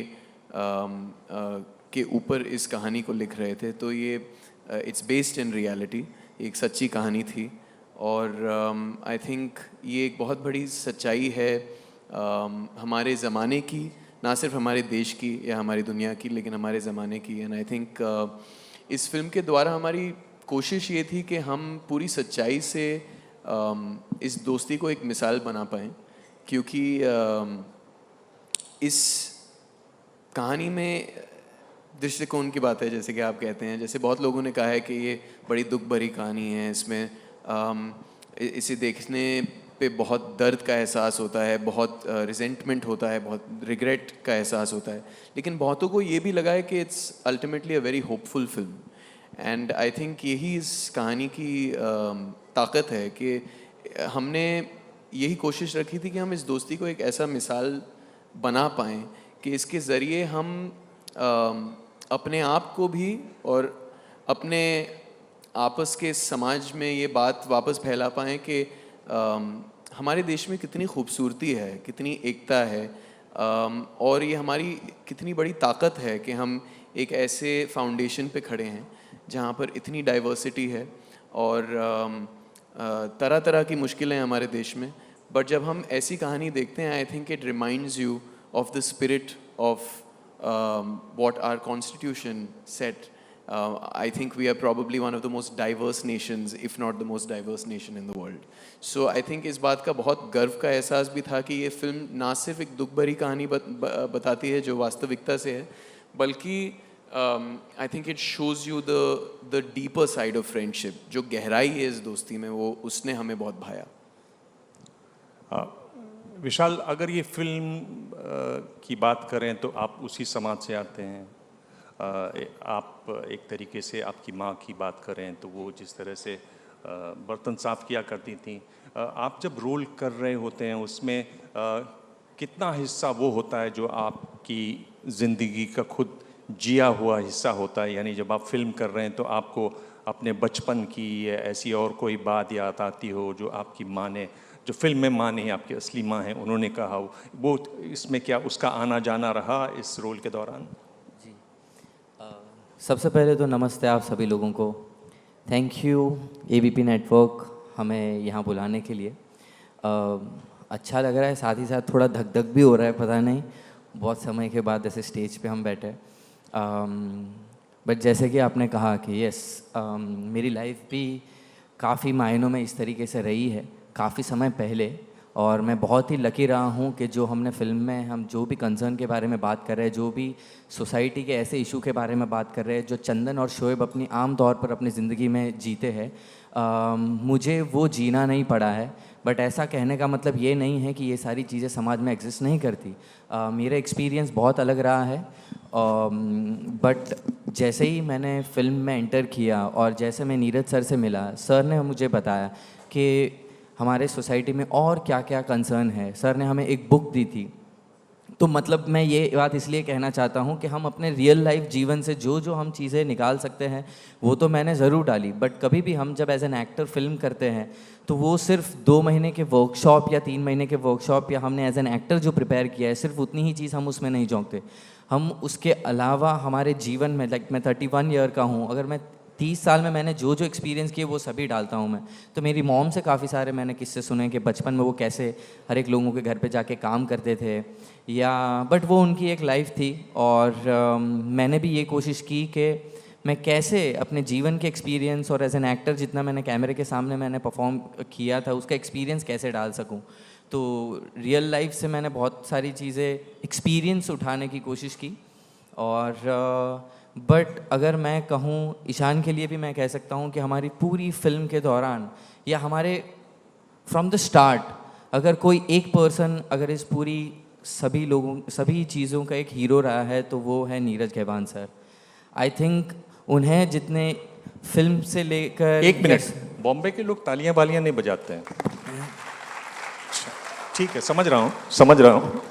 नहीं, बट सर ने ना कि सिर्फ मेरे लाइफ में, आई थिंक बहुत सारे लोगों के लाइफ में एक एनलाइटनमेंट जैसी चीज़ लाई है।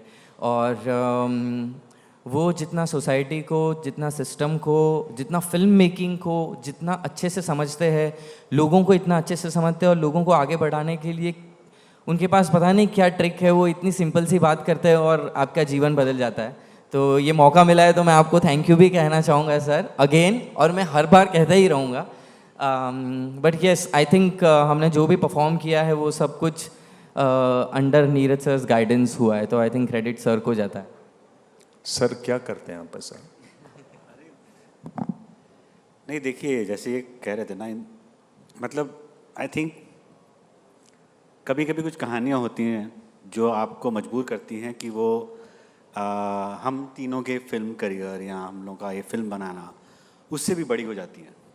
ये हमारी एक बहुत बड़ी मॉरल रिस्पॉन्सिबिलिटी थी फिल्म, क्योंकि हम तीनों सिर्फ इसमें एक पात्र थे, लेकिन जिस सच्चाई को हम प्रस्तुत कर रहे थे वो सच्चाई देश की सच्चाई है, और अनगिनत शोएब, अनगिनत चंदन जो इस देश में रहते हैं उन सब का यथार्थ है, और उस यथार्थ को बखूबी निभाना ये हमारे लिए एक मॉरल रिस्पॉन्सिबिलिटी थी।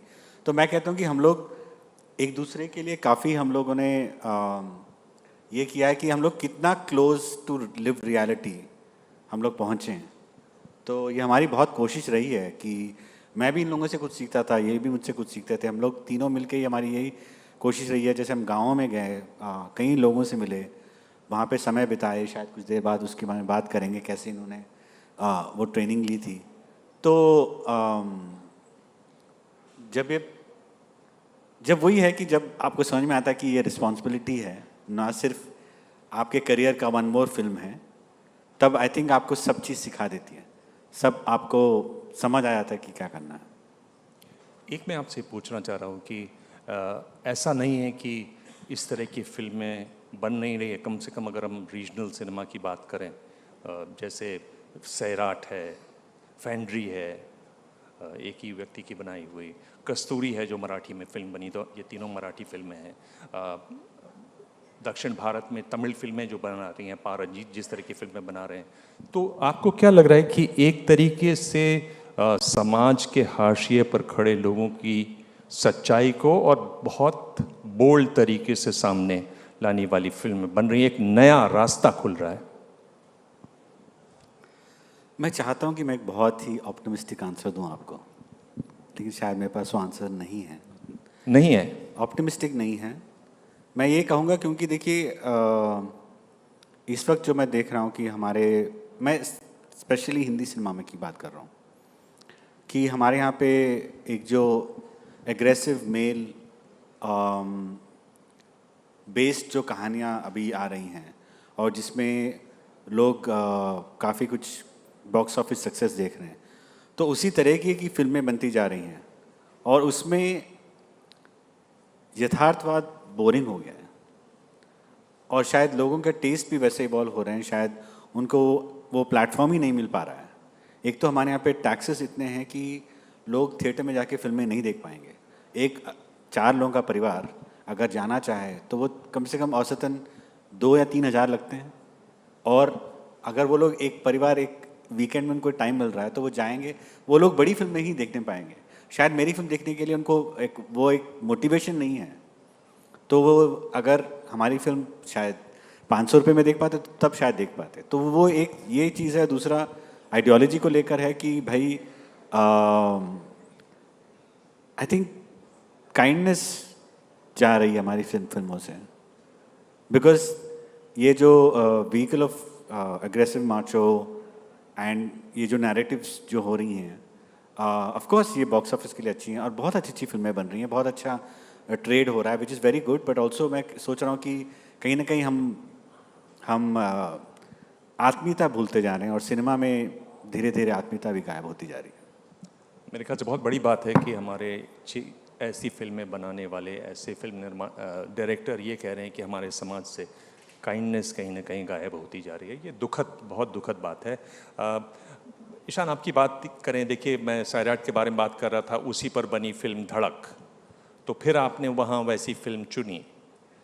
उसमें भी कुछ आप ये तय करते हैं या आप सिर्फ एज ए प्रोफेशनल एक्टर कहानी देखते हैं, अपना कैरेक्टर देखते हैं, कौन बनाना ये देखते हैं? उसके चुनाव में और भी कोई बात रही बाकी फिल्मों में जो होती है उसके इतर? जी सर, आई थिंक धड़क की अगर बात करें तो बहुत ही शुरुआती दौर था मेरे करियर में। मेरी पहली हिंदी मेन स्ट्रीम फिल्म थी। उससे पहले मैंने बियॉन्ड द क्लाउड्स महज की थी, जो बहुत ही अलग किस्म की फ़िल्म थी। उसे चाहे आप अनकन्वेंशनल कहें या ये सारे शब्द बहुत सुने थे मैंने पिछले कुछ सालों में, तो अनकन्वेंशनल कहें, पैरेलल सिनेमा कहें, तो ये मेरे लिए एक बड़ी हिंदी मेन स्ट्रीम फिल्म तो थी ही, लेकिन उसकी कहानी ने मुझे बहुत इंस्पायर किया। मैं बहुत प्रेरित हुआ फिल्म देखकर।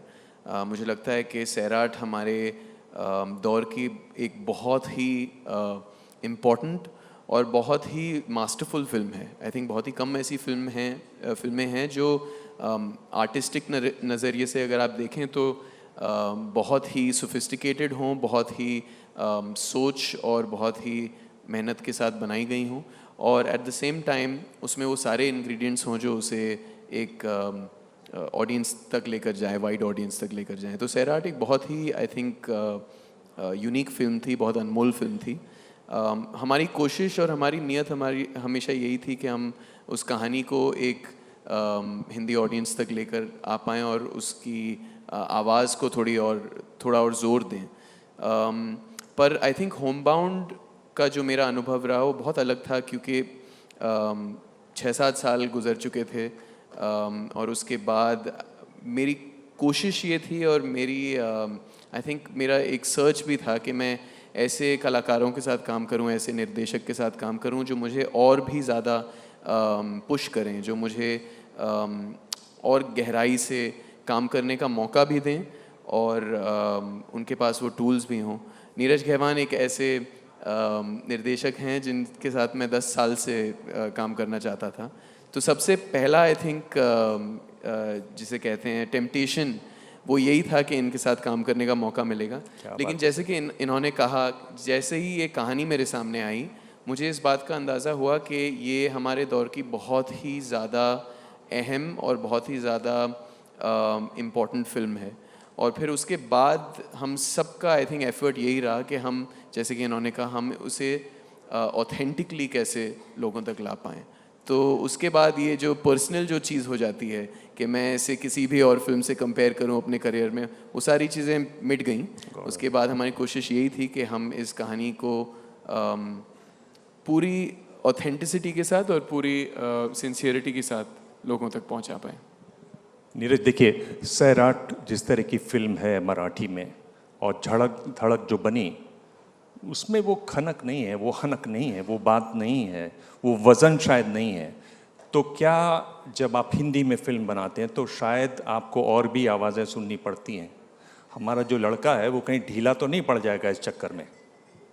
देखिए, कोशिश जारी है कि बने रहें, लेकिन देखिए मैं उतना उसको उतनी सकारात्मकता से नहीं देखता हूँ, बल्कि मैं तो ये देख रहा हूँ कि काफ़ी कुछ इंकरेजमेंट मिल रहा है। मतलब करण जौहर जो धर्मा प्रोडक्शन, जो मतलब मोस्ट कमर्शियल स्टूडियो है, उन्होंने एक साल में 2 फिल्में बनाई हैं जिसमें फ्रंट एंडिंग पे दलित नैरेटिव्स हैं। तो ये बहुत अच्छी बात है, बहुत बड़ी बात है। और मुझे क्या लगता है कि काफ़ी लोग मुझे ये नहीं लगता है कि ये कहानियाँ, हमारी कहानियाँ सिर्फ हम ही बोलें। हम बोलते हैं तो अच्छी बात है, हमको मतलब शायद वो लिव्ड रियलिटी है, वो कॉन्टेक्स्ट है, बट ये मैं ये भी चाहता हूँ कि बाकी लोग भी हमारी कहानी बोलें, क्योंकि वो इंटरमिंगलिंग ज़रूरी है, वो मेन स्ट्रीमिंग ज़रूरी है। क्योंकि अभी मैं देखता हूँ कि ऐसा कभी कभी लगता है कि शायद लोगों को पर्दे पे हाशिए के लोग नहीं देखना पसंद है।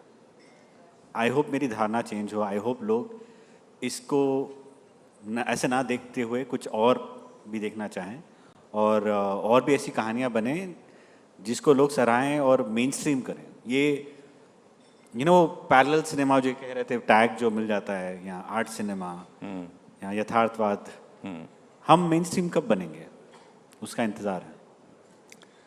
विशाल, एक सूत्र वाक्य है एक तरीके से आपकी ज़िंदगी में कि लहरों से डर कर नौका, उसका बाकी का हिस्सा क्या है, ये कैसी आपकी ज़िंदगी में ये लाइन आई, इसके बारे में थोड़ा बताएं।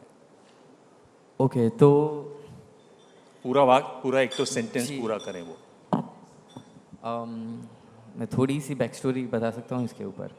तो मैं पहले एज अ बैकग्राउंड डांसर काम करता था 2009 में, और कुछ समय के बाद मुझे ऐसा फील होने लगा कि dancing is not something for me. फिर मैंने ऐसे ही आउट ऑफ फैसिनेशन मैंने एक्टिंग क्लास देखा और मैंने ज्वाइन किया। मेरे मन में ऐसी सारी चीज़ें, ऐसे सब सपने आने लगे कि सर मैं फर्स्ट डे जब एक्टिंग क्लास जाऊंगा तो बाहर शाहरुख खान बन के निकलूँगा और बाहर पैप्स होंगे, ऐसे ही मीडिया में मुझे बुलाया जाएगा। बट ऐसा कुछ नहीं हुआ और मुझे बहुत ही, मेरे गुरुजी शोएब खान सर ने मुझे बहुत ही बोरिंग क्लास दे दी। सर ने कहा मेहनत करो, आगे बढ़ो, प्रोफेशनलिज्म मत छोड़ना, हारना नहीं है। और उन्होंने कहा कि एक काम करो, यहाँ पे एक हिंदी में पोएम लिखी है, पढ़ो। और मैंने सोचा यार मैं डायलॉग बोलना चाहता हूँ, मैं शाहरुख खान सलमान खान बनना चाहता हूँ, ये मुझे कौन सी मतलब पोएम पढ़ने के लिए कह रहे हैं। तो उन्होंने मुझे एक पोएम बताई, हरिवंश राय बच्चन सर द्वारा लिखित, जो कि है, लहरों से डरकर नौका पार नहीं होती, कोशिश करने वालों की हार नहीं होती। और वो तालियां पड़ रही है तो पूरी पोएम बोल दूं मैं? हाँ, एक लाइन और। एक समझ गया, कोई बात नहीं। तो ठीक है, एक लाइन और। बट इसकी एक फेवरेट लाइन है जो मुझे मेरे जीवन में मुझे बहुत मोटिवेट करती है, और जब भी मैं लो फील करता हूँ मुझे ऐसा लगता है बैक टू बेसिक चले जाऊँ। और वो ये लाइन है, असफलता एक चुनौती है, स्वीकार करो, क्या कमी रह गई देखो और सुधार करो। जब तक न सफल हो नींद चैन को त्यागो तुम, संघर्षों का मैदान छोड़ मत भागो तुम। बिना कुछ किए ही जय जयकार नहीं होती, कोशिश करने वालों की हार नहीं होती। तो मुझे ऐसा लगता है लाइफ लॉन्ग हम सिर्फ एक ही चीज़ करते हैं, वो है ट्राई। हमने हर एक जगह पे सिर्फ ट्राई किया है। और जी आप नहीं ईशान, इस फिल्म को अवार्ड मिल रहे हैं, आपको बड़ी तारीफ हो रही है। आपके परिवार में सबसे ज़्यादा इसके आपकी एक्टिंग के बारे में क्रिटिसिज्म क्या था? मेरे परिवार के, कितना प्यारा सवाल पूछा है सर आपने मुझसे। ये मेरे लिए क्यों आपने टिका के अलग से छोड़। परिवार में क्रिटिसिज्म नहीं, प्यार मिलता है, एंड आई थिंक वो एक सेफ स्पेस है। हाँ, मेरे परिवार में कुछ ऐसे कलाकार हैं, बहुत बढ़िया कलाकार हैं जिनकी नज़र बहुत ही तेज़ है, और मैं हमेशा उनका अप्रूवल सीख करता हूँ। लेकिन आई थिंक मेरी मॉम और मेरे भाई जो हैं, उन्हें बहुत गर्व हुआ इस फिल्म को देखकर, और वो हमेशा से जानते थे, उन्हें ज़्यादा जानकारी नहीं थी लेकिन हमेशा से जानते थे कि ये फिल्म मेरे दिल के बहुत करीब है। और इस फिल्म को करने की वजह जैसे कि होती है, जैसे हम कुछ फिल्में करते हैं मनोरंजन के लिए ज़्यादा करते हैं, ये एक ऐसी कहानी थी जिसको लेकर हम सबको वो जिम्मेदारी का एहसास बहुत ज़्यादा था, तो वो इस बात को जानते थे। तो आई थिंक फिल्म देखने के बाद उनका जो रिस्पांस था वो कुछ ऐसा ही था जब उन्होंने मेरी पहली फिल्म देखी थी, उसके बाद जो रिस्पांस था, ख़ास करके मेरी मॉम का, मुझे आज भी याद है। मुझे आई थिंक बहुत लोगों ने बहुत प्यार दिया है, बहुत सराहाया है। बहुत सारे ऐसे कलाकार हैं फिल्म इंडस्ट्री के जिनको देखकर मैं बड़ा हुआ हूँ, जिन्होंने बहुत प्रेरणा दी है मुझे, जिन्होंने बहुत सराहाया। लेकिन सबसे बड़ा कॉम्प्लीमेंट मुझे मेरी मॉम से मिला था जब उन्होंने मेरी पहली फिल्म देखी थी, क्योंकि जैसे कि आप जानते हैं अपने माँ बाप से बेहतर तो आपको कोई जानता नहीं। और उन्होंने मेरी पहली फिल्म देखने के बाद मुझसे ये सवाल पूछा था कि हु आर यू, कौन हो तुम। तो ये बात ने मेरे दिल को बहुत छुआ था। पहले तो मैं चौंक गया था कि भाई ये भी कोई सवाल हुआ, बट देन आई रियलाइज्ड कि ये इससे बड़ा शायद मुझे कॉम्प्लीमेंट कभी मिलेगा नहीं। तो इस फिल्म को देखने के बाद भी कुछ ऐसा ही रिस्पॉन्स था। उनकी उम्मीद से बढ़कर शायद उनकी दिल को छू गई ये कहानी। लेकिन जैसे कि मैंने कहा, ये कहानी सबसे पर्सनल नीरज भाई के लिए है, और हमारी कोशिश यही थी कि हम उनके विजन में ढल जाएं और इसको पूरी तरह से समझने की कोशिश करें। So thank you for giving me such a beautiful film in my career, जिसमें मेरा पूरा विश्वास था। आपने वो विश्वास तोड़ा नहीं, और आई थिंक आपने बहुत बड़ी सर्विस की है समाज को कि आपने इतने सच्चाई से और प्यार से इस कहानी को बताया। So thank you. ये बड़ा डांटते डपटते टाइप हैं क्या? यहाँ तो बड़े भोले लग रहे हैं देखने में। Let me just clarify, I have not asked them to praise me at all. In case you all think that way, no. लगता है इन्होंने पहले बता दिया होगा सुबह मैसेज भेज के तुम लोग लाइन पे रहना। नहीं सर, वो एक्चुअली अपने अगले स्क्रिप्ट पे काम कर रहे हैं ना, तो लालच में हम सब लपेटो। विशाल, आपकी अम्मा ने फिल्म देखी? कौन सी? आप ये फिल्म आपकी माँ ने देखी? जी जी जी, क्या बोली? कई बार देखी, और सबसे ब्यूटीफुल फीलिंग तो वो थी कि जब हम सब लोगों ने एक साथ कैन में फर्स्ट टाइम हमारी फिल्म जब प्रीमियर हुई थी, तब मैंने ही अपने परिवार के साथ नहीं, बाकी सभी लोग अपने फैमिली के साथ फिल्म देख रहे थे। मम्मी को तो फिल्म बहुत ही पसंद आई। अभी बच्चे की फिल्म मम्मी को तो कैसे नहीं पसंद आएगी, बट वही थोड़ा क्लाइमैक्स देख के थोड़ा ज़्यादा रोना आ गया, बट मज़ा आया, मम्मी को अच्छा लगा फिल्म। आप बहुत डांटते डपटते हैं, बहुत टाइट रखते हैं कि इनको खुला छोड़ देते हैं। बहुत सारे डायरेक्टर होते हैं जिनके दिमाग में होता है कि ये रोल ऐसे ही करना है। बहुत सारे हैं जो बिल्कुल कह देते हैं कि ये रोल है, अब आप करो। सर आप ये सवाल हमसे भी पूछ सकते हैं, आपको शायद सच्चा रिस्पांस मिल भी जाए। ये डरा बहुत देते हैं सर, इतना मैं ज़रूर कह सकता हूँ कि आपको इतना डरा देते हैं शुरुआती हिस्से में कि अगर ये कहानी तुमने पूरी तरह से इसको घोल कर पी ना गए और ये सच्चाई से तुम्हारे ज़रिए आ ना पाई लोगों तक, तो फिर ये बहुत बड़ा गवा दोगे तुम अपनी ज़िंदगी में। तो इस डर के ज़रिए हमसे थोड़ा ज़्यादा ही काम हो जाता है, I think. But he'll tell you more about his process. I think I've always felt like we have been co-creating it, and I don't think I want to take the complete. मतलब मुझे पूरा श्रेय नहीं मिलना। अंग्रेजी में बोलने लगे तो इसका मतलब कुछ बहका रहे हैं। अब आए हिंदी में। हाँ बोलिए बोलिए। नहीं, मैं कह रहा हूँ कि ऐसा नहीं है कि मैं स्ट्रिक्ट बिल्कुल नहीं हूँ। इनफैक्ट मैं उल्टा हूँ, मैं काफ़ी जोक्स मारता रहता हूँ। लेकिन मेरी ये कोशिश रहती है कि मेरा ये ऑब्सेशन है कि यथार्थ तक पहुंचना है, तो उस पहुंच तक सिंसियरिटी रखना ज़रूरी है। उसमें मैं खुद भी, उसमें मेरी भी खुद उसमें एक जर्नी रहती है कि मैं खुद भी वहाँ पहुंचना चाहता हूँ। तो ऐसा नहीं होता कि I think we all arrive at the same time and we all को क्रिएटेड, एंड इन्होंने जितनी मेहनत की है उतनी ही शायद मैंने भी उसी पहले की है, लेकिन इनके बिना तो फिल्म ही नहीं बनती। तो मैं अपना ये श्रेय पूरा अपने को नहीं लेना चाहता हूँ। ईशान, जो मुझे बहुत पसंद हैं ईरानी डायरेक्टर माजिद मजीदी, जिन्होंने एक तरीके से पूरा रास्ता खोला मेरे लिए ईरानी फिल्मों का। आपने उनके साथ काम किया, आपने मीरा नायर के साथ काम किया, आपने सूजन बियर्स के साथ काम किया, लेकिन ये सब काम तो किया, माइक इसको रहने दे, माइक का खेल नहीं है अब। असली चीज़ अगर हीरो बनना है, और आप लोग अगर ताली बजाएंगे तो इस बात की तस्दीक होगी कि अगर हीरो बनना है तो उसको नाचना आना चाहिए, और अगर नाचना आना चाहिए तो मैं क्यों दे रहा हूँ, उसके लिए म्यूज़िक होना चाहिए। और अगर उस फिल्म का म्यूज़िक हो जो मैंने कर रखी है तो और भी अच्छी बात है। और मैं ये भी जानता हूँ कि विशाल ने भी बहुत टीवी शोज़ में बैकग्राउंड में खड़े होकर डांस किया है।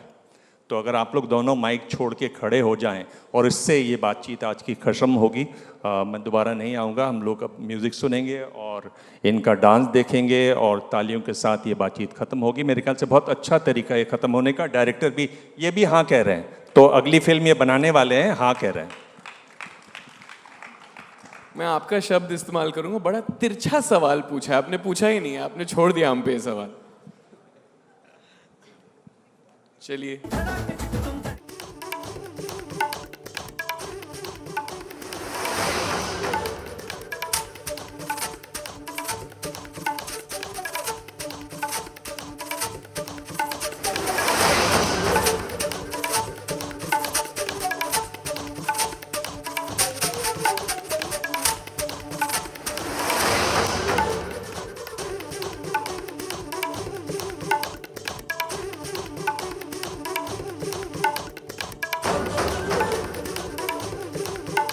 थैंक यू नीरज घेवान, ईशान खट्टर, विशाल जैकवा, बहुत बहुत धन्यवाद। Thank you.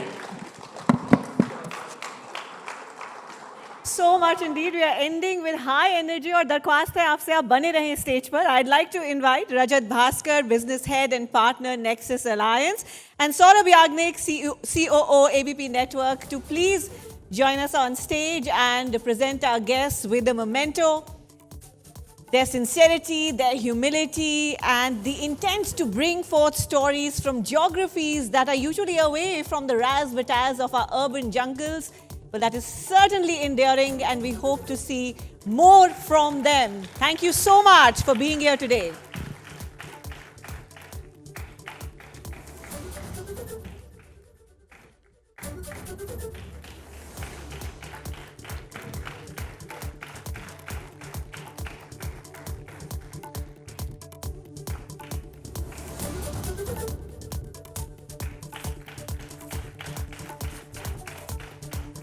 दोस्तों तालियां थोड़ी कम लग रही हैं. We have to match the energy that Ishan and Vishal have shown us. Thank you once again for being here.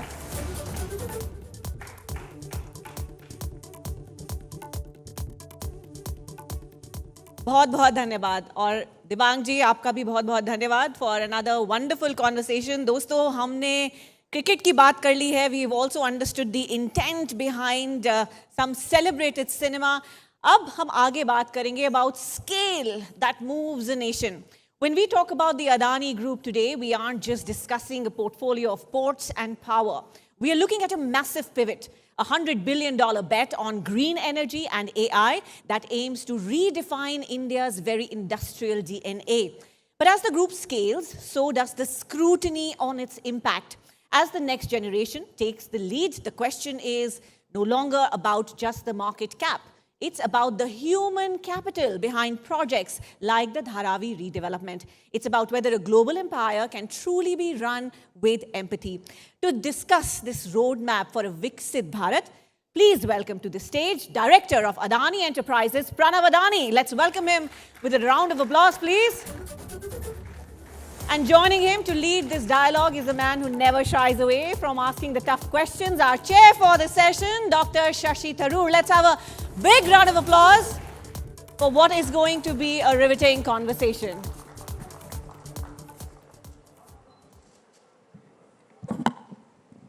Right, Pranav, we have half an hour to get into the vast Adani empire. We'll try and cover as much of ground as we can. But since we're in this city, and I know that you spent your formative years growing up in Mumbai, what memories of the city do you have from there? I ask as I met somebody just yesterday who had migrated to a foreign country, I won't name which one, and came back to Mumbai after 30 years or something like that, and expresses astonishment to me at the difference in the city that he knew as a child and what the city has become. The infrastructure, the highways, the links, the construction, all of that. Do you find yourself also comparing the Mumbai of your childhood with the Mumbai you are helping to build today? And how do you see not just the Mumbai of today, but the future of Mumbai? Thank you, Sashibhai. Thank you, ABP, for this opportunity. Coming to your question, Yes, I did spend मेरे बचपन में मैंने काफ़ी साल मुंबई में गुजारे थे. देखिए एक चीज़ है मैंने मुंबई की देखी है कि जो मुंबईकर्स है they are full of resilience. See, we have to see that Mumbai is a city of dreams. आज भी if you see in the old days people say कि if you want to do well, अगर कुछ करके दिखाना है, कुछ अलग करना है तो मुंबई जाना है. So, you know, I one thing that I've still seen कि मुंबई के अंदर के it's full of resilience, the people are full of dreams, and they are out there to make a difference. It doesn't matter what you do in Mumbai, but people always want to make a change, and they are very entrepreneurial over here. ये सपनों का शहर है, लेकिन ये सपनों को आधार बनने के लिए you also need concrete, you need steel, you need to put something on the ground. That's where you've been directly involved. So tell us about how you see that heading. Is this city going to be more of a concrete jungle? Is there space for human beings? Yeah, I think we have to give credit to the leadership that we have in Maharashtra right now. अगर आप देखेंगे तो जो and you know I've been coming to Mumbai very often though we are domicile of Gujarat, लेकिन आप देखेंगे तो मुंबई अभी लास्ट कई सालों में बहुत चेंज आ गया है. Getting from one place to the other has become much easier. रही बात concrete jungle की तो we have to remember that Mumbai is an island city. So the only way for it to grow is to grow to the go to the other Vertically. parts and through connectivity.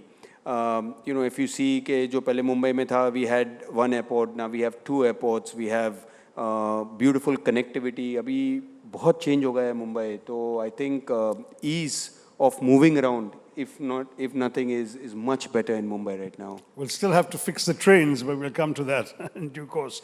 You obviously, the Adani Group has various real estate ventures right across Mumbai. In fact, you've got developments all over the country, right? Ahmedabad, Delhi, NCR, etc. But the one thing that has got some headlines is the Dharavi redevelopment. It stands out in many ways as an amazingly ambitious contract. It has immense significance as an urban project for the nation because this has been by far India's, perhaps Asia's, largest slum, it was called, and obviously it will not be a slum any longer. Can you tell us what is the group doing to ensure that this project actually reflects the aspirations of those who live there and of the broader city of Mumbaikars? How are you incorporating the vision that you have with the lived realities of Dharavi's residents?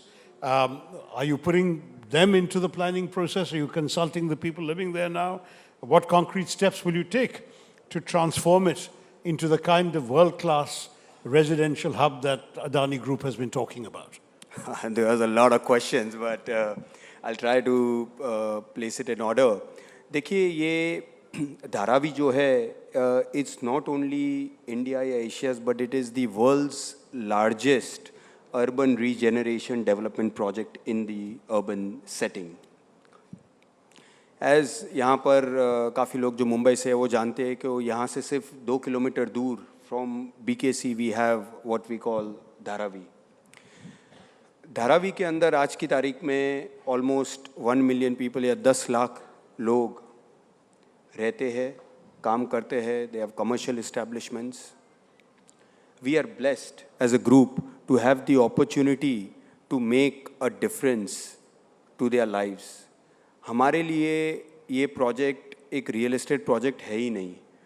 पहली चीज़ तो it is a really an infrastructure project that is going to last in excess of at least 15 to 18 years.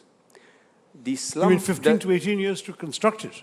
No, the construction for the slum dwellers, the redevelopment, what we call, वो हम कर लेंगे 7 साल में. 7 साल. But then the other sale buildings and the whole city that we are planning to build.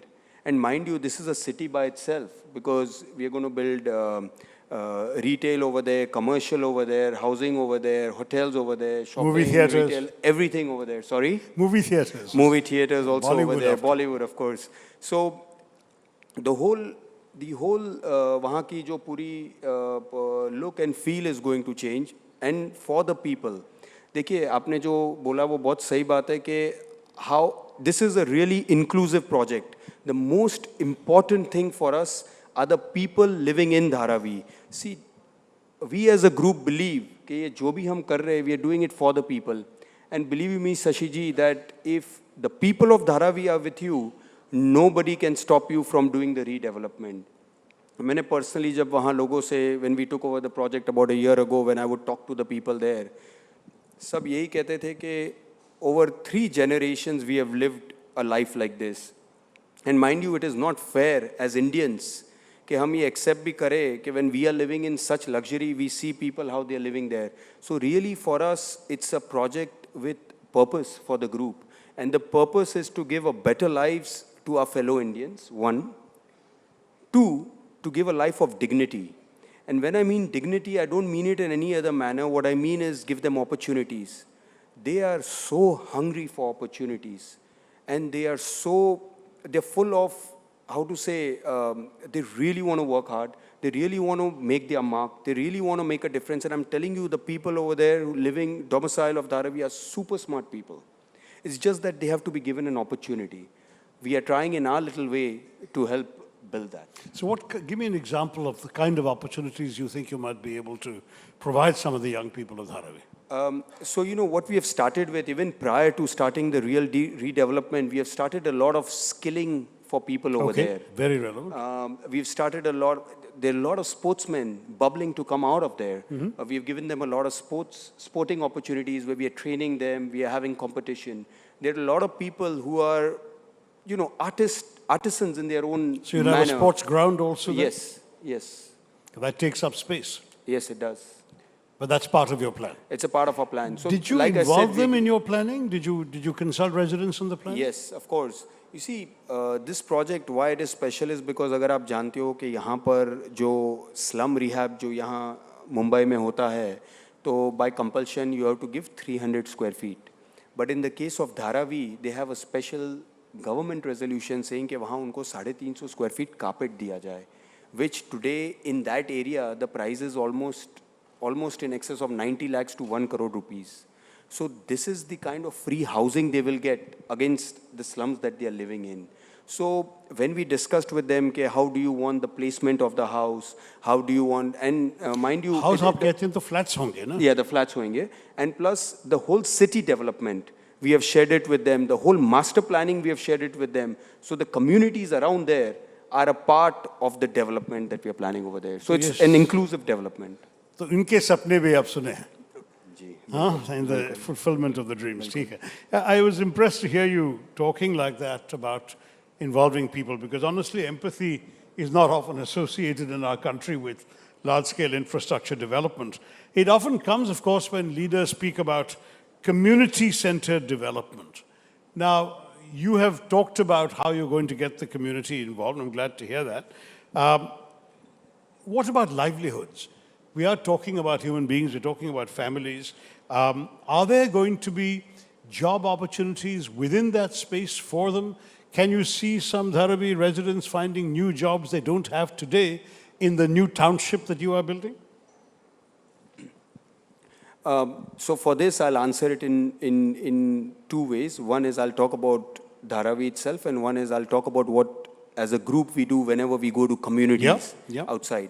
So, जैसे हमने बताया कि धारावी के अंदर we are not only planning to do the other infrastructure, but look at education over there. Look at how the people over there can be, if they have jobs, how they can do better, how they can be upskilled even better, how people will get jobs inside. We are connecting as we speak right now. We have started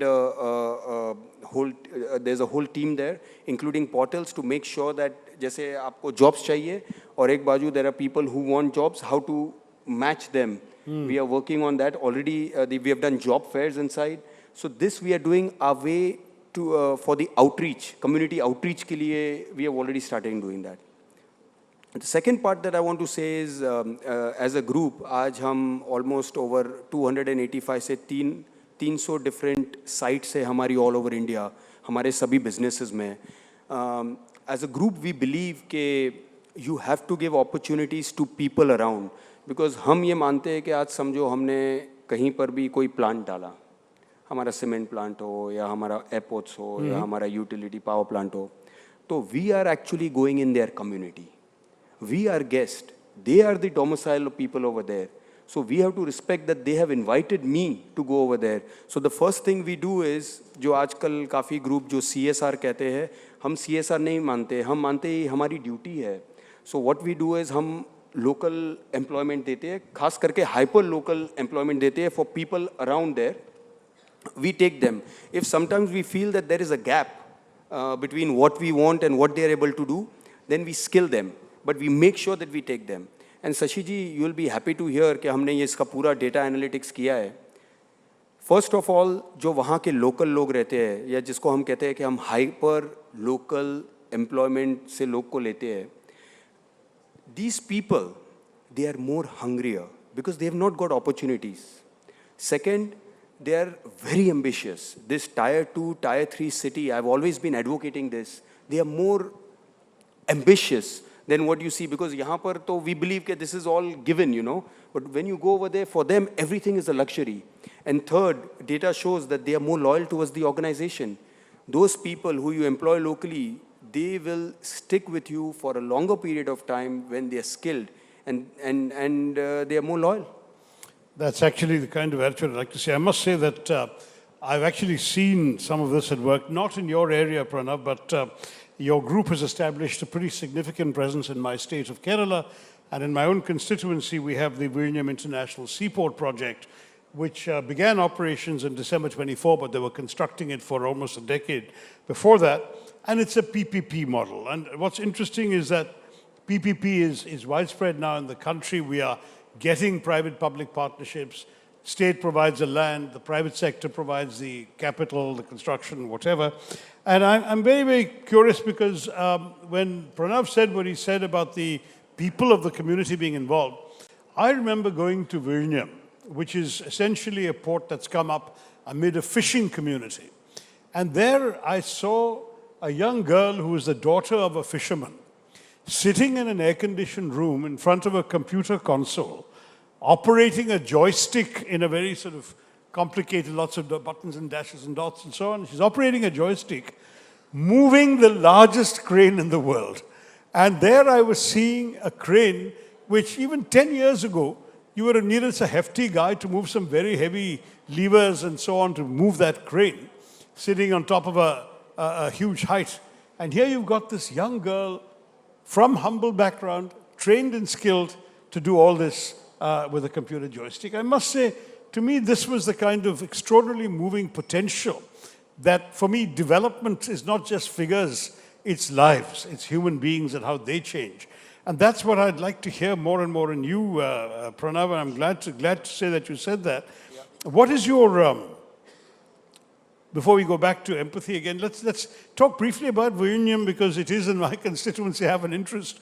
What is your long-term vision for that port and for, you've probably been many times to Mundra port. How does it compare? How do you see the scale and success of port development in our country? We have long coastlines. Earlier today in a discussion on China, we were talking about the fact that our coastline is actually longer than China's. And yet China is a big Indian Ocean power and we haven't been that. What can we do now to develop our ports? Now that you're talking about Vizhinjam, I'll tell you that Kerala, over the last, I would say, 20-25 years, have hardly seen any large investments coming in. So first, I must congratulate you all for attracting investments of a size of Vizhinjam port. Second, Vizhinjam port जो है वो इतना strategically located है कि it is basically a feeder port all the way, if you see on Singapore and Straits of Malacca on this side, yeah, if you see Fujairah or, you know, all the Middle East ports, exactly on this side. And Colombo to the south. And Colombo to the south. So all these ports were actually, ports were actually attracting cargo meant for India and for the Indian ports.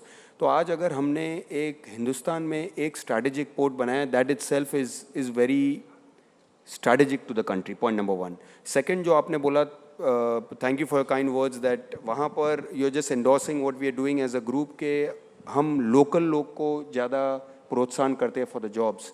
And you will be pleasantly happy to know that most of the people, most of the staff who's working at the port are female staff over there, all from the local community and all from backgrounds, like you said, from the fishermen community.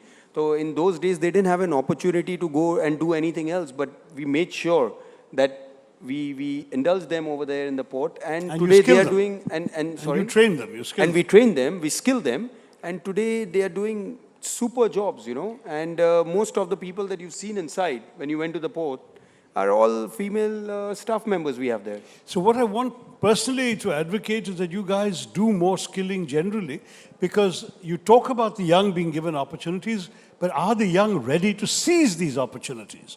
Do they have what it takes to be prepared to work in the world of the 21st century? And for that, you'll have to invest, it seems to me, in skilling extensively in all your projects. That's right, that's right.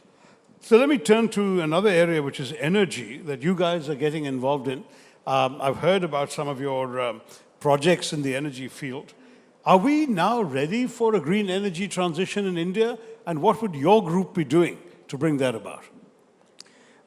Energy transition, Abhi, it is something that we have no option but to move towards that. Yeah.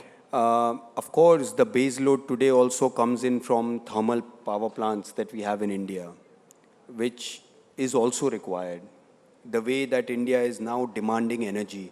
देखिए आज अगर हमको 2047 में विकसित भारत बनना है, अगर हमको $40 trillion की economy like the leadership, like our honorable PM says, अगर हमें बनना है, then the first thing we have to do is support our SMEs and MSMEs, plus all the industrial and manufacturing growth that the country is going to see. Because now India is becoming a demanding country. India is now seeing what we have seen globally we want in India. For that, there will be a very high requirement of energy.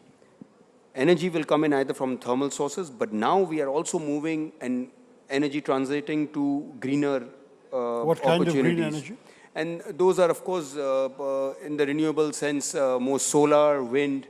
In fact, our group is proud to say that we are building one of the world's largest generation of green capacity in the border near India and Pakistan, where we are building 30 gigawatts or 30,000 megawatts in one single location. So I think India is kind of ready for real energy transition, and it's happening in a massive way. Do you see us becoming a majority green energy producer? And if so, by when? With the right mix, yes. Okay, well, I mean, you mentioned the project near the Pakistan border, and again, that reminds me of the controversy that arose about it. How do you handle all the scrutiny, the constant scrutiny of your business in India and abroad? I mean, I ask this frankly because as a politician, I get a lot of scrutiny myself, and not all of it very kind or fair. You chaps have been getting your fair share or unfair share. How do you handle it? What is your way of dealing with it? देखिए, मैं तो ये मानता हूँ कि अगर scrutiny होती है मतलब यू मेड एन इम्पैक्ट, कि लोग आपको नज़रअंदाज नहीं कर सकते, आपको नोट कर रहे हैं. So that is one way of looking at it. Plus हम लोग जितने भी प्रोजेक्ट करते हैं, they are so large in scale that it is going to have scrutiny. And I think transparency, openness is a virtue for us. We basically are very open when it comes to I would say, any kind of scrutiny that we have. Second, I would also like to say that all the projects that we have done till now is either through a transparent mode of tendering or either through open process. But having said that, you are right that many a times, देखो classic example मैं धारावी पे वापस जाऊँगा. धारावी के अंदर भी there were I won't say scrutiny, but there was a lot of political involvement in the sense that what are we doing over there. तो हम तो एक चीज़ जानते हैं कि अगर वहाँ के लोग आपके साथ है, and I've always been saying this, कि when the people of Dharavi really want change, it doesn't matter who wants it or who's not against it, which political party is against it. At the end of the day, everybody wants positive change. When I talk to the youngsters in Dharavi, everyone's got a phone and they're saying, we know what's happening around in Bombay? Why are we deprived of the change? I'm telling you, whether it's us or anyone else, nobody, and I mean it, nobody in India can stop the change. जो नया भारत देने वाला है, जो नया India देने वाला है, nobody can stop it, and we are a product of it. Good. An endorsement of transparency is always welcome, I think, in the 21st century. But let me give you a 19th century or even older quote. My old boss at the UN, Kofi Annan, would often remind me whenever unfair criticism came our way, he said, little boys only throw stones at trees that bear fruit. So you are bearing some fruit. You'll have to take the stones with it, but continue producing the fruit. The country needs it. Thank you. But let me move to a slightly different direction since you talked about, we asked you the tough questions on business. Let me ask you one I'm sure you wouldn't mind answering, which is about your philanthropy. One of the things in our country that big businesses, needless to say, are expected to do is CSR. It's now a legal requirement as well. I gather that especially, I think, during your uncle's birthday, there was an announcement made about education and healthcare in particular. Is that going to be a major focus of the Adani Group's philanthropy?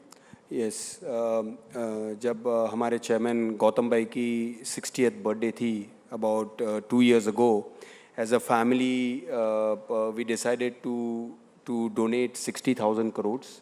And this money that we decided was in 3 verticals. One was education, one was skill development, and third was healthcare. Because we feel that these are 3 fundamental pillars that India requires to eventually get to the next level. And you all do this is entirely as part of CSR? It's entirely a part of CSR. तो आज की तारीख में जैसे health care है, so we are planning to build hospital in Mumbai, in Gujarat and other parts of India. Skilling. Mumbai में तो बड़े अस्पताल है. आप कहीं rural area में जाइए ना. Of course, we will also look at rural areas, but I'm just talking about large hospitals, which you know, अब मैं आपको बताऊं कि हिंदुस्तान के अंदर जैसे आप कह रहे हैं कि काफ़ी hospitals है, पर मैं आपको बताऊं कि जिस तरह अभी अपनी demand increase हो रही है, it is of a very different level. Very few people actually see कि where we are going to be 10 years from now. आज मैं आपको बताऊं कि जैसे hotels है, आप बोलोगे कि यहाँ hotels भी बहुत कम है, आपको एक कमरा कहीं नहीं मिलेगा. Same is with Delhi, same is with go anywhere. So I think everywhere there is a requirement of all basic necessities. Now second, just coming to skilling, we believe that skilling is such an important part because though you will say we have engineers coming out, but are they really good enough to be doing engineering? We don't know. So that is where we are actually skilling them to be a part of the job. We are extending them. आज की तारीख में आप देखोगे कि US के अंदर उनको internship मिलेगी, वो पहले training करते हैं. In India, we are doing that hands-on at the level of our businesses so that they can learn and they can eventually come and join in each areas. So skilling is that important. We are building skill centers everywhere. हम लोग skill centers हमारे सभी large setup के ऊपर skill centers बना रहे हैं. And are those skill centers linked to flourishing, functioning businesses? Yes, they are. So that people can see what's actually required in the real world. Exactly. And that is extremely important because I'm afraid one of our frustrations with skilling is a lot of our government's efforts, for example, the ITIs. It's very similar to... exactly. But they're using outdated equipment, they're using things that are no longer used in factories. Yes. Look, I can tell you, I used to head an organization called the All India Professionals Congress in my party. We did a survey in Kerala of some 10,000 Kerala engineering graduates.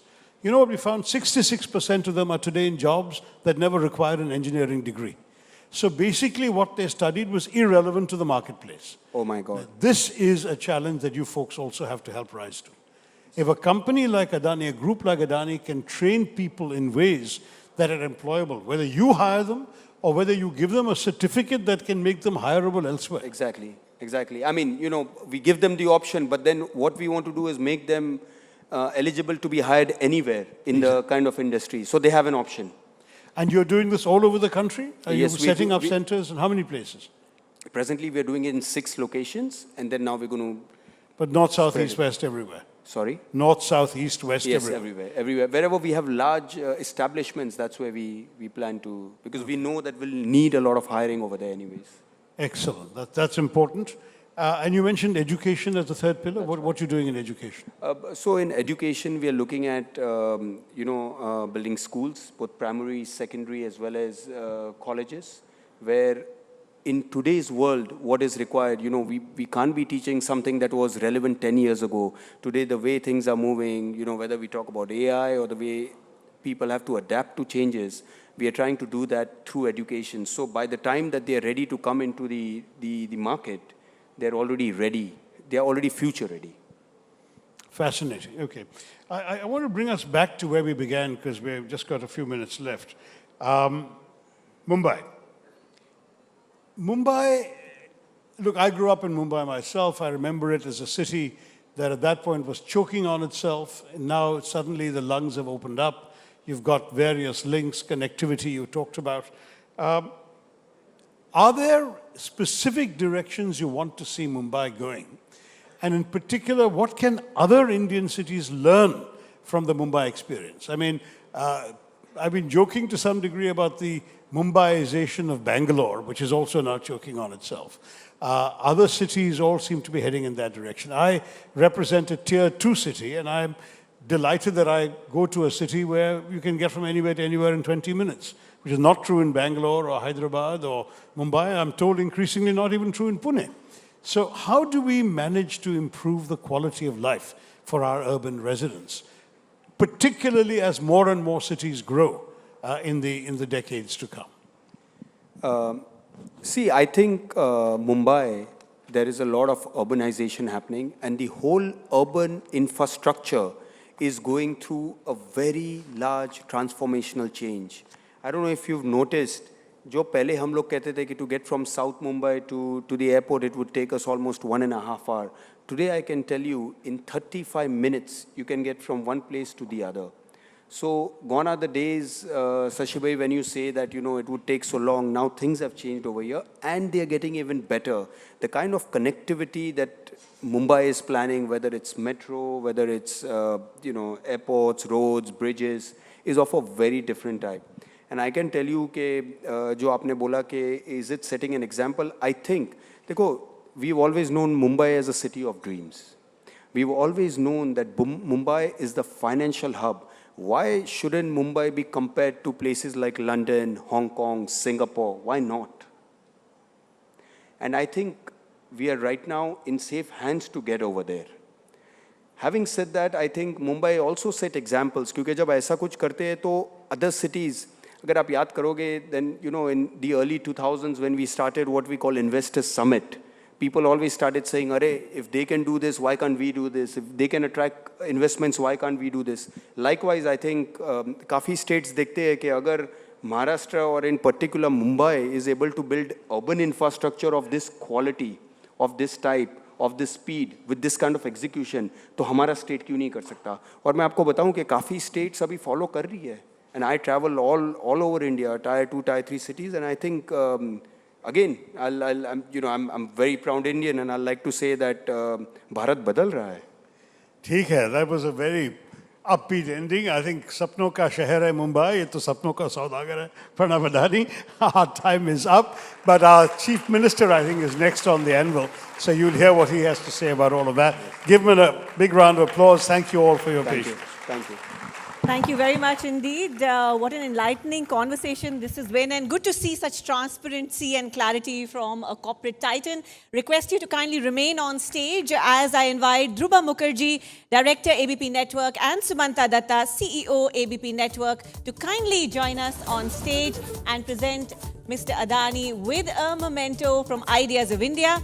There's also a very special hamper by the Gift Studio here on the stage. Thank you very much, Mr. Adani, for giving us time today.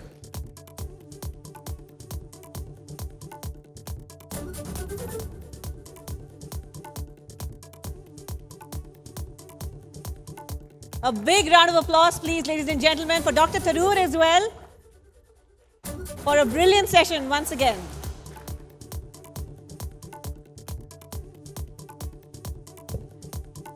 तो भारत जब बिल्कुल बदल रहा है, जैसा कि अदानी जी ने कहा, भारत बदल रहा है और मुंबई भी बदल रही है, महाराष्ट्र बदल रहा है.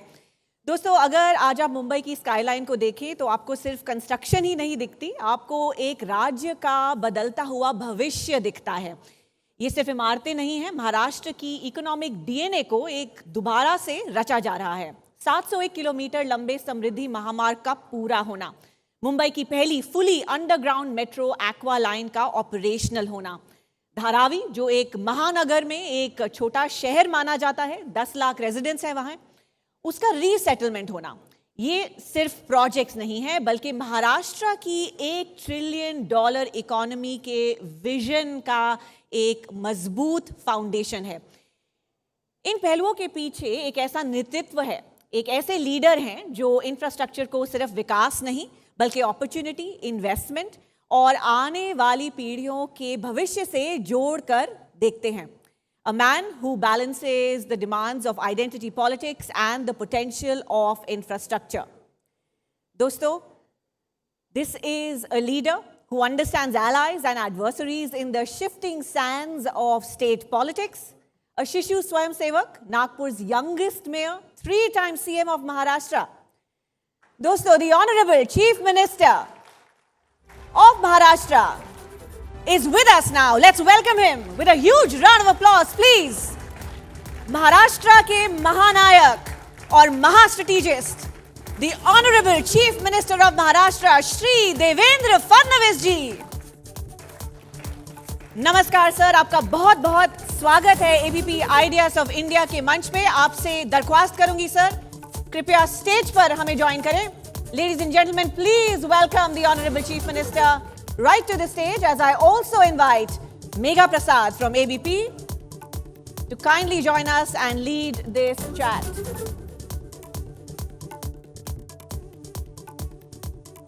Please join us on stage, sir. दोस्तों, एक बार फिर a huge round of applause. जैसा मैंने कहा, मुंबई महाराष्ट्र के महानायक and महास्ट्रेटेजिस्ट।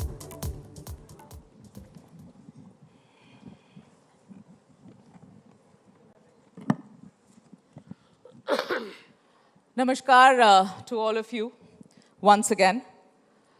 तो जिन्हें कभी अटल बिहारी वाजपेयी ने एक मॉडल एमएलए कहा था, आज उन्हें महाराष्ट्र के लोग एक बहुत ही कुशल सीईओ कहते हैं। एक ऐसा सीईओ कम चीफ मिनिस्टर जिसकी नीतियों की तारीफ सिर्फ महाराष्ट्र में नहीं, दिल्ली से लेकर डावोस तक होती है। और वैसे तो फडणवीस जी गूगल सर्च लॉन्च 1998 में हुआ था, लेकिन आप उसके कई पहले से very data driven, very well research, very document heavy debates mount करने के लिए जाने जाते हैं। You are a professional politician. आप बस इलेक्शन आते हैं तो आप हिंदू बन जाते हैं, दैट्स अ डिफरेंट थिंग। मगर आपकी ये एक जो बड़ी अच्छी बात है जो हर कोई नोटिस करता है कि देवेंद्र फडणवीस जी एक ऐसे नेता हैं जो अपने हर इलेक्शन को, छोटे से छोटा इलेक्शन से लेके बड़े से बड़ा इलेक्शन उतनी ही शिद्दत से लड़ते हैं। और शायद वही वजह है कि देवेंद्र फडणवीस जी ने पहले तो अपने पार्टी को यहाँ की असेंबली इलेक्शन जिताया, फिर यहाँ की लोकल बॉडी इलेक्शन जिताया, फिर यहाँ की बीएमसी इलेक्शन जिताया, फिर जिला परिषद जिताया, फिर पंचायत समिति जिताया विद अ थम्पिंग मेजॉरिटी। तो भाई, for a chief minister of this kind, ladies and gentlemen, one huge round of applause for the very dynamic chief minister of Maharashtra, Mr. Devendra Fadnavis. कैसे हैं सर आप? मैं बहुत अच्छा हूँ, आप कैसी हैं? मैं अच्छी हूँ। अगर मैं पहले आपको बता देना चाहता हूँ कि मैं परमानेंट अनएपोलोजेटिक हिंदू हूँ। मुझे पता था कि आपको उस बात से तकलीफ हो जाएगी। और तकलीफ आपको है, मुझे नहीं है। नहीं, मेरे हिंदू होने से तकलीफ आपको हो रही है। आपको हुई सर, इसीलिए आप उसको पॉइंट आउट कर रहे हैं, क्योंकि बाकी समय तो you are the professional politician that you are. जैसे इलेक्शन पास आता है ना फडणवीस जी, वैसे मैं कहना नहीं चाह रही थी, मगर आप एकदम अचानक से साफरन हिंदू चोला पहन के निकल जाते हैं। देंगे जवाब? लेंगे जवाब? हाँ, बिल्कुल लूंगी जवाब। तो आप ये बात को समझ लीजिए कि मेरी आइडियोलॉजी हिंदुत्व की है और मैंने हमेशा कहा है, चूंकि मैं हिंदू हूँ इसलिए मैं सेक्युलर हूँ, चूंकि मैं हिंदू हूँ इसलिए मैं किसी का विरोध नहीं करता, और चूंकि मैं हिंदू हूँ इसलिए मेरे इतिहास ने मुझे सिखाया है कि जो अच्छा है उसको लेना है। इसलिए मुझे लगता है कि हिंदू होना, हिंदू बोलना, इसके लिए मतलब कोई अपोलोजेटिक होने की तो आवश्यकता नहीं है। मैंने कहा भी नहीं आपको अपोलोजेटिक होने के लिए, पर क्या मैं आगे बढ़ूं? हाँ बिल्कुल बढ़िए। ओके, तो अब ऐसा है फडणवीस जी कि आपने पिछले 1 साल 4 महीने में इतने सारे, जितने सारे मैंने इलेक्शंस जितवाए हैं, assembly election, BMC election, local election, क्या है और पंचायत इलेक्शन, जिला परिषद, सब जितवा दिया। अब कुछ बचा है यहाँ पर जीतने के लिए? क्योंकि यहाँ मैं देख रही थी ना, अब मीम्स चलने लगे हैं कि बीजेपी इतने नीचे तक पेनिट्रेट कर गई है कि अब महाराष्ट्र के स्कूलों में जाओगे तो क्लास मॉनिटर भी बीजेपी का मिलेगा। नहीं, अभी तो हम अमेरिका के चुनाव के ऊपर थोड़ा फोकस कर रहे हैं।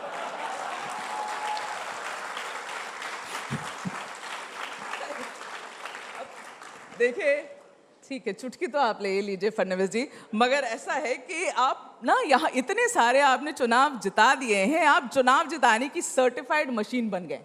अब आपकी पार्टी के सामने थोड़े कठिन चुनाव है। You have Bengal, you have Tamil Nadu, आपके पास केरल है जहाँ आपकी सरकार कभी भी नहीं आई है। तो मैं पूछना चाहती हूँ, पार्टी की कुछ मदद कर रहे हैं, प्लानिंग, स्ट्रैटेजी, और जो गलत चीज़ भी करते हैं आप लोग साथ में? नहीं, हमारे पास स्ट्रैटेजिस्ट दिल्ली में मौजूद है जी। वो स्ट्रैटेजी तैयार करते हैं, और जो स्ट्रैटेजी वो तैयार करते हैं उसमें मदद के लिए हम लोग होते हैं। तो मुझे अभी जैसे 2 तारीख को मैं बंगाल जा रहा हूँ, बंगाल में मुझे एक कार्यक्रम दिया गया है, तो जहाँ मुझे भेजेंगे वहाँ मैं जाऊँगा। प्लानिंग में अभी मदद नहीं कर रहे हैं दिल्ली जाकर? जी नहीं, जी नहीं। ठीक है, तो मुझे ये पूछने दीजिए, ऐसा है कि अगले साल उत्तर प्रदेश जो कि सीटों के लिहाज से बड़ा इंपॉर्टेंट है, बहुत महत्वपूर्ण है आपकी पार्टी के लिए भी, वहाँ उत्तर प्रदेश में ना थोड़ा माहौल बिगड़ा हुआ है, थोड़ा समीकरण वहाँ ठाकुरों और ब्राह्मणों का बिगड़ा हुआ है, और आपकी पार्टी बड़ी डेस्परेटली एक ब्राह्मण फेस ढूंढ रही है, एक ब्राह्मण प्रभारी, ब्राह्मण इंचार्ज, जिसको वो वहाँ इस्तेमाल कर सके। तो मैं पूछना चाहती हूँ फडणवीस जी, कहीं वो उस रास्ते निकल रहे हैं क्या उत्तर प्रदेश में इंचार्ज प्रभारी का रोल निभाने के लिए? क्योंकि इन द अवेलेबल लॉट सबसे ज़्यादा सूटेड तो आप ही लग रहे हैं उसमें। देखिए, मैं आपको बहुत साफ शब्दों में बताता हूँ, आप लोगों को खबरें बनानी है, इसलिए आप ब्राह्मण, ठाकुर, ये सारे विवाद खड़े कर देते हो। उत्तर प्रदेश ने बार बार ये दिखाया है, ब्राह्मण नहीं, ठाकुर नहीं, कुछ नहीं, पिछड़ा नहीं, अति पिछड़ा नहीं, सारे के सारे हिंदुत्व के पीछे, सारे के सारे सनातन के पीछे।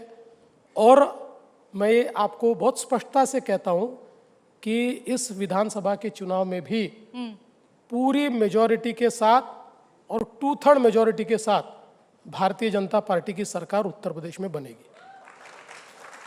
और ये समीकरण हम लोग नहीं बिठाते, तो हमारे ऊपर ये आरोप ना लगाएं, ये काम आप ही लोग का है, आप नहीं, ही लोग अब हमारे बांटते को तो हम तो देखते नहीं भाई क्या कास्ट है और कौन है, हम तो अपना काम कर रहे हैं। पार्टी वालों को प्रॉब्लम होती है कि आप ब्राह्मण चीफ मिनिस्टर हैं, कितनी प्रॉब्लम होती है, आपको भी पता है ये बात। नहीं भाई, मुझे तो ऐसा कभी ध्यान में आया नहीं। मैं 5 साल चीफ मिनिस्टर रहा, फिर 48 घंटे का चीफ मिनिस्टर नहीं, 72 घंटे का चीफ मिनिस्टर रहा, और फिर वापस चीफ मिनिस्टर बना। 3 बार मेरी पार्टी ने मुझे चीफ मिनिस्टर बनाया। ठीक है, अब ऐसा है कि आपकी जो सबसे बड़ी जीत हाल फिलहाल में हुई है बीएमसी, उस पर आते हैं, और आपसे मैं ये सवाल पूछना चाहती हूँ। देखिए, आपकी इलेक्शन एनालिसिस मुझे बड़ी अच्छी लगती है, इट्स वेरी इंटेलिजेंट, इसलिए ये सवाल मैं पूछना आपसे चाहती हूँ फडणवीस जी कि आपकी विनिंग अलायंस रही, you have become the biggest single largest party this time for the first time in BMC. लेकिन जब ये चुनाव पास आ रहे थे तो जितने पॉलिटिकल एनालिस्ट हैं, जितने राजनीतिक विशेषज्ञ, सबने ये कहा कि भाई उद्धव ठाकरे महाराष्ट्र में कहीं भी चुनाव हार जाए, लेकिन मुंबई के मराठी उसे कभी हारने नहीं देंगे। तो मैं ये अब आपसे पूछना चाहती हूं कि आपका कौन सा पासा काम आ गया फडणवीस जी, या फिर what went wrong with them कि वो औंधे मुंह गिरे, और ऐसा गिरे, ऐसे समय पे गिरे कि 20 साल में पहली बार 2 भाई साथ आ गए, उसके बाद भी गिरे।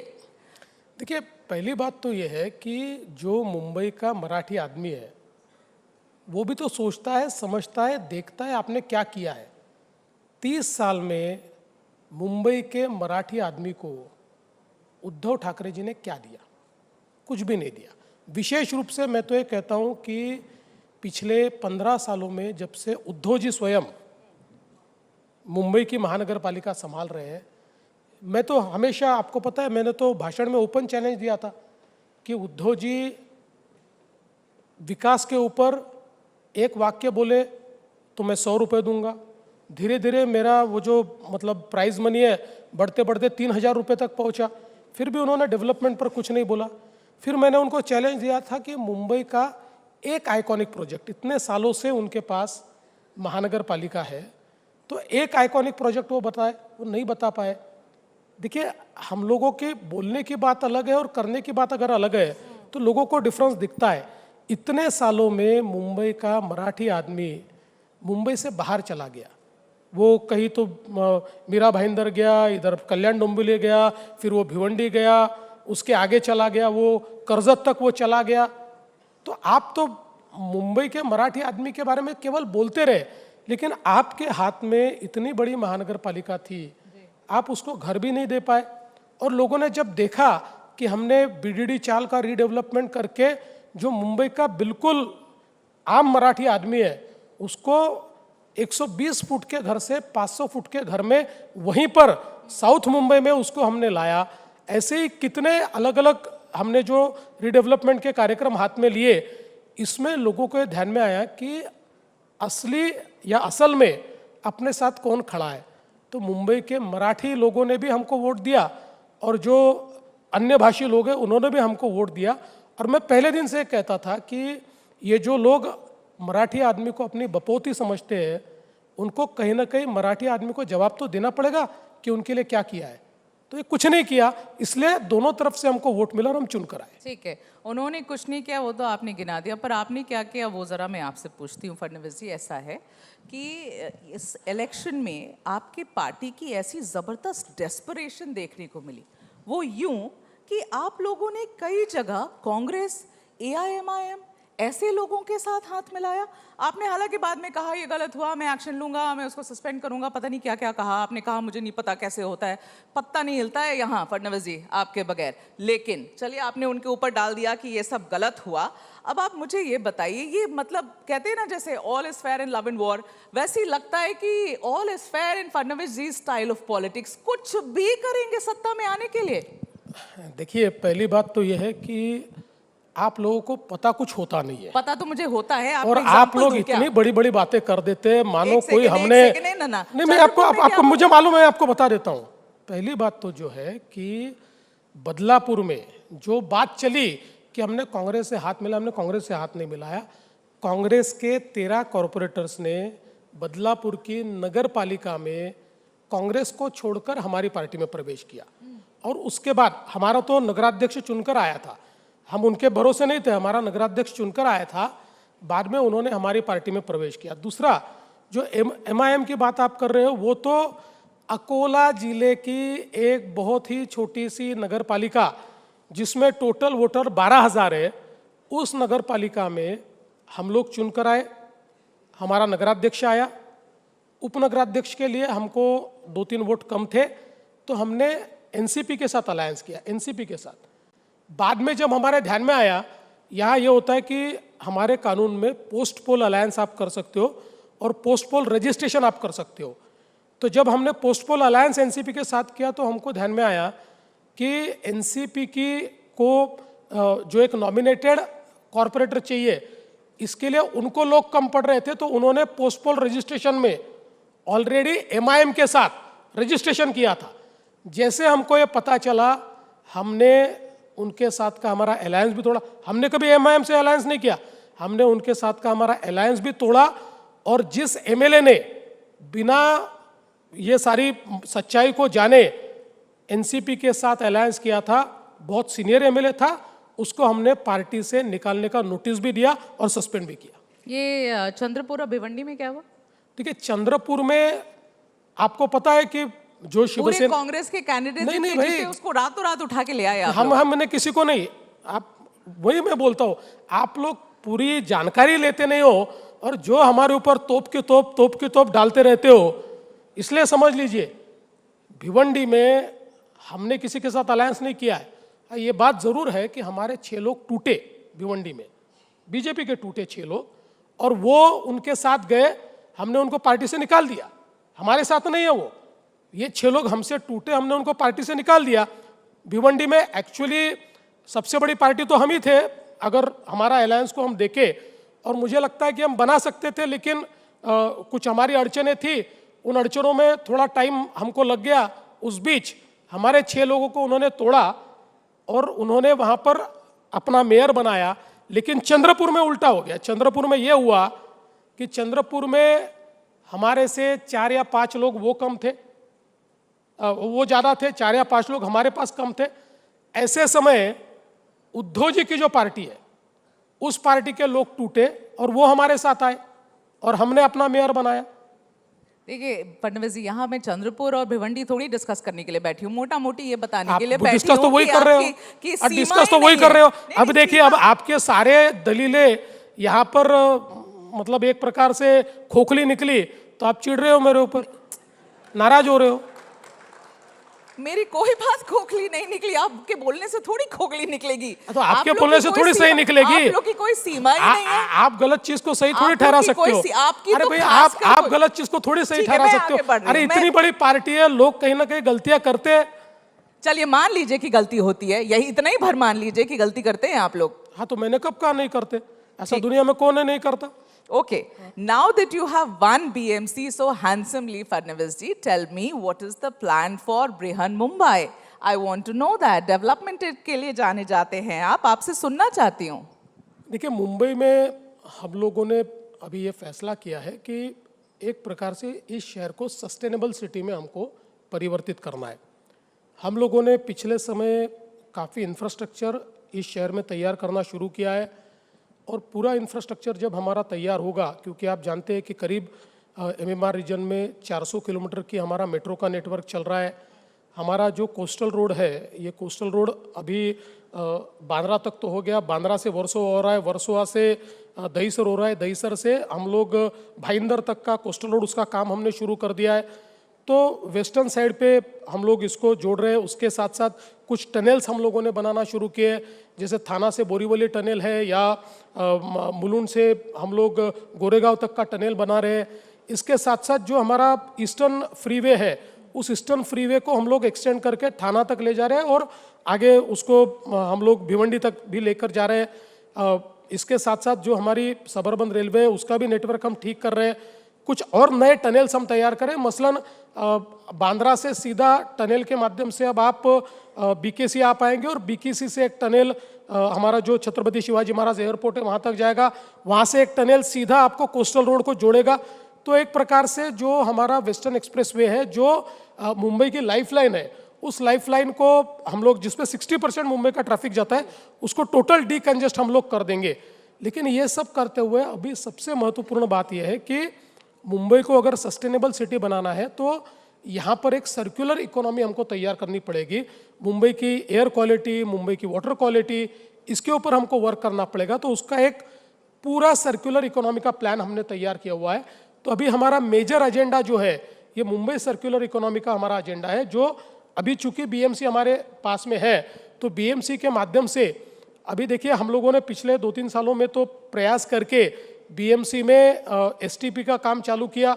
तो 75% जो मुंबई का सीवेज वाटर सीधा समुद्र में जाता था और एक बहुत ही गंदी बात हम लोगों को सारा दुर्गंध सारी दिखाई पड़ती थी या सूंघनी पड़ती थी, वो समाप्त हो जाएगी, ये काम हो जाएगा। फिर भी 25% आज भी वैसे ही रहेगा। उसके बावजूद मीठी नदी का आप जानते हैं, मीठी हो, पोईसर हो, ये सारी जो हमारी नदियाँ हैं, इसमें सारा सीवेज जाता है। तो इसको सारा ठीक करके इसकी एक हम लोगों ने एक योजना तैयार की है, जिस योजना के तहत मुंबई की वाटर क्वालिटी को, मुंबई की एयर क्वालिटी को हम लोग ठीक करेंगे। अब देखिए इतने ज़्यादा कंस्ट्रक्शन हो रहे हैं, उसके कारण मुंबई का AQI भी थोड़ा एक प्रकार से इफेक्ट हो रहा है। उसके ऊपर भी हम लोगों ने उपाय तैयार किया। तो मुझे लगता है कि हम लोग इसको अभी अगले 3-4 साल इस पर काम करना चाहेंगे और अगले 3 सालों में थोड़ा इसका इफेक्ट दिखेगा, लेकिन पूरा इफेक्ट दिखने के लिए 5 या 6 साल उसको लगेंगे। तो वही टाइमलाइन में आपसे समझना चाह रही थी। An assurance to all of these people जो आज अपने घर जाएंगे ना वेस्टर्न एक्सप्रेस और ईस्टर्न एक्सप्रेस लेकर, ये डीकंजेस्ट होने की टाइमलाइन क्या? देखिए, मैं आपको कह सकता हूं कि इसमें पार्शियल काम तो हमारा 29 तक हो जाएगा, 70-80% हो जाएगा। लेकिन कुछ प्रोजेक्ट्स हमारे 30 तक भी जाने वाले हैं। कुछ प्रोजेक्ट जो हमने थोड़े लेट शुरू किए, क्योंकि आपको पता है मुंबई एक कोस्टल सिटी है। तो इस कोस्टल सिटी में हम जब कोई भी प्रोजेक्ट लेते हैं तो इनमें से कई प्रोजेक्ट्स में हम लोगों को सुप्रीम कोर्ट तक जाना पड़ता है, क्योंकि कोर्ट ने एनवायरनमेंट की दृष्टि से कुछ चीज़ों में अधिकार अपने पास रखे हैं। तो कुछ चीज़ों में हमको हाई कोर्ट से परमिशन लेनी पड़ती है, कुछ चीज़ों में सुप्रीम कोर्ट से परमिशन। अब ये सारी परमिशन लेकर हमने प्रोजेक्ट शुरू किए। Most of the projects will deliver by 2029, but few of the projects will also be completed in 2030। Okay, एक बात बताइए, and correct me if I am wrong, अगर मेरी डेटा सही नहीं है तो मुंबई बीएमसी की जो बैंक अकाउंट्स हैं, उन बैंक अकाउंट्स में आई एम टोल्ड 80,000 करोड़ का एफडी है। वो कई छोटे छोटे राज्यों के बजट से ज़्यादा है फडणवीस जी। तो मैं अगर ये आंकड़ा सही है तो आपसे समझना चाहूंगी कि उद्धव ठाकरे को श्रेय देंगे इसका, कम से कम इसका तो श्रेय देंगे उसको। 25 साल में इतना तो पैसे आप उन्होंने जमा किए। देखिए 80,000 करोड़ तो नहीं है, लेकिन हाँ ज़रूर 60-65 हज़ार करोड़ 70 हज़ार करोड़ रुपया है। लेकिन मैं आपको बहुत साफ शब्दों में ये बताना चाहता हूँ कि ये कोई बहुत महत्वपूर्ण बात इसलिए नहीं है कि जहाँ एक और मुंबई का आम नागरिक विकास के लिए राह देख रहा है, लोग स्लम्स में सड़ रहे हैं, मुंबई में इतने बड़े पैमाने पर लोगों को अलग अलग प्रकार से अड़चनों का सामना करना पड़ता है, ऐसे समय मुंबई की महानगर पालिका में आप डिपॉजिट्स तैयार करें। और डिपॉजिट तैयार करना क्यों मूर्खता है मैं बताता हूँ। मुंबई की महानगर पालिका के जो फिक्स डिपॉजिट है उस पर रेट ऑफ इंटरेस्ट कितना मिलता है? 4% मिलता है। हमारा इन्फ्लेशन का रेट कितना है? 7% है। यानी हम उस पैसे की वैल्यू भी कम कर रहे हैं, you're losing money। लेकिन हमने क्या किया, तो हमने चूंकि पिछले 3-4 सालों में हमारे मुंबई में बॉडी नहीं थी, तो वहाँ पर प्रशासक होने के कारण हम लोग वहाँ पर कुछ कार्य कर सकते थे, अब तो कर ही सकते। देखिए हम लोगों ने करीब करीब जो मुंबई में कैपिटल एक्सपेंडिचर 10 या 11 करोड़ 10,000 या 11,000 करोड़ होता था, उस कैपिटल एक्सपेंडिचर को हम 24,000 करोड़ तक लेकर गए। और बावजूद उसके हमने मुंबई के जो फिक्स डिपॉजिट है इसको बहुत डिप्लीट नहीं होने दिया। तो हमने अभी ये कहा है कि ये जो पैसा है ये जनता का पैसा है। फिक्स डिपॉजिट करके आप करोगे क्या? उस पैसे की वैल्यू आप कम कर रहे हो। तो एटलीस्ट मुंबई के लोगों के जीवन को बदलने के लिए जो प्रोजेक्ट्स है उन प्रोजेक्ट्स से आप पैसा दीजिए। देखिए मैं आपको एक बहुत मज़ेदार बात बताता हूँ कि जिस समय इस मुंबई के मेट्रो का नेटवर्क मैंने शुरू किया, देश भर में जहाँ महानगर पालिका के क्षेत्र में मेट्रो का नेटवर्क बना, सब जगह महानगर पालिका ने 25% कंट्रीब्यूट किया है। सबसे अमीर महानगर पालिका मुंबई की थी जी। और जब मैंने मेट्रो का नेटवर्क तैयार करना शुरू किया तो उद्धव जी ने कहा कि हम नहीं देंगे, हम 1 पैसा नहीं देंगे। तो मैंने कहा कि ठीक है, मुझे तो मेट्रो तैयार करना है, तो मैंने MMRDA के माध्यम से कर्जा खड़ा किया।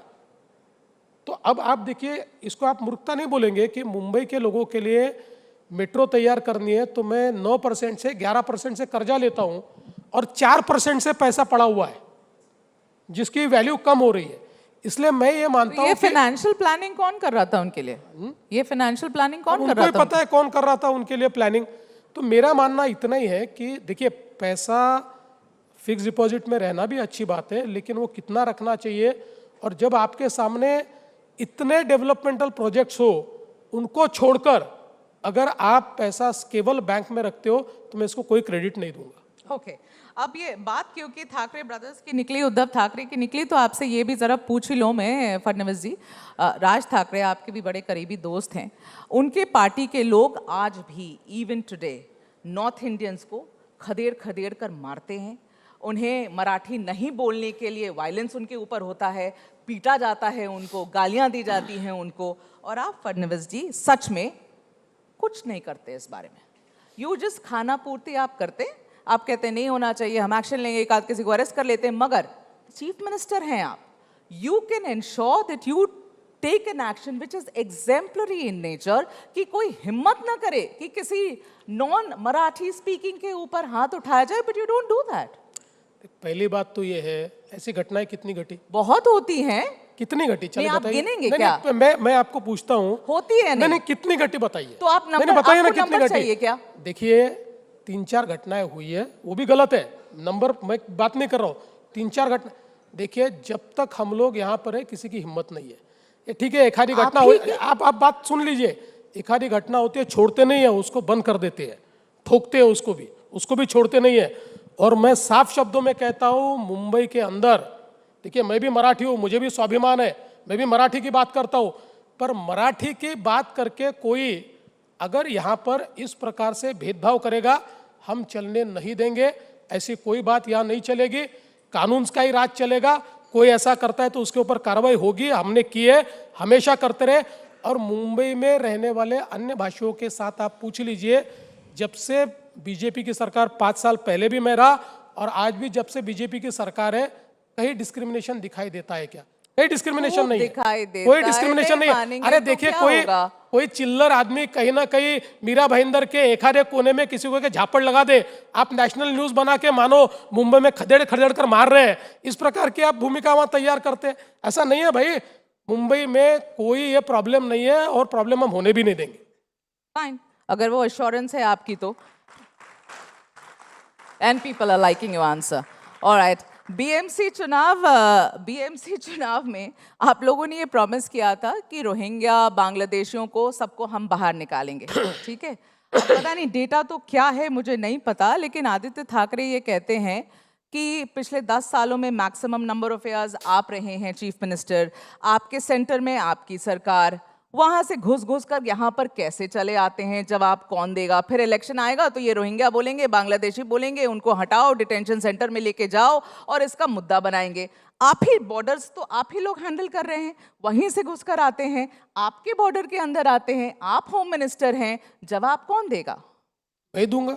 दीजिए, पक्का दूंगा। देखिए, पहली बात तो ये है कि जिस समय हम लोगों ने कार्रवाई शुरू की, इस कार्रवाई को करते हुए हम लोगों ने ये कैसे आते हैं इसके बारे में हम लोगों ने उसकी पूरी जांच की। तो ध्यान में आया, देखिए अल्टीमेटली हमारी बॉर्डर जो है बांग्लादेश के साथ एक बहुत लंबी बॉर्डर है। It's under BSF and it's under your, लेकिन बहुत बड़ी बॉर्डर है। अब उस बॉर्डर से ये लोग बांग्लादेश, पश्चिम बंगाल में आते हैं और कुछ जिले हमने चिन्हित किए जिन जिलों में पश्चिम बंगाल की सरकार इनको मदद करती है, ये वहां पर जाकर अपने कागजात तैयार करते हैं, ठीक है? और वो कागजात तैयार करके फिर किसी न किसी बहाने मुंबई में आते हैं और मुंबई के होटल में, मुंबई के जिसको हम कहते हैं कंस्ट्रक्शन साइट्स पर, ये लोग वहाँ काम करना चालू करते हैं और फिर यहाँ के स्लम में रहना शुरू करते हैं। तो अभी हम लोगों ने इनको ढूंढा और मैं आपको बताता हूँ, चूँकि ये domain ministry of external affairs का है, लेकिन मैं आपको इतना पक्का बता देता हूँ कि आज तक के इतिहास में सबसे ज़्यादा बांग्लादेशी हम लोगों ने पिछले 1 साल में पकड़कर बांग्लादेश वापस भेजे हैं। ये मैं इसलिए, मैंने इससे पहले भी मुझे लोगों ने पूछा, ये मिनिस्ट्री ऑफ एक्सटर्नल अफेयर्स आपको बताएगा। मैं आपको इतना कह सकता हूँ कि भारत में बड़ी शांति के साथ ये कार्यक्रम पिछले 1 साल में बहुत ताकत से हुआ है और उसमें सबसे बड़ा नंबर ये महाराष्ट्र का है। हम लोगों ने उन लोगों को बांग्लादेश वापस भेजा है। लगातार हम लोग इसको ढूंढ रहे हैं ये लोगों को, और अभी तो हम लोगों ने जो IIT बॉम्बे है उसके साथ मिलकर, क्योंकि देखिए ये तो बांग्लादेशी जो हमारे यहाँ आते हैं, आने के बाद इनको ढूंढना आसान नहीं होता। बोलते हमारे जैसे ये, दिखते हमारे जैसे ये, तो ये बंगाली मुसलमान है या बांग्लादेश से आया है, ढूंढना थोड़ा कठिन जाता है। और ये चूंकि वहाँ से पश्चिम बंगाल से सारे कागजात बनाकर आते हैं तो और भी मुश्किल जाता है। लेकिन अभी हम लोगों ने काफ़ी इनके रैकेट्स भी ढूंढे और अब IIT बॉम्बे के साथ हम एक आर्टिफिशियल इंटेलिजेंस का टूल तैयार कर रहे हैं, जिसमें अभी तक हमको 60-65% सफलता मिली है। और इस टूल का इस्तेमाल करते हुए हम लोग बहुत फास्ट, क्या टूल है अभी आएगा तो बताऊंगा आपको, इससे हम लोग बहुत फास्ट जांच कर पाएंगे कि ये बंगाली मुसलमान है या बांग्लादेश से आया हुआ है, और उसके बाद और तेजी से हम इसको पूरा करेंगे। देखिए, पहली बात तो आप इस बात को समझ लीजिए कि जब तक पश्चिम बंगाल की सरकार इस मामले में कड़ाई से काम नहीं करती तब तक इसको रोक पाना कठिन है। लेकिन हम लोग लगातार ध्यान देकर, हमने हमारे जो यहाँ पर कंस्ट्रक्शन साइट्स है उसमें भी अब सब लोगों को जिम्मेदारी दी है कि आप लोग किसको एम्प्लॉय करते हो, ये आप लोगों ने उसकी जांच करनी चाहिए अगर आपने गलत लोगों को एम्प्लॉय किया लाया, क्योंकि ये सस्ते में आते हैं, सस्ता कम पैसे में काम करते हैं, तो उस लालच में इन लोगों को काम मिल जाता है। तो हमने उनको कहा है कि आपको भी हम लोग इसमें लपेटेंगे और आपको भी इसका जवाब देना पड़ेगा। तो गलती सारी ममता बनर्जी की और किसी की नहीं? नहीं, देखिए बड़ी गलती उनसे है, सारी उनकी ऐसा नहीं कहूँगा। ओके, चलिए आगे बढ़ते हैं। वैसे फडणवीस जी इन चुनावों की बात कर रहे हैं, and something very tragic has also happened. मौका नहीं लगा आपसे उसके बारे में बातचीत करने का। अब इन्हीं चुनावों के बीच your very dear friend Ajit Pawar ji की मृत्यु हो जाती है प्लेन क्रैश में। एक ऐसा वैक्यूम क्रिएट हुआ है आपकी सरकार में, यहाँ की पॉलिटिक्स में, जो शायद भरा नहीं जा सकता है। And you have been getting emotional every now and then. We've seen that. You wrote that article, Dada, you missed the deadline. That really touched people's hearts, Fadnavis ji. Just want to know how you're dealing with that loss, because he was a dear friend of yours. देखिए क्या होता है कि कई सालों से अभी हम लोगों ने साथ में काम किया, और जब हम दोनों अलग अलग पार्टियों में थे तब भी एक हमारा अच्छा इक्वेशन रहा है, दोस्ती भी काफ़ी रही है। और मैं हमेशा कहता हूँ कि अजीत दादा एक ऐसे पॉलिटिशियन थे जो बहुत प्रैक्टिकल विचार करने वाले व्यक्ति थे। आपने मुझे मेरे पिछले इंटरव्यू में प्रैक्टिकल मित्र कहा था उनके बारे में। एकदम हर पॉलिटिक्स में समय की मांग क्या है ये समझने वाले आदमी वो थे। कभी ईगो में नहीं अटकते थे, या कभी एक प्रकार से पॉलिटिक्स में जिस समय जो निर्णय लेना चाहिए लेने वालों में से वो थे। और हम लोगों का इक्वेशन काफ़ी अच्छा था, सरकार चलाते हुए भी हम लोग साथ में ठीक से काम करते थे। और स्पेशली क्या था कि अजीत दादा का फिस्कल प्रूडेंस के मामले में काफ़ी एक उनकी बात होती थी। एज ए फाइनेंस मिनिस्टर वो काफ़ी कड़ाई से काम करते थे, तो मुझे भी वो चीज़ें पसंद थी।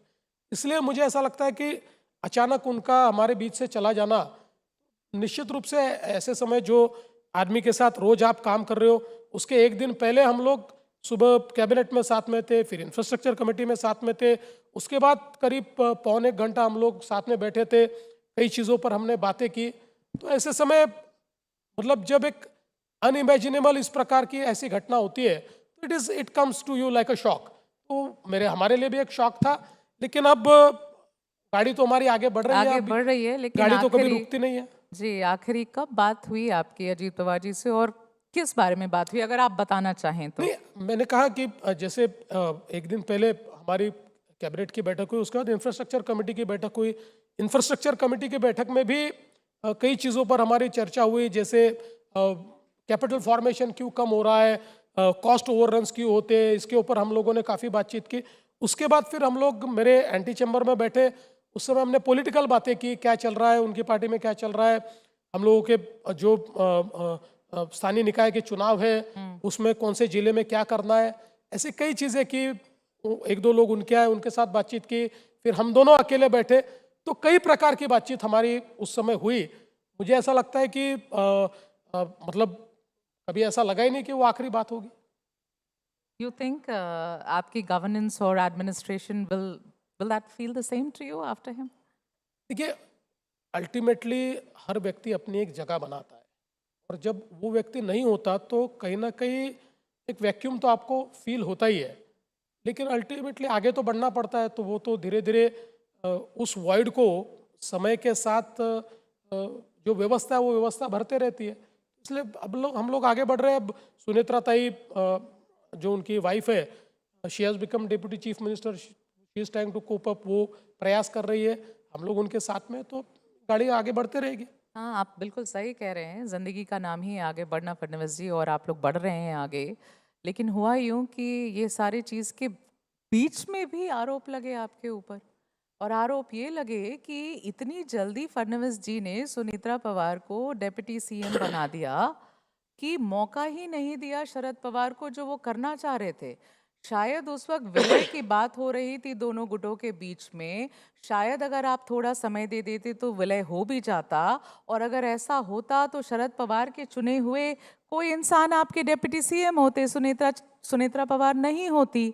पर आपने ये मौका शरद पवार को दिया नहीं। Once again you snatched it from right under his nose, which you are very smart at doing. तो ये तो आरोप आपके ऊपर लगे, क्या कहें? रॉन्ग नंबर है, क्योंकि उनकी पार्टी है, मेरी पार्टी थोड़ी है। राष्ट्रवादी कांग्रेस पार्टी ने बैठकर ये निर्णय किया कि सुनेत्रा पवार जी को डिप्यूटी चीफ मिनिस्टर बनना चाहिए।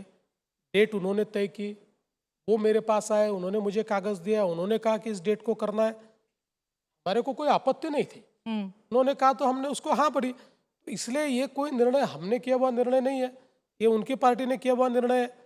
और कभी कभी वक्त का एक तकाजा होता है। अब देखिए, आपको याद होगा कि जिस समय स्वर्गीय श्रीमती इंदिरा जी की बहुत ही हत्या हुई थी, एक बिल्कुल जिसको घृणास्पद कह सकते हैं, इस प्रकार की उनकी हत्या हुई थी। और उसके बाद क्योंकि उस समय की कांग्रेस पार्टी को ये लगा कि तुरंत हम लोगों ने राजीव जी के हाथ में कमान देनी चाहिए, तो उस बर्बरतापूर्ण हत्या के बाद उसी दिन, शायद मुझे नहीं लगता है कि राजीव जी भी उस मानसिकता में रहे होंगे, लेकिन पार्टी ने तय किया और उसी दिन राजीव जी ने शपथ ली। जी, राजनीति में कई बार पार्टी जो निर्णय करती है उस निर्णय के साथ सबको खड़ा होना पड़ता है। उनके पार्टी ने मिलकर ये निर्णय किया, तो हमारे साथी है, उनके निर्णय को हमने मान्य किया। पर उस वक्त एक वीडियो रिलीज किया गया था, ये अजीत पवार जी के जाने के मुझे लगता है एक ही दिन बाद एक वीडियो रिलीज हुआ था शरद पवार जी के एनसीपी गुट के द्वारा। उसमें अजीत पवार जी बैठे हैं, शरद पवार जी बैठे हैं, सबके बीच में बातचीत हो रही है। उन्होंने क्लेम किया 17 जनवरी की वीडियो थी, as recent as that, just about 10 days before he passed away. और ये विलय की बातें हो रही थी। वो वीडियो तो अब सबने चलाया उस दिन। मैं आपसे जानना चाहती हूँ उसमें कितनी सच्चाई है ये वीडियो? पहली बात तो यह है कि सभी ने राष्ट्रवादी कांग्रेस के स्पष्ट किया कि वो जो वीडियो था वो एआई इन एग्रीकल्चर का एक प्रदर्शन बारामती में होने वाला था। उस प्रदर्शन की मीटिंग का वीडियो था, कोई विलय की मीटिंग का वीडियो नहीं था। ये सब ने स्पष्ट किया, बाद में इधर के लोगों ने भी माना कि उसका। लेकिन मैं इतना ही कह सकता हूँ कि वापस ये रॉन्ग नंबर है। विलय की बात अगर उन दोनों में हो रही है तो उससे हमारा कोई संबंध नहीं था। हाँ, मैंने ज़रूर कहा कि अगर विलय की बात फाइनल होती तो अजीत दादा को हमको तो पूछना पड़ता ना जी, कि हमारे साथ वो, अगर उन्होंने हमको, हमारे से ऐसी कोई परमिशन नहीं ली थी कि भाई इस डेट को मुझे विलय करना है तो आप लोगों की हामी है कि नहीं, चूंकि हम आपके साथ हैं, ऐसी मेरे से कोई बात नहीं हुई थी। बाकी उनकी कोई अगर आपस में बात हुई हो या कोई बहुत उनकी सीक्रेट बात हुई हो, मुझे जानकारी नहीं है। ये रोहित पवार जी जो पिछले कुछ दिनों से लगे हुए हैं ये बोलने के लिए कि साजिश थी, उनकी हत्या की गई है, उस बारे में क्या कहेंगे? देखिए, मैंने बहुत स्पष्ट शब्दों में कहा है कि इसकी जांच डीजीसीए कर रहा है, डीजी एयर सेफ्टी कर रहे हैं। हम लोगों ने सीआईडी की जांच शुरू की है। उनके घर वालों ने मांग की तो हमने सीबीआई को कहा है कि आप जांच कीजिए। मैंने ये कहा है कि जिसके जिसके मन में जो जो शंकाएं हैं वो सारी शंकाएं वो डीजीसीए को भेजे और उसके ऊपर उनसे जवाब मांगे। आज श्री रोहित पवार, इन्होंने मेरी भी मुलाकात की, उन्होंने मुझे एक पत्र दिया है जी। उनका जो पत्र है उसमें जो शंकाएं उन्होंने व्यक्त की है उस पत्र को मैं मेरा पत्र जोड़कर डीजीसीए को भेजने वाला हूं और उनको कहने वाला हूं इन सब मुद्दों की भी जांच की जाए। Do you suspect foul play? पहली बात तो यह है कि अभी जब जांच चल रही है तो हमने कोई पतंगबाजी करना ऐसे मामले में ठीक नहीं होता है। ये बहुत सेंसिटिव मामला है और अल्टीमेटली जो व्यक्ति मृत है उस व्यक्ति की डिग्निटी का भी विचार हमको करना पड़ता है और उसके परिवार के भी जो डिग्निटी है उसका विचार हमको करना पड़ता है। तो मुझे लगता है कि इस पर हम लोग पतंगबाजी करें, हवाई फायर करें, ये मुझे सही नहीं लगता, इसलिए मैं इसके ऊपर कोई कमेंट नहीं करूंगा। ठीक है, let's change the topic. How was Davos? Davos अच्छा था, इट वाज गुड। तो आपके लोगों ने ये कहा कि भाई जिन कंपनियों के साथ फडणवीस जी यहाँ मंत्रालय में समझौता कर सकते थे उनके साथ वो वहाँ स्विट्जरलैंड में जाके समझौता कर रहे थे, टाटा, रिलायंस, JSW। और थोड़ी सच्चाई लग भी रही है कि यहीं पे कर लेते, वहां जाके क्यों किया? आपके चैनल का मेन ऑफिस दिल्ली में है, आपने यहाँ आके क्यों किया कॉन्क्लेव? दिल्ली में तो कर लेते, एनालॉजी ही नहीं है, दिल्ली में कर लेते। गलत पैरेलल आप जवाब भी लीजिए, एकदम गलत पैरेलल ड्रॉ कर रहे हैं आप। जवाब भी ले लीजिए, पूरा जवाब ले लीजिए।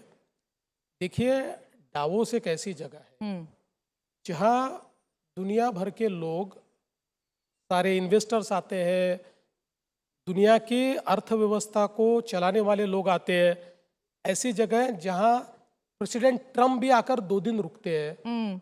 इसलिए अर्थ जगत में डावोस में रहना ये बहुत महत्वपूर्ण है। मैं तो ऐसा कहता हूं कि आपको रेलेवेंट रहना है तो भी डावोस बहुत महत्वपूर्ण है। अब हम लोगों ने, मैंने कल ही मेरी असेंबली में बिल्कुल इसका सिलसिलेवार जवाब दिया है। उतना लंबा जवाब तो मैं आपको दूंगा नहीं, पर मैं ये कह सकता हूं हमने जो एमओयूज किए हैं 80% एफडीआई जिसमें है उसके हमने एमओयू किए हैं। और आपने चूंकि कुछ नाम लिए और विशेष रूप से एक नाम बहुत ज्यादा चला, वो चला लोढ़ा का। लोढ़ा का हमारे जो मिनिस्टर है उनके बेटे, उनके साथ जो हमारा एक एमओयू हुआ। अब ये क्या एमओयू है उनके साथ जो हुआ है? ये एमओयू है डेटा सेंटर का। इसमें लोढ़ा का रोल क्या है?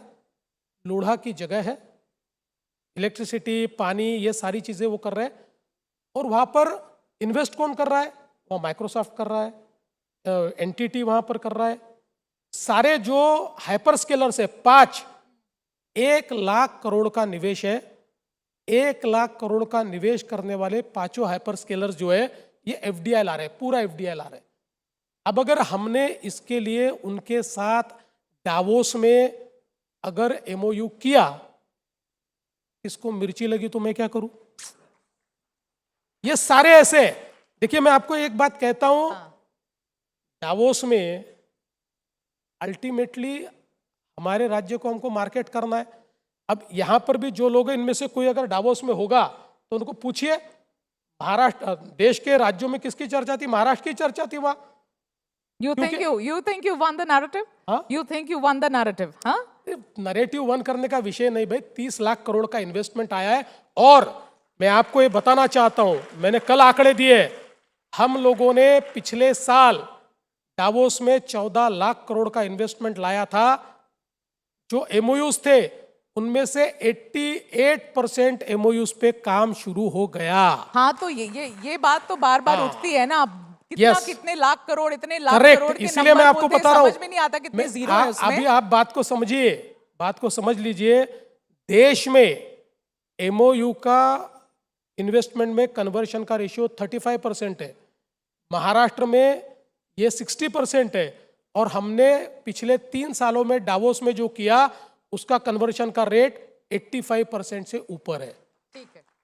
ठीक है, ये समय बताएगा। कन्वर्जन जो आप क्लेम कर रहे हैं आप, समय नहीं, आपको अभी आपको एक ही चीज बता देता हूं। चलिए, आपको पता है इसलिए बता देता हूं कि जो एक एफडीआई हमारे यहाँ पर जीएसडब्ल्यू ने 2025 में 2025 जनवरी डावोस में हमारे साथ साइन किया, इलेक्ट्रिक व्हीकल के प्रोडक्शन के लिए छत्रपति संभाजीनगर में 2026 की जून में the first car will be ready, it will be manufactured. Okay, all right, these are assurance। अब कैमरा पे हो रहा है फडणवीस जी, कैमरे पे बात करते हैं हम, पीछे बात ही नहीं करते। सब सही कितने प्रोमिसेस आपके सही होंगे समय बताएगा। जल्दी से एक आखिरी सवाल, एक rapid fire and then we will wrap it up, है ना? इतने देखिए, इलेक्शंस अभी आए, मैं आपको जैसे जोर से मिर्ची लगी इंट्रोडक्शन पे, ऐसा है कि जब मिर्ची तो आपको लगे, मुझे क्या लगने वाली है? फडणवीस जी, मिर्ची तो आपको लगी रही है। उस दिन आपने क्या कहा था? आप अपना समाधान कर लीजिए कि मुझे मिर्ची लगी, आपको अच्छी नींद आएगी। सवाल पूछूं? हाँ, पूछिए। ये नीतीश राणे जो परसों तरसों घूमकर ये कह रहे हैं कि मदरसा बंद करेंगे, सारे मदरसा बंद कर देंगे, मॉस्क तोड़ देंगे, लोगों को वहां नहीं भेजना, वहां टेररिस्ट पनपते हैं।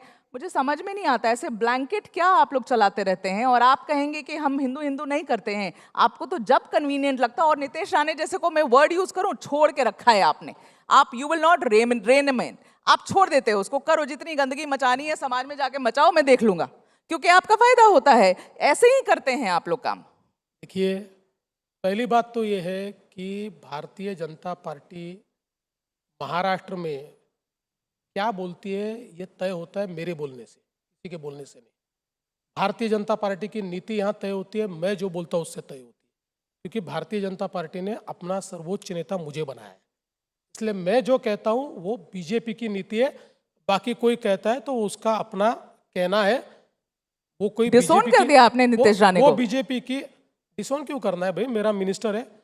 जहाँ तक नीतीश राणे का सवाल है, कभी कभी बोलने में वो जब ज़्यादा बात बोल जाते हैं तो मैं उनको कह देता हूँ कि आपका ये कहना सही नहीं है, आपने इस प्रकार से नहीं कहना चाहिए। लेकिन मदरसों के बारे में उन्होंने जो बात कही है, वो बात जिस समय हमारे यहाँ पर कुछ मदरसों में ये ध्यान में आया कि उसमें बाहर से फंडिंग भी आ रहा है और जो चीज़ें सिखाई जा रही थी वो चीज़ें सिखाने लायक नहीं है, उस समय उसके ऊपर दिया हुआ ये स्टेटमेंट है। इसको आप आइसोलेशन में नहीं देख सकते। ठीक है, ठीक है, आपने एक्सप्लेन कर दिया। अब मैं रैपिड फायर से इसे खत्म कर रही हूँ। फडणवीस जी, अनदर 1 मिनट टू गो, और जल्दी थोड़ा सा जवाब दीजिएगा, लेट मत करिएगा। राजनीति के शतरंज में किसके साथ खेलना आपको ज्यादा मुश्किल लगता है, शरद पवार या उद्धव ठाकरे? खिलाड़ी तो शरद पवार जी है, उद्धव ठाकरे तो मोरे है। तो शरद पवार जी खिलाते हैं उद्धव ठाकरे जी को, पर आप कुछ कर नहीं पाए, बस पार्टी तोड़ दिया आपने। बस जब समझ नहीं आया कि करूं क्या, दोनों की पार्टी तोड़ डाली। हमने क्या किया आपको ही समझ में नहीं आया अभी तक। कठिन क्या है, मुंबई का ट्रैफिक क्लियर करना या गठबंधन महायुति के नेताओं को एक पेज पर लाना? दोनों आसान है। मुंबई का ट्रैफिक भी हम क्लियर कर रहे हैं और एक ही पेज पे चल रहे हैं। एक आपके शिंदे जी नाराज घूमते रहते हैं, पता नहीं क्या क्या करते रहते हैं, और ट्रैफिक तो आप डीकंजेस्ट कर ही नहीं पाए, तो यू फेल्ड एट बोथ। नहीं, to be fair to Shinde ji, देखिए हर आदमी की एक प्रकृति होती है। शिंदे जी धीर गंभीर इस प्रकार के व्यक्ति है। धीर गंभीर। अब वो बेचारे बैठते हैं तो आप लोगों को लगता है नाराज बैठे हुए, अब वो कम बोलते हैं तो आपको लगता है नाराज बैठे हुए। अब करे तो क्या करे, उनकी खेती सातारा जिले में, कभी वहां चले जाते हैं तो आप न्यूज चला देते हो कि शिंदे जी गुस्से में खेती करने के लिए चले गए। अरे भाई अपनी अपनी प्रकृति होती है, मैं हंसते रहता हूँ, वो गंभीर रहते हैं। अगर आपको महाराष्ट्र की पिछले 5 साल की राजनीति पर किताब लिखनी हो तो उसका टाइटल क्या देंगे फडणवीस जी? देखिए 2 टाइटल दे सकते हैं। एक तो टाइटल पक्का शतरंज के खिलाड़ी देना पड़ेगा, और शतरंज लेकिन इसका जो टाइटल है वो ये, मैं लौट कर आया। अच्छा, ओके। और फाइनली ये सिचुएशनल है, लास्ट 1 मिनट। मान लीजिए आप उद्धव ठाकरे, एकनाथ शिंदे और आप तीनों विधानसभा के एक लिफ्ट में फंस जाते हैं, क्या बातचीत होगी आप लोग के बीच में? बातचीत तो उनमें वो होगी, मेरे को तो रेफरी का काम करना पड़ेगा। मेरी क्या बातचीत होगी? रात के 2 बजे फडणवीस जी, अगर आपका फोन बजता है, it's as a private number, you pick it up, it's Uddhav Thackeray ji, पहला रिएक्शन क्या होगा आपका? रात को 2 बजे 2 जी। वैसे आप तो सोते 4 बजे वो ना? जल्दी सोते हैं। वो जल्दी सोते हैं, वो नहीं कर सकते। वो नहीं कर सकते। अच्छा ठीक है, चलिए। और फिर अगर उनका फोन आने वाला ये पता रहा, तो मैं रिंगटोन लगा के रखूंगा, दोस्त दोस्त ना रहा। महाराष्ट्र की राजनीति इतनी रोमांचक है कि इस पर एक वेब सीरीज बन सकती है। अगर ऐसी सीरीज बने तो देवेंद्र फडणवीस का किरदार बॉलीवुड के कौन से एक्टर को निभाना चाहिए और विलन कौन होना चाहिए? देखिए कोई अगर बनाना चाहता है तो मैं थोड़ा समय निकाल के मेरा रोल खुद ही कर लूंगा, विलन वो किसी को भी रख ले। फाइनली अगर आपको एक दिन मिले राजनीति से हटकर, अपनी Z+ सिक्योरिटी को हटाकर, एक दिन की छुट्टी मिले और आप को कोई नहीं पहचाने, उस दिन के लिए nobody recognizes who is, तो फडणवीस जी उस एक दिन को कैसे इस्तेमाल करेंगे? ऐसी क्या चीज करना चाहेंगे जो आप नहीं कर पाते हैं? देखिए मैं तो पहला काम ये करूंगा कि मेरे घर से निकलकर वो हमारा जो MLA हॉस्टल है उसके नीचे में बहुत अच्छा बन मस्का मिलता है, वो वहाँ जाकर खाऊंगा, चाय वाय पीऊंगा। खाने के लिए? हाँ, जी जी बन मस्का खाने के लिए? जिंदगी में वो भी एक मजा है, आप समझ लो यार। उसके बाद फिर चौपाटी पे जाऊंगा, वहाँ पानी पूरी खाऊंगा। उसके बाद फिर एक पिक्चर देखने जाऊंगा, सिनेमा विनेमा देखूंगा, कुछ दोस्तों को जमा करूंगा, दोस्तों के साथ मैं बैठ के थोड़ा ये गलत जवाब है क्योंकि ये आप वैसे भी करते रहते हैं। नहीं। और उसके बाद जो मैं बहुत साल करता था वो बताता हूँ। सबसे मुझे पसंद की चीज़ थी, एक ज़माने में मैं रात को जाकर गेटवे ऑफ इंडिया पर बैठता था और 2-3 घंटे समुद्र देखता था। वो जो लहरें आती है ना, वो लहरें देखते रहता था, मुझे उससे बहुत सुकून मिलता है। वो अब मैं कर नहीं पाता हूँ, तो कम से कम 2-3 घंटे जाकर वहाँ बैठ। वाह, ये तो रील बनेगी। Fadnavis ji, thank you so much for your time. आप आए, आपने शिरकत की हमारे आइडियाज ऑफ इंडिया में, रियली ग्रेटफुल। थैंक यू, धन्यवाद। Thank you so much CM sir. बहुत सारी गूगली मेघा ने डाली है, पर हमारे फडणवीस साहब ने छक्के पे छक्का मारा है. I think we all agree with that, so let's give him a huge round of applause. Sir कृपया स्टेज पर बने रहें हमारे साथ. I'd like to invite Pankaj Jagawar ji, Managing Director Shanti Gold International, and Manoj Jain ji, Managing Director Shanti Gold International, along with Rajneesh Ahuja ji, Executive Vice President News and Production ABP News, to present our Honorable Chief Minister with a memento from Ideas of India 2026. एक बहुत ही यादगार session.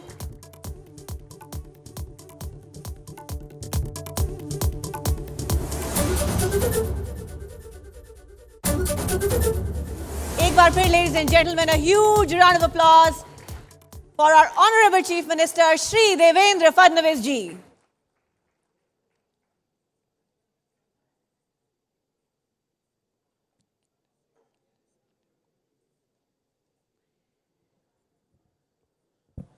Request you to kindly take your seats, ladies and gentlemen. एक बहुत बड़ा surprise, another milestone moment of this evening is about to unravel. Can I request Megha Prasad to please join us on stage? कुछ बहुत ही खूबसूरत, बहुत ही बड़ा होने वाला है. I think we can show some excitement, ladies and gentlemen. A huge round of applause. Welcome, Megha. Radhika. So it's time, ladies and gentlemen, it's time for the biggest surprise of this conclave. And, but he likes to keep it low-key. He likes to keep it low-key क्योंकि बड़े-बड़े देशों में छोटी-छोटी बातें होती रहती हैं. So, ladies and gentlemen, I'm waiting for the door to open. Ladies and gentlemen, please put your hands together for the Badshah of Bollywood, the one and only King of Kings, King Khan, Shah Rukh Khan.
We are please requesting everybody to leave this space, please.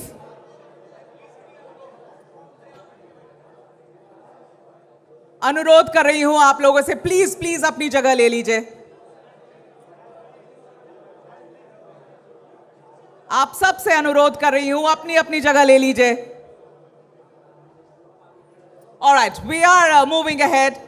Some chase stardom, some redefine it.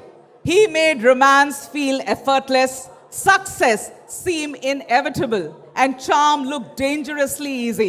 And when he spreads those iconic arms wide open, even destiny pauses, takes note, and the entire universe whispers with a smile, "Picture abhi baki hai mere dost." जब शाहरुख खान अपनी बाहें फैलाते हैं तो मुंबई से Manhattan तक, जयपुर से Germany तक लोगों के चेहरों पर मुस्कान आ जाती है. करोड़ों दिलों की मन्नत पूरी हो जाती है. जो आम आदमी खुद को जिंदगी में जीरो समझ रहा होता है, वो अचानक उठ खड़ा होता है और कहता है, "don't under estimate the power of a common man." DDLJ के राज में अपना अक्स दिखाई देता है उसे, तो कभी कुछ कुछ होता के राहुल में, कभी चक दे इंडिया के कबीर खान में, तो कभी जवान के विक्रम राठौर में. और यही ताकत है शाहरुख खान की और उनके स्टारडम की. शाहरुख का सफर आपको ये बताता है कि सपनों की बायलेन से सफलता की स्काईलाइन तक कैसे पहुंचा जाता है, कैसे वल्नरेबिलिटी को विक्ट्री में बदला जाता है और कैसे पत्थरों की नहीं प्यार की सल्तनत बसाई जाती है और कैसे इस सल्तनत का बादशाह बना जाता है। एक ऐसा बादशाह, एक ऐसा किंग जिसे रोक पाना मुश्किल ही नहीं नामुमकिन है। So ladies and gentleman, with a huge round of applause, please welcome Shah Rukh Khan to the stage. Shahrukh, हम तो पहले अवार्ड से शुरू करना चाह रहे थे, but you can see, you know, how people are getting rested for you. So the stage's all yours, Shah Rukh Khan. Thank you so much for coming.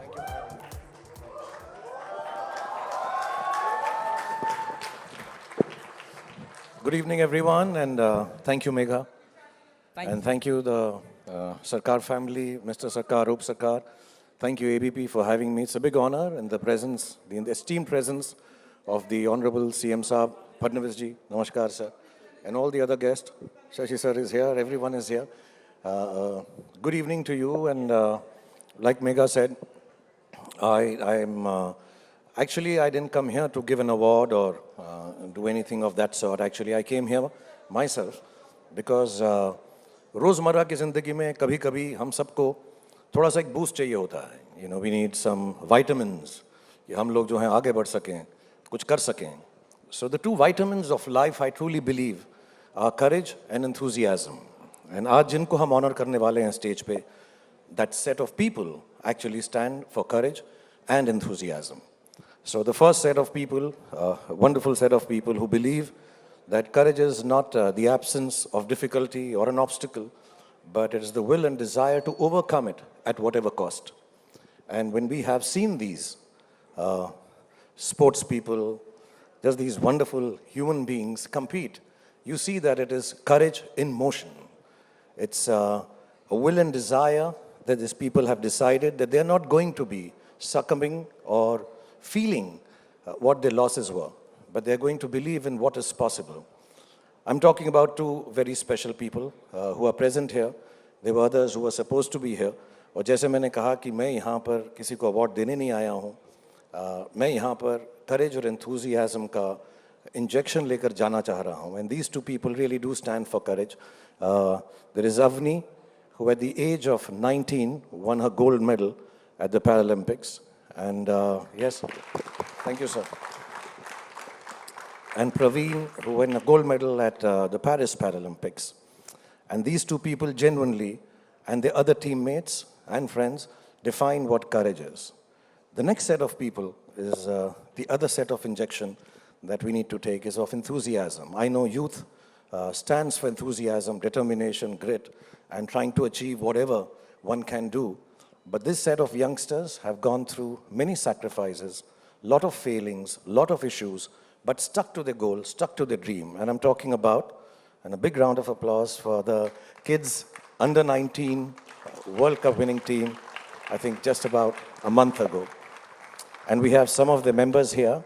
We have Ayush, we have Vihan, and we have the young boy Kundu from the south.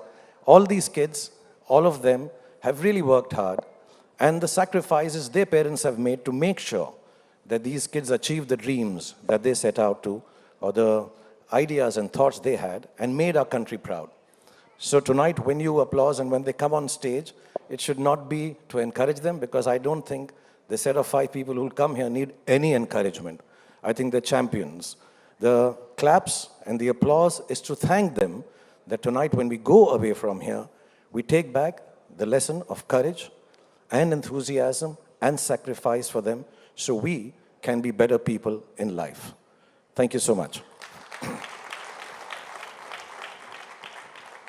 Shah Rukh, I'm requesting you to stay on the stage, and it's almost a coup for us to get our Honorable Chief Minister and you together in on a platform like this. I'm requesting our Honorable Chief Minister to please come onto the stage so that we begin with this very, very special award ceremony. So glad and grateful that the two of you are here with us on Ideas of India platform. And I'm handing over to you, Radhika. Thank you very much for that, Megha. Ladies and gentlemen, हमारे देश के दो महानायक एक पर्दे के महानायक और एक पर्दे के पीछे के political महानायक. It is such a coup, and that's why this is an opportune moment to come to the most special part of this evening.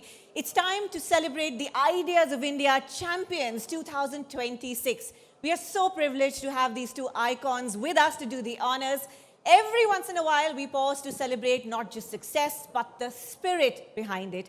जैसे कि शाहरुख ने कहा, Ideas of India Champions honors individuals who remind us what courage, discipline, and determination truly look like. It is my privilege to announce the name of the very first honoree tonight, and that is Avni Lekhara. A very warm welcome to Avni, rifle shooter and first Indian woman to win a gold at the Paralympics in 2020. We celebrate Avni for shooting down every challenge life threw at her and hitting her target.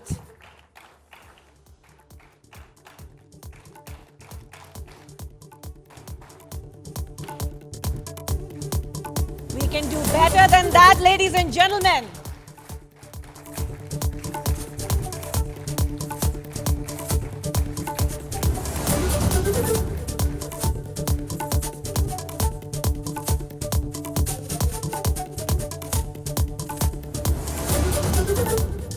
Dosto, our next champion tonight is Praveen Kumar, high jumper and winner of gold at the 2024 Paralympics.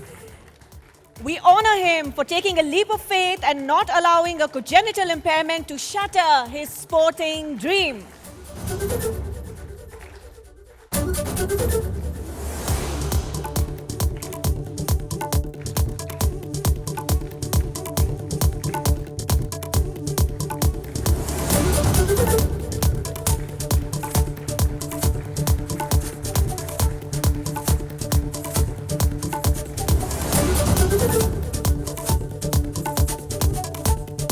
What a beautiful moment this is.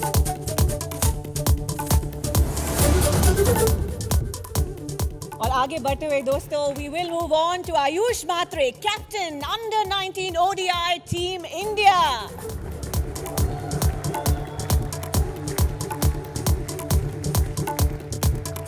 We honor Ayush for undergoing the daily grind of endless travel for practice sessions and blending talent with technique.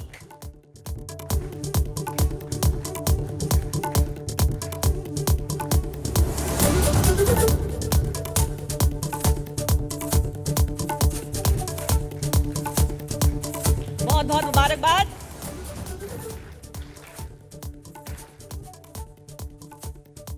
दोस्तों, अब stage पर हम invite करना चाहेंगे अभिज्ञान अभिषेक Kundu, cricketer from the under 19 team, the ODI winners, for staying the course and surrendering everything to the game with consistency and commitment.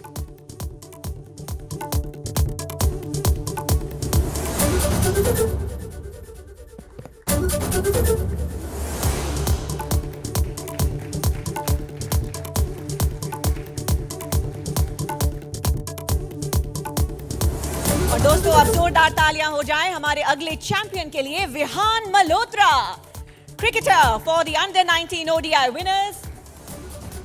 बहुत बहुत मुबारकबाद, the IOI champion 2026. We honor Vihan for pursuing a childhood ambition and making it a reality with grit and determination.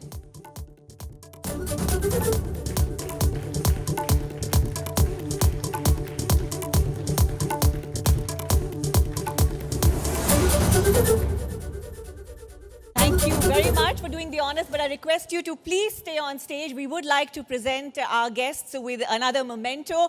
Can I please request Mrs. Aishwarya Ray Sarkar to join us on stage and first present our Honorable Chief Minister with a memento from Ideas of India.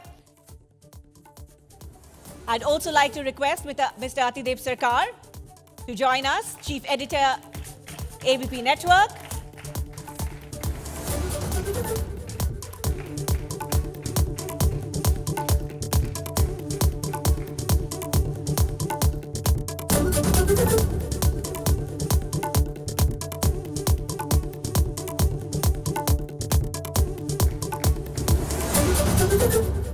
Can I also request Mr. and Mrs. Sarkar to please honor the one and only Shah Rukh Khan.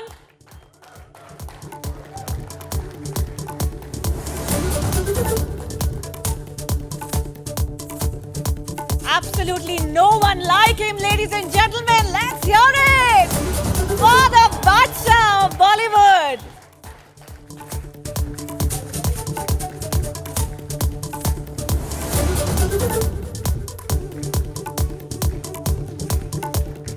Thank you so much. I'll request you all to kindly remain on stage. I'd like to invite the ABP leadership to please join us. Dhruboji, Sumantaji, Rajivji, and Rajneeshji. Can I request you to kindly join us on stage? Can I request you to please stay on stage, Mr. and Mrs. Sarkar? We'll have a quick photograph.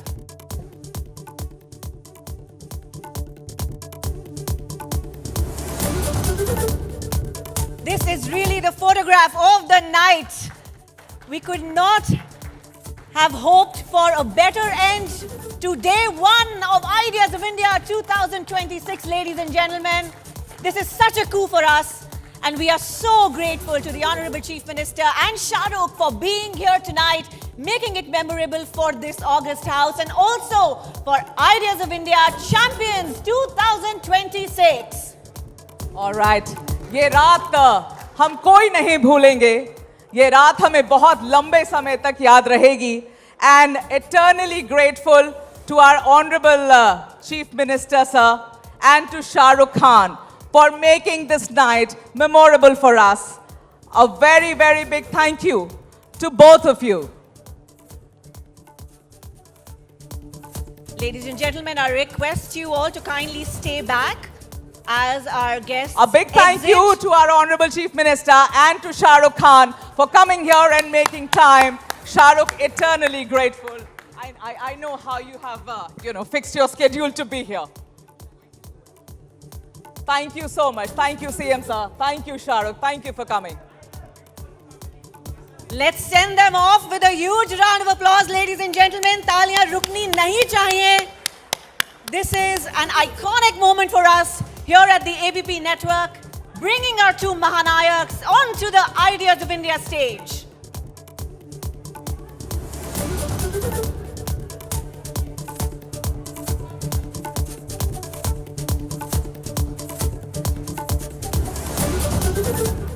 Well, that's what we mean when we say we end it with a bang, ladies and gentlemen. This wraps up Day 1 of Ideas of India 2026. We now invite you to have dinner with us, and of course, Day 2 is going to be equally packed. We look forward to seeing you tomorrow. I'm Radhika Bajaj, signing off for Day 1 of Ideas of India Summit 2026. Thank you.